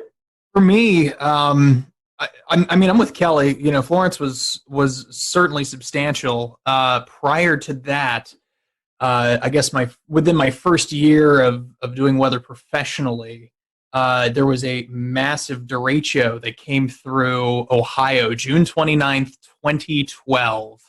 And it it ripped through the Buckeye State. A lot of folks were without power for a week. For me, memorable because I was working at a very small market TV station in Zanesville, and I was the only one working that weekend. So I basically lived at the station for 48 hours. We lost power to the TV end of things, so it was constant radio updates. I slept in the basement. Temperatures were, I would say, in excess at times of 85 degrees just in the actual studio. Outside, daytime highs were in the deep 90s, and I want to say some low hundreds, but just an incredible system to see it sweep through. Straight line winds, I want to say they were close to 90 miles an hour, if not more than that. It's been so long, but it's certainly sticking in my mind. But of course, most recently, Florence, and even a little bit with Dorian too, just the tornado outbreak that Gannon and I were covering that morning. It will stick with me for a long time. Well, and so sticking with you here, you've talked about what's most memorable, but what would be your favorite? What's your favorite type of weather to forecast? Favorite type of weather? Winter weather. That's the easy one. I love snow. Eric. Don't get to see a lot of snow, so I get pretty excited with snow. Yeah, pop-up showers and storms are pretty expected during the summer. So after a while, it gets kind of tiresome. But yeah, anytime there's a threat of snow, mixed precipitation, especially down here, we get it from our viewers all the time. They're just oh, is it going to snow? Well, a degree or two difference, and that's what we get. So it's a lot of fun. Okay. Kelly, Gannon, choice on that? I love tropical forecasting. That's my jam. I don't like winter weather forecasting at all, just because people are so mean about it. God forbid you get really rain instead of snow, and it's the be all end all of the Carolinas. But I've always just loved tropical weather. That's been my thing for probably quite some time now. Yeah, I would have to agree. Tropical is my favorite. Challenging weather to forecast and impactful weather to forecast. In terms of just favorite all around, though, I love those first couple of fall air masses that come down in September, October, August. If we're lucky, we get a little taste. And I think those are fun to sort of gauge and talk about, just because you realize everybody's ready for that at that point. Even if you like summer, everybody seems to be happy when the weather just gets a little more mellowed out. So that's the kind that I like, that makes everybody happy. Hurricanes and tropical storms probably take the top spot, though, in terms of the challenge in the meteorology. It's just fascinating. So speaking of your favorite weather, kind of the reverse of that, do you take it personal when you miss a forecast? I mean, does it bother you, or do you just kind of shrug it off and say on to the next one? I'll start with you, Eric. I guess it depends on the circumstances. Sometimes, I know early in my career, I kind of got a good lesson in when I was in Rapid City. I completely I went outside and, I said, oh, yeah, beautiful sunny day. And then all of a sudden some big storms develop in the Black Hills. Like, oh, and then, of course, Rapid City that was my first job was in Rapid City, South Dakota. Of course, obviously, I've had many more misses since. And I guess it just depends on the experience. I guess when I go back and I look at something, I miss something, I'm a little more bothered. But sometimes, I guess Mother Nature just throws a monkey wrench in your forecast. And at that point, you just kind of have to say, oh, well. But I guess I'm a little more upset when I maybe didn't look at something and I should have, and then I missed the forecast. Ellie, Gabe, Gannon? Ladies first. Yeah. And I don't mean you, Gannon. No. He wants to answer. I mean, yeah, of course, it's something that, if we miss a forecast or, the timing of a line of storms is off by a couple hours and it arrives earlier. And, a lot of people work outside in the summer, like landscapers, and, people have businesses along the beaches and they rely on those forecasts for their businesses. So, from time to time, we know how the summer goes here. Of course, we can't predict where those pop-up storms are going to be, but, I think it's a kick in the butt when we miss our own forecast and, we let some viewers down. If you really want to say let them down, or, but I think for the most part, our viewers are very appreciative of our forecasting and how, accurate we can be in the summertime, especially during hurricane season. We get a lot of emails saying, how appreciative they are of, how interactive we are on social media and whatnot. So there's, pluses and minuses to that too. I don't really feel like I take it personally, except for you got to put your name and your face on your product, so that when your product is less than perfect, it reflects on you that way. So you can't help but be personal. But I think I've learned to kind of compartmentalize that and shake it off, if you will, maybe more than if I was We'll return to Best of the Carolina Weather Group in a moment. Now your Carolina weather forecast. Here are today's forecast high temperatures for North Carolina. Here are the forecast lows for tonight for North Carolina. Here are tomorrow's forecast high temperatures. And here's forecast rainfall across North Carolina tomorrow. Here are the forecast highs for the day after tomorrow.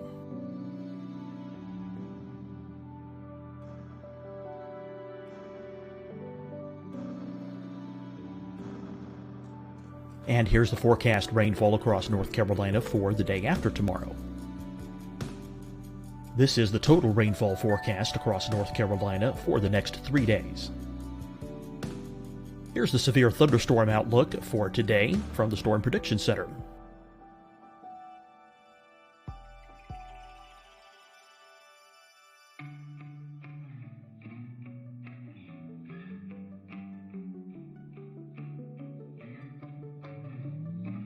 Here are the forecast high temperatures for today for South Carolina. Here are the low temperatures for today for South Carolina. Here's the probability of precipitation forecast across South Carolina today. And here are the rain chances across South Carolina tonight. Here are tomorrow's forecast highs across South Carolina. Here are the forecast low temperatures for tomorrow for South Carolina. And here is the probability of precipitation across South Carolina tomorrow. Here's the precipitation chances across South Carolina tomorrow night. Here are the forecast highs for the day after tomorrow in South Carolina. Here are the forecast low temperatures across South Carolina for the day after tomorrow. And here are the rain chances across South Carolina for the day after tomorrow. And South Carolina's probability of precipitation for that night. Here's the Storm Prediction Center's severe thunderstorm outlook across South Carolina for today through tonight. Here's the Storm Prediction Center's severe thunderstorm outlook across South Carolina for tomorrow and tomorrow night. And here's the Storm Prediction Center's severe thunderstorm outlook across South Carolina for the day after tomorrow through that night. Here's the severe thunderstorm outlook for today from the Storm Prediction Center.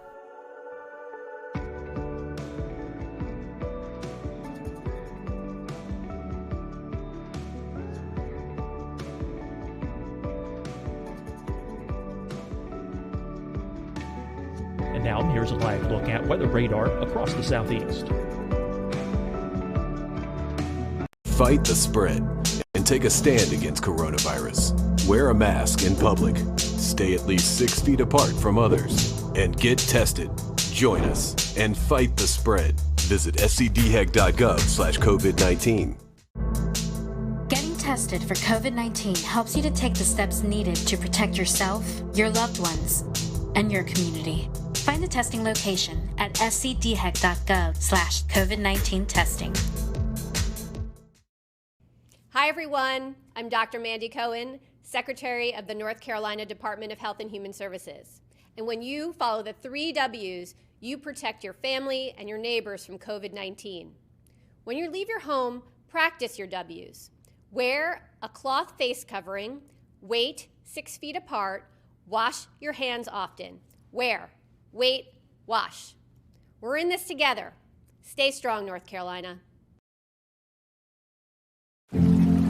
Deciding when to wear a mask isn't about who you know or how well you know them. Just ask yourself, will I be with anyone I don't live with? If the answer is yes, get behind the mask. Help slow the spread of COVID-19. Get behind the mask. Learn more at covid19.ncdhhs.gov.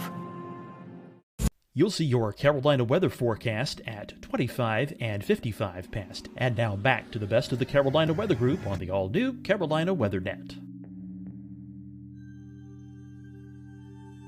Forecaster. And then also you learn when you have to eat humble pie that maybe you should have messaged it different. Maybe you knew there was a possibility that the outcome could have been that. Maybe I could have articulated that better. Probabilistic approach to forecasting as opposed to, oh, the high's going to be 75. And then if it's like 73, is that bad? No, we're talking about the same kind of flavor. So yeah, take it personally, but grain of salt. But only because we have to put our name and our face on the product. Otherwise, treat the instance as a learning opportunity to do better next time. Yeah, I think you hit the nail on the head with that, Gannon. At least in my case, probably compared to the other Mets that are on the team, I'd say I have I won't say least experience, but I know these guys could write books on the stuff that they know by comparison. And when I miss a forecast, it is just that, a learning experience. And agreed with Kelly that our viewers, I think, are very generous. They understand that what we do is difficult, and if it's a huge blow in the forecast, for instance, cold air is rushing in and it comes farther south than we anticipate. And so instead of seeing highs in mid 70s, we don't even make it to 70. And that, becomes tricky. And to Gannon's point, how could I have messaged that differently? What steps can I take to be clearer about that message going forward? We blame it on the wedge here in Western North Carolina. It's all about the wedge. All right, Evan. So last time I asked this question with the WFNY crew, we got somewhat of an unexpected answer. So this will be interesting. What is your favorite model website, if you have one? Okay, I'll jump in. I use Weatherbell. I use the other ones like Pivotal and Tropical Tidbits occasionally. I probably need to use those a little bit more than I do, but I started paying the Weatherbell man, and I feel like I got it. Once you pay for the ticket to the amusement park, we're riding every ride. We're gonna use that all day. So that's kind of what I'm stuck on for the time being. It's good. I didn't get a weather bell account, but a Pivotal just started charging. I was kind of using their Euro model, and then I think it was like Monday. I think they started charging. I was like, I gotta have something. Gotta have my Euro. So yeah, I went ahead and just sucked it up and paid Pivotal. So I'm paying Pivotal. I'm with Gannon. I like Tropical Tidbits a lot. I'd say Pivotal and Tropical Tidbits are probably my two favorite. Okay. Complete agreement with the two of you. Pivotal, Tropical Tidbits. Good to know that they're paying. It's been, since Sunday since I forecasted. So if they're paying now, then it looks like I'm going to have to knuckle down and get an account. Just ask old Gannon. He'll help you out there. Eric, can I Bell's a good side note, yeah. Yeah. But you, Kelly, I have to agree with the rest of the guys too. I like to use Tropical Tidbits obviously during hurricane season, but I favor Pivotal Weather for severe weather. I just think they have different parameters than Tropical Tidbits has, and I like to use that more. Now, did those answers surprise you? No, they did not. Okay, those are just what we were expecting last time. Sorry, guys. Last time we got the Penn State E-Wall as a resounding answer from everyone. I've used that a little bit. Yeah. I've used it.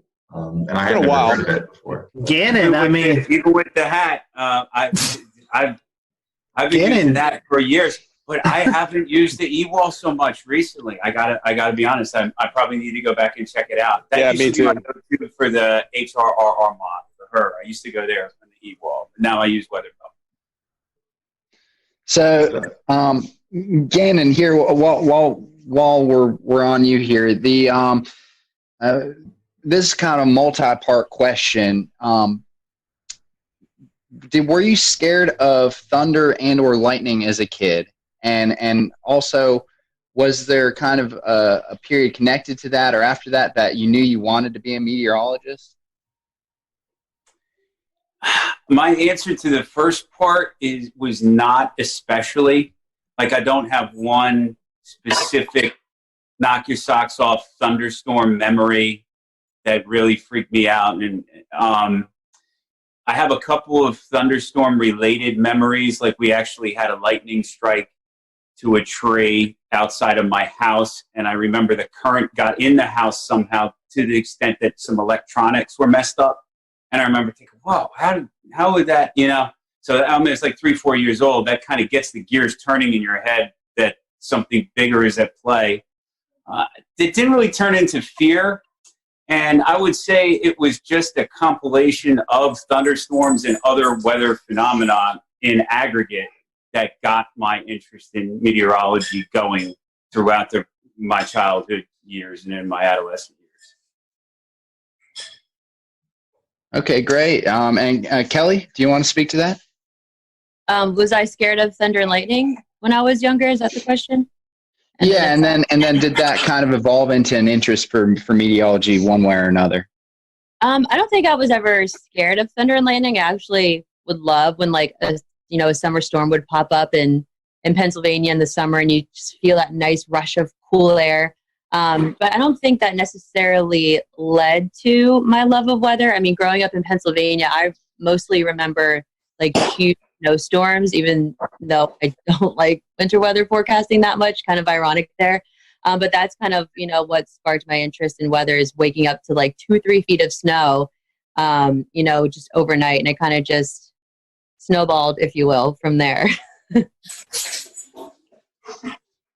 I have to say I wasn't really that afraid of thunder and lightning. I certainly had an awareness of it. And one interesting thing is my house, I think when I was maybe 15 years old, was struck by lightning, or at least some streamers got into our house. And I remember my mom was making spaghetti that day, and she was cooking spaghetti sauce on an old cast iron pan, and the lightning actually burned a hole in the cast iron pan. I remember that very, very vividly.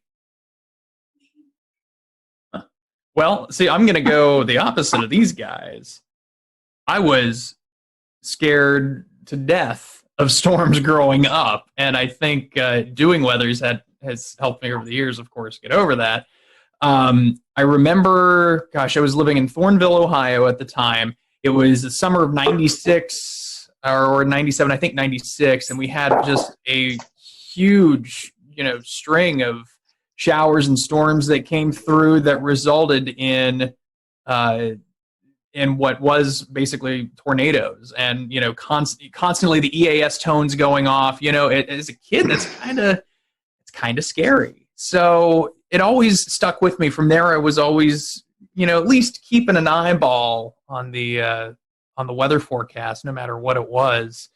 And then when I got to college, I had actually. Long story short, my folks had us grow up basically in TV. They were both TV personalities, TV managers in Columbus, Ohio.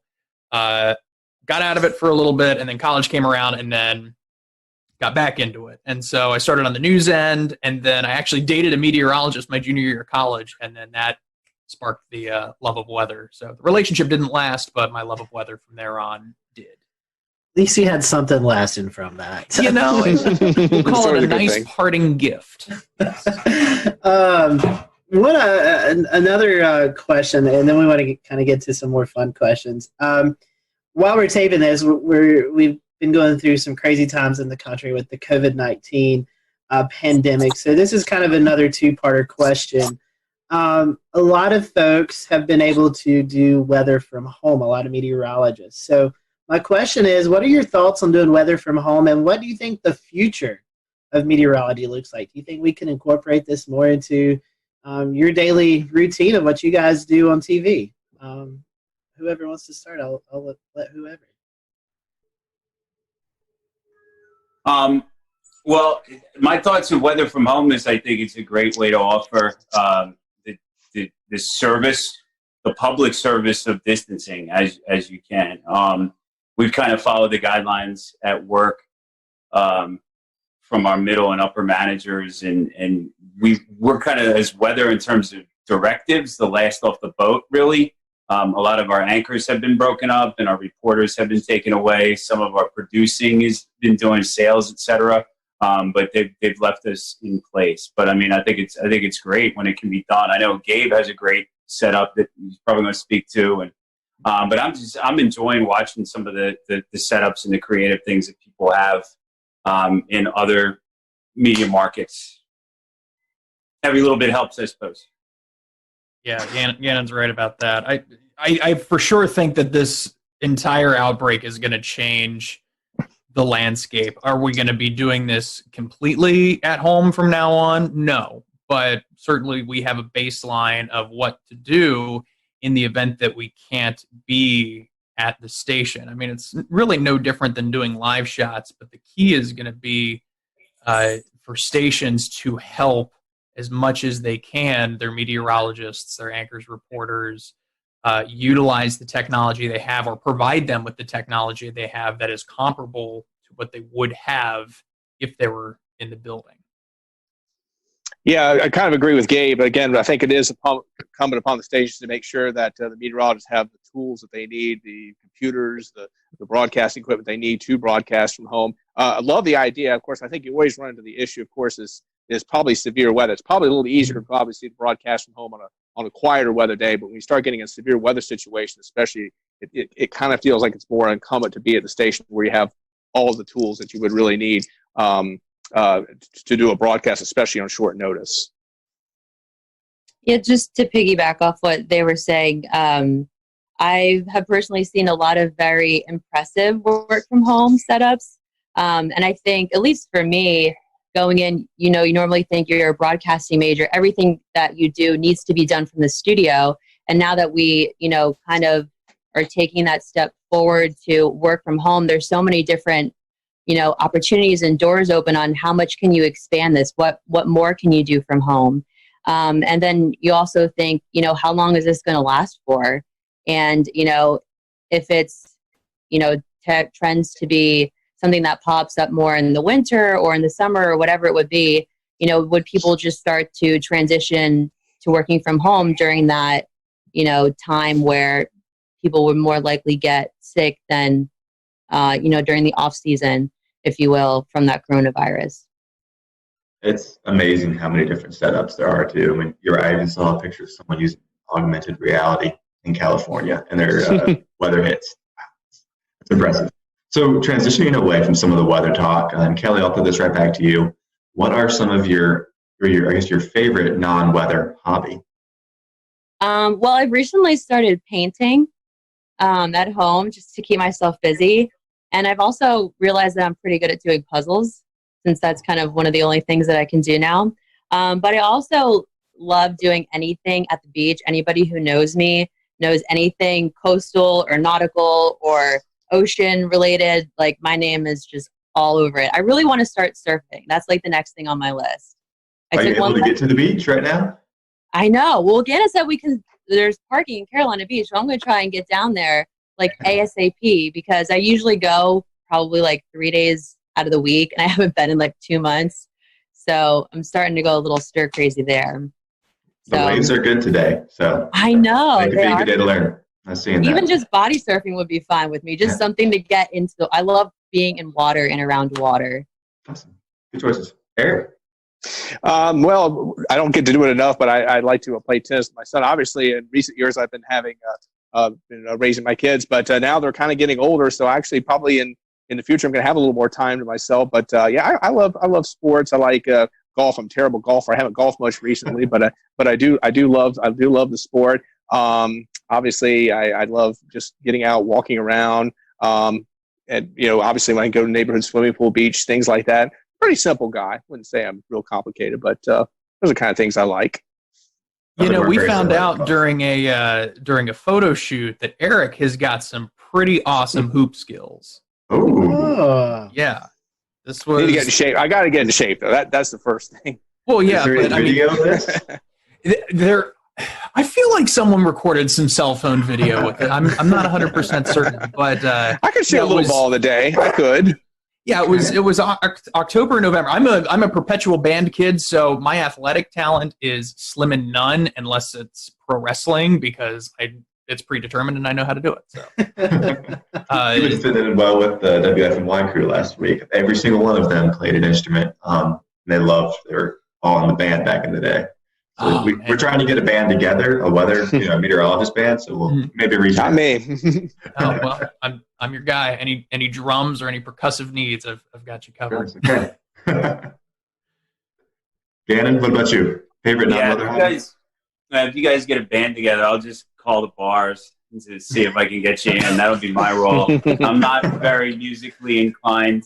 I like a lot of the things that my cohorts said they like. I like sports. Play a little sports. This past week I did tennis, but I like watching sports, keeping up with sports. Around the house, grilling and chilling, gardening. I like to exercise, so try to do that. I got a little elliptical machine that I try to hit at. Even if you're tired, it just feels good to get drenched with sweat when you can, a couple of days a week at the very least. And then just the salt water, having that, I really like it. I'm with Kelly. Made it down to the beach yesterday. They kind of have a just keep moving along directive going on right now. So there's no coolers or beach blankets, but that's real nice when you can do that, because that's just a real good way to unplug, is being near water. I've always found that to be the case.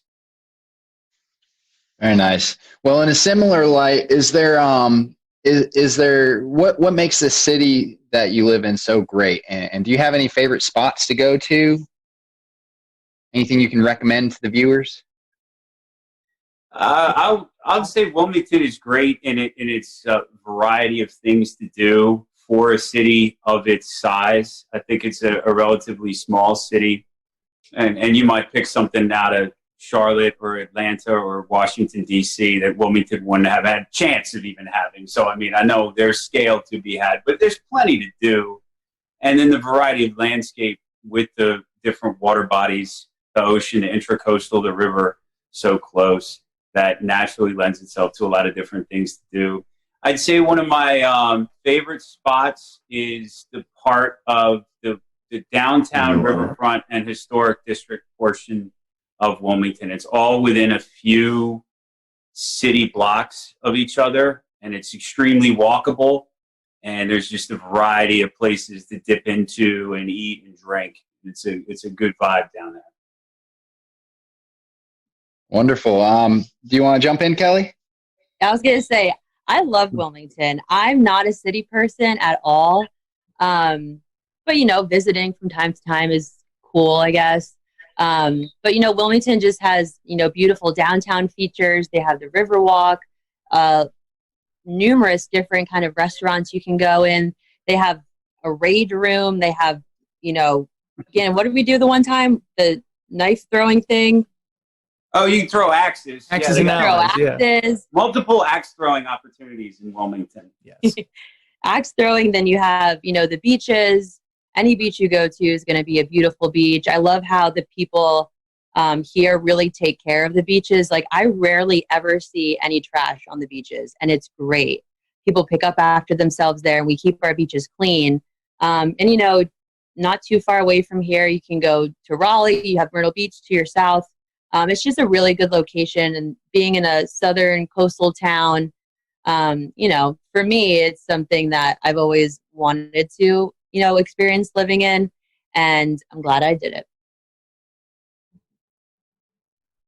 Yeah, I completely agree with what my colleagues have said. I kind of like the Fort Fisher State Park myself. I think that's kind of a hidden treasure in a way. One nice thing about Fort Fisher is, you know, you probably, of course, hear about, like, you go to Carolina Beach or Riceville Beach, you have to pay a lot of money to park. But obviously, Fort Fisher is a state park. You can park there for free, so that's a good beach experience. And plus, it's not quite as crowded either.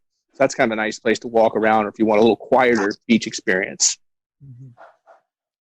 I'm for sure more of a Wrightsville Beach kind of guy. I live near Wrightsville Beach, so I can very easily run or, you know, jog to the beach and get in and around there, kind of the Mayfair area. Also, really just from here up through like Surf City, North Topsail, some of those places, they're a lot of fun. I don't want to say a lot of folks my age, but, you know, 30-somethings, you're going to find some 30-somethings, you know, in that neck of the woods. So it's pretty cool to get out there. And yeah, most people keep to themselves. And the one thing that was remarkable, when I came down here 5 years ago from Ohio, I was just floored at just how nice everybody is. You don't get that kind of niceness in Columbus, Ohio, when you walk past somebody in Walmart. Oftentimes it's what are you looking at me for? Like, what's going on? You know, here it's like, hi, how are you? Oh, wow, I didn't get cursed out. That's incredible. So it was a nice change of pace. I love the people down here and the scenery just as much. Well, you know what they say is that people who are at the coast often are have a little bit more of a relaxed personality and are generally happier, right? And it sounds like we all need to try the Riverwalk too if we haven't done that. I know that's off to put that on my list. Worth it. But I think, Evan, you have one more question to follow up with, and we'll go with that. Yeah. So one last, very short, very silly question to kind of end us off for the afternoon, I guess.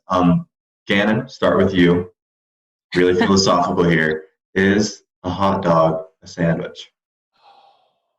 Oh, shoot, you were really going to ask that? Oh, yeah, we weren't joking around there. I'm going to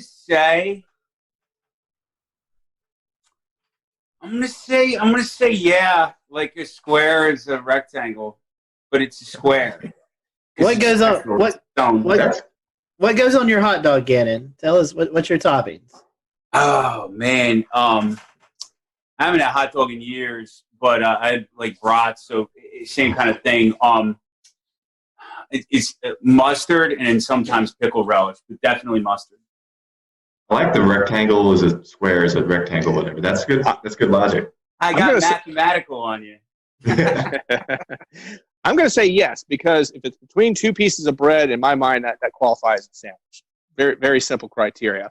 If I have to have a hot dog, I'd probably say chili, mustard, and some onions. Got to throw some onions on there too. Okay. Well, by that criteria, quesadilla is a sandwich too, then, right? Oh, okay, sure. That's for the next show. It's got to be bread. Hot dog Bread. lunch kind of That's bread. a parallelogram. Gabe, Kelly? I'm stumped. Would never consider a hot dog a sandwich, but I guess if you think about it, kind of. Yeah. I don't know. You know, in elementary school, when, you know, they'd send out the list of what's for lunch or whatever, they actually would have for us hot dog sandwich, which is okay, you know, small town Ohio, great. But I guess it would be considered a sandwich in that regard. I mean, if it's the same thing with with a hamburger. I guess it's technically a sandwich between two pieces of bread, like Eric said. So, in my case, I'm with Eric though. I like chili on my hot dog, and I am a cheese fiend. So whether it's nacho cheese, cheddar cheese, you name it, load it on there, good to go. So Gabe, on my hot dogs, I do the cheese rotel dip. You can mix the rotel and the cheese to get with a little bit of chili. It's good. Oh yeah. Oh, and bacon too. Duh. We're planning in my front. A little bit of bacon on there, just for some taste. Awesome. Kelly, what's on your hot dog? I'm still figuring out if a hot dog's a sandwich over here. I haven't even gone past the first question. But I guess, I don't know, kind of just the classic hot dog kind of gal, onions, mustard, ketchup. What's that one hot dog place in Southport that's now in Wrightsville Beach, guys? You know what I'm talking about? The Trolley Stop or something like that? Maybe, yeah. They have a bunch of really cool, different kind of hot dogs there. So, I don't know. Is a hot dog a sandwich, though? This is the question that's going to have to come back every time we do this now. I bet like y'all's answers. These were good. I bet for you guys watching, you never thought we was going to talk about hot dogs on this show. But we are going to start to close up, so would love to give each and every one of you the opportunity, if our followers and listeners find themselves in Wilmington, how can they find you on the social media platforms so they know what the weather's going to be like when they're visiting the Wilmington area? Again, and I'll start with you. Thanks, Scotty, and thanks, guys, for the opportunity to hang out. I'd like to revise my answer on the hot dogs to include chili, first of all. But also, if you're in Wilmington, you have any interest in Wilmington weather, I'm at Medwick, just my last name, on Twitter, at Gannon Medwick, all one word, on Instagram, and then meteorologist Gannon Medwick, -WECT, is the search for Facebook. So I'm on all of those three places. Forgot my Instagram. I'm going to have to remember that. But on Twitter, I'm at Eric Davis, WECT, ERICDAVIS, WECT. Meteorologist Eric Davis, -WECT. You can find me on... We'll return to Best of the Carolina Weather Group in a moment. Now your Carolina weather forecast. Here are today's forecast high temperatures for North Carolina. Here are the forecast lows for tonight for North Carolina. Here are tomorrow's forecast high temperatures. And here's forecast rainfall across North Carolina tomorrow. Here are the forecast highs for the day after tomorrow.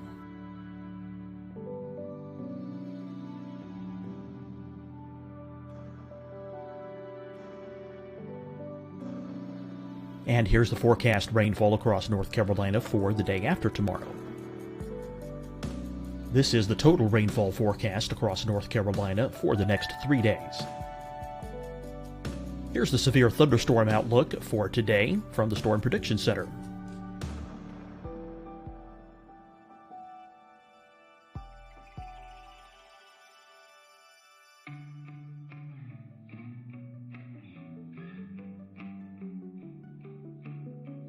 Here are the forecast high temperatures for today for South Carolina.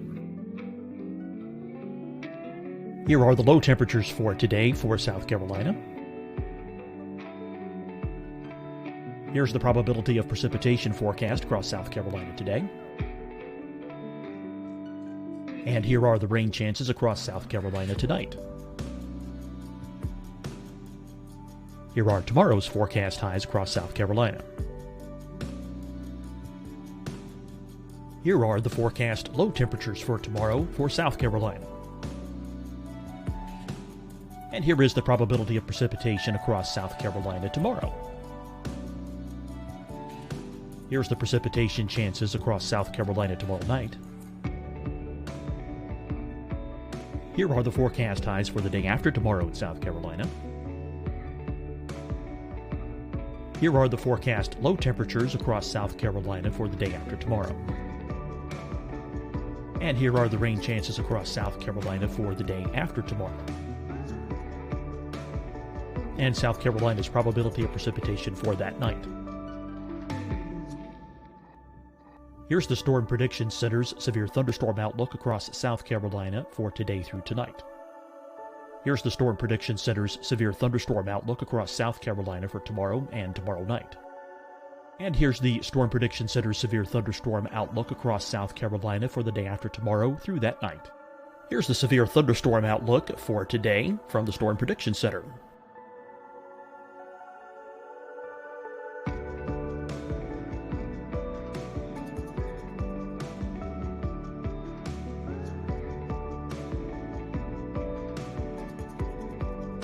And now here's a live look at weather radar across the southeast.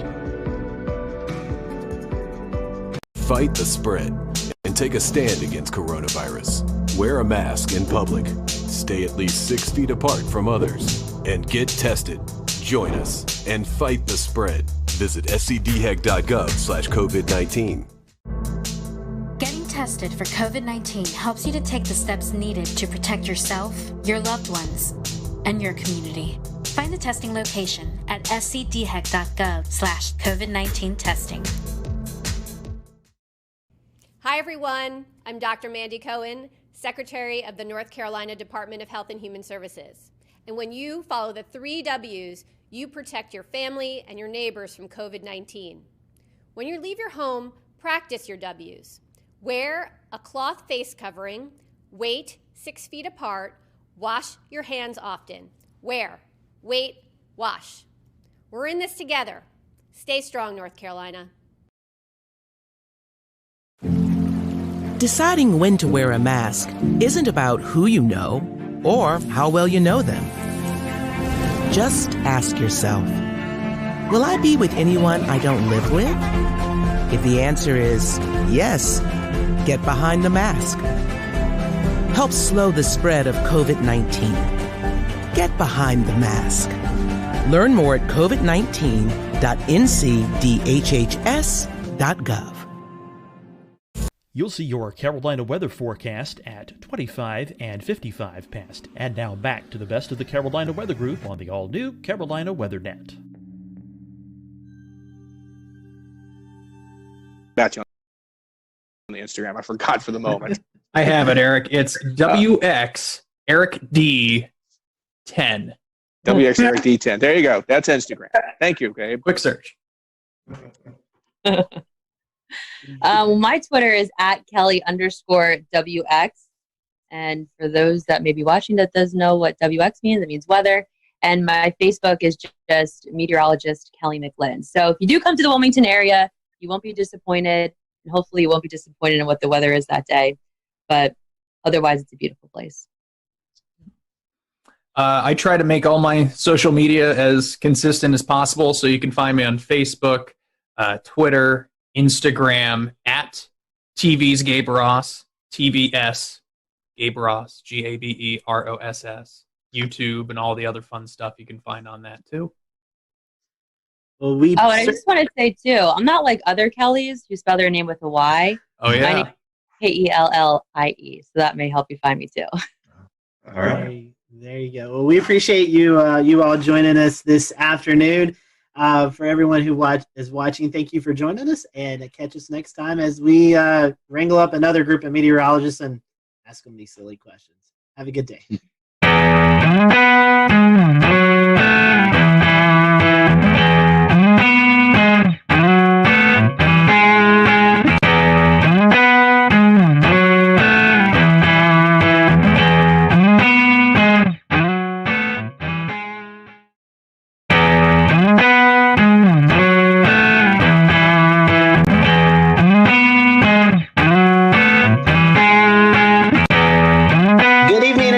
Welcome to the Carolina Weather Group. This is the Wednesday, April 8th, 2020 edition of our little weather get-together. We hope you are all staying safe out there. Tonight we're going to be talking about storm chasing and COVID-19. We know that the pandemic is ongoing throughout the United States, and we are entering severe weather season. So we're going to talk to some storm chasers tonight, some familiar faces and some new faces. We want to welcome in Kevin Smith. He's with the National Weather Service in Pocatello, Idaho. We have on with us Tim Marshall storm chaser, meteorologist, and engineer. If you are familiar with the weather community, Tim goes out and performs damage surveys after these big tornado events. So happy to have Tim on and let him talk a little bit about that towards the end of the show. And our good friend Mike Olubinski is with us. He's back with us, storm chaser, videographer, located out in Arizona and goes out throughout the plains throughout the storm season, capturing all the sounds and the sights of tornadoes and severe weather. So we're happy to have Tim and Mike and Kevin on with us. We may be joined by an additional guest later on in the program. But bring in our guests. I want to bring in Tim Marshall, Michael Levinsky, and Kevin Smith with us tonight. Gentlemen, welcome to the show. We're happy to have you. How's everyone doing this evening? I'm still alive. Well, that's good. We like to hear that. Doing Tim, great. Thanks for having us on. Yeah, Mike. Great to be here. Thank you. Thank you for that. Tim, we'll start with you. You are in Texas right now. Tell us a little bit for your first-time guest. So tell us a little bit about your weather history, your weather background, how you got caught up in this crazy weather community that we're all involved in. Yeah, we've come a long way, haven't we? Many, many years. Well, I've always been interested in the weather. Ever since I was small, I really kept weather records in my house. My parents asked me what I wanted for Christmas. I told them a barometer. They said, "What's that?" And I go, "It's a device that measures barometric pressure, air pressure." And I got a barometer, so I kept daily records. I wrote to TV weatherman. They wrote me back in those days. And then Ted Fujita was at the University of Chicago, and I was in a suburb of Chicago, Oak Lawn. I got hit by a F4 tornado on April 21, 1967. I was about 9 or 10. And I knew right then and there I wanted to study tornadoes the rest of my life and figure out what these things are. And I didn't realize at that time I was going to chase them down, but that came later. But I wanted to go to school and learn about tornadoes, and that's what I did. That's awesome. And Tim, we want to get more into what you do after the tornado later on in the show. Let's bring in Kevin Smith. He's with the National Weather Service in Idaho. Kevin, currently in Idaho, but you also have some ties here to North Carolina. Tell us a little bit about you. Yeah, so great to be on, and thanks for having me on the show tonight. So grew up in central New York, Syracuse area, right in the middle of New York State, and right on the edge of the lake effect snow belts, which might have helped spur a little bit of my early interest in the weather. And I'm not really sure what really got me into it. You know, a lot of people have stories of a big tornado or a big storm or some trigger for them that really launched them into their meteorology careers, their storm chasing careers and whatnot. I'm not sure really what it was for me, but ever since elementary school, knew I wanted to be a meteorologist and was particularly interested in the National Weather Service, just for the public service side, public protection side of everything. So went to college down in NC State, Raleigh. So there's my connection to North Carolina. Started in 2007, working on my meteorology degree and was there for 4 or 5 years. So, got to know a lot of great people down there. And Dan Whitaker and I believe we met possibly doing some local chasing back during that time when I was in college. Got some exposure at the Raleigh Weather Service office, doing some volunteer work there. Whatnot, and I got involved in the ham radio side of weather spotting and the Skywarn programs there in central North Carolina as well. And so graduated in 2012, and just like a lot of people are facing, very competitive these days to get into the National Weather Service. And it took several years of applying and kind of refining my credentials and gaining some more experience in different areas. And during that time, I spent some time actually firefighting and doing private security as my paid job during that period. So a little bit of a break, and then was able to get a job offer at the National Weather Service out here in Pocatello, Idaho, just a little over 3 years ago. And I've been out here ever since. Do you know one of my best friends out there? I'm sorry? Do you know one of my best friends out there, Jeff Hedges? Yes. Jeff was there when I first started. He's retired now, but I was able to work with him for, I believe, a little bit over a year out there. Yeah, Jeff and I went to school together at NIU. Yeah, so small, tight-knit community in this meteorology world we live in. Yep. And I have about 12 or 13 years of storm chasing experience as well that I've continued on the side. So. Do you know Elizabeth Padian? I have met her. I believe she is or was working at the Boise Weather Service office, and I've met Boise. her. Oh, that's what it was. Okay, yeah. I shot her wedding like years ago, and she was always.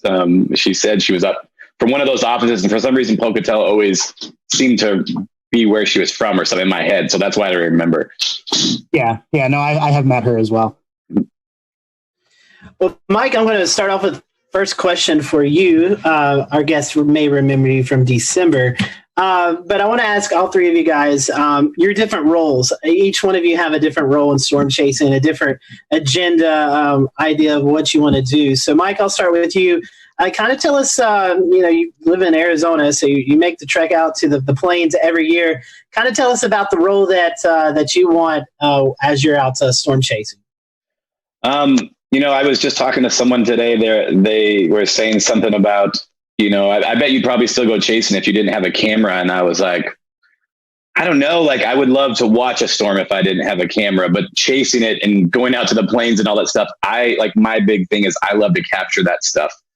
Photos, time lapse, and share that stuff. That's kind of what, drives me. So my whole kind of motivation every year is to go out and do that. And it's, my job has kind of evolved since I've been, started doing this over 10 years ago out here. And I'm, from Arizona, we get amazing monsoon thunderstorms. And that's what I grew up loving out here, was lightning and dust storms and all that. And so, of course, once I saw a supercell and a tornado, I was like, well, that's the next best thing. So, but my job has kind of evolved where I'm out there mainly for me to get footage, but I've also turned into taking people along on tours.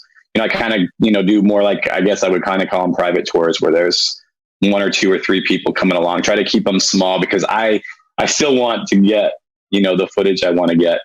And we've also played guide to having some people follow us that want to get the same kind of footage that we're getting. And we're definitely, when I say we, I mean, sometimes I have my buddy Brett ride along, or me by myself, but we, we kind of have a different mindset. I know Tim, a lot of these guys are right under the tornado. They want to get close up footage. They're getting the damage. They're getting all the crazy stuff. And we're usually in front of it because we want to stay out of the rain and the hail because we want to capture these images. So the footage we're getting is a little bit of a, different type than what other people get, but it's a heck of a lot of fun, and hoping, badly that I will be able to get some more this spring. I'll bring in Brett Adair. He's joining us. I think he's actually out in the field right now, doing a little bit of chasing. Brett, a guest of our show. So if you've been following us, you've seen Brett before. Brett, you do live storm media, doing some stuff for Weather Nation. What's your objective? What's your goal as you go out in the fields and chase? Well, the number one objective has been a report. Obviously, we want to get in front of these storms and, in some cases get close and others maybe not so close. Today, the objective was we had some inverted V-type soundings earlier in the day, so we knew hail and damaging winds were going to be the key elements and components for earlier today. So we did a little chasing in the severe thunderstorm watch down in Alabama just to do a little bit of reporting if we had anything. Now we're shifting into nighttime mode where we're moving up I-65 north of Birmingham headed toward Huntsville, and we're going to go up and see if we can't, confirm anything that might happen. We got increasing shear in the overnight hours, and we're still really unstable. 2,000 to 3,000 Cape out here as these storms push out of Tennessee and Arkansas. So we're going to be doing anything that we can to confirm any type of damage and see if we get any wind or hail reports up here. And so we know chasing kind of a different scenario this year with the coronavirus going on. Maybe some different rules, perspectives coming through. Tim Marshall, I know you was able to head up to Jonesboro, Arkansas. We'll talk a little bit about that later on. But as you're out in the field, what is your guidelines, or what's your what are you wanting to look for as you're out in the field? Well, we've had to change now. Oh, my bad. Oh, go ahead. Now, right now, I'm on this EF scale committee, and what we try to do is get pictures of certain buildings that are damaged by tornadoes. So that's my mission, and that's why I was in Nashville, I was in Jonesboro and Dallas, looking for these specific damage indicators, as we call them, and get photos of that. We have plenty of photos of damaged houses and manufactured homes. What we want to do is look at more details, like your Walgreens and your cantilever lights that we have, street lights, those kinds of things that we need photos for. So that's what I'm doing, is I'm surveying to get specific photographs. Awesome. That's some great perspective there. Some good information that we get from your storm surveys. Dan, I know you friends with Kevin, and maybe you guys can kind of talk about that side of the conversation tonight. Right. Yeah, definitely. So it's nice to have a great round view of perspectives here of all the different types of chasing that the people here do, as well as the professional associations with their job in storm chasing. It's one of the perspectives that I thought was really important to have tonight was bringing on Kevin Smith, who's a meteorologist at the National Weather Service. I've known Kevin for a while. We've ran in storms together. We've in North Carolina, we both would end up on some of the same storms as we were chasing it. He's always been someone who has thought very critically to spotter reports and reports to be used for the National Weather Service. So that being said, kind of Kevin, what do you think, just for you to speak to it, your overall kind of perspective on storm reports and the importance of those and how those are used for the National Weather Service? What is kind of your history and your, where you feel that importance lies with those reports?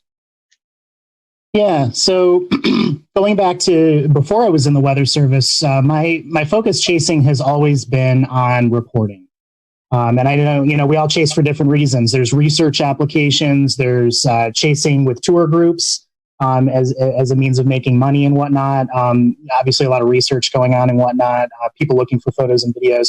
My focus has always been on the public reporting side, just because I knew back in the day that it had a lot of importance for the local Weather Service offices. And I'm also personally very driven by things that help people. So putting on my Weather Service hat, now that I'm working out in Pocatello, spotter reports are huge. And, there's this distinction. There's skywarn spotters, there's storm chasers. A lot of people kind of put them in two different bins, and there is a difference. Spotters are usually going about their daily life and just when they happen to come across something, when they happen to see something going on in their neighborhood or on the way to work or on the way to their family, they'll go ahead and report that. Whereas chasers put more time and money into following storms over great distances, counties and states and whatnot. And again, sometimes for different reasons. So from the Weather Service perspective, ground truth reports are huge. They are not going away. The importance of spotter reports are not going away. We talk about all these great advances these days in radar technology, dual pole radar, phased array radar. We have satellite imagery that's incredible resolution now with even 1 minute updates if we want that type of data during severe weather. And even with these advances, there's nothing that's come along, and probably nothing that's going to come along in any of our lifetimes that's going to replace ground truth reports. So the Skywarn program, the practice of calling in reports, whether it's to the media or directly to the Weather Service offices, remains incredibly important for our operations at the Weather Service. And I think that's going to remain incredibly important going forward, even with the advances. Well, thanks for explaining that really well. I guess kind of the purpose of tonight's conversation, how everything kind of comes back around is, how things are going to change this storm season with the threat of coronavirus and the way things are going this storm season already. And hopefully that changes in a few weeks or a month, and staying ultra optimistic that by late May or June things will be a lot closer to where they were, before all of this. But that's just the optimistic storm chaser in me.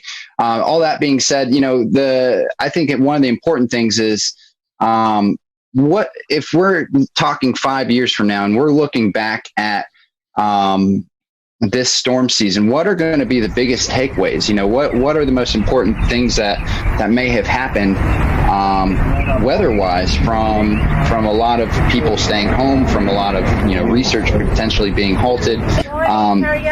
So that being said, Kevin, kind of back to you about, this reporting, just kind of starting there, as we're all trying to make sense of severe weather and try and figure out the best way to make sense of ground reports and get those in. How do you think that might be affected this storm season? Kind of our security that we just have. It's really hard to tell. So obviously, and probably everyone on this panel is aware, there's a lot of debate right now going on among the spotter community, storm chaser community on to chase or not to chase and CDC guidelines. And, how is the overall season going to be impacted, with everything going on with COVID? In terms of the reports that are streaming into the Weather Service offices, it's hard to tell. We get a lot of reports from the local spotters in each CWA. So each county warning area, the area that each Weather Service office is in charge of in terms of forecasting and warning operations. I don't speculate that would change significantly, particularly with a lot of people at home. Our spotters that usually call in reports are hopefully going to continue to call in reports throughout the pandemic as long as they can do so safely. In terms of maybe having less chasers out in the field, it's really hard to speculate on that. Whether that's going to have an impact on the overall verification process or just the amount of reports that are coming in. Officially, from the Weather Service standpoint, we strongly recommend everyone to follow all the CDC guidelines and all the local guidelines related to the pandemic. That's kind of a first priority before we get into, I need to report the wall cloud. But outside of that, pandemic or no pandemic, we want those ground truth reports whenever they can be sent. Kevin, one of the things that you said that stuck with me was the importance that in normal times, these observations can provide to you guys at the National Weather Service. I'd like to have you speak a little bit more to that in just a second, but what I'd like to do to kind of draw a parallel between the two conversations we're having is play a sound clip today from here in Charlotte, North Carolina, where Mecklenburg County Health Director Gibby Harris actually drew a line between what hurricane forecasting is like and what trying to forecast the coronavirus is like, and it plays off of exactly what I think you were just talking about how today's observations determine tomorrow's forecast. This runs about a minute. It's a little long, but I want to let our weather-centric audience hear this sound. We have built the modeling that we're using in this community based on methods that were developed by a team of researchers at the University of Pennsylvania. The CDC has also used this model. We're working with our partners at Atrium and Novant, and it requires data from all three of our systems to run these models. We've adjusted the models with our local data and are monitoring the projections daily. Every time we put in new data and adjust the assumptions based on what we're seeing in our community, the forecasts can shift. These models are not unlike what you see when we have a hurricane. When you see models from a hurricane, you see where the hurricane is and then the cone that goes out from the hurricane. That means that it could happen anywhere within that cone based on the modeling that they're able to do. And the further you go out with the modeling, the wider that cone becomes. That's what we're dealing with in this situation. We have limited data, and we're using what we're seeing in other communities to help us with that modeling. But you have to know that this is a moving target for us, and we're doing the best we can with what we have.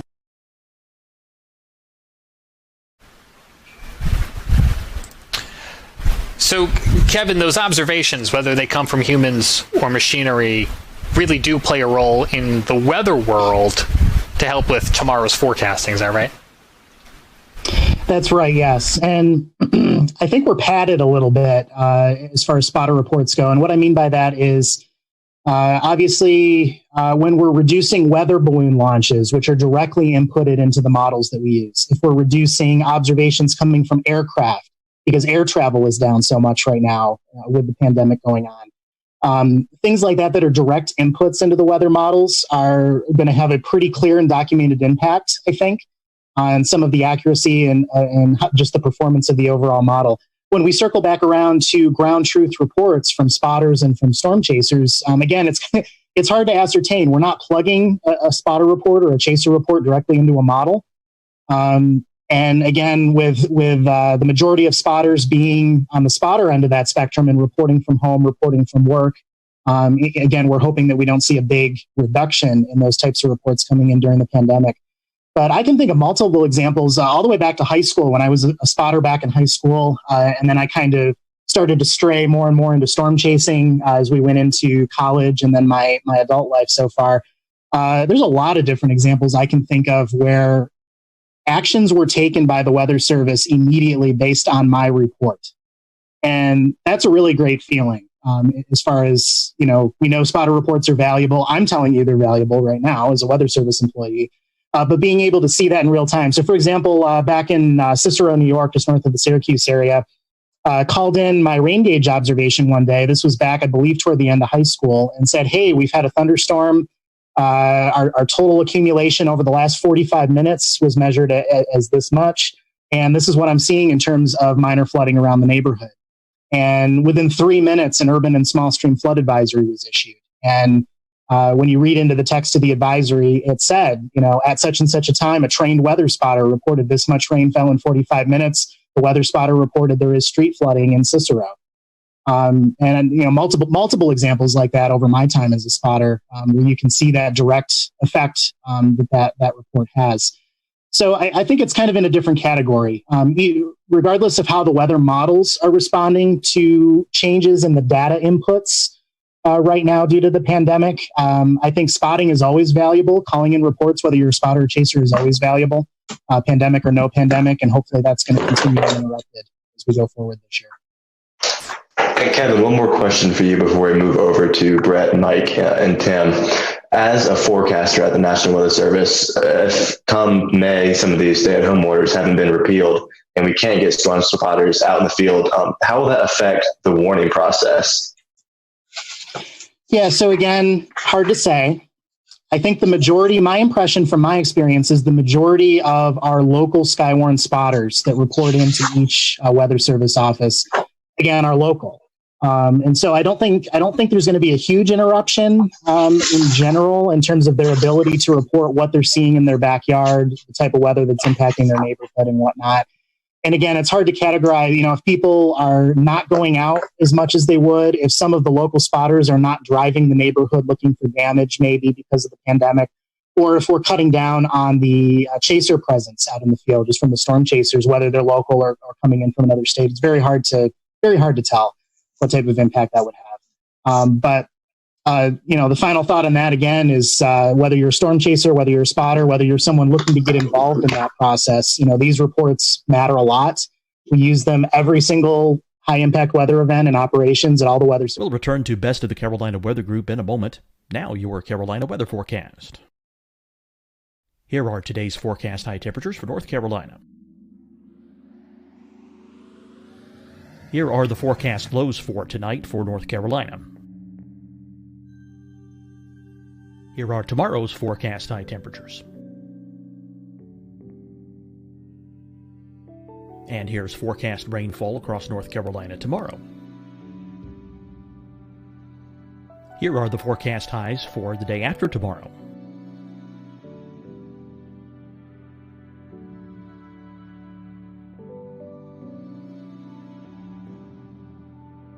And here's the forecast rainfall across North Carolina for the day after tomorrow. This is the total rainfall forecast across North Carolina for the next 3 days. Here's the severe thunderstorm outlook for today from the Storm Prediction Center.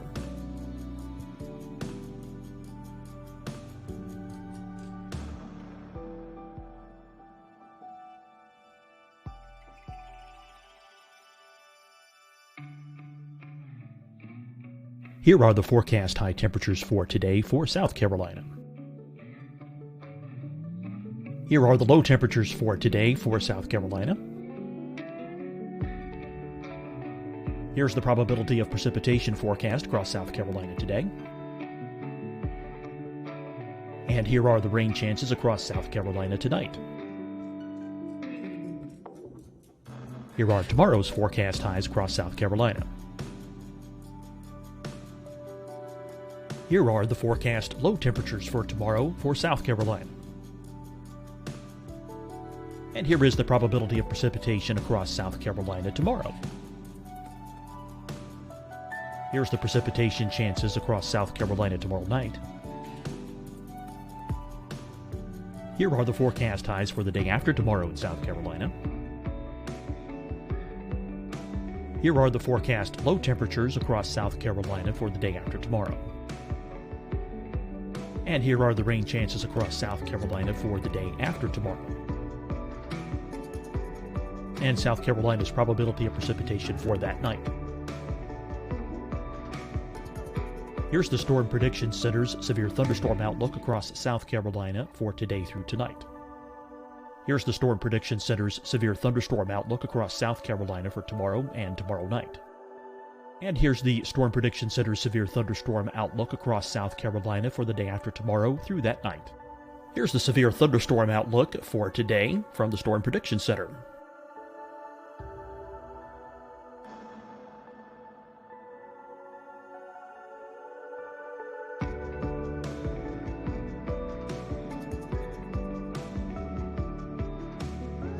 And now here's a live look at weather radar across the southeast.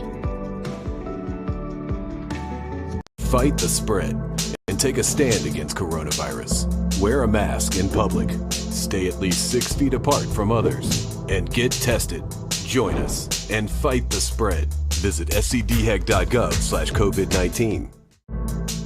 Getting tested for COVID-19 helps you to take the steps needed to protect yourself, your loved ones, and your community. Find the testing location at scdhec.gov/COVID-19 testing. Hi, everyone. I'm Dr. Mandy Cohen, Secretary of the North Carolina Department of Health and Human Services. And when you follow the 3 W's, you protect your family and your neighbors from COVID-19. When you leave your home, practice your W's. Wear a cloth face covering, wait 6 feet apart, wash your hands often. Wear, wait, wash. We're in this together. Stay strong, North Carolina.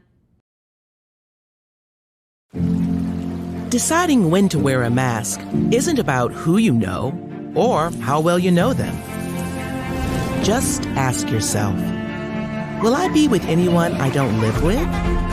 If the answer is yes, get behind the mask.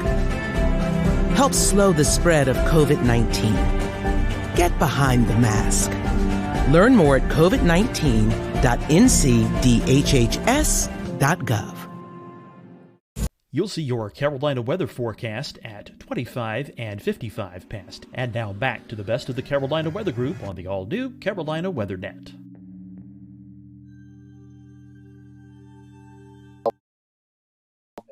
And if you want me to at some point, I can speak a little bit more to that and how to get involved as well. Yeah, actually, Kevin, near the end of after we talk about some more things, we'll be talking about that specifically. And for any of the listeners, it would be great for us to give them things to do they can that they can do from home to become involved with better reporting and stuff like that. So we'll be actually speaking to that. I think it's a great and very useful thing that we can all kind of try and figure out what we can all do while we stay at home. So, but over to you, Brett. You're out in the car, you're pursuing storms right now. Just as a kind of overall question, what is so important about today and about what you're doing that you're in the car and following these storms right now? What from a media perspective and from a meteorologist's perspective is the reason you're out there, and why is that so important? Yeah, Dan, I mean, it's one of those situations where now, some people are definitely scared to go on the field because, the advisement has been to stay at home in most states. For us, we're still essential. We still have to report. We still have to, give the news, whether it be the news or weather news. And we're having to take really drastic steps to change things in the field ourselves. Normally, when we go out, we do this, we're, covering the storms, and then we may be covering damage. And then in most cases, we're going to go and, try to find a place to have a meal, try to find a place to sleep for the night, get ready for the next day, or get ready to head home. For us, over the last month and a half, my wife already has a bit of an issue with lupus. So she has an underlying condition. So I'm having to be extremely careful. We have tons of hand sanitizer, gloves, N95 masks. We've been sleeping in tents on air mattresses at campgrounds that were open. Now we're going to likely have to do some primitive type camping when we go out for the next month or 2 months or however long. We also are having to bring our own food because in many cases we just don't, either A, you don't have restaurants open to do curbside when we're finished with our day, or B, the comfort level of trying to get food right now is just not there because personally I think you could easily spread a virus through, food contamination. So, I mean, we're just having to be extremely careful wiping down gas pumps before we use them, wiping down credit card readers because we've still got to pump fuel. It has really changed the way that we operate, and we're having to really slow down and be more attentive to the things that normally would be second nature to us when we're in the field. So, personally, I'm a little more worried about other things than the storms, and you have to pay attention and really think about things more in depth. And it also, I second guess myself sometimes. I don't want to become complacent about the weather and then have an issue there as well. So it's becoming very challenging, but we still have to be out here, reduce number of spotters. One thing that has not happened yet, and luckily for all of us it hasn't, what if we had a radar failure during, a time of this where we don't have as many spotters and eyes out in the field on storms if we had severe weather? Luckily our equipment hasn't failed us yet. Let's just continue to hope we get through this without any of those type of issues as well. Yeah, that's right.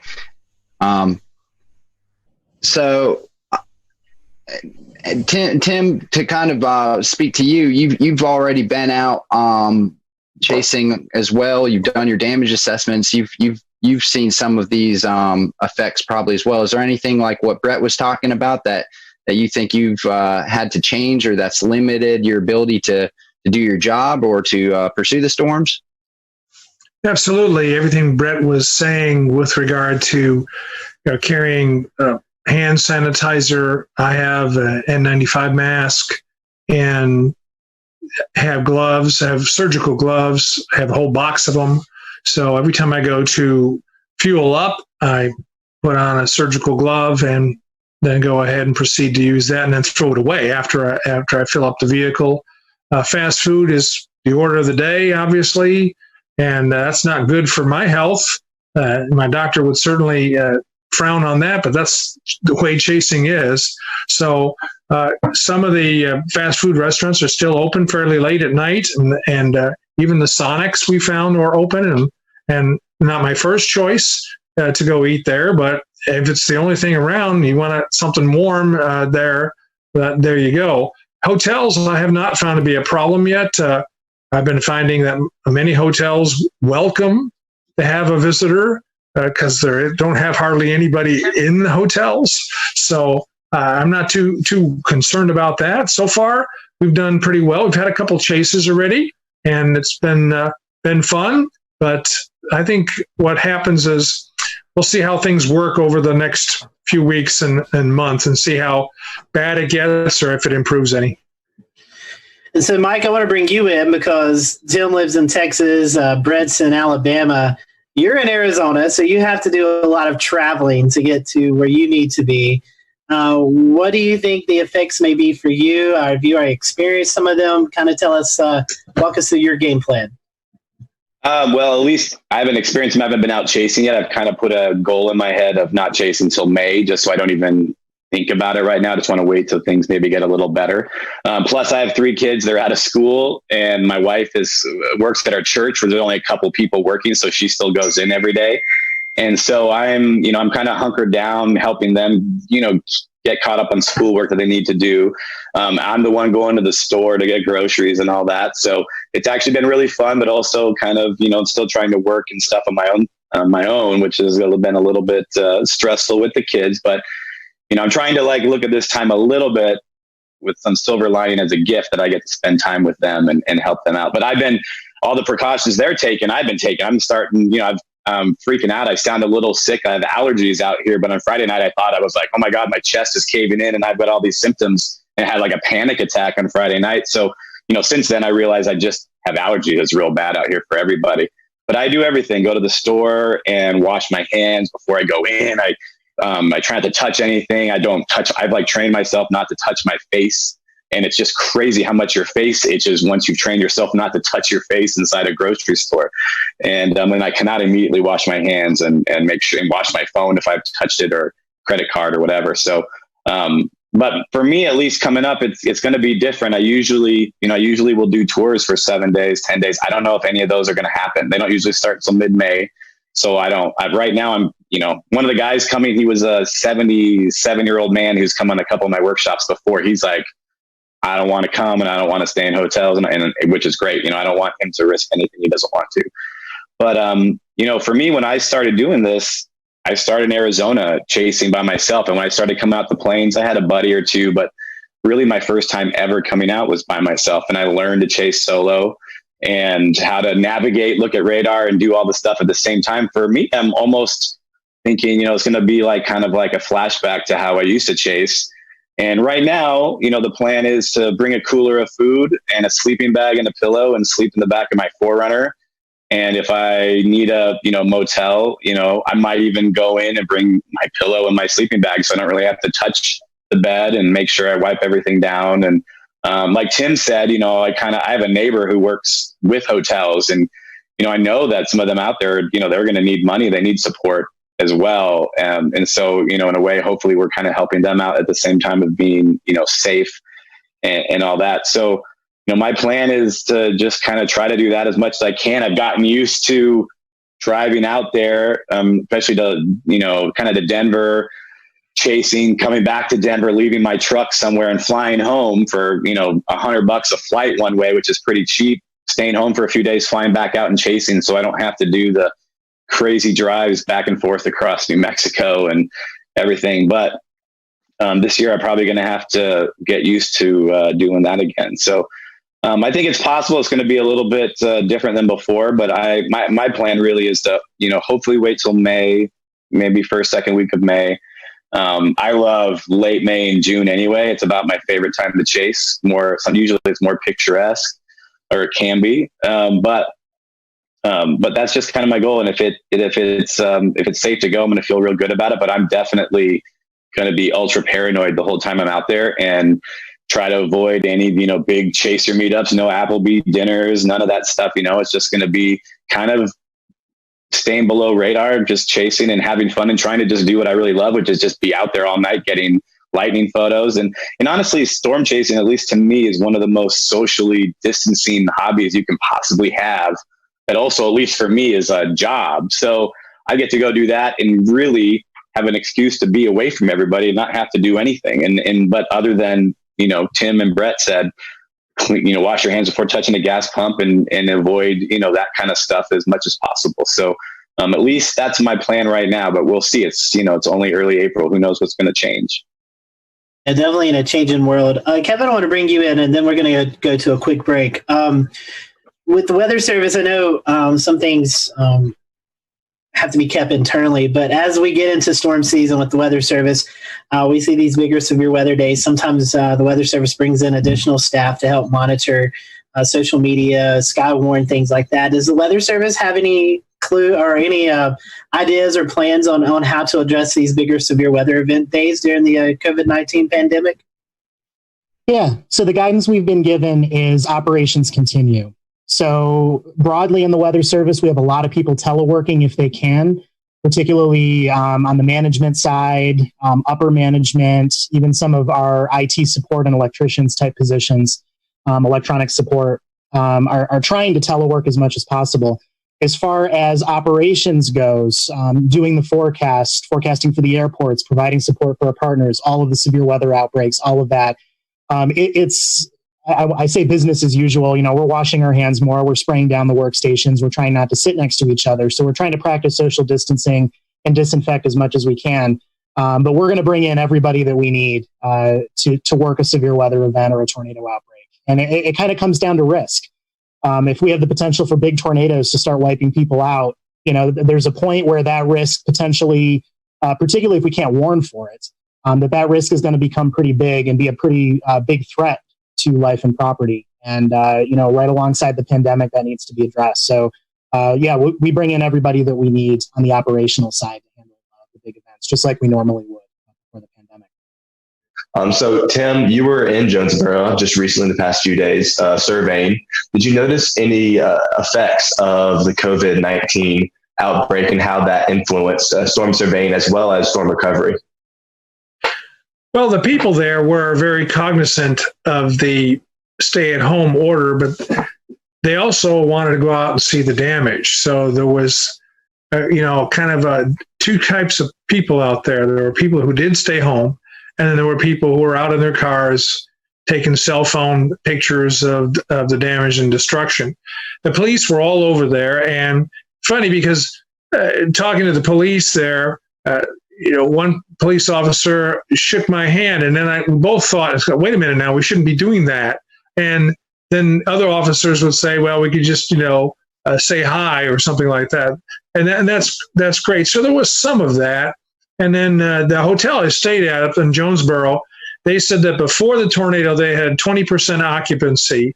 But then after the tornado, it went to 60%, and they expect to be sold out as more first responders and contractors come into town.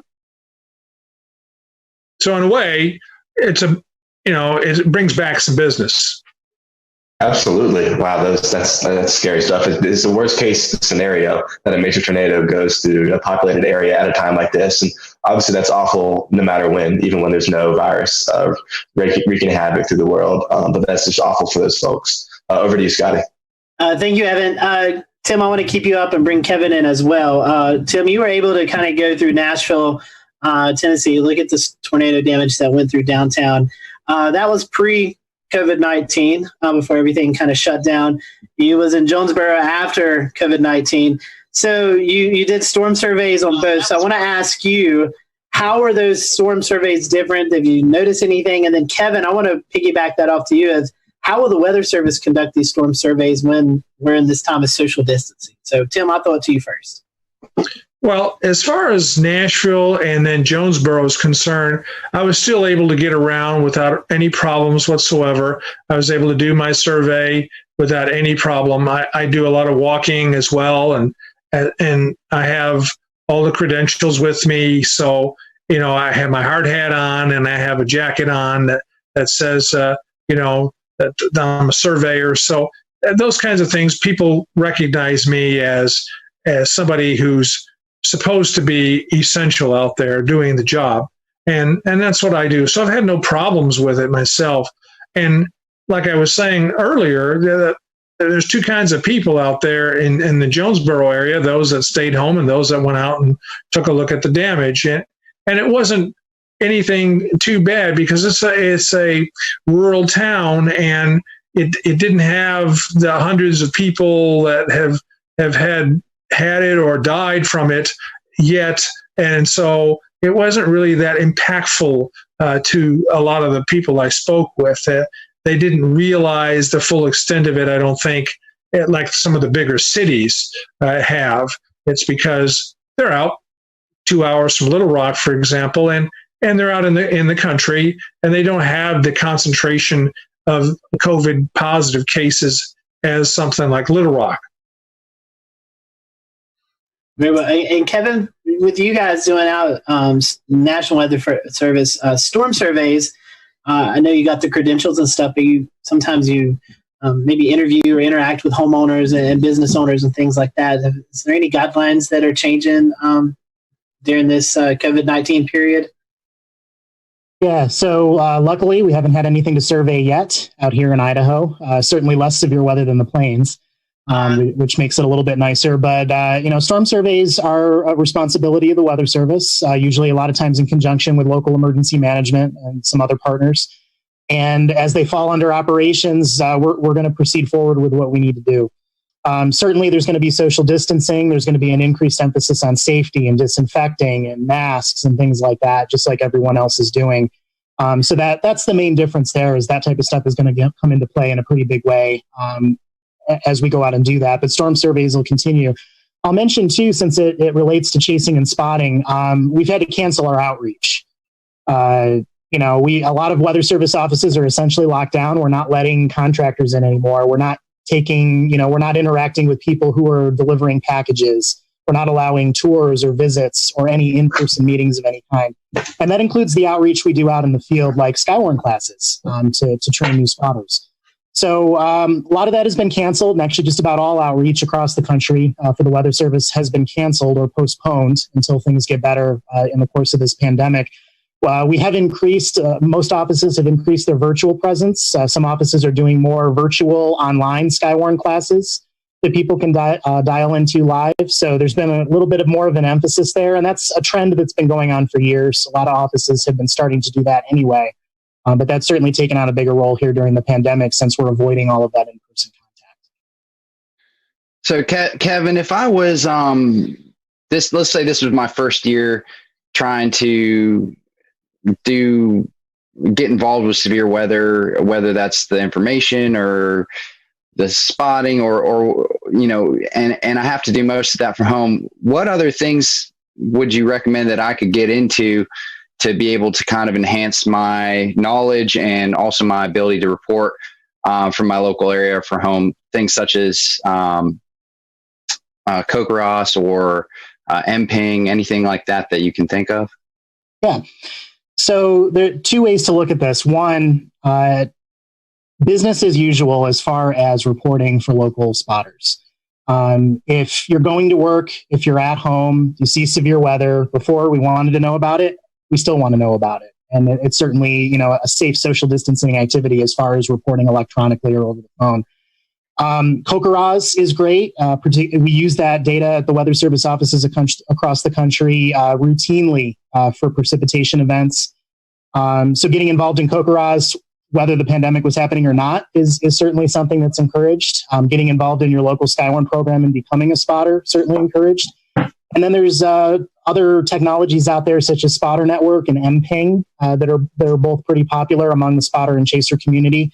And those are fair game as well during the pandemic. So if you haven't gotten involved in Spotter Network, there's a little training that you can take online to get involved there, and that's a way to submit reports. And those reports do process into a lot of our systems at the Weather Service offices, like NWS Chat and some of our other systems. And then on the MPing side, MPing, it can be a little less useful at times depending on the category you're using in terms of whether we can directly use that for storm verification. So, for example, if you're reporting quarter-size hail in MPing, perfect. A lot of Weather Service offices have started using that data on a regular basis in an official capacity. Some of the wind damage categories in MPing are a little more binned. They're a little more broad and not very specific, and that isn't always the most helpful as far as verification goes. But remember, MPing is being used for research by the NSSL, by OU, and I believe SIMS is involved in well. So outside the Weather Service, there's a lot of applications for the MPing data. So that's still a great, valuable way to report. And they're still looking to really push that and get more and more reporting through MPing. It utilizes crowdsourcing to really provide its value. So all of these are on the table, regardless of whether there was a pandemic or not. And we certainly encourage people to continue to take those routes and get involved if you're interested in getting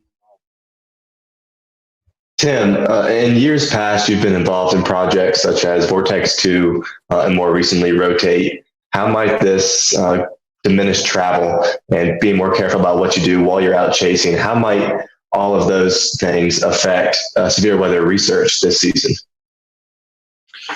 Well, there will be no project this year for me. I was informed that the folks that are in charge, Josh and Karen, lost funding, unfortunately, with NSF, so there's not going to be any kind of program this year. But they have asked me in past years to go along with them and to serve as one of the lead probe vehicles out there to deploy those instrumented pods. And the reason for that is because of my long years of experience and how I have this passion for getting up right in front of tornadoes. And we've had some good success over the years with them. It's just, I wish it would go every year instead of kind of waiting on the whims of funding. But I guess that's the way it works. So there won't be a project this spring, but I'll be out. I'm always out every spring, have been since 1978, and I will continue to go out and chase. Brett, I want to talk to you. I know you, Live Storms Media, you guys are out shooting video, and different media outlets contact you about that. Do you think that might be a bigger thing this year to kind of break the COVID-19 news cycle? People wanting to see something besides the coronavirus with severe weather video? It's already been that way. We've been kind of noticing an uptick lately. A couple of other issues though with it. Unfortunately, some of our clients, particularly within the CBS News headquarters in New York City, have actually died of COVID. So it has created internal challenges on the administration side for the bigger networks. As you can imagine, treating their people and covering the story as much as they can. Another issue that we have actually ran into this year is we covered the Eufaula, Alabama tornado last week as it roared through. And, your first thoughts are to get out and check on people, number one. Number two, when people start talking to you and coming up and telling you about how the storm was, and then, from my media background, my perspective is, okay, well, would you like to do an interview?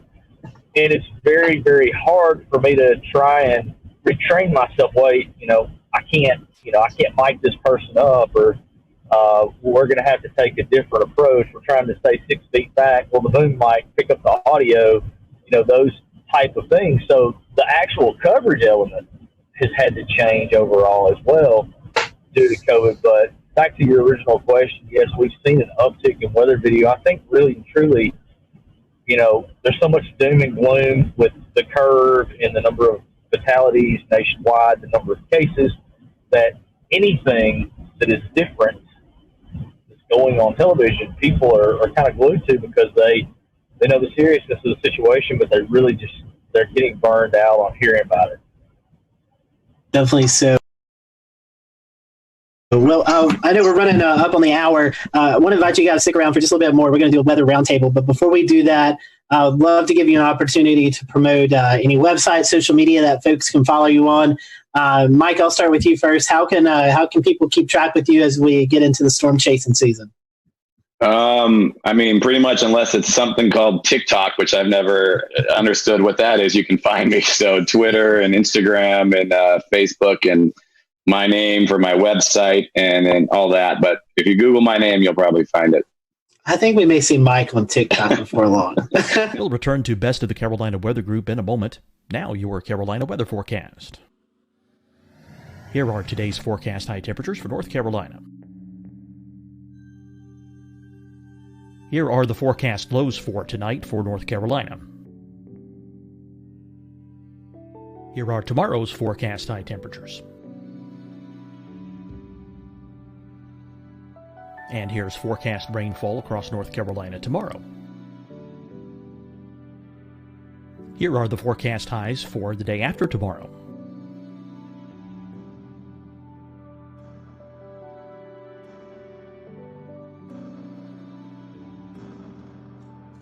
And here's the forecast rainfall across North Carolina for the day after tomorrow.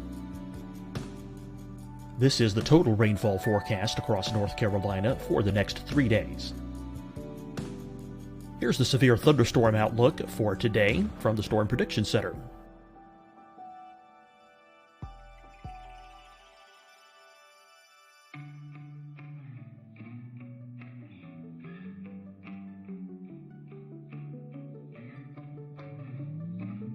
Here are the forecast high temperatures for today for South Carolina. Here are the low temperatures for today for South Carolina.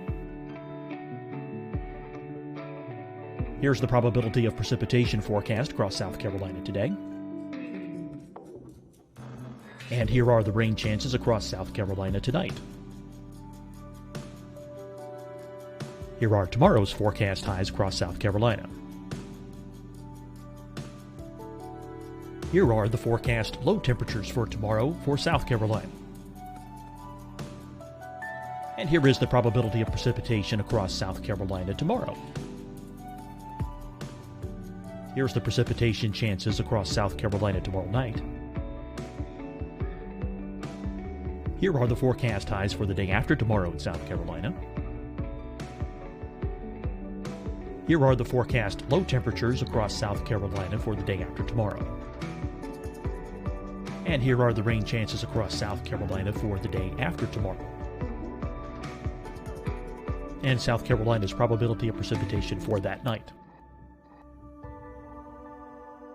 Here's the Storm Prediction Center's severe thunderstorm outlook across South Carolina for today through tonight. Here's the Storm Prediction Center's severe thunderstorm outlook across South Carolina for tomorrow and tomorrow night. And here's the Storm Prediction Center's severe thunderstorm outlook across South Carolina for the day after tomorrow through that night. Here's the severe thunderstorm outlook for today from the Storm Prediction Center.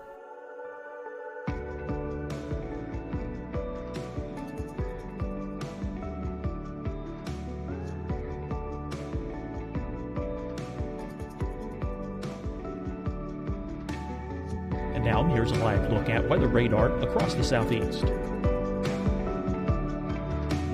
Fight the spread and take a stand against coronavirus. Wear a mask in public. Stay at least 6 feet apart from others. And get tested. Join us and fight the spread. Visit scdhec.gov/COVID-19. Getting tested for COVID-19 helps you to take the steps needed to protect yourself, your loved ones, and your community. Find the testing location at scdhec.gov/COVID-19 testing. Hi, everyone. I'm Dr. Mandy Cohen, Secretary of the North Carolina Department of Health and Human Services. And when you follow the 3 W's, you protect your family and your neighbors from COVID-19. When you leave your home, practice your W's. Wear a cloth face covering, wait 6 feet apart, wash your hands often. Wear, wait, wash. We're in this together. Stay strong, North Carolina. Deciding when to wear a mask isn't about who you know or how well you know them. Just ask yourself, will I be with anyone I don't live with? If the answer is yes, get behind the mask. Help slow the spread of COVID-19. Get behind the mask. Learn more at covid19.ncdhhs.gov. You'll see your Carolina weather forecast at 25 and 55 past. And now back to the best of the Carolina Weather Group on the all-new Carolina WeatherNet. How about you?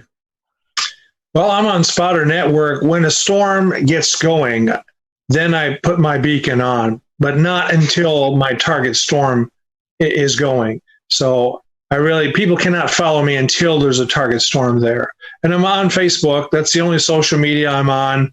Even though I do have a Twitter handle of Tornado, I don't really post very much on Twitter. So it's best to follow me on Facebook. I put out a forecast in the morning if I'm going chasing, and I show kind of the setup and show you my target.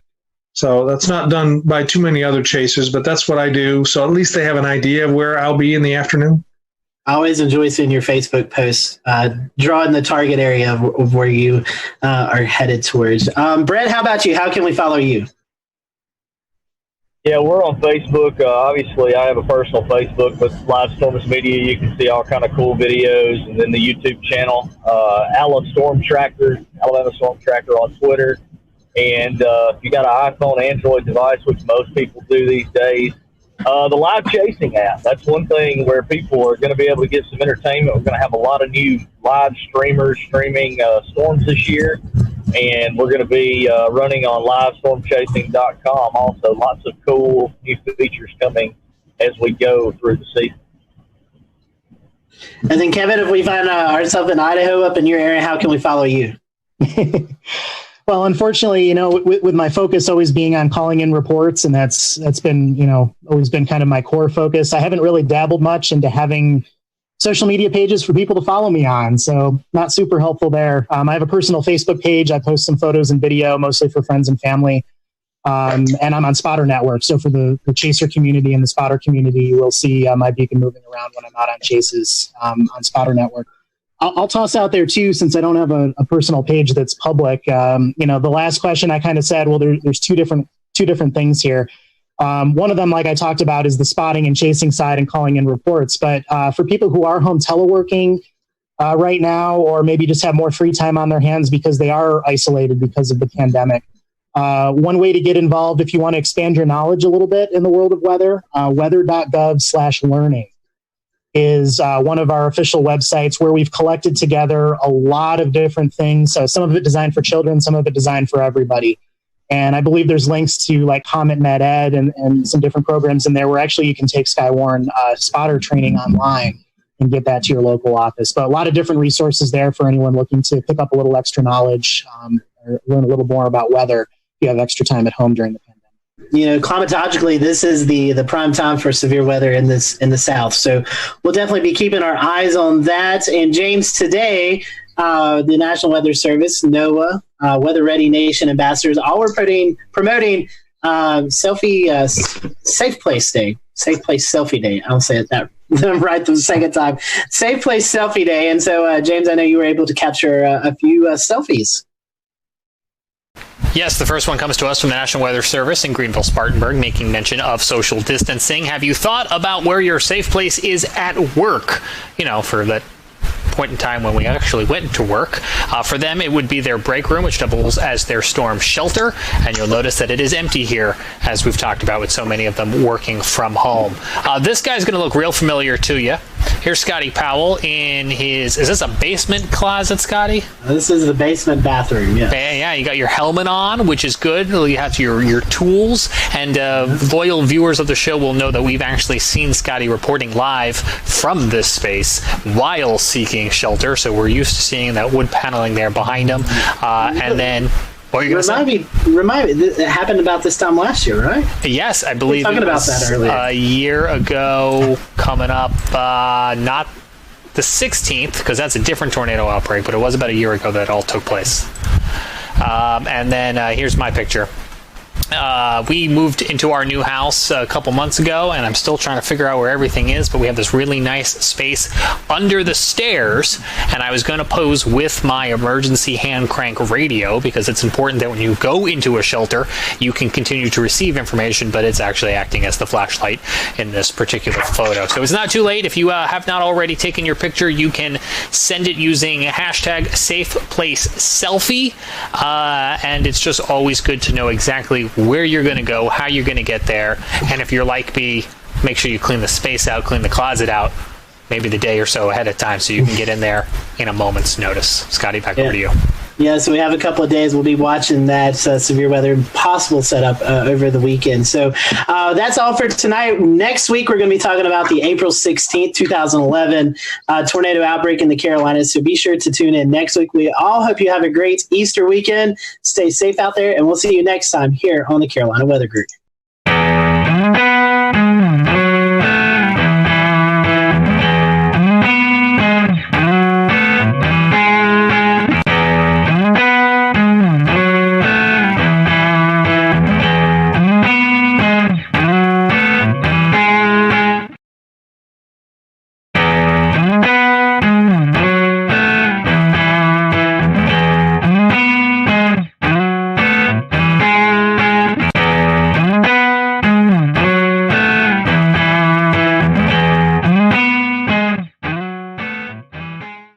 Everyone, welcome to the Carolina Weather Group. We're happy to have you on this Wednesday evening. We're going to be talking with Dr. Phil Klotzbach, meteorologist and professor out at Colorado State University, as well as Mr. Carl Schreck, who works for NC State University.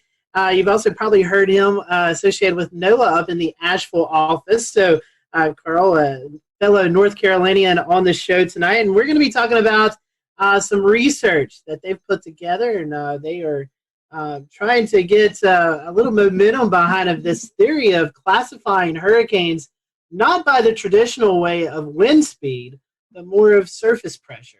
And that is something that we've seen over the past couple of years with you guys know, living here in the Carolinas, we've had our fair share of tropical weather. So, as always, we appreciate you following along. And if you have any comments throughout the show, feel free to drop them in the respective outlets that you're watching on tonight. So, Phil, we've had you on the show several times. We're happy to have you back. Carl, this is the first time for you, so I'll start with you first. Kind of give us the background of your weather history, and then Phil, I'll turn it back to you and let you kind of give our audience a little bit of background behind you too. So, Carl, I'll let you go first. Yeah, thanks, and thanks for having me on the show tonight. So I grew up right down there in Raleigh, North Carolina, and one of my pivotal moments was in high school when Hurricane Fran made landfall in Wilmington, followed I-40 right up to Raleigh, and just the power of that storm and all the damage that it caused and the power outages and missing school for 2 weeks, which seems like nothing now, but back then that was a big deal. So decided to go on to grad school, and to this day my parents don't understand why I went from North Carolina up to Albany, New York to study tropical weather.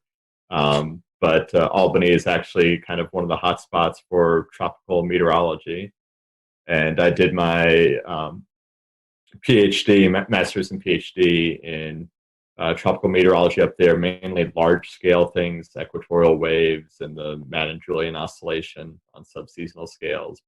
And then managed to find my way back here to North Carolina, where I got a postdoc out here in beautiful Asheville, working for NC State University, but at the National Climate Data Center at that time, NCDC. It's since been renamed the National Centers for Environmental Information. Yeah, we're kind of like the research arm of NCEI, doing some of the more fun researchy stuff. And Phil, for those who may have not caught you on a program that you've been on with us before, you study hurricanes, but out in Colorado, so kind of tie all this together and let us know a little bit about you. Yeah, so I grew up in Massachusetts, right on the coast in Plymouth, and so when I was 5 years old, Hurricane Gloria came into Connecticut. But even though it was about 150 miles away from where I grew up, it still had pretty significant impacts there, and that was I've always been kind of really fascinated by the weather, but that's really what got me focused more on hurricanes. And then I did my undergraduate at Bridgewater State in Massachusetts in geography, and then I'd done some research in seasonal prediction as an undergraduate, and so I applied to go to CSU, where Bill Gray was, and he accepted me, and I was very, very, very excited to go work with Bill Gray, because he's kind of a legend in the field of tropical meteorology and everything, and I went out to CSU in 2000, and I've been working at CSU ever since, so I've been doing seasonal forecasting, part of the team for 18 years now, and if you were to ask Bill Gray why forecast hurricanes in Colorado, he would say it's because the storm surge can't get you at 5,000 feet. That is very true. That is very true. Well, Dan, I think you're going to kick off the topic, so go ahead. We want to talk a little bit about surface pressure in relation to how hurricane damage is assessed. Currently, hurricanes are based mostly on wind speed, but it would be great if you could tell us a little bit more about how the pressure is actually related to the hurricane damage assessments, or how that comes into play at all, other than just forecasting. Yeah, so this was some work, and some of this actually came a little bit motivated from me growing up in the Northeast U.S., where the Hurricane Center has been reanalyzing all those historical hurricanes, and all my major hurricanes from New England are gone. They're taking them away. They're only Category 2s by wind speed. And so, if you look at hurricanes hitting in the East Coast, especially from, say, like Georgia northward, the Carolinas, especially up in New England, their structure is somewhat different from a canonical hurricane like the ones you normally see, like a hurricane hitting Texas or Florida. As these hurricanes move further up the coast, they tend to get somewhat elongated. They're a little less symmetric looking. Sometimes they're not particularly, you wouldn't have those on your wall behind you framed as a picture of what a hurricane looks like. But these kind of big sprawly hurricanes often have a significant amount of damage associated with them. And so basically, if you're thinking about a hurricane, and I think Sandy's probably the best example. I know Sandy was officially post-tropical when it made landfall, but up to about 2 or 3 hours before, it was still classified as tropical. It was a Category 1 by wind. Wind's only about 65, 70 knots, but the pressure was down around 942, 943 millibars. which is an incredibly low pressure. And so the reason the winds weren't that strong was because basically you had a very low pressure in the center, but Sandy, as you know, was an enormously large storm. And so that pressure gradient, the gradient and pressure was spread out over a very large area. And so basically we find that pressure is more of an integrated metric of the storm. So your max wind gives you the strongest wind anywhere in a hurricane, whereas pressure gives you kind of the overall broader intensity of the storm, how large the storm is, because size is very important when it comes to the storm surge. If you have a larger storm, it tends to have a larger storm surge associated with it. And in our paper, we kind of talk about both Charley and Katrina, how you had Charley, which was a Category 4 by wind, a tight little storm, very damaging, very devastating, but over a very small area, had very little storm surge, even though it went into one of the most storm surge-prone parts of the U.S., whereas Katrina, obviously we all know it did in New Orleans, but even say the levees it held in New Orleans have been 100% fine, killed several hundred people on the Mississippi coastline with a storm surge that approached 28 feet. Because even though its winds were slightly lower, it had a low pressure, 920 millibars. So we argue from our pressure classification scale that Katrina actually would have been a Category 5 hurricane. And consequently, if you look at the damage from Katrina, even putting aside the New Orleans damage, certainly had the damage more you would expect with the Category 5, just basically complete devastation and surge going miles inland. And so, Carl, we're talking about categories. This is all based off of the Saffir-Simpson scale currently. Can you just give us a brief rundown? I know it's not all, not quite as complicated as perhaps the pressure categories you guys have produced. But can you just give us a rundown of the Saffir-Simpson scale? Yeah, so the Saffir-Simpson scale was developed back in the, I think it was the 60s, based mainly on damage assessments, and it was tied very much to the wind speed. Originally, it was set for wind speed, pressure, and storm surge, but as the decades went on, they started to realize that those aren't always one-to-one. So the Hurricane Center is really narrowed in on using just the wind speed to define each level of the scale, going from 1 to 5. And it's convenient because it's an easy way to communicate to people how strong the storm is with just a single number, but it can also be misleading, and some of them are spaced closer together than others, and so there's a little bit of kind of statistical noise with it as well. And so that was all part of why a lot of folks have really been starting to turn away from this really simple, just based on the maximum wind speed. Folks have been trying to come up with better and better metrics to identify different hazards like the rainfall or the storm surge that aren't really well captured by the winds. And also it's the winds at the center of the storm, or the strongest winds in the storm, and that doesn't really give you an idea of the size of the storm. And so one of the most popular alternatives to just using the wind speed is something called IKE, or integrated kinetic energy, that takes kind of the whole disk of the storm and kind of adds up all of the wind speeds throughout the size and really takes into account that size. But the issue there is that you need to know the full wind field, and that's very rarely possible, especially as you go back farther. So that's one of the reasons why we really like the pressure. I mean, no single number is going to give you a great estimate of how strong a storm is, but we think if you've got to use a single number, that the pressure seems to integrate a lot more things and is a lot easier to calculate than some of the alternatives. But the nice thing with pressure is we measure it every time we fly a plane through a hurricane. We measure the pressure, and we have that number in real time. So basically the nice thing is someone who's TV meteorologist or emergency manager can see, here's the current pressure, look at the scale and know what it is exactly, as opposed to having to wait for a model analysis for IKE. And that's the thing, is we need something we have in real time. And basically in real time, Hurricane Center has wind and pressure. And we argue also you can measure pressure a whole heck of a lot better than you can measure wind, both with aircraft and especially on the ground during a hurricane. Obviously, we all know anemometers tend to crash and burn in strong winds right when we want them. So your research, is this at the point where we could see this becoming the new scale in the near future? I don't know. I mean, I think the general public, I think we do need a scale for hurricane intensity. I think you need a 1 to 5 scale. I mean, you look at whether it's a hurricane, a tornado, or even just like storms, you'll see TV stations will categorize it under 1 to 5. I think really what we find is that it gives you an overall better indication of, one, how much damage the storm is likely to cause. If you look at the historical relationship between wind and damage versus pressure and damage, pressure works better. And we've seen that. You see it also with fatalities. The storms with lower pressures have higher fatalities compared with the storms with lower. I mean, higher winds cause higher fatalities too, but the relationship is better with pressure than it is with wind. When it comes to storm surge in general, lower pressures, you're going to see higher storm surges, even with a stronger relationship than you do with wind.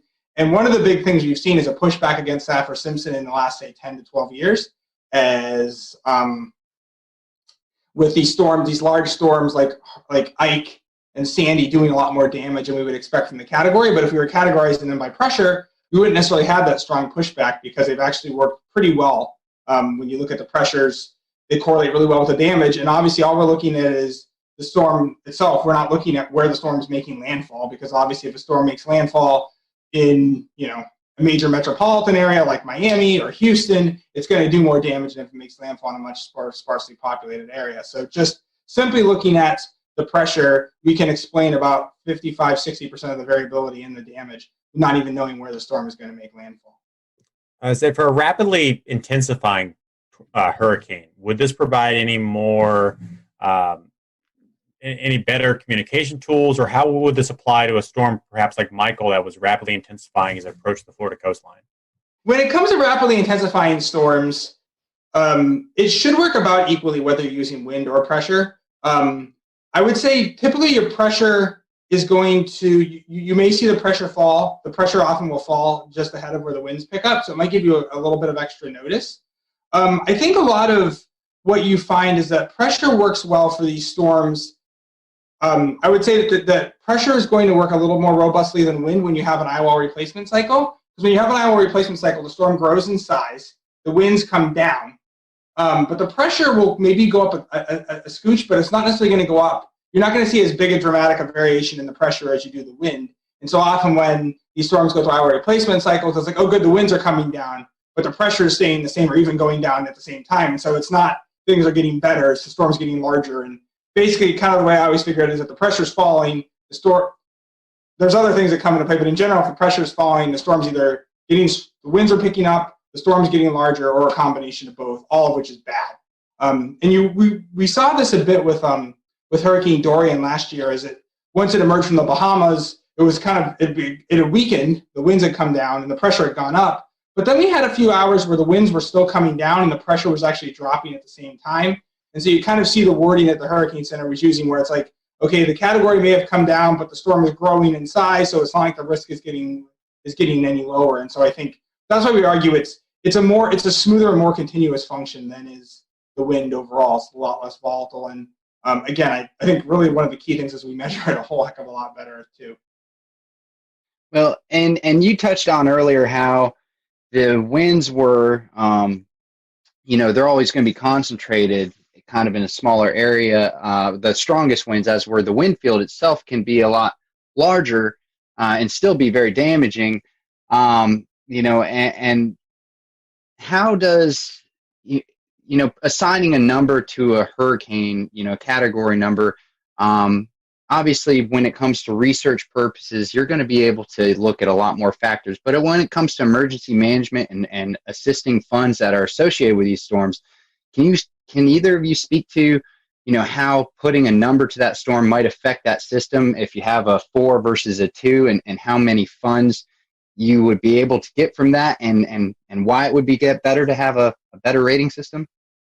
Yeah, so I'm not sure exactly how the numbers are used in that scenario. I know that the Hurricane Center has been increasingly trying to kind of de-emphasize the Saffir-Simpson scale. So if you look at the warning graphics, the cone of uncertainty, nowhere on there, you have to really dig pretty hard to find the Saffir-Simpson category. It may not actually be in there usually.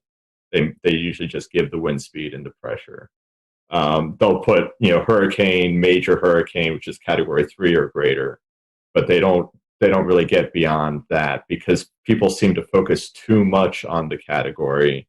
And they'll see, like Florence says it was approaching Wilmington, got downgraded from a Category 4 to a Category 2, but we all knew that the rain threat wasn't going away at all. And with pressure, the downgrade wouldn't have been as significant. So really where the Hurricane Center seems to be moving is, and I think this is similar to other parts of the Weather Service, where it's really warn on hazard instead of warn on the hurricane itself. So they're really more focused on having this custom suite of different storm surge products and wind products going farther inland, and the rainfall and the flooding, like having each individual component warned on. And that's really, I think that's what the emergency managers probably really need, because they really care about what's going to happen in their county, not necessarily what's happening at the coastline if you're not, right there on the beach. But if you're on the nightly news, going through all those details is going to take a lot longer than you probably have.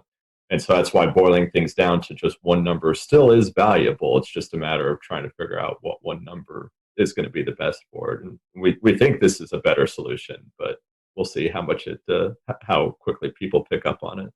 Have you guys looked at applying this to typhoons in the Pacific or any other basin? I would love to do that, but unfortunately we don't have really independent pressure measurements from wind. So in the Western Pacific, almost all the assessments are based on satellite.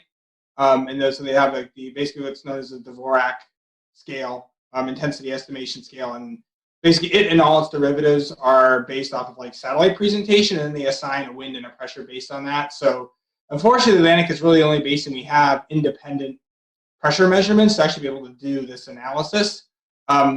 We actually do have aircraft recon that goes back from 1950 to 1987 in the Western North Pacific.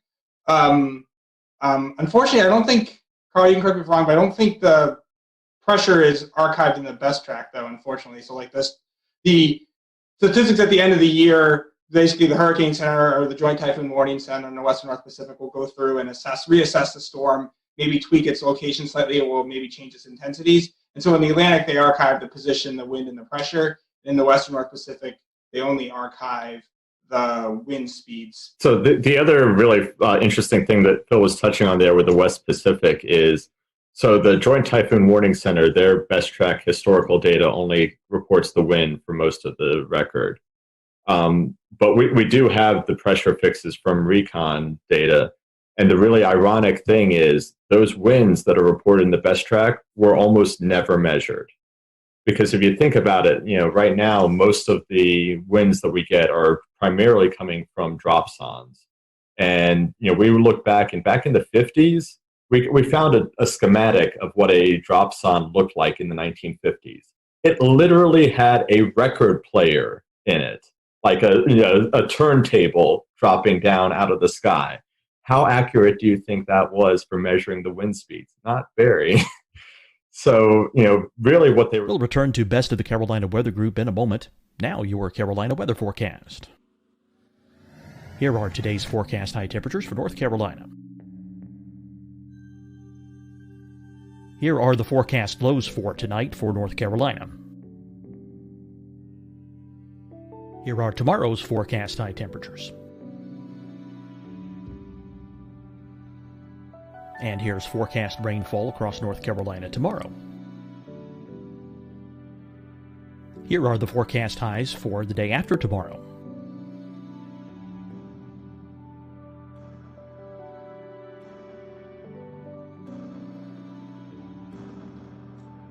And here's the forecast rainfall across North Carolina for the day after tomorrow. This is the total rainfall forecast across North Carolina for the next 3 days. Here's the severe thunderstorm outlook for today from the Storm Prediction Center.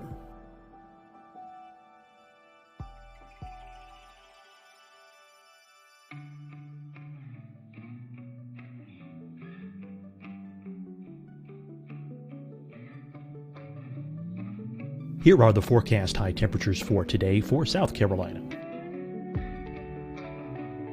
Here are the low temperatures for today for South Carolina. Here's the probability of precipitation forecast across South Carolina today. And here are the rain chances across South Carolina tonight. Here are tomorrow's forecast highs across South Carolina. Here are the forecast low temperatures for tomorrow for South Carolina. And here is the probability of precipitation across South Carolina tomorrow. Here's the precipitation chances across South Carolina tomorrow night. Here are the forecast highs for the day after tomorrow in South Carolina. Here are the forecast low temperatures across South Carolina for the day after tomorrow. And here are the rain chances across South Carolina for the day after tomorrow. And South Carolina's probability of precipitation for that night. Here's the Storm Prediction Center's severe thunderstorm outlook across South Carolina for today through tonight. Here's the Storm Prediction Center's severe thunderstorm outlook across South Carolina for tomorrow and tomorrow night. And here's the Storm Prediction Center's severe thunderstorm outlook across South Carolina for the day after tomorrow through that night. Here's the severe thunderstorm outlook for today from the Storm Prediction Center.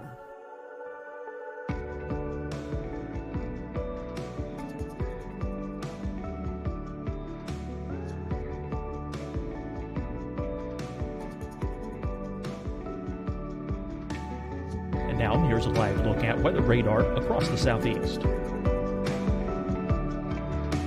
Fight the spread and take a stand against coronavirus. Wear a mask in public. Stay at least 6 feet apart from others. And get tested. Join us and fight the spread. Visit scdhec.gov/COVID-19. Getting tested for COVID-19 helps you to take the steps needed to protect yourself, your loved ones, and your community. Find the testing location at scdhec.gov/COVID-19 testing. Hi, everyone. I'm Dr. Mandy Cohen, Secretary of the North Carolina Department of Health and Human Services. And when you follow the 3 W's, you protect your family and your neighbors from COVID-19. When you leave your home, practice your W's. Wear a cloth face covering, wait 6 feet apart, wash your hands often. Wear, wait, wash. We're in this together. Stay strong, North Carolina. Deciding when to wear a mask isn't about who you know or how well you know them. Just ask yourself, will I be with anyone I don't live with? If the answer is yes, get behind the mask. Help slow the spread of COVID-19. Get behind the mask. Learn more at covid19.ncdhhs.gov. You'll see your Carolina weather forecast at 25 and 55 past. And now back to the best of the Carolina Weather Group on the all-new Carolina Weather Net.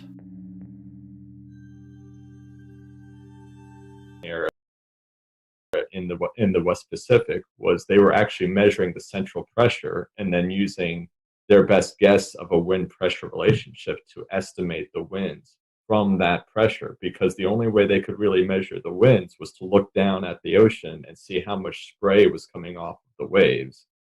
And again, not a very accurate way to do things. My, how the technology has changed. You guys have poured a lot of time and effort into this research. If some of our followers who are watching tonight, they want to kind of look at the research, where can they find that at? Where's the best spot? So it's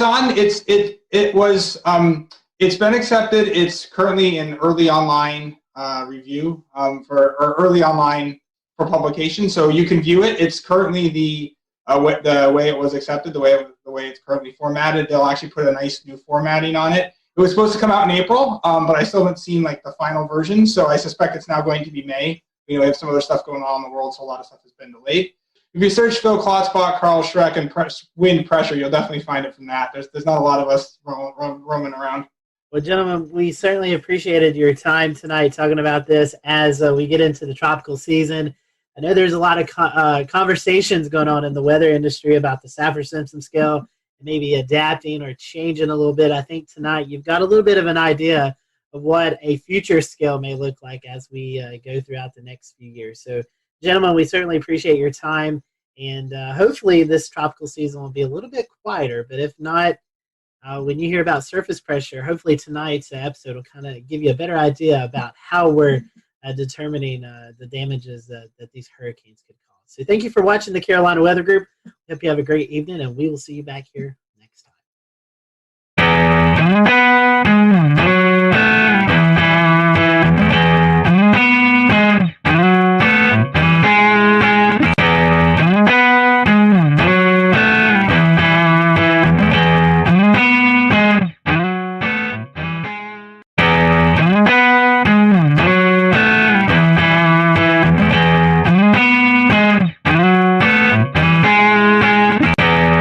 The Carolina Weather Group. This is show number 305, and we're very happy to have Mr. Tom Nizzle on with us. You've probably seen Tom on the Weather Channel. He's a winter weather expert, has since retired, but finds himself close to the Carolinas, and we are happy to have Tom here. As we're in the heart of winter weather season, we thought, well, it's appropriate to have Tom on. So, Tom, welcome to the Carolina Weather Group. We're happy to have you on with us this evening. It's great to be with y'all, and I'm originally from up north in Buffalo, New York, but now I'm right next door to you, just across the border in a place called Roan Mountain, Tennessee. Yes, Roan Mountain, Tennessee. You've probably heard about that on the show here. Ricky Matthews, meteorologist up in the Bristol, Tennessee area, talks about Roan Mountain, as does Evan Fisher, who goes up several times throughout the winter season to do some snow chases. So you've heard about Roan Mountain, so now you can kind of put a face with the place tonight. So Tom, you have been dubbed the winter weather expert at the Weather Channel. You worked for the National Weather Service. You've been able to develop some weather programs, some tools. Kind of talk to us about your weather journey. How did you catch the weather bug? Kind of go through with us on your journey and how you got to each stop along that journey. Yeah, well, thank you. And again, thanks for having me on. This is an honor. Like so many of you that are in tune to this podcast, you're weather geeks, right? You're weather weenies, and something turned you on at some point in your life. For me, coming from Buffalo, New York, of course, they say up there's two seasons, July 4th and winter. And we, of course, really got to enjoy winter as kids. I also lived very close to the Buffalo airport. And when I was a little one, there were 10 boys in my neighborhood. My dad used to load all the kids into the car and go over to the airport to watch airplanes. And we'd park next to this crazy-looking building. It had a little dome on top of it. And while the rest of my friends were watching the airplanes, that building was the upper air site for the Buffalo Weather Office, and that's where they sent up the weather balloons. And I got interested in weather just by watching the technicians taking readings and sending up balloons.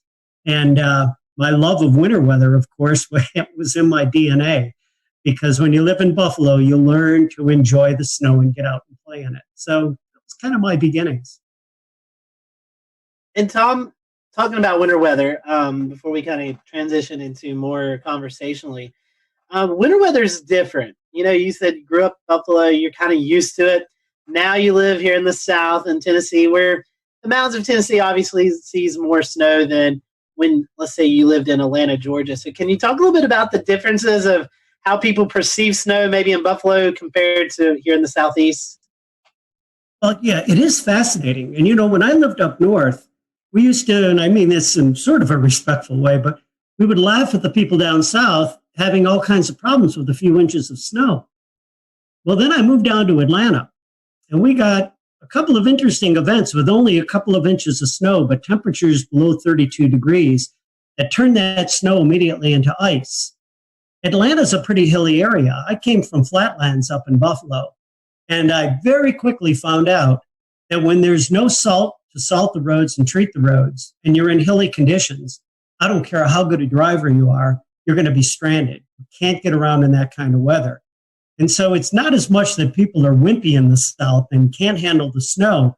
You're just not set up for it. So it was a really interesting education to me.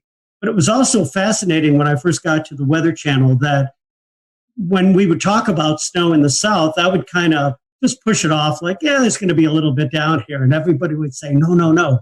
That's the point. All you have to say is the word snow. and it puts everyone into a panic.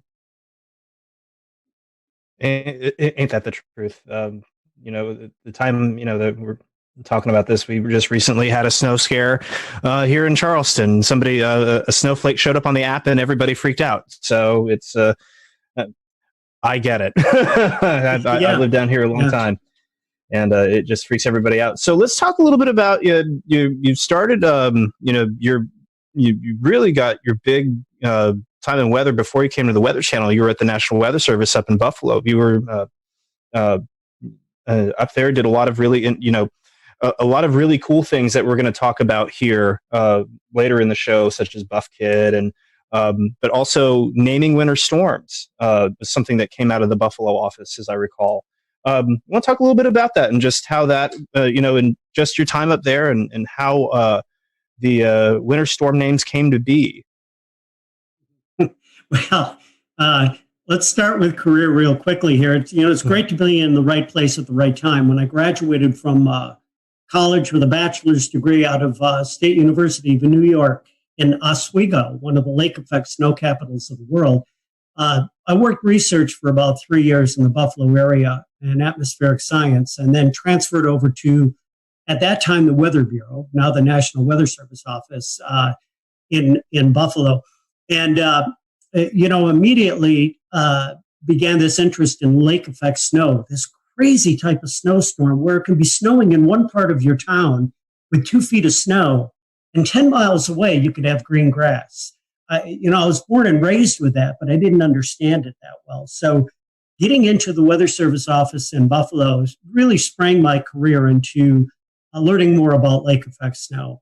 And as I went through that career there, a 32-year career, I went from a forecaster to a science officer and eventually the meteorologist in charge there in Buffalo. Great time. Just a wonderful time to work in an office where so many people had an interest in winter weather. And, we developed a lot of tools to help predict winter weather.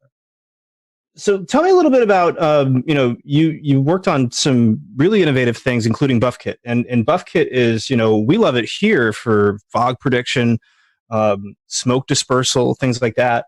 Talk a little bit about, what that was like, seeing that get off the ground and how that has been applied across the weather enterprise. Yeah, Buff Kit. It's a fascinating story about a tool that was developed by forecasters for forecasters in the operational environment. Way back when I started in the Weather Service, there were only very basic computer models with very basic information. But in getting to network with people from Washington, D.C., we were able to pull much more data out of the computers at Washington and be able to develop programs that would display that information and that data, forecast information on an hourly basis from computer models that up to the point in my career, you only got information and weather forecast at 12-hour intervals at just the mandatory levels in the atmosphere. So we had this plethora of tremendous amounts of data that were coming into our offices, but no way to really display them. And we developed this tool called Buff Kit. I was in on the ground floor with the development of that. But the guy who was really responsible was a guy by the name of Ed Mahoney that still is in the National Weather Service at the Warning Decision Training Branch out in Norman, Oklahoma. Ed was an amazing programmer. Came in as our science officer to Buffalo. And over the course of about a year and a half, it turned into this magical laboratory right within the forecast office.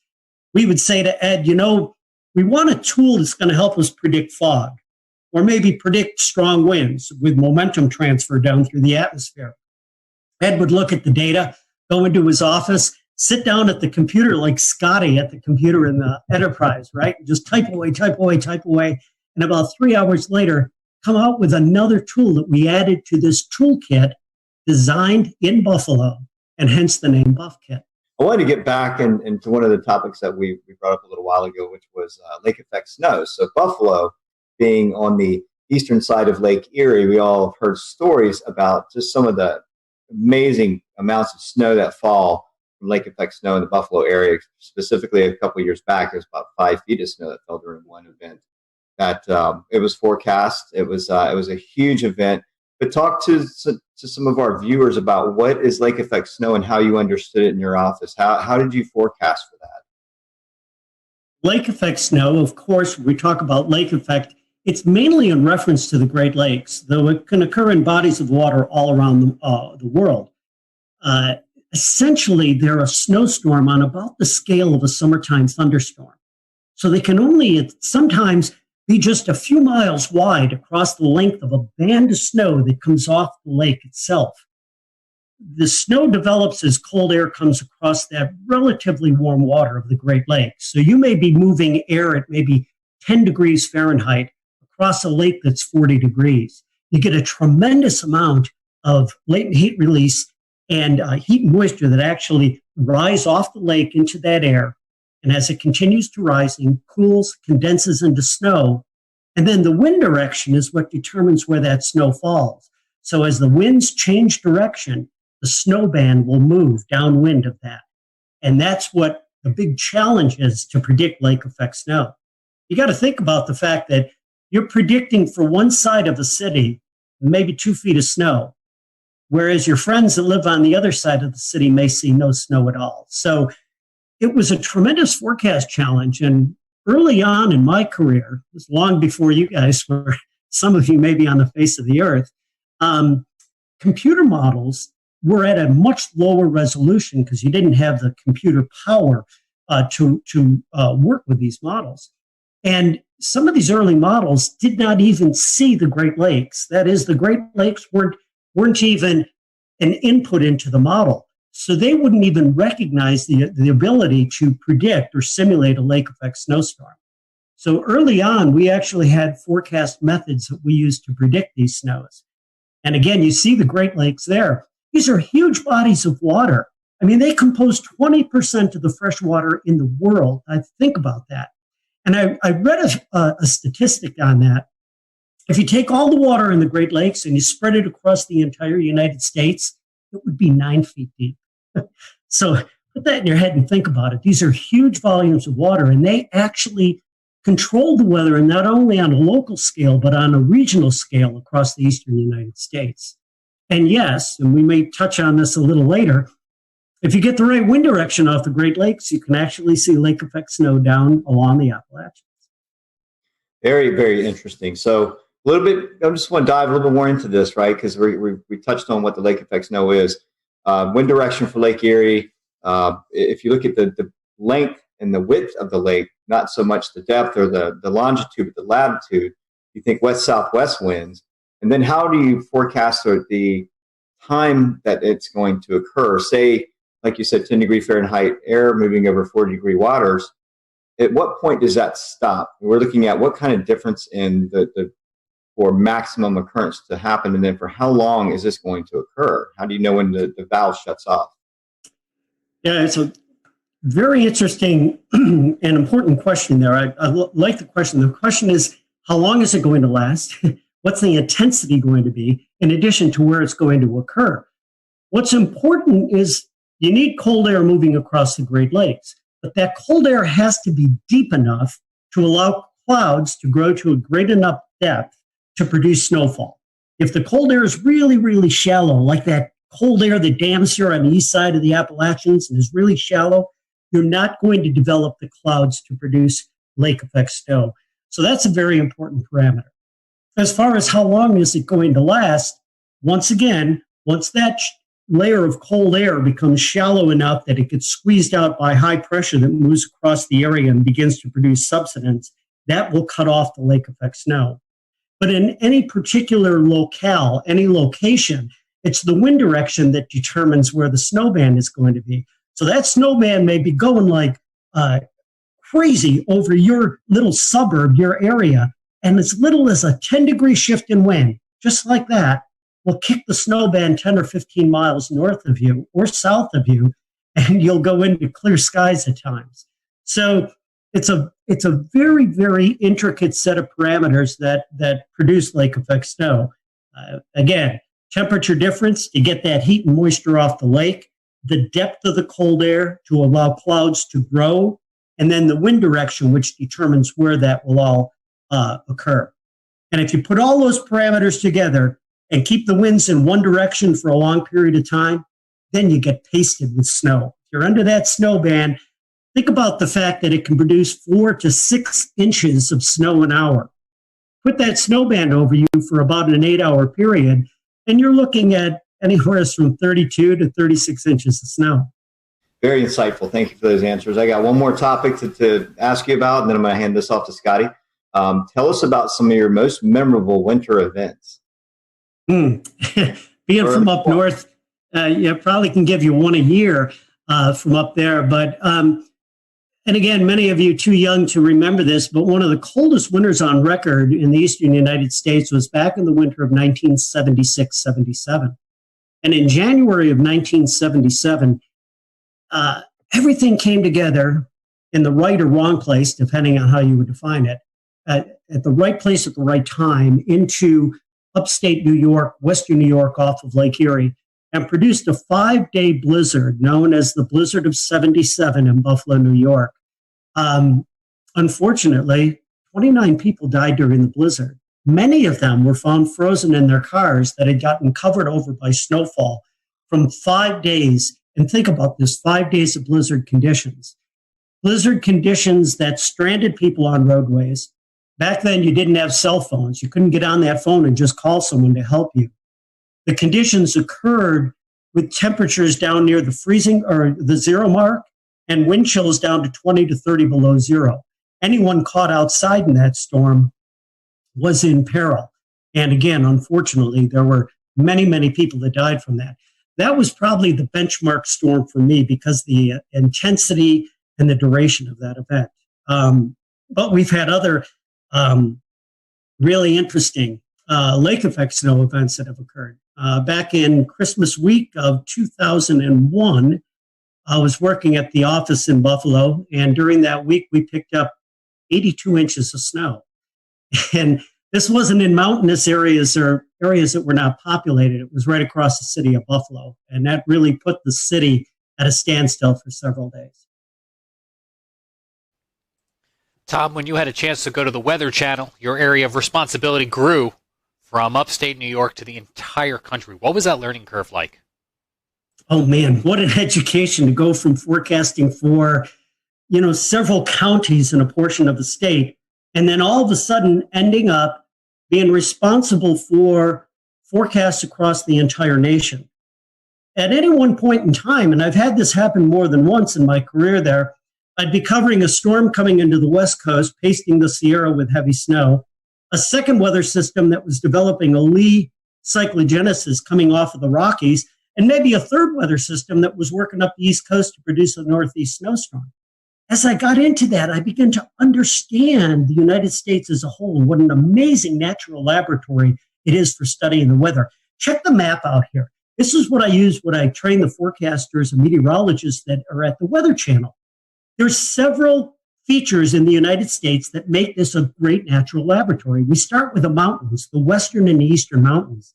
They not only, their elevations, trap a tremendous amount of cold air and wring moisture out, but they actually are responsible for developing their own storms. Lee cyclogenesis, low pressure systems that would develop either in Colorado area or across the Carolinas here and just off the coast to produce massive winter storms. All right, so you've got the mountains. The mountains kind of ring in the United States on either side here. And what they do is they take and they channel all of this cold air. That's the second ingredient you need for snow, right? Cold air and moisture. That cold air comes down unimpeded from Canada in across the United States and can get as far south as the coastal areas of the Gulf Coast. And that is just amazing. So here you have this continent. You've got the mountains to start. You've got the cold air that comes down from Canada. And now you've got three significant moisture sources to produce that snowfall. The Pacific Ocean, it hammers the Sierra in through the Cascades with the most snow that we see in the United States. Paradise Ranger Station up Mount Rainier in the Cascades gets over 1,000 inches of snow in some seasons. Think about that fact. Now, that's your first source of moisture coming off the Pacific. Your second source is the Gulf of Mexico. What an amazing source of moisture that comes northward into that cold air and is responsible for the tremendous snowstorms we see from Colorado working its way right up into the Great Lakes region.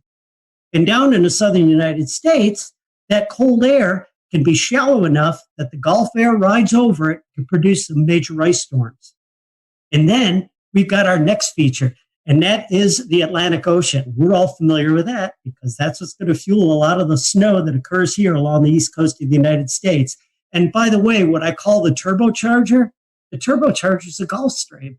That'll take that storm that's really firing up off the Carolinas and infuse it with so much more energy that it really cranks as it develops into a nor'easter going up into New England.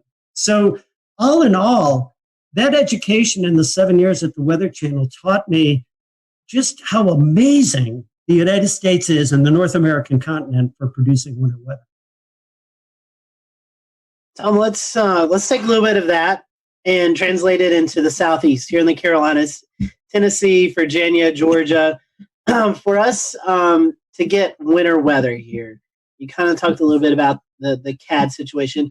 What are our typical setups? We hear Miller A, Miller B systems. Talk to us about what we need to see here in the Southeast to get a winter storm. Well, again, I always talk about two ingredients, right? You need cold air and you need moisture. And it doesn't have to be exceptionally cold air. It just has to be cold enough. But my gosh, that temperature profile in the atmosphere, where the air is cold and where the air is warm, means everything as to the type of precipitation you get. Now, you get across the Carolinas in the Southeast, you're east of the Appalachian Range. And so very often, you will end up seeing events that set up that bring really cold air from New England down along the east side of the Appalachians. And many of us are familiar with the term cold air damming or the wedge. That cold air that slides down, it's very shallow. It's kind of like molasses. It moves its way down along the east side of the Appalachians, and it sits in there.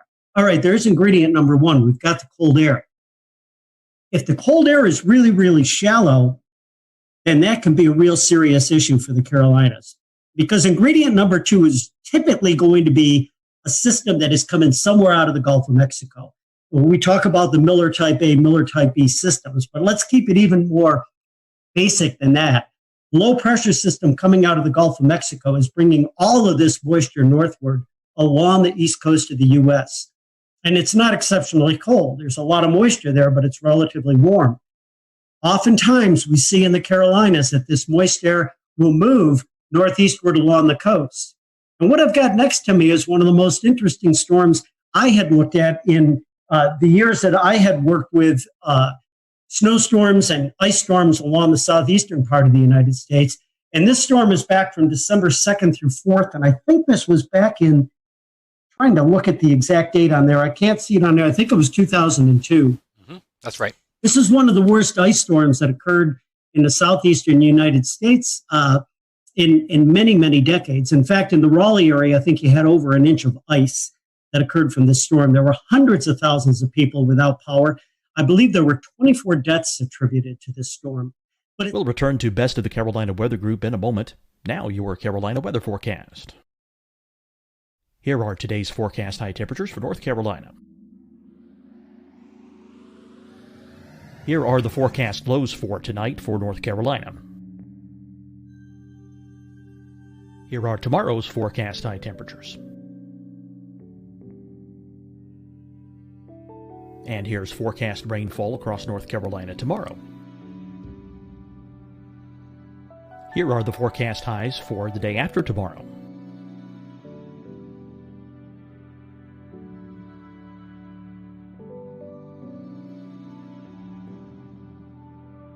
And here's the forecast rainfall across North Carolina for the day after tomorrow.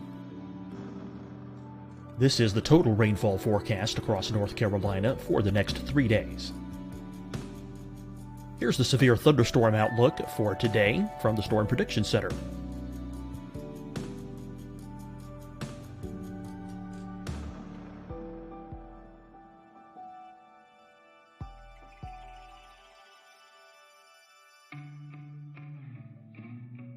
Here are the forecast high temperatures for today for South Carolina.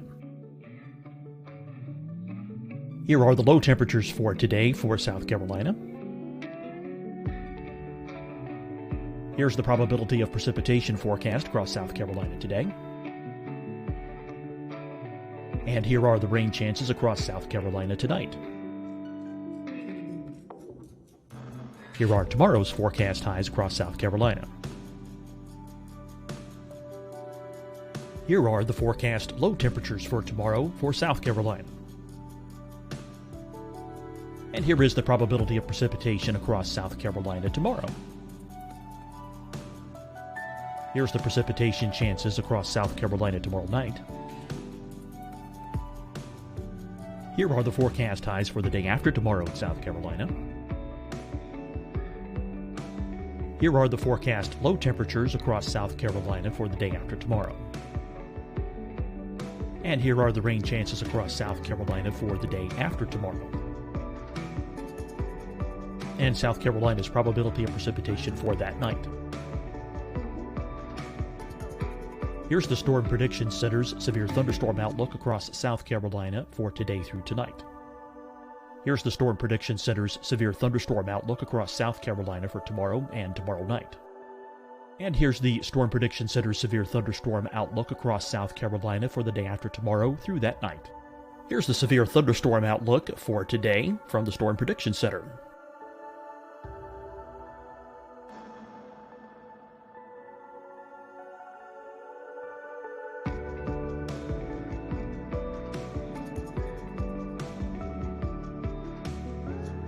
And now here's a live look at weather radar across the southeast.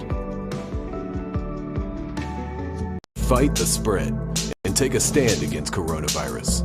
Wear a mask in public. Stay at least 6 feet apart from others. And get tested. Join us and fight the spread. Visit scdhec.gov/COVID-19. Getting tested for COVID-19 helps you to take the steps needed to protect yourself, your loved ones, and your community. Find the testing location at scdhec.gov/COVID-19 testing. Hi, everyone. I'm Dr. Mandy Cohen, Secretary of the North Carolina Department of Health and Human Services. And when you follow the 3 W's, you protect your family and your neighbors from COVID-19. When you leave your home, practice your W's. Wear a cloth face covering, wait 6 feet apart, wash your hands often. Wear, wait, wash. We're in this together. Stay strong, North Carolina. Deciding when to wear a mask isn't about who you know or how well you know them. Just ask yourself, will I be with anyone I don't live with? If the answer is yes, get behind the mask. Help slow the spread of COVID-19. Get behind the mask. Learn more at covid19.ncdhhs.gov. You'll see your Carolina weather forecast at 25 and 55 past. And now back to the best of the Carolina Weather Group on the all-new Carolina WeatherNet.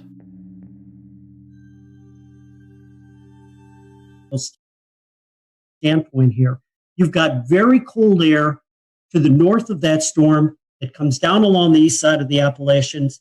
It's very shallow. You bring more moist air above that. What will happen is snow starts high up in the atmosphere. It melts as it comes down into that warmer air. And then when it hits that cold air right near the surface, it ends up hitting anything that's below the freezing mark and instantly freezing. And because there was so much moisture with this storm, it moved relatively slowly, so there was a long duration. That combination of cold air at the surface and warm air aloft produced what again was an epic ice storm there. As of here in January, mid to late January, much of the East Coast, Southeast, I would even say the Tennessee Valley, has not really seen a lot of winter weather. We've had really warm conditions. As we go back, I know for a lot of locations in western and central North Carolina, it's been over 400 days. You'd have to go back to December 2018 since we've seen measurable snowfall outside of the mountains. Obviously, the mountains have seen some snowfall. What has contributed to that? Why do you think over the last couple of years, it seems like the snow chances are decreasing in much of the Southeast? Well, obviously there can be a a number of parameters that contribute to that. You can certainly have weather patterns that operate on many different scales, from more of a local or regional scale to a hemispheric scale, that certainly modulate the winter weather across different parts of the globe and across our latitudes. You know, we've had up to this point, two relatively mild, and I might say very mild winters across the southeastern U.S. We've had a jet stream that has been defined by oftentimes a trough in the western U.S. and a ridge over the eastern U.S., which is not allowing much in the way of cold air to get down into this part of the world. But you can't neglect the fact that all this is occurring on a background of a warming globe. And that climatic change, that warmth, is going to produce certain results. We don't know exactly what that is contributing to in the way of modulating our seasonal weather patterns here, but it certainly has to be doing something. We'll often look at other factors on a large scale that help to modulate seasonal weather across parts of this continent. And so is one example, okay? And we're always quoting El Nino or La Nina, whatever phase of ENSO that we might be in, and looking at that as a possible modulator for seasonal forecasts across the United States. But there are so many other factors that come into play from mid to high latitudes. And when you talk about the eastern United States, you talk about other factors that can influence that pattern in the season. And it can be anything from ice cover in the Arctic to snow cover in Siberia to other factors that influence the mid and high latitude flow across North America.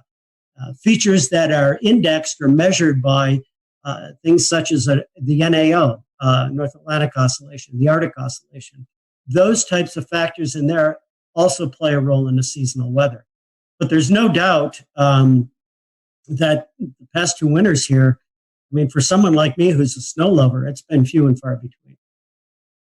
Even extrapolating that over the last decade or so, we kind of transitioned to northwest flow snow and how that pertains to the Carolinas.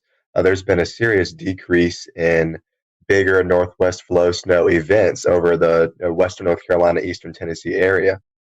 That affects you because you've just recently moved to Roan Mountain, a place of legend in the northwest flow conversation. Can you tell us a little bit about what it's like to live there, and also how northwest flow snow is similar to lake effect snow? Yeah, well, again, I'll go back to the fact that you need two ingredients, right? For snowfall, you need cold air and you need moisture. And there's a couple of ways that you can get cold air. You can move to the far northern parts of the country to get in where it's colder, right? Going up toward Minnesota or Maine and those areas. But you can also get to colder air by elevation. All you have to do is go up in the atmosphere. And so that's why these mountainous areas are so great for skiing, right? Because the temperature drops about 3 degrees per 1,000 feet on average. And so as you get up in elevation here, there's a much better chance for the precipitation of fall as snow. You talk about northwest flow events. These are winds, northwest winds that will come down across the Appalachian Range and produce snowfall. The Appalachians run from the southwest to the northeast. So if you have a northwest wind, it's hitting that mountain range just about perfectly perpendicular, isn't it? And that's the best chance to get lift in the atmosphere, to get what we refer to as orographic lift. And that lift can help squeeze out any moisture in the form of precipitation across the windward side of the mountains, where that wind is coming from. But what's interesting is northwest flow also emanates from an area called the Great Lakes. And so oftentimes, if the flow is very well aligned, it comes off the Great Lakes, you can actually get channels of moisture that will propagate hundreds of miles downstream. When that little area of moist air is moving along and it gets that little kick going over the mountains, that's when the snow can get kicked out. And so oftentimes we get some pretty significant snow events in what otherwise would not be a snowy setup across this part of the world. Well, Tom, we certainly appreciated your time tonight. If our followers want to follow you on social media, I know you like to tweet and you tweet out articles. How can they do that? Well, I'm at, it'll be at Tom Nizzle, and you'll be able to get to me there on Twitter, and I have my Facebook page as well. And if you're interested in snowflakes, I have a Facebook page called Mother Nature Snowflakes. So you can hit me at all those spots, and I'll friend you for sure. Awesome. Well, go follow Tom on social media. Great follow. Check out his snow photography. Hopefully we can get you a few more snow events up there in the East Tennessee Mountains before winter ends. And we've appreciated you being with us tonight. As always, we thank you for watching the Carolina Weather Group. Remember to like and subscribe our podcast. Send us any requests. If you have any guests or topics you'd like for us to talk about, send them our way. Until next time, have a great one.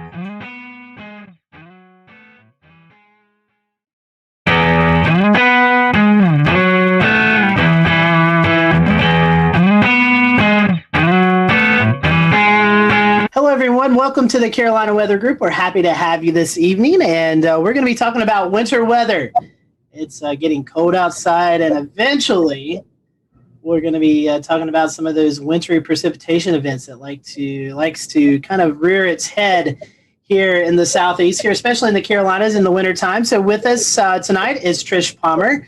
She is the coordinating meteorologist at the National Weather Service in Greenville-Spartanburg. And if you've watched our show any, you probably remember Trish, but if you haven't, Trish, welcome back. I know recently you got a promotion there in the office to the WCM. So before we kind of get into winter weather, tell us about that position. It's I know it's kind of different from going from the forecast desk to doing a lot of more things, kind of juggling in the air with the new job promotion. Sure, and thank you guys for having me on again. As the warning coordination meteorologist, my job is that I'm now the primary liaison with our external partners, and that means the TV meteorologists, emergency managers, you guys out there in the other parts of media world. I'm also in charge of all of our outreach and preparedness programs.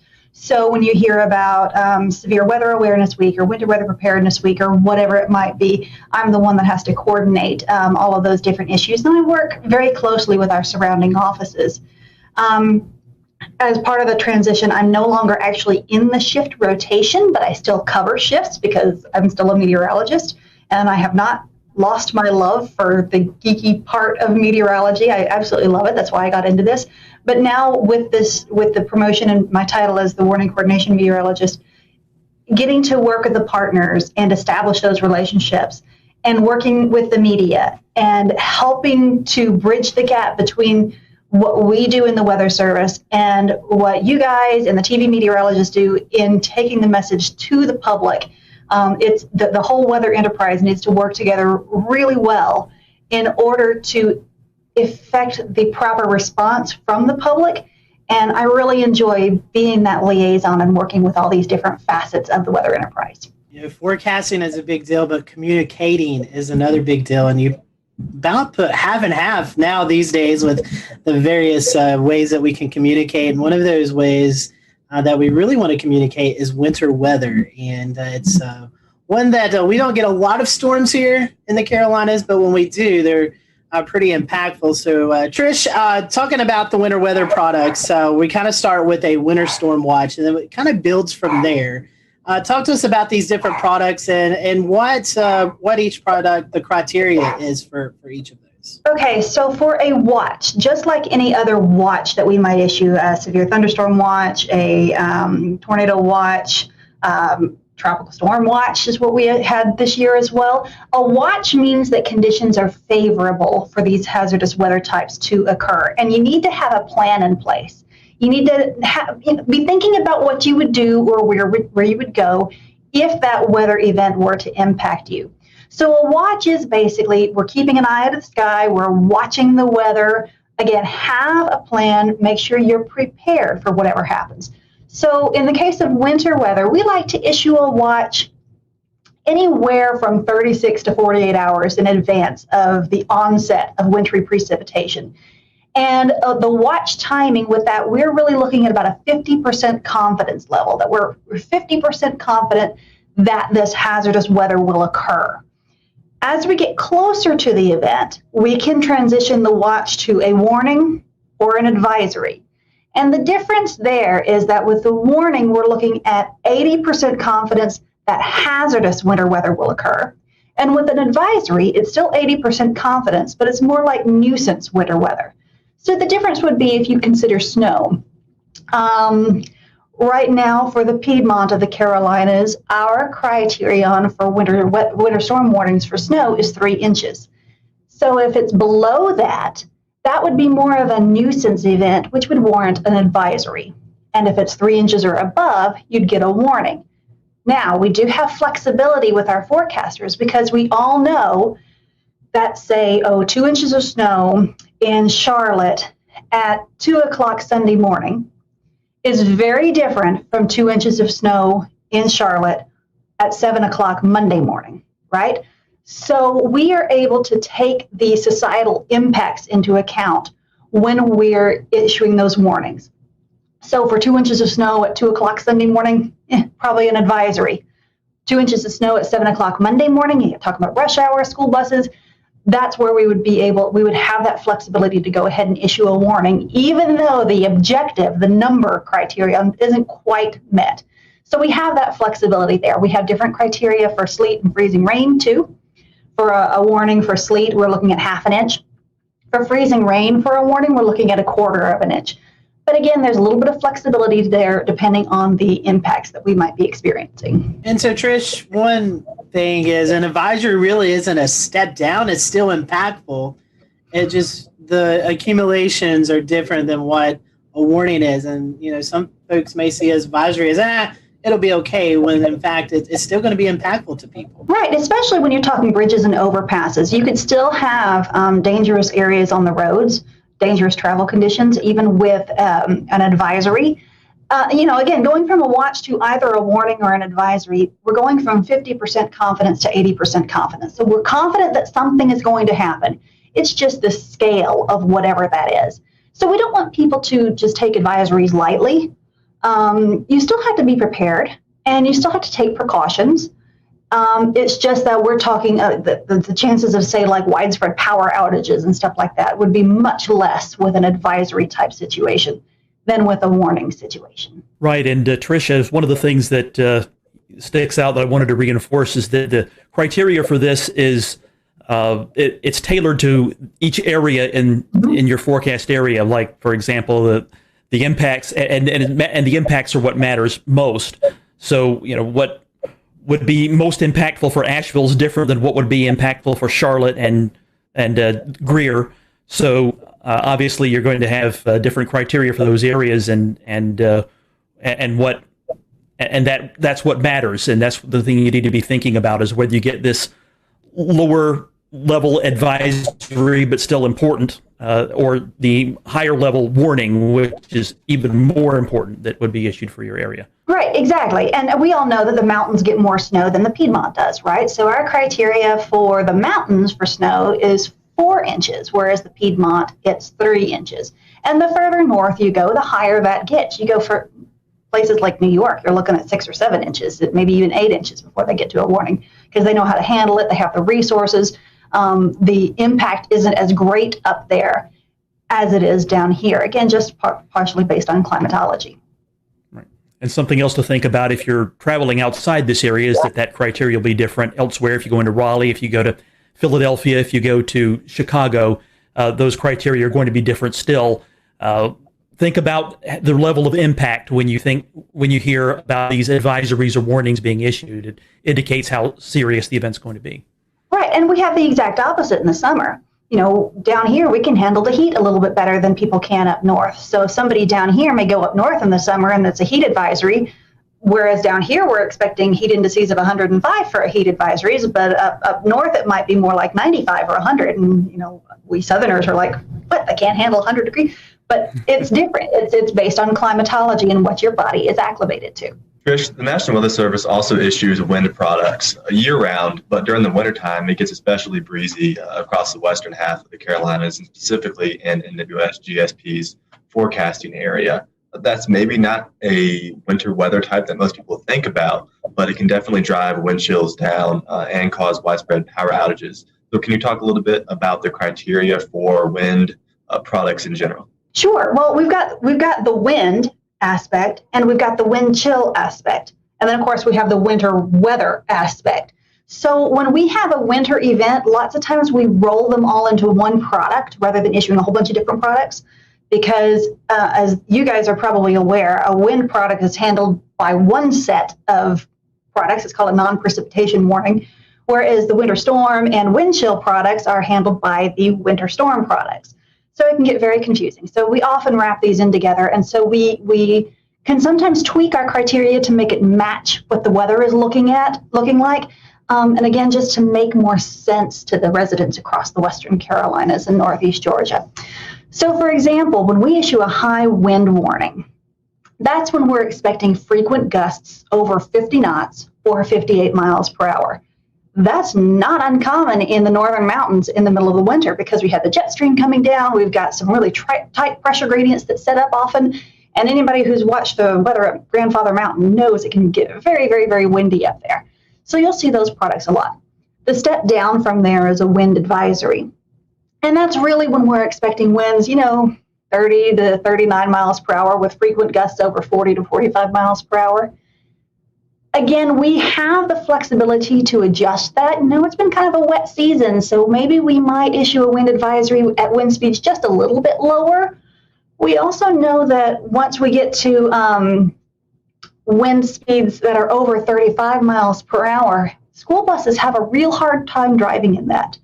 So we're trying to line up our products a little bit more with what the schools are needing from us. And that's part of the communication between us and those decision makers. So they let us know what they need, and we tell them what the weather is going to be. And sometimes it's just easier for us to issue a product based on those more widespread impacts. So when we take the wind and the temperatures into account, then we get the wind chills on top of that too, right? So once we're looking at wind chills below 0 Fahrenheit, that's when we're going to start looking at wind chill advisories, wind chill warnings. Again, it's going to be a little bit lower in the mountains than it would be in the Piedmont. But again, we're not going to, during a winter weather event, we're not going to issue a winter storm warning for 4 inches of snow and then a separate product for -5 wind chills and then a separate product for 40 mile per hour winds. We're going to all roll them into one product and then just outline it there in the text. And so, Trish, one more thing, and we'll kind of transition out of the warnings. There is a few more that we've not talked about. And that's one more. That's the ice storm warning. And we've had those occasionally here in the Carolinas. Can you tell us a little bit about that product? Okay. Well, again, it gets kind of complicated with all these different types of products.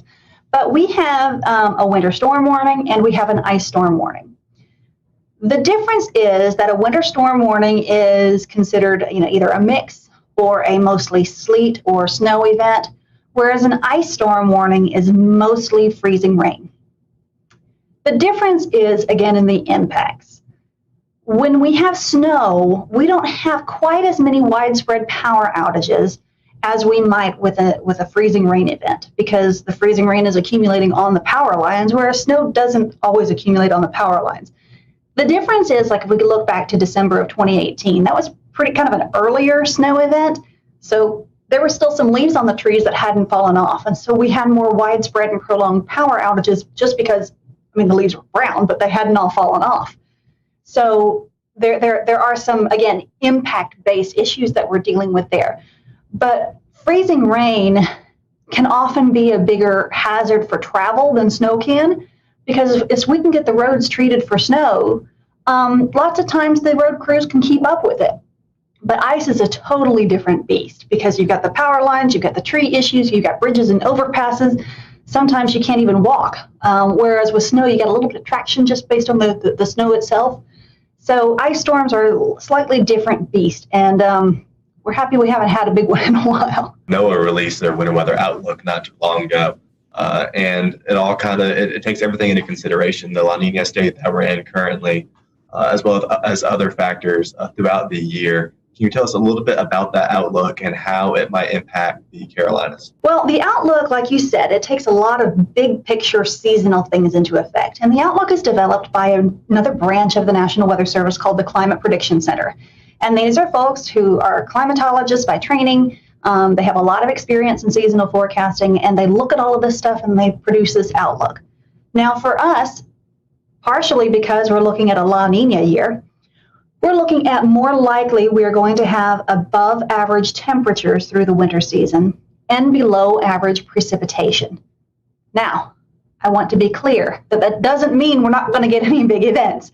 If anybody remembers back in 2011, January of 2011, I mean, here at GSP, we had 6.5 inches that year, and that was a strong La Nina year. So it doesn't mean we're not going to get any big events. We actually had somebody call the office and said, well, we're going into a La Nina winter. Does that mean we're not going to have any flooding? No, that doesn't mean that at all. It just means on a seasonal basis, the average temperatures will likely be above normal, and the average precipitation will likely be below normal. But here on the local level, we look out 7 days, and we are forecasting for these high impact weather events.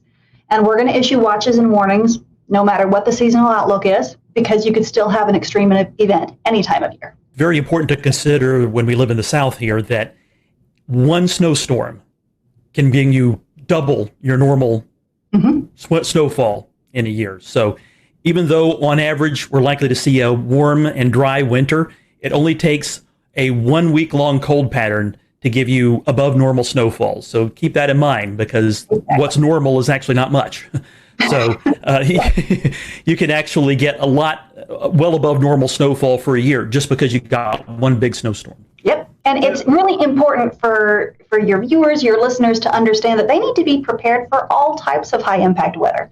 Don't take a seasonal outlook of, above normal temperatures, below normal precipitation, and say, I can let my guard down. No. You always need to have an emergency kit ready. You always need to be prepared. And so, Trish, talking about that, the forecast, it seems like, with tropics, we get a little sector of that.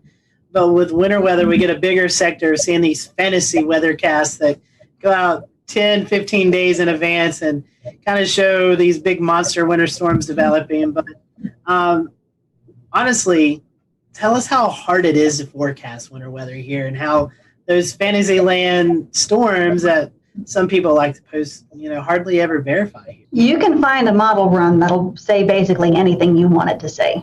And what's the saying that even a broken clock is right twice a day, or even a blind squirrel catches a nut every now and then.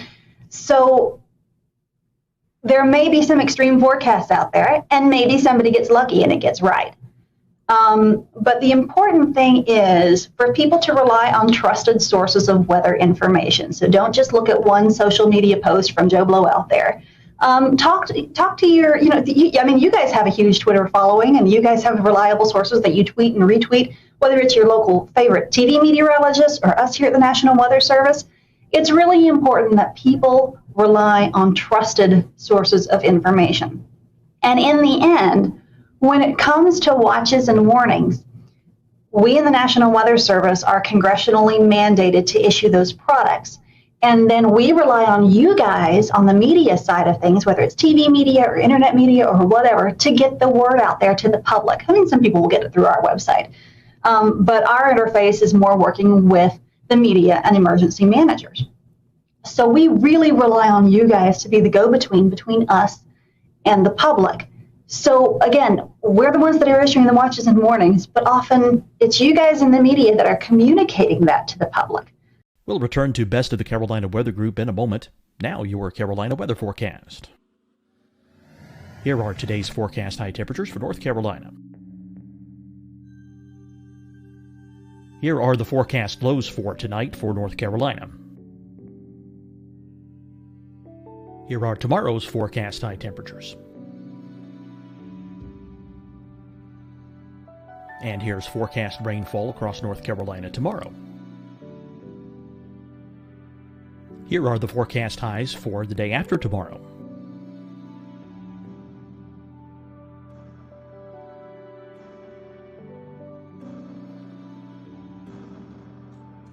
And here's the forecast rainfall across North Carolina for the day after tomorrow.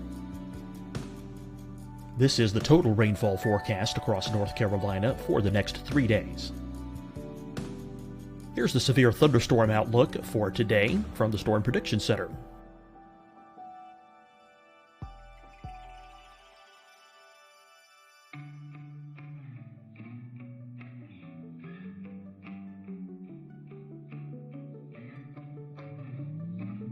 Here are the forecast high temperatures for today for South Carolina.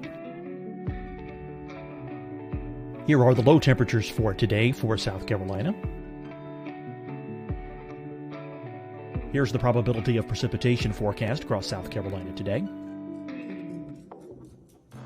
And here are the rain chances across South Carolina tonight. Here are tomorrow's forecast highs across South Carolina. Here are the forecast low temperatures for tomorrow for South Carolina. And here is the probability of precipitation across South Carolina tomorrow. Here's the precipitation chances across South Carolina tomorrow night. Here are the forecast highs for the day after tomorrow in South Carolina. Here are the forecast low temperatures across South Carolina for the day after tomorrow. And here are the rain chances across South Carolina for the day after tomorrow. And South Carolina's probability of precipitation for that night. Here's the Storm Prediction Center's severe thunderstorm outlook across South Carolina for today through tonight. Here's the Storm Prediction Center's severe thunderstorm outlook across South Carolina for tomorrow and tomorrow night. And here's the Storm Prediction Center's severe thunderstorm outlook across South Carolina for the day after tomorrow through that night. Here's the severe thunderstorm outlook for today from the Storm Prediction Center.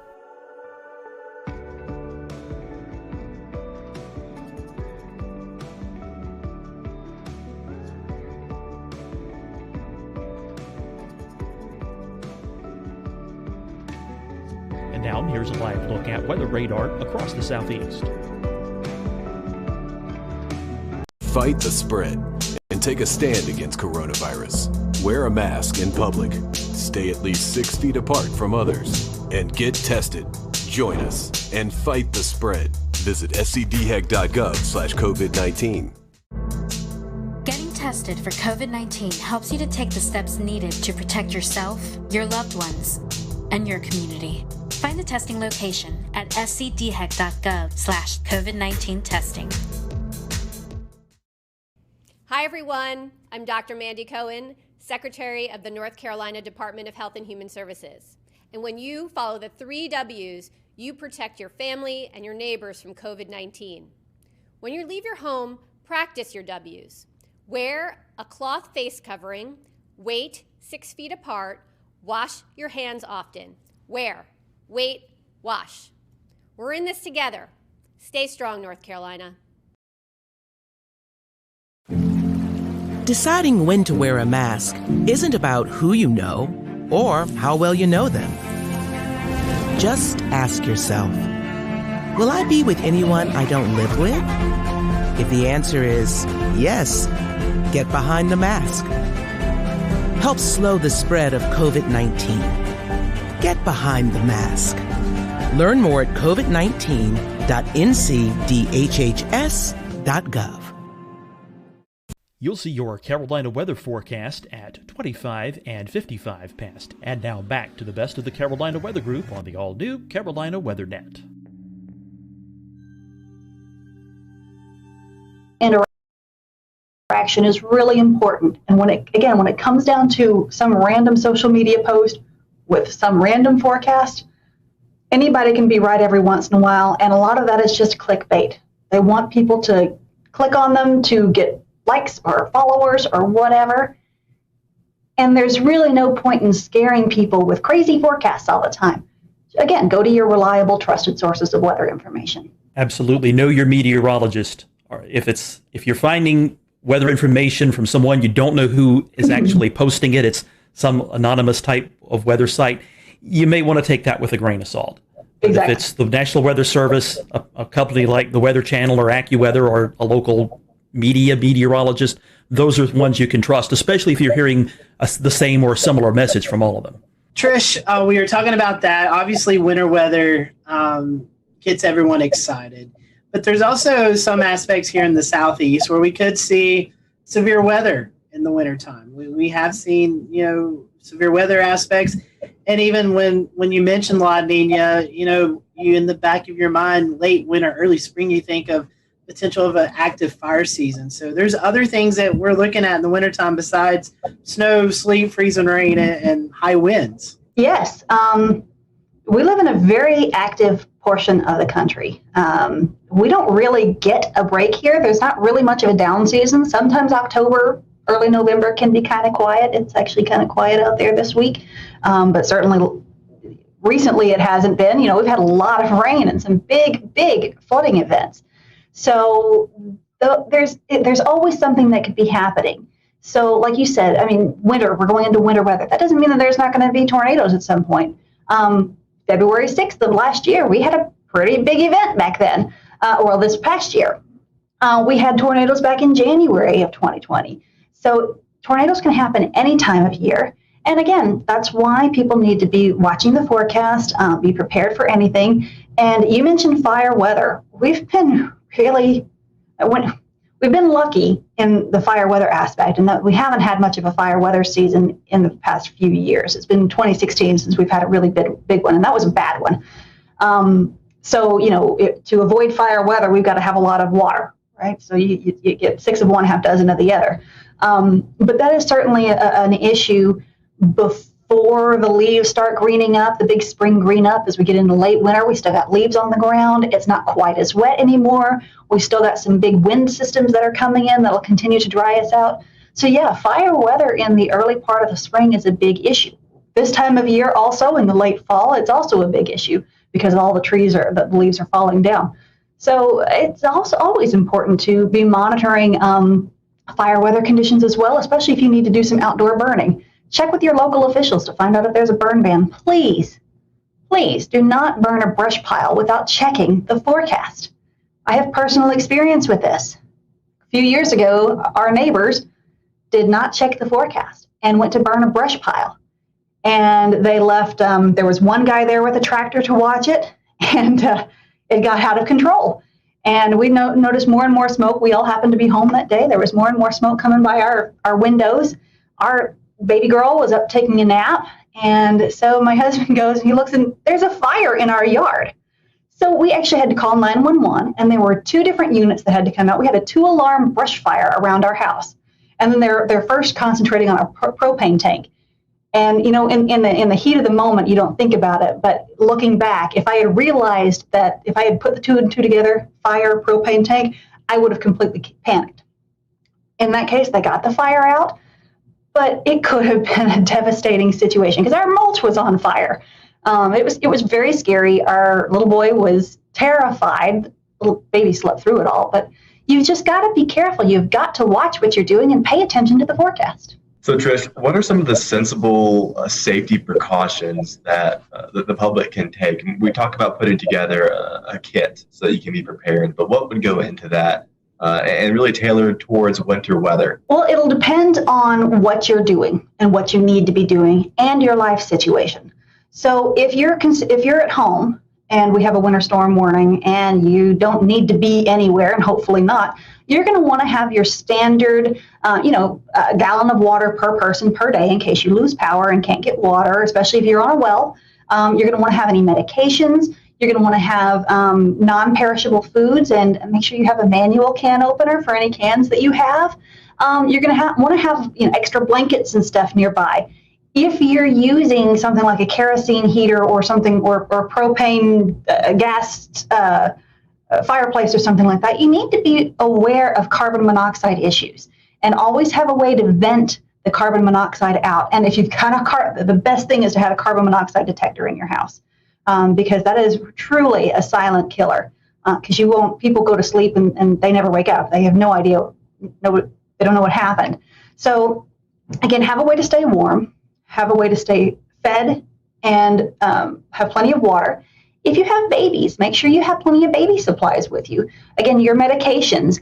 If you need oxygen or something like that, maybe you need to have some extra supplies with you there. If you have pets, that's another thing. You need to have a way for your pets to have water and food, and maybe bring them inside. Or if you have like farm pets, make sure that they're taken care of. If you need to be out on the road for any reason, if you must be out on the road, we've got a lot of first responders that have to be out on the road. Make sure you have a bag of kitty litter or ice melt or something like that in your vehicle. Make sure you have an ice scraper. Make sure you have a blanket in case you get stuck. Make sure you have some food and some water.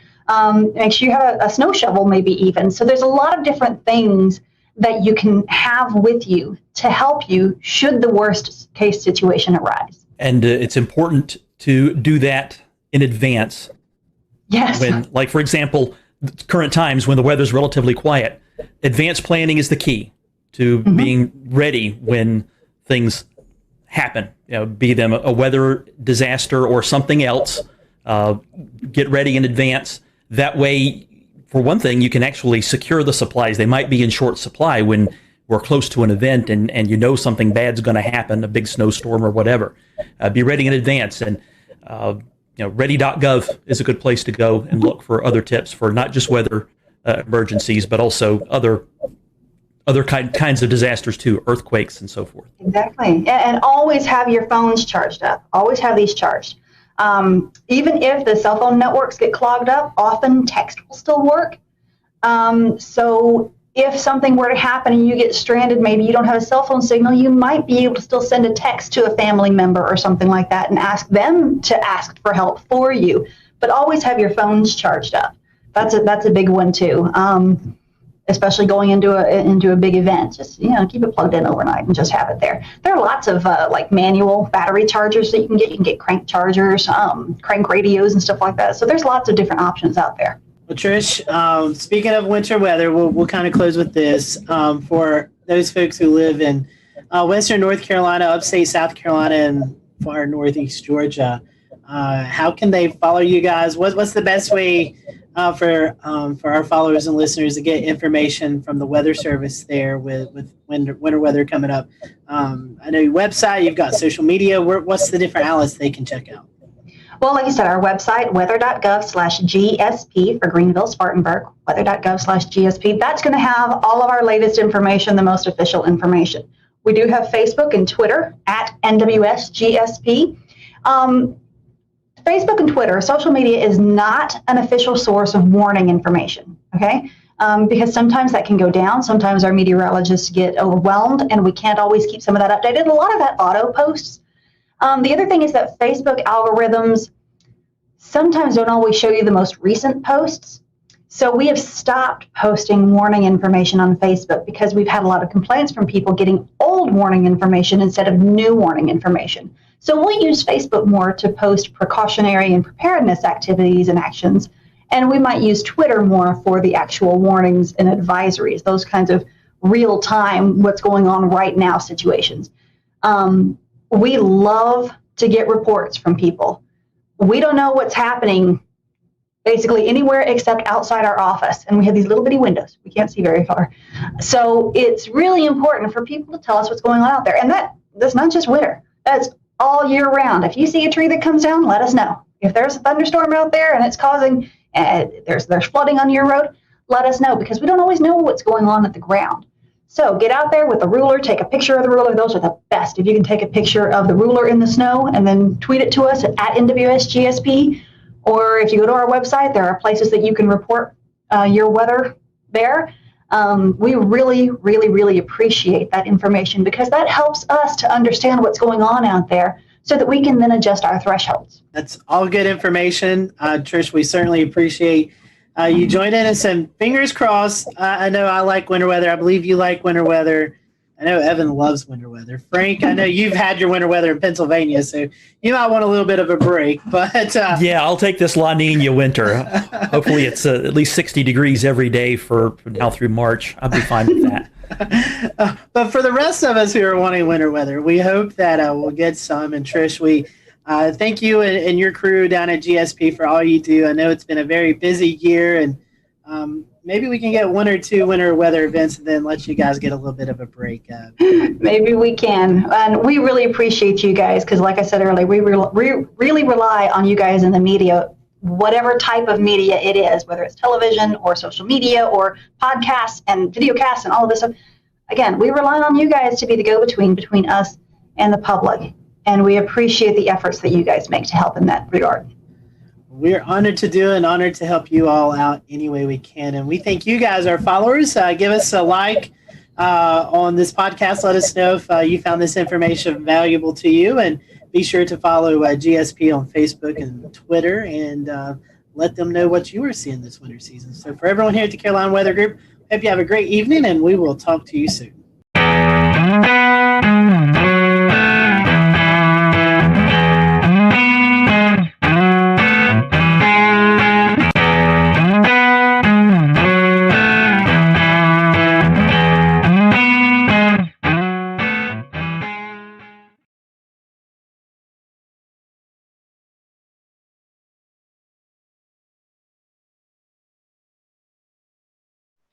Good evening and welcome to the Carolina Weather Group. I'm James Brierton in Charlotte. We have a great panel for you tonight. We are going to be talking about the flood threat against your house, whether you live in a flood zone or not. We have some great material for you tonight that may have you rethink the next time you're looking at your policies. Joining us from Charlotte, Bill McGinty, consumer reporter at WCNC Charlotte. And in full disclosure, I work with him during the day, so I feel like I need to throw that out there as I will be interviewing him in a moment. From WPDE, we have Annette Montgomery, who's a reporter there, who's been doing some local reporting on this topic in their neck of the woods. And we're also joined by April O'Leary of Horry County Rising, and they are involved with this exact topic there along the South Carolina General Coast area. But we'll start more inland with Bill McGinty, who, Bill, just last week, you did a story that kind of tipped this whole thing off to us here at the Carolina Weather Group. So why don't I just have you, the reporter, tell us, in your words, a little bit about what you uncovered here in the Charlotte area. Yeah. So one of my jobs here in Charlotte is the consumer investigative reporter, and so people email me. I run a franchise called Get McGinty, and if you have a problem, you email me. And so I got this email from this couple, and I actually got the email in the middle of the 4 o'clock news, and he said we're being flooded. Every time it rains, we get flooded, and it never used to happen. We can't figure out why. The city was working on the storm drain system. We're wondering if that maybe had something to do with it or not. So I replied back and said, just send me a couple of photos if you wouldn't mind. I'd like to see what you're talking about. He sent me back some photos, and when I looked at the photo, I said, I'll be out there first thing tomorrow morning. He showed me, he's got a townhouse, a 3-story townhouse, and the bottom floor of his finished townhouse was completely underwater, above the fireplace. And I said, this is from a rainstorm? I mean, this looks like a river came up.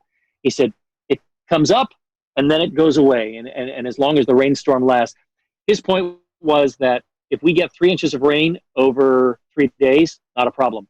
But if we get 3 inches of rain in an hour, huge problem. So it's basically a flash flooding issue.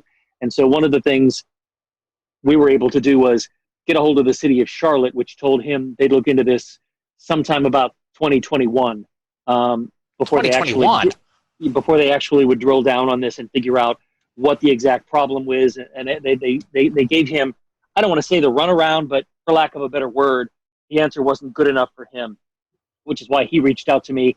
I reached out to the city. I sent them some of his home video that he took, on his iPhone. I sent some of the pictures, and I said, this is unacceptable. He can't live like this. This is his home. And so, within a week, they had some digging equipment out there, and what they found was a couple of blockages in those pipes. And so just before we came on, and I mean literally just before we came on, within the last half hour, I got a text from him. They got some rain here in Mecklenburg County tonight, and he said, so far so good, fingers crossed, we haven't flooded. So maybe the blockage was the issue, maybe not. It's going to take a couple of more rainfalls before we know for sure. So I'm crossing my fingers that maybe we have solved this issue. But the bigger issue is his homeowner's insurance isn't going to cover this because this was considered rising water. And I don't care whether you live next to a creek, you live near a drainage ditch, you live alongside a river. If you have water come up from anywhere and it comes into your home, that is considered a flood, and that is not covered by your typical homeowner's insurance policy. If in a hurricane, which I used to live in Florida, so if in a hurricane, the roof blows off the home and you get a ton of water in, okay, that's water damage, and that is not flood damage. Rising water is water that comes in through the doors, through the garage, things like that. And that is a federal policy that you have to have. That is a completely separate policy other than your homeowner's insurance policy. I don't think, a lot of people know that, and I don't think a lot of people understand the risk they have to their home through rising water. Most people say, I'm not in a floodplain, I don't have to worry about it. I've seen plenty of those people, and I've covered plenty of those stories where they stand there scratching their heads wondering, what am I going to do now? because their homeowner's insurance says, sorry, this isn't covered. Well, that's some good update, though. A little breaking news there, that at least today it didn't flood. And as we're recording this on Monday night, I'm looking over here at the Mecklenburg FIN system, the Flood Information and Notification System, and they had just shy of about an inch of rain there in Mecklenburg. So let me set it up, James, if you wouldn't mind. Let me, I talked about the rising water coming into his home, and you'll see it if we show some pictures and video here. But the bottom line is his townhome, if you can imagine this, runs this way, but the back of his town, the driveway runs down. And so you've got 4 townhomes, and the first one up at the street level is street level. But his is higher because the driveway slopes down in the back. And of course, because the driveway slopes down, you need a couple of grates down there that lead to rain runoff. And that's what was backing up. And it, of course, backs up to the lowest point, and the water came into his house. So I don't want to lead people to believe it came in from the street. It actually came in from the 2 grates that were in his driveway. But because he was down at the lowest point, water came up there. And the grates are on private property, but are connected to city-owned drainage? Yep. It's a stormwater drain. But think of what's out in your street. If you go out and you look at your street and you see those grates in the corners of the streets, that's a storm drain. And that's basically what he had, but flat in his driveway. And people will probably know from looking at those, you'll sometimes see the little placard on them that says, do not drain liquid oil and such down into those, because they're connected to the streams and the creeks and the waterway. 100%. Which in Mecklenburg County, as I think a lot of other places, but especially here in Mecklenburg County where we have the urban development, all of that infrastructure is needed for anyone who doesn't live here to drain off into our nearby creeks in order to keep that water flowing, ideally away from your house. Ideally. The gentleman you talked with, in terms of repayment, is the city offering anything in terms of mitigating this flood damage to his home? Well, that's the next part of the story. Step number 1 was to get the flooding stopped and to get them out there and to dig into the ground and find out what was the problem. Was it a blockage? Was it pipes that were too big flowing into a pipe that was too small and it just couldn't handle it, backed it up? So step number 1 was getting the flooding stopped. But to answer your question, that's where the lawyers get involved, and that's where the city's legal department gets involved. And they're having conversations with him that right now I'm not privy to. But, in my experience, and I'm just cutting him out of it, but in my experience over 31 years, watching people wait for repayment from some kind of a government entity, I'd say it's about 50-50 as to whether you're made whole or not. Can the city be held liable for the first flood because they didn't know there was a blockage? Should they have known? It's what did you know and when did you know it? And so as soon as they were alerted to the fact that there was a problem, okay, now maybe they didn't act swift enough, and maybe there's a lawyer, his lawyer, that will make a compelling argument enough to say, hey, wait a minute, we alerted you that there's a problem. So that's where it gets sort of tricky, James, is that what are they really responsible for? The first flood or the following 7? And that's a good question. And, I'm looking forward to following it. I'm curious to see where it's going to go. But all of it could have been avoided in terms of waiting for the city to reimburse and whatnot if there'd been a flood policy. It really struck me. When I first heard this story pitched, I thought, oh, he must live along a river or a creek or a stream, and he doesn't. Nope. Yeah. Right in the middle of the city. Bill, I want to come back to you in a few minutes because I know there's some more that you have to share, tips and tricks for folks wherever they live, things for them to consider on their homes. I want to bring in Scotty Powell, who's going to expand the scope and continue our conversation. Yeah, thank you, James. Much like the Charlotte-Mecklenburg area, another metropolitan area that's really growing a lot of urban development is the Horry County area. That's Myrtle Beach, Conway, South Carolina. Tonight we have Annette Montgomery and April O'Leary with us. Annette, you cover this story a lot for WPDE. I came across some of your reports there. You guys see flooding maybe a little bit different than what Bill was talking about. Obviously, flash flooding, a big concern. But a big concern for you all in Horry County is when we see these heavy rain events occur. And this doesn't necessarily have to be tropical rains or tropical storm activity. This could just be heavy rain that's developed over North Carolina, anywhere between 3, 4, 5 inches of rain, and it kind of travels down the river system. Annette, you unfortunately have been covering these stories of folks who've been affected by also this water runoff and affecting many homes and many communities that are being flooded. Yes, I actually know a lot of homeowners that are selling their homes just simply because of the flooding.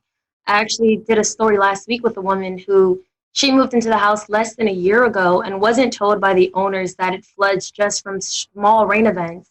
And she said it's flooded so many times since she's been there that she wants to move closer to the beach, which is insane because where she lives is a lot further, but it seems like this community keeps seeing flood events. And the unfortunate thing, like Bill was saying, is that she doesn't have flood insurance, and she bought this home with inheritance money. So she says she really feels like she's at her wit's end, and the county's telling her that, to wait for this buyout program, but she knows she's not going to get 100% of the value of her home. So she says, she feels like she's going to lose a lot of money, but she doesn't have another option at this point. And I've covered so many stories with similar families. Just another man, he's selling his home. But the concern that people have is when their homes flood, it's sewage water, it's things like that that's also in the water. So they're just very concerned for their overall health and their safety. So that's another huge portion that people might not realize, that these people are very concerned for their health as well. And Nat, correct me if I'm wrong, but this isn't just one community. There's several communities throughout Horry County that's experiencing this. Seeing a lot of videos out of the Socastee area, places like that are really experiencing this. We just went through a primary. I know that was a big topic of discussion among the city council and county commissioners. What did they have to say about this as a lot of their constituents are facing this flooding threat, it seems, almost every month? Yes. Just last week, I spoke with County Councilman Cam Crawford, and he tells me right now city leaders are looking into, and county leaders are looking into this relocation program, but they're waiting on money from HUD. So currently right now, it's a federal government concern that they're waiting on in terms of money to get to the county. But he said the only solution they're looking at right now is the relocation program, which buys out these homeowners. And a lot of them that I spoke with say that that's a huge concern for them because they don't want to be bought out, not at the market value of their homes. But that's the most immediate solution they're looking at right now. I want to get to April in just a second, but as Bill was talking about, Charlotte, a big metropolitan area, a lot of construction, a lot of concrete, asphalt, things like that, not a lot of drainage. Horry County also experiencing kind of a big boom, a lot of folks, businesses, housing developments moving into that area. So does that play a factor into this flooding as well? Definitely development, and I know April's probably going to speak to this too, but definitely a huge concern for a lot of the people living here is that a lot of these homes and developments are being built on wetlands. And a lot of these people that are moving from these other areas to Horry County, just like the woman I spoke with, I think she was from New Jersey, they don't know about the flooding here, and they don't know about the wetlands and how bad flooding happens just from rainfall. So a huge portion here, and a huge thing that people focus on when they're speaking to these county councilmen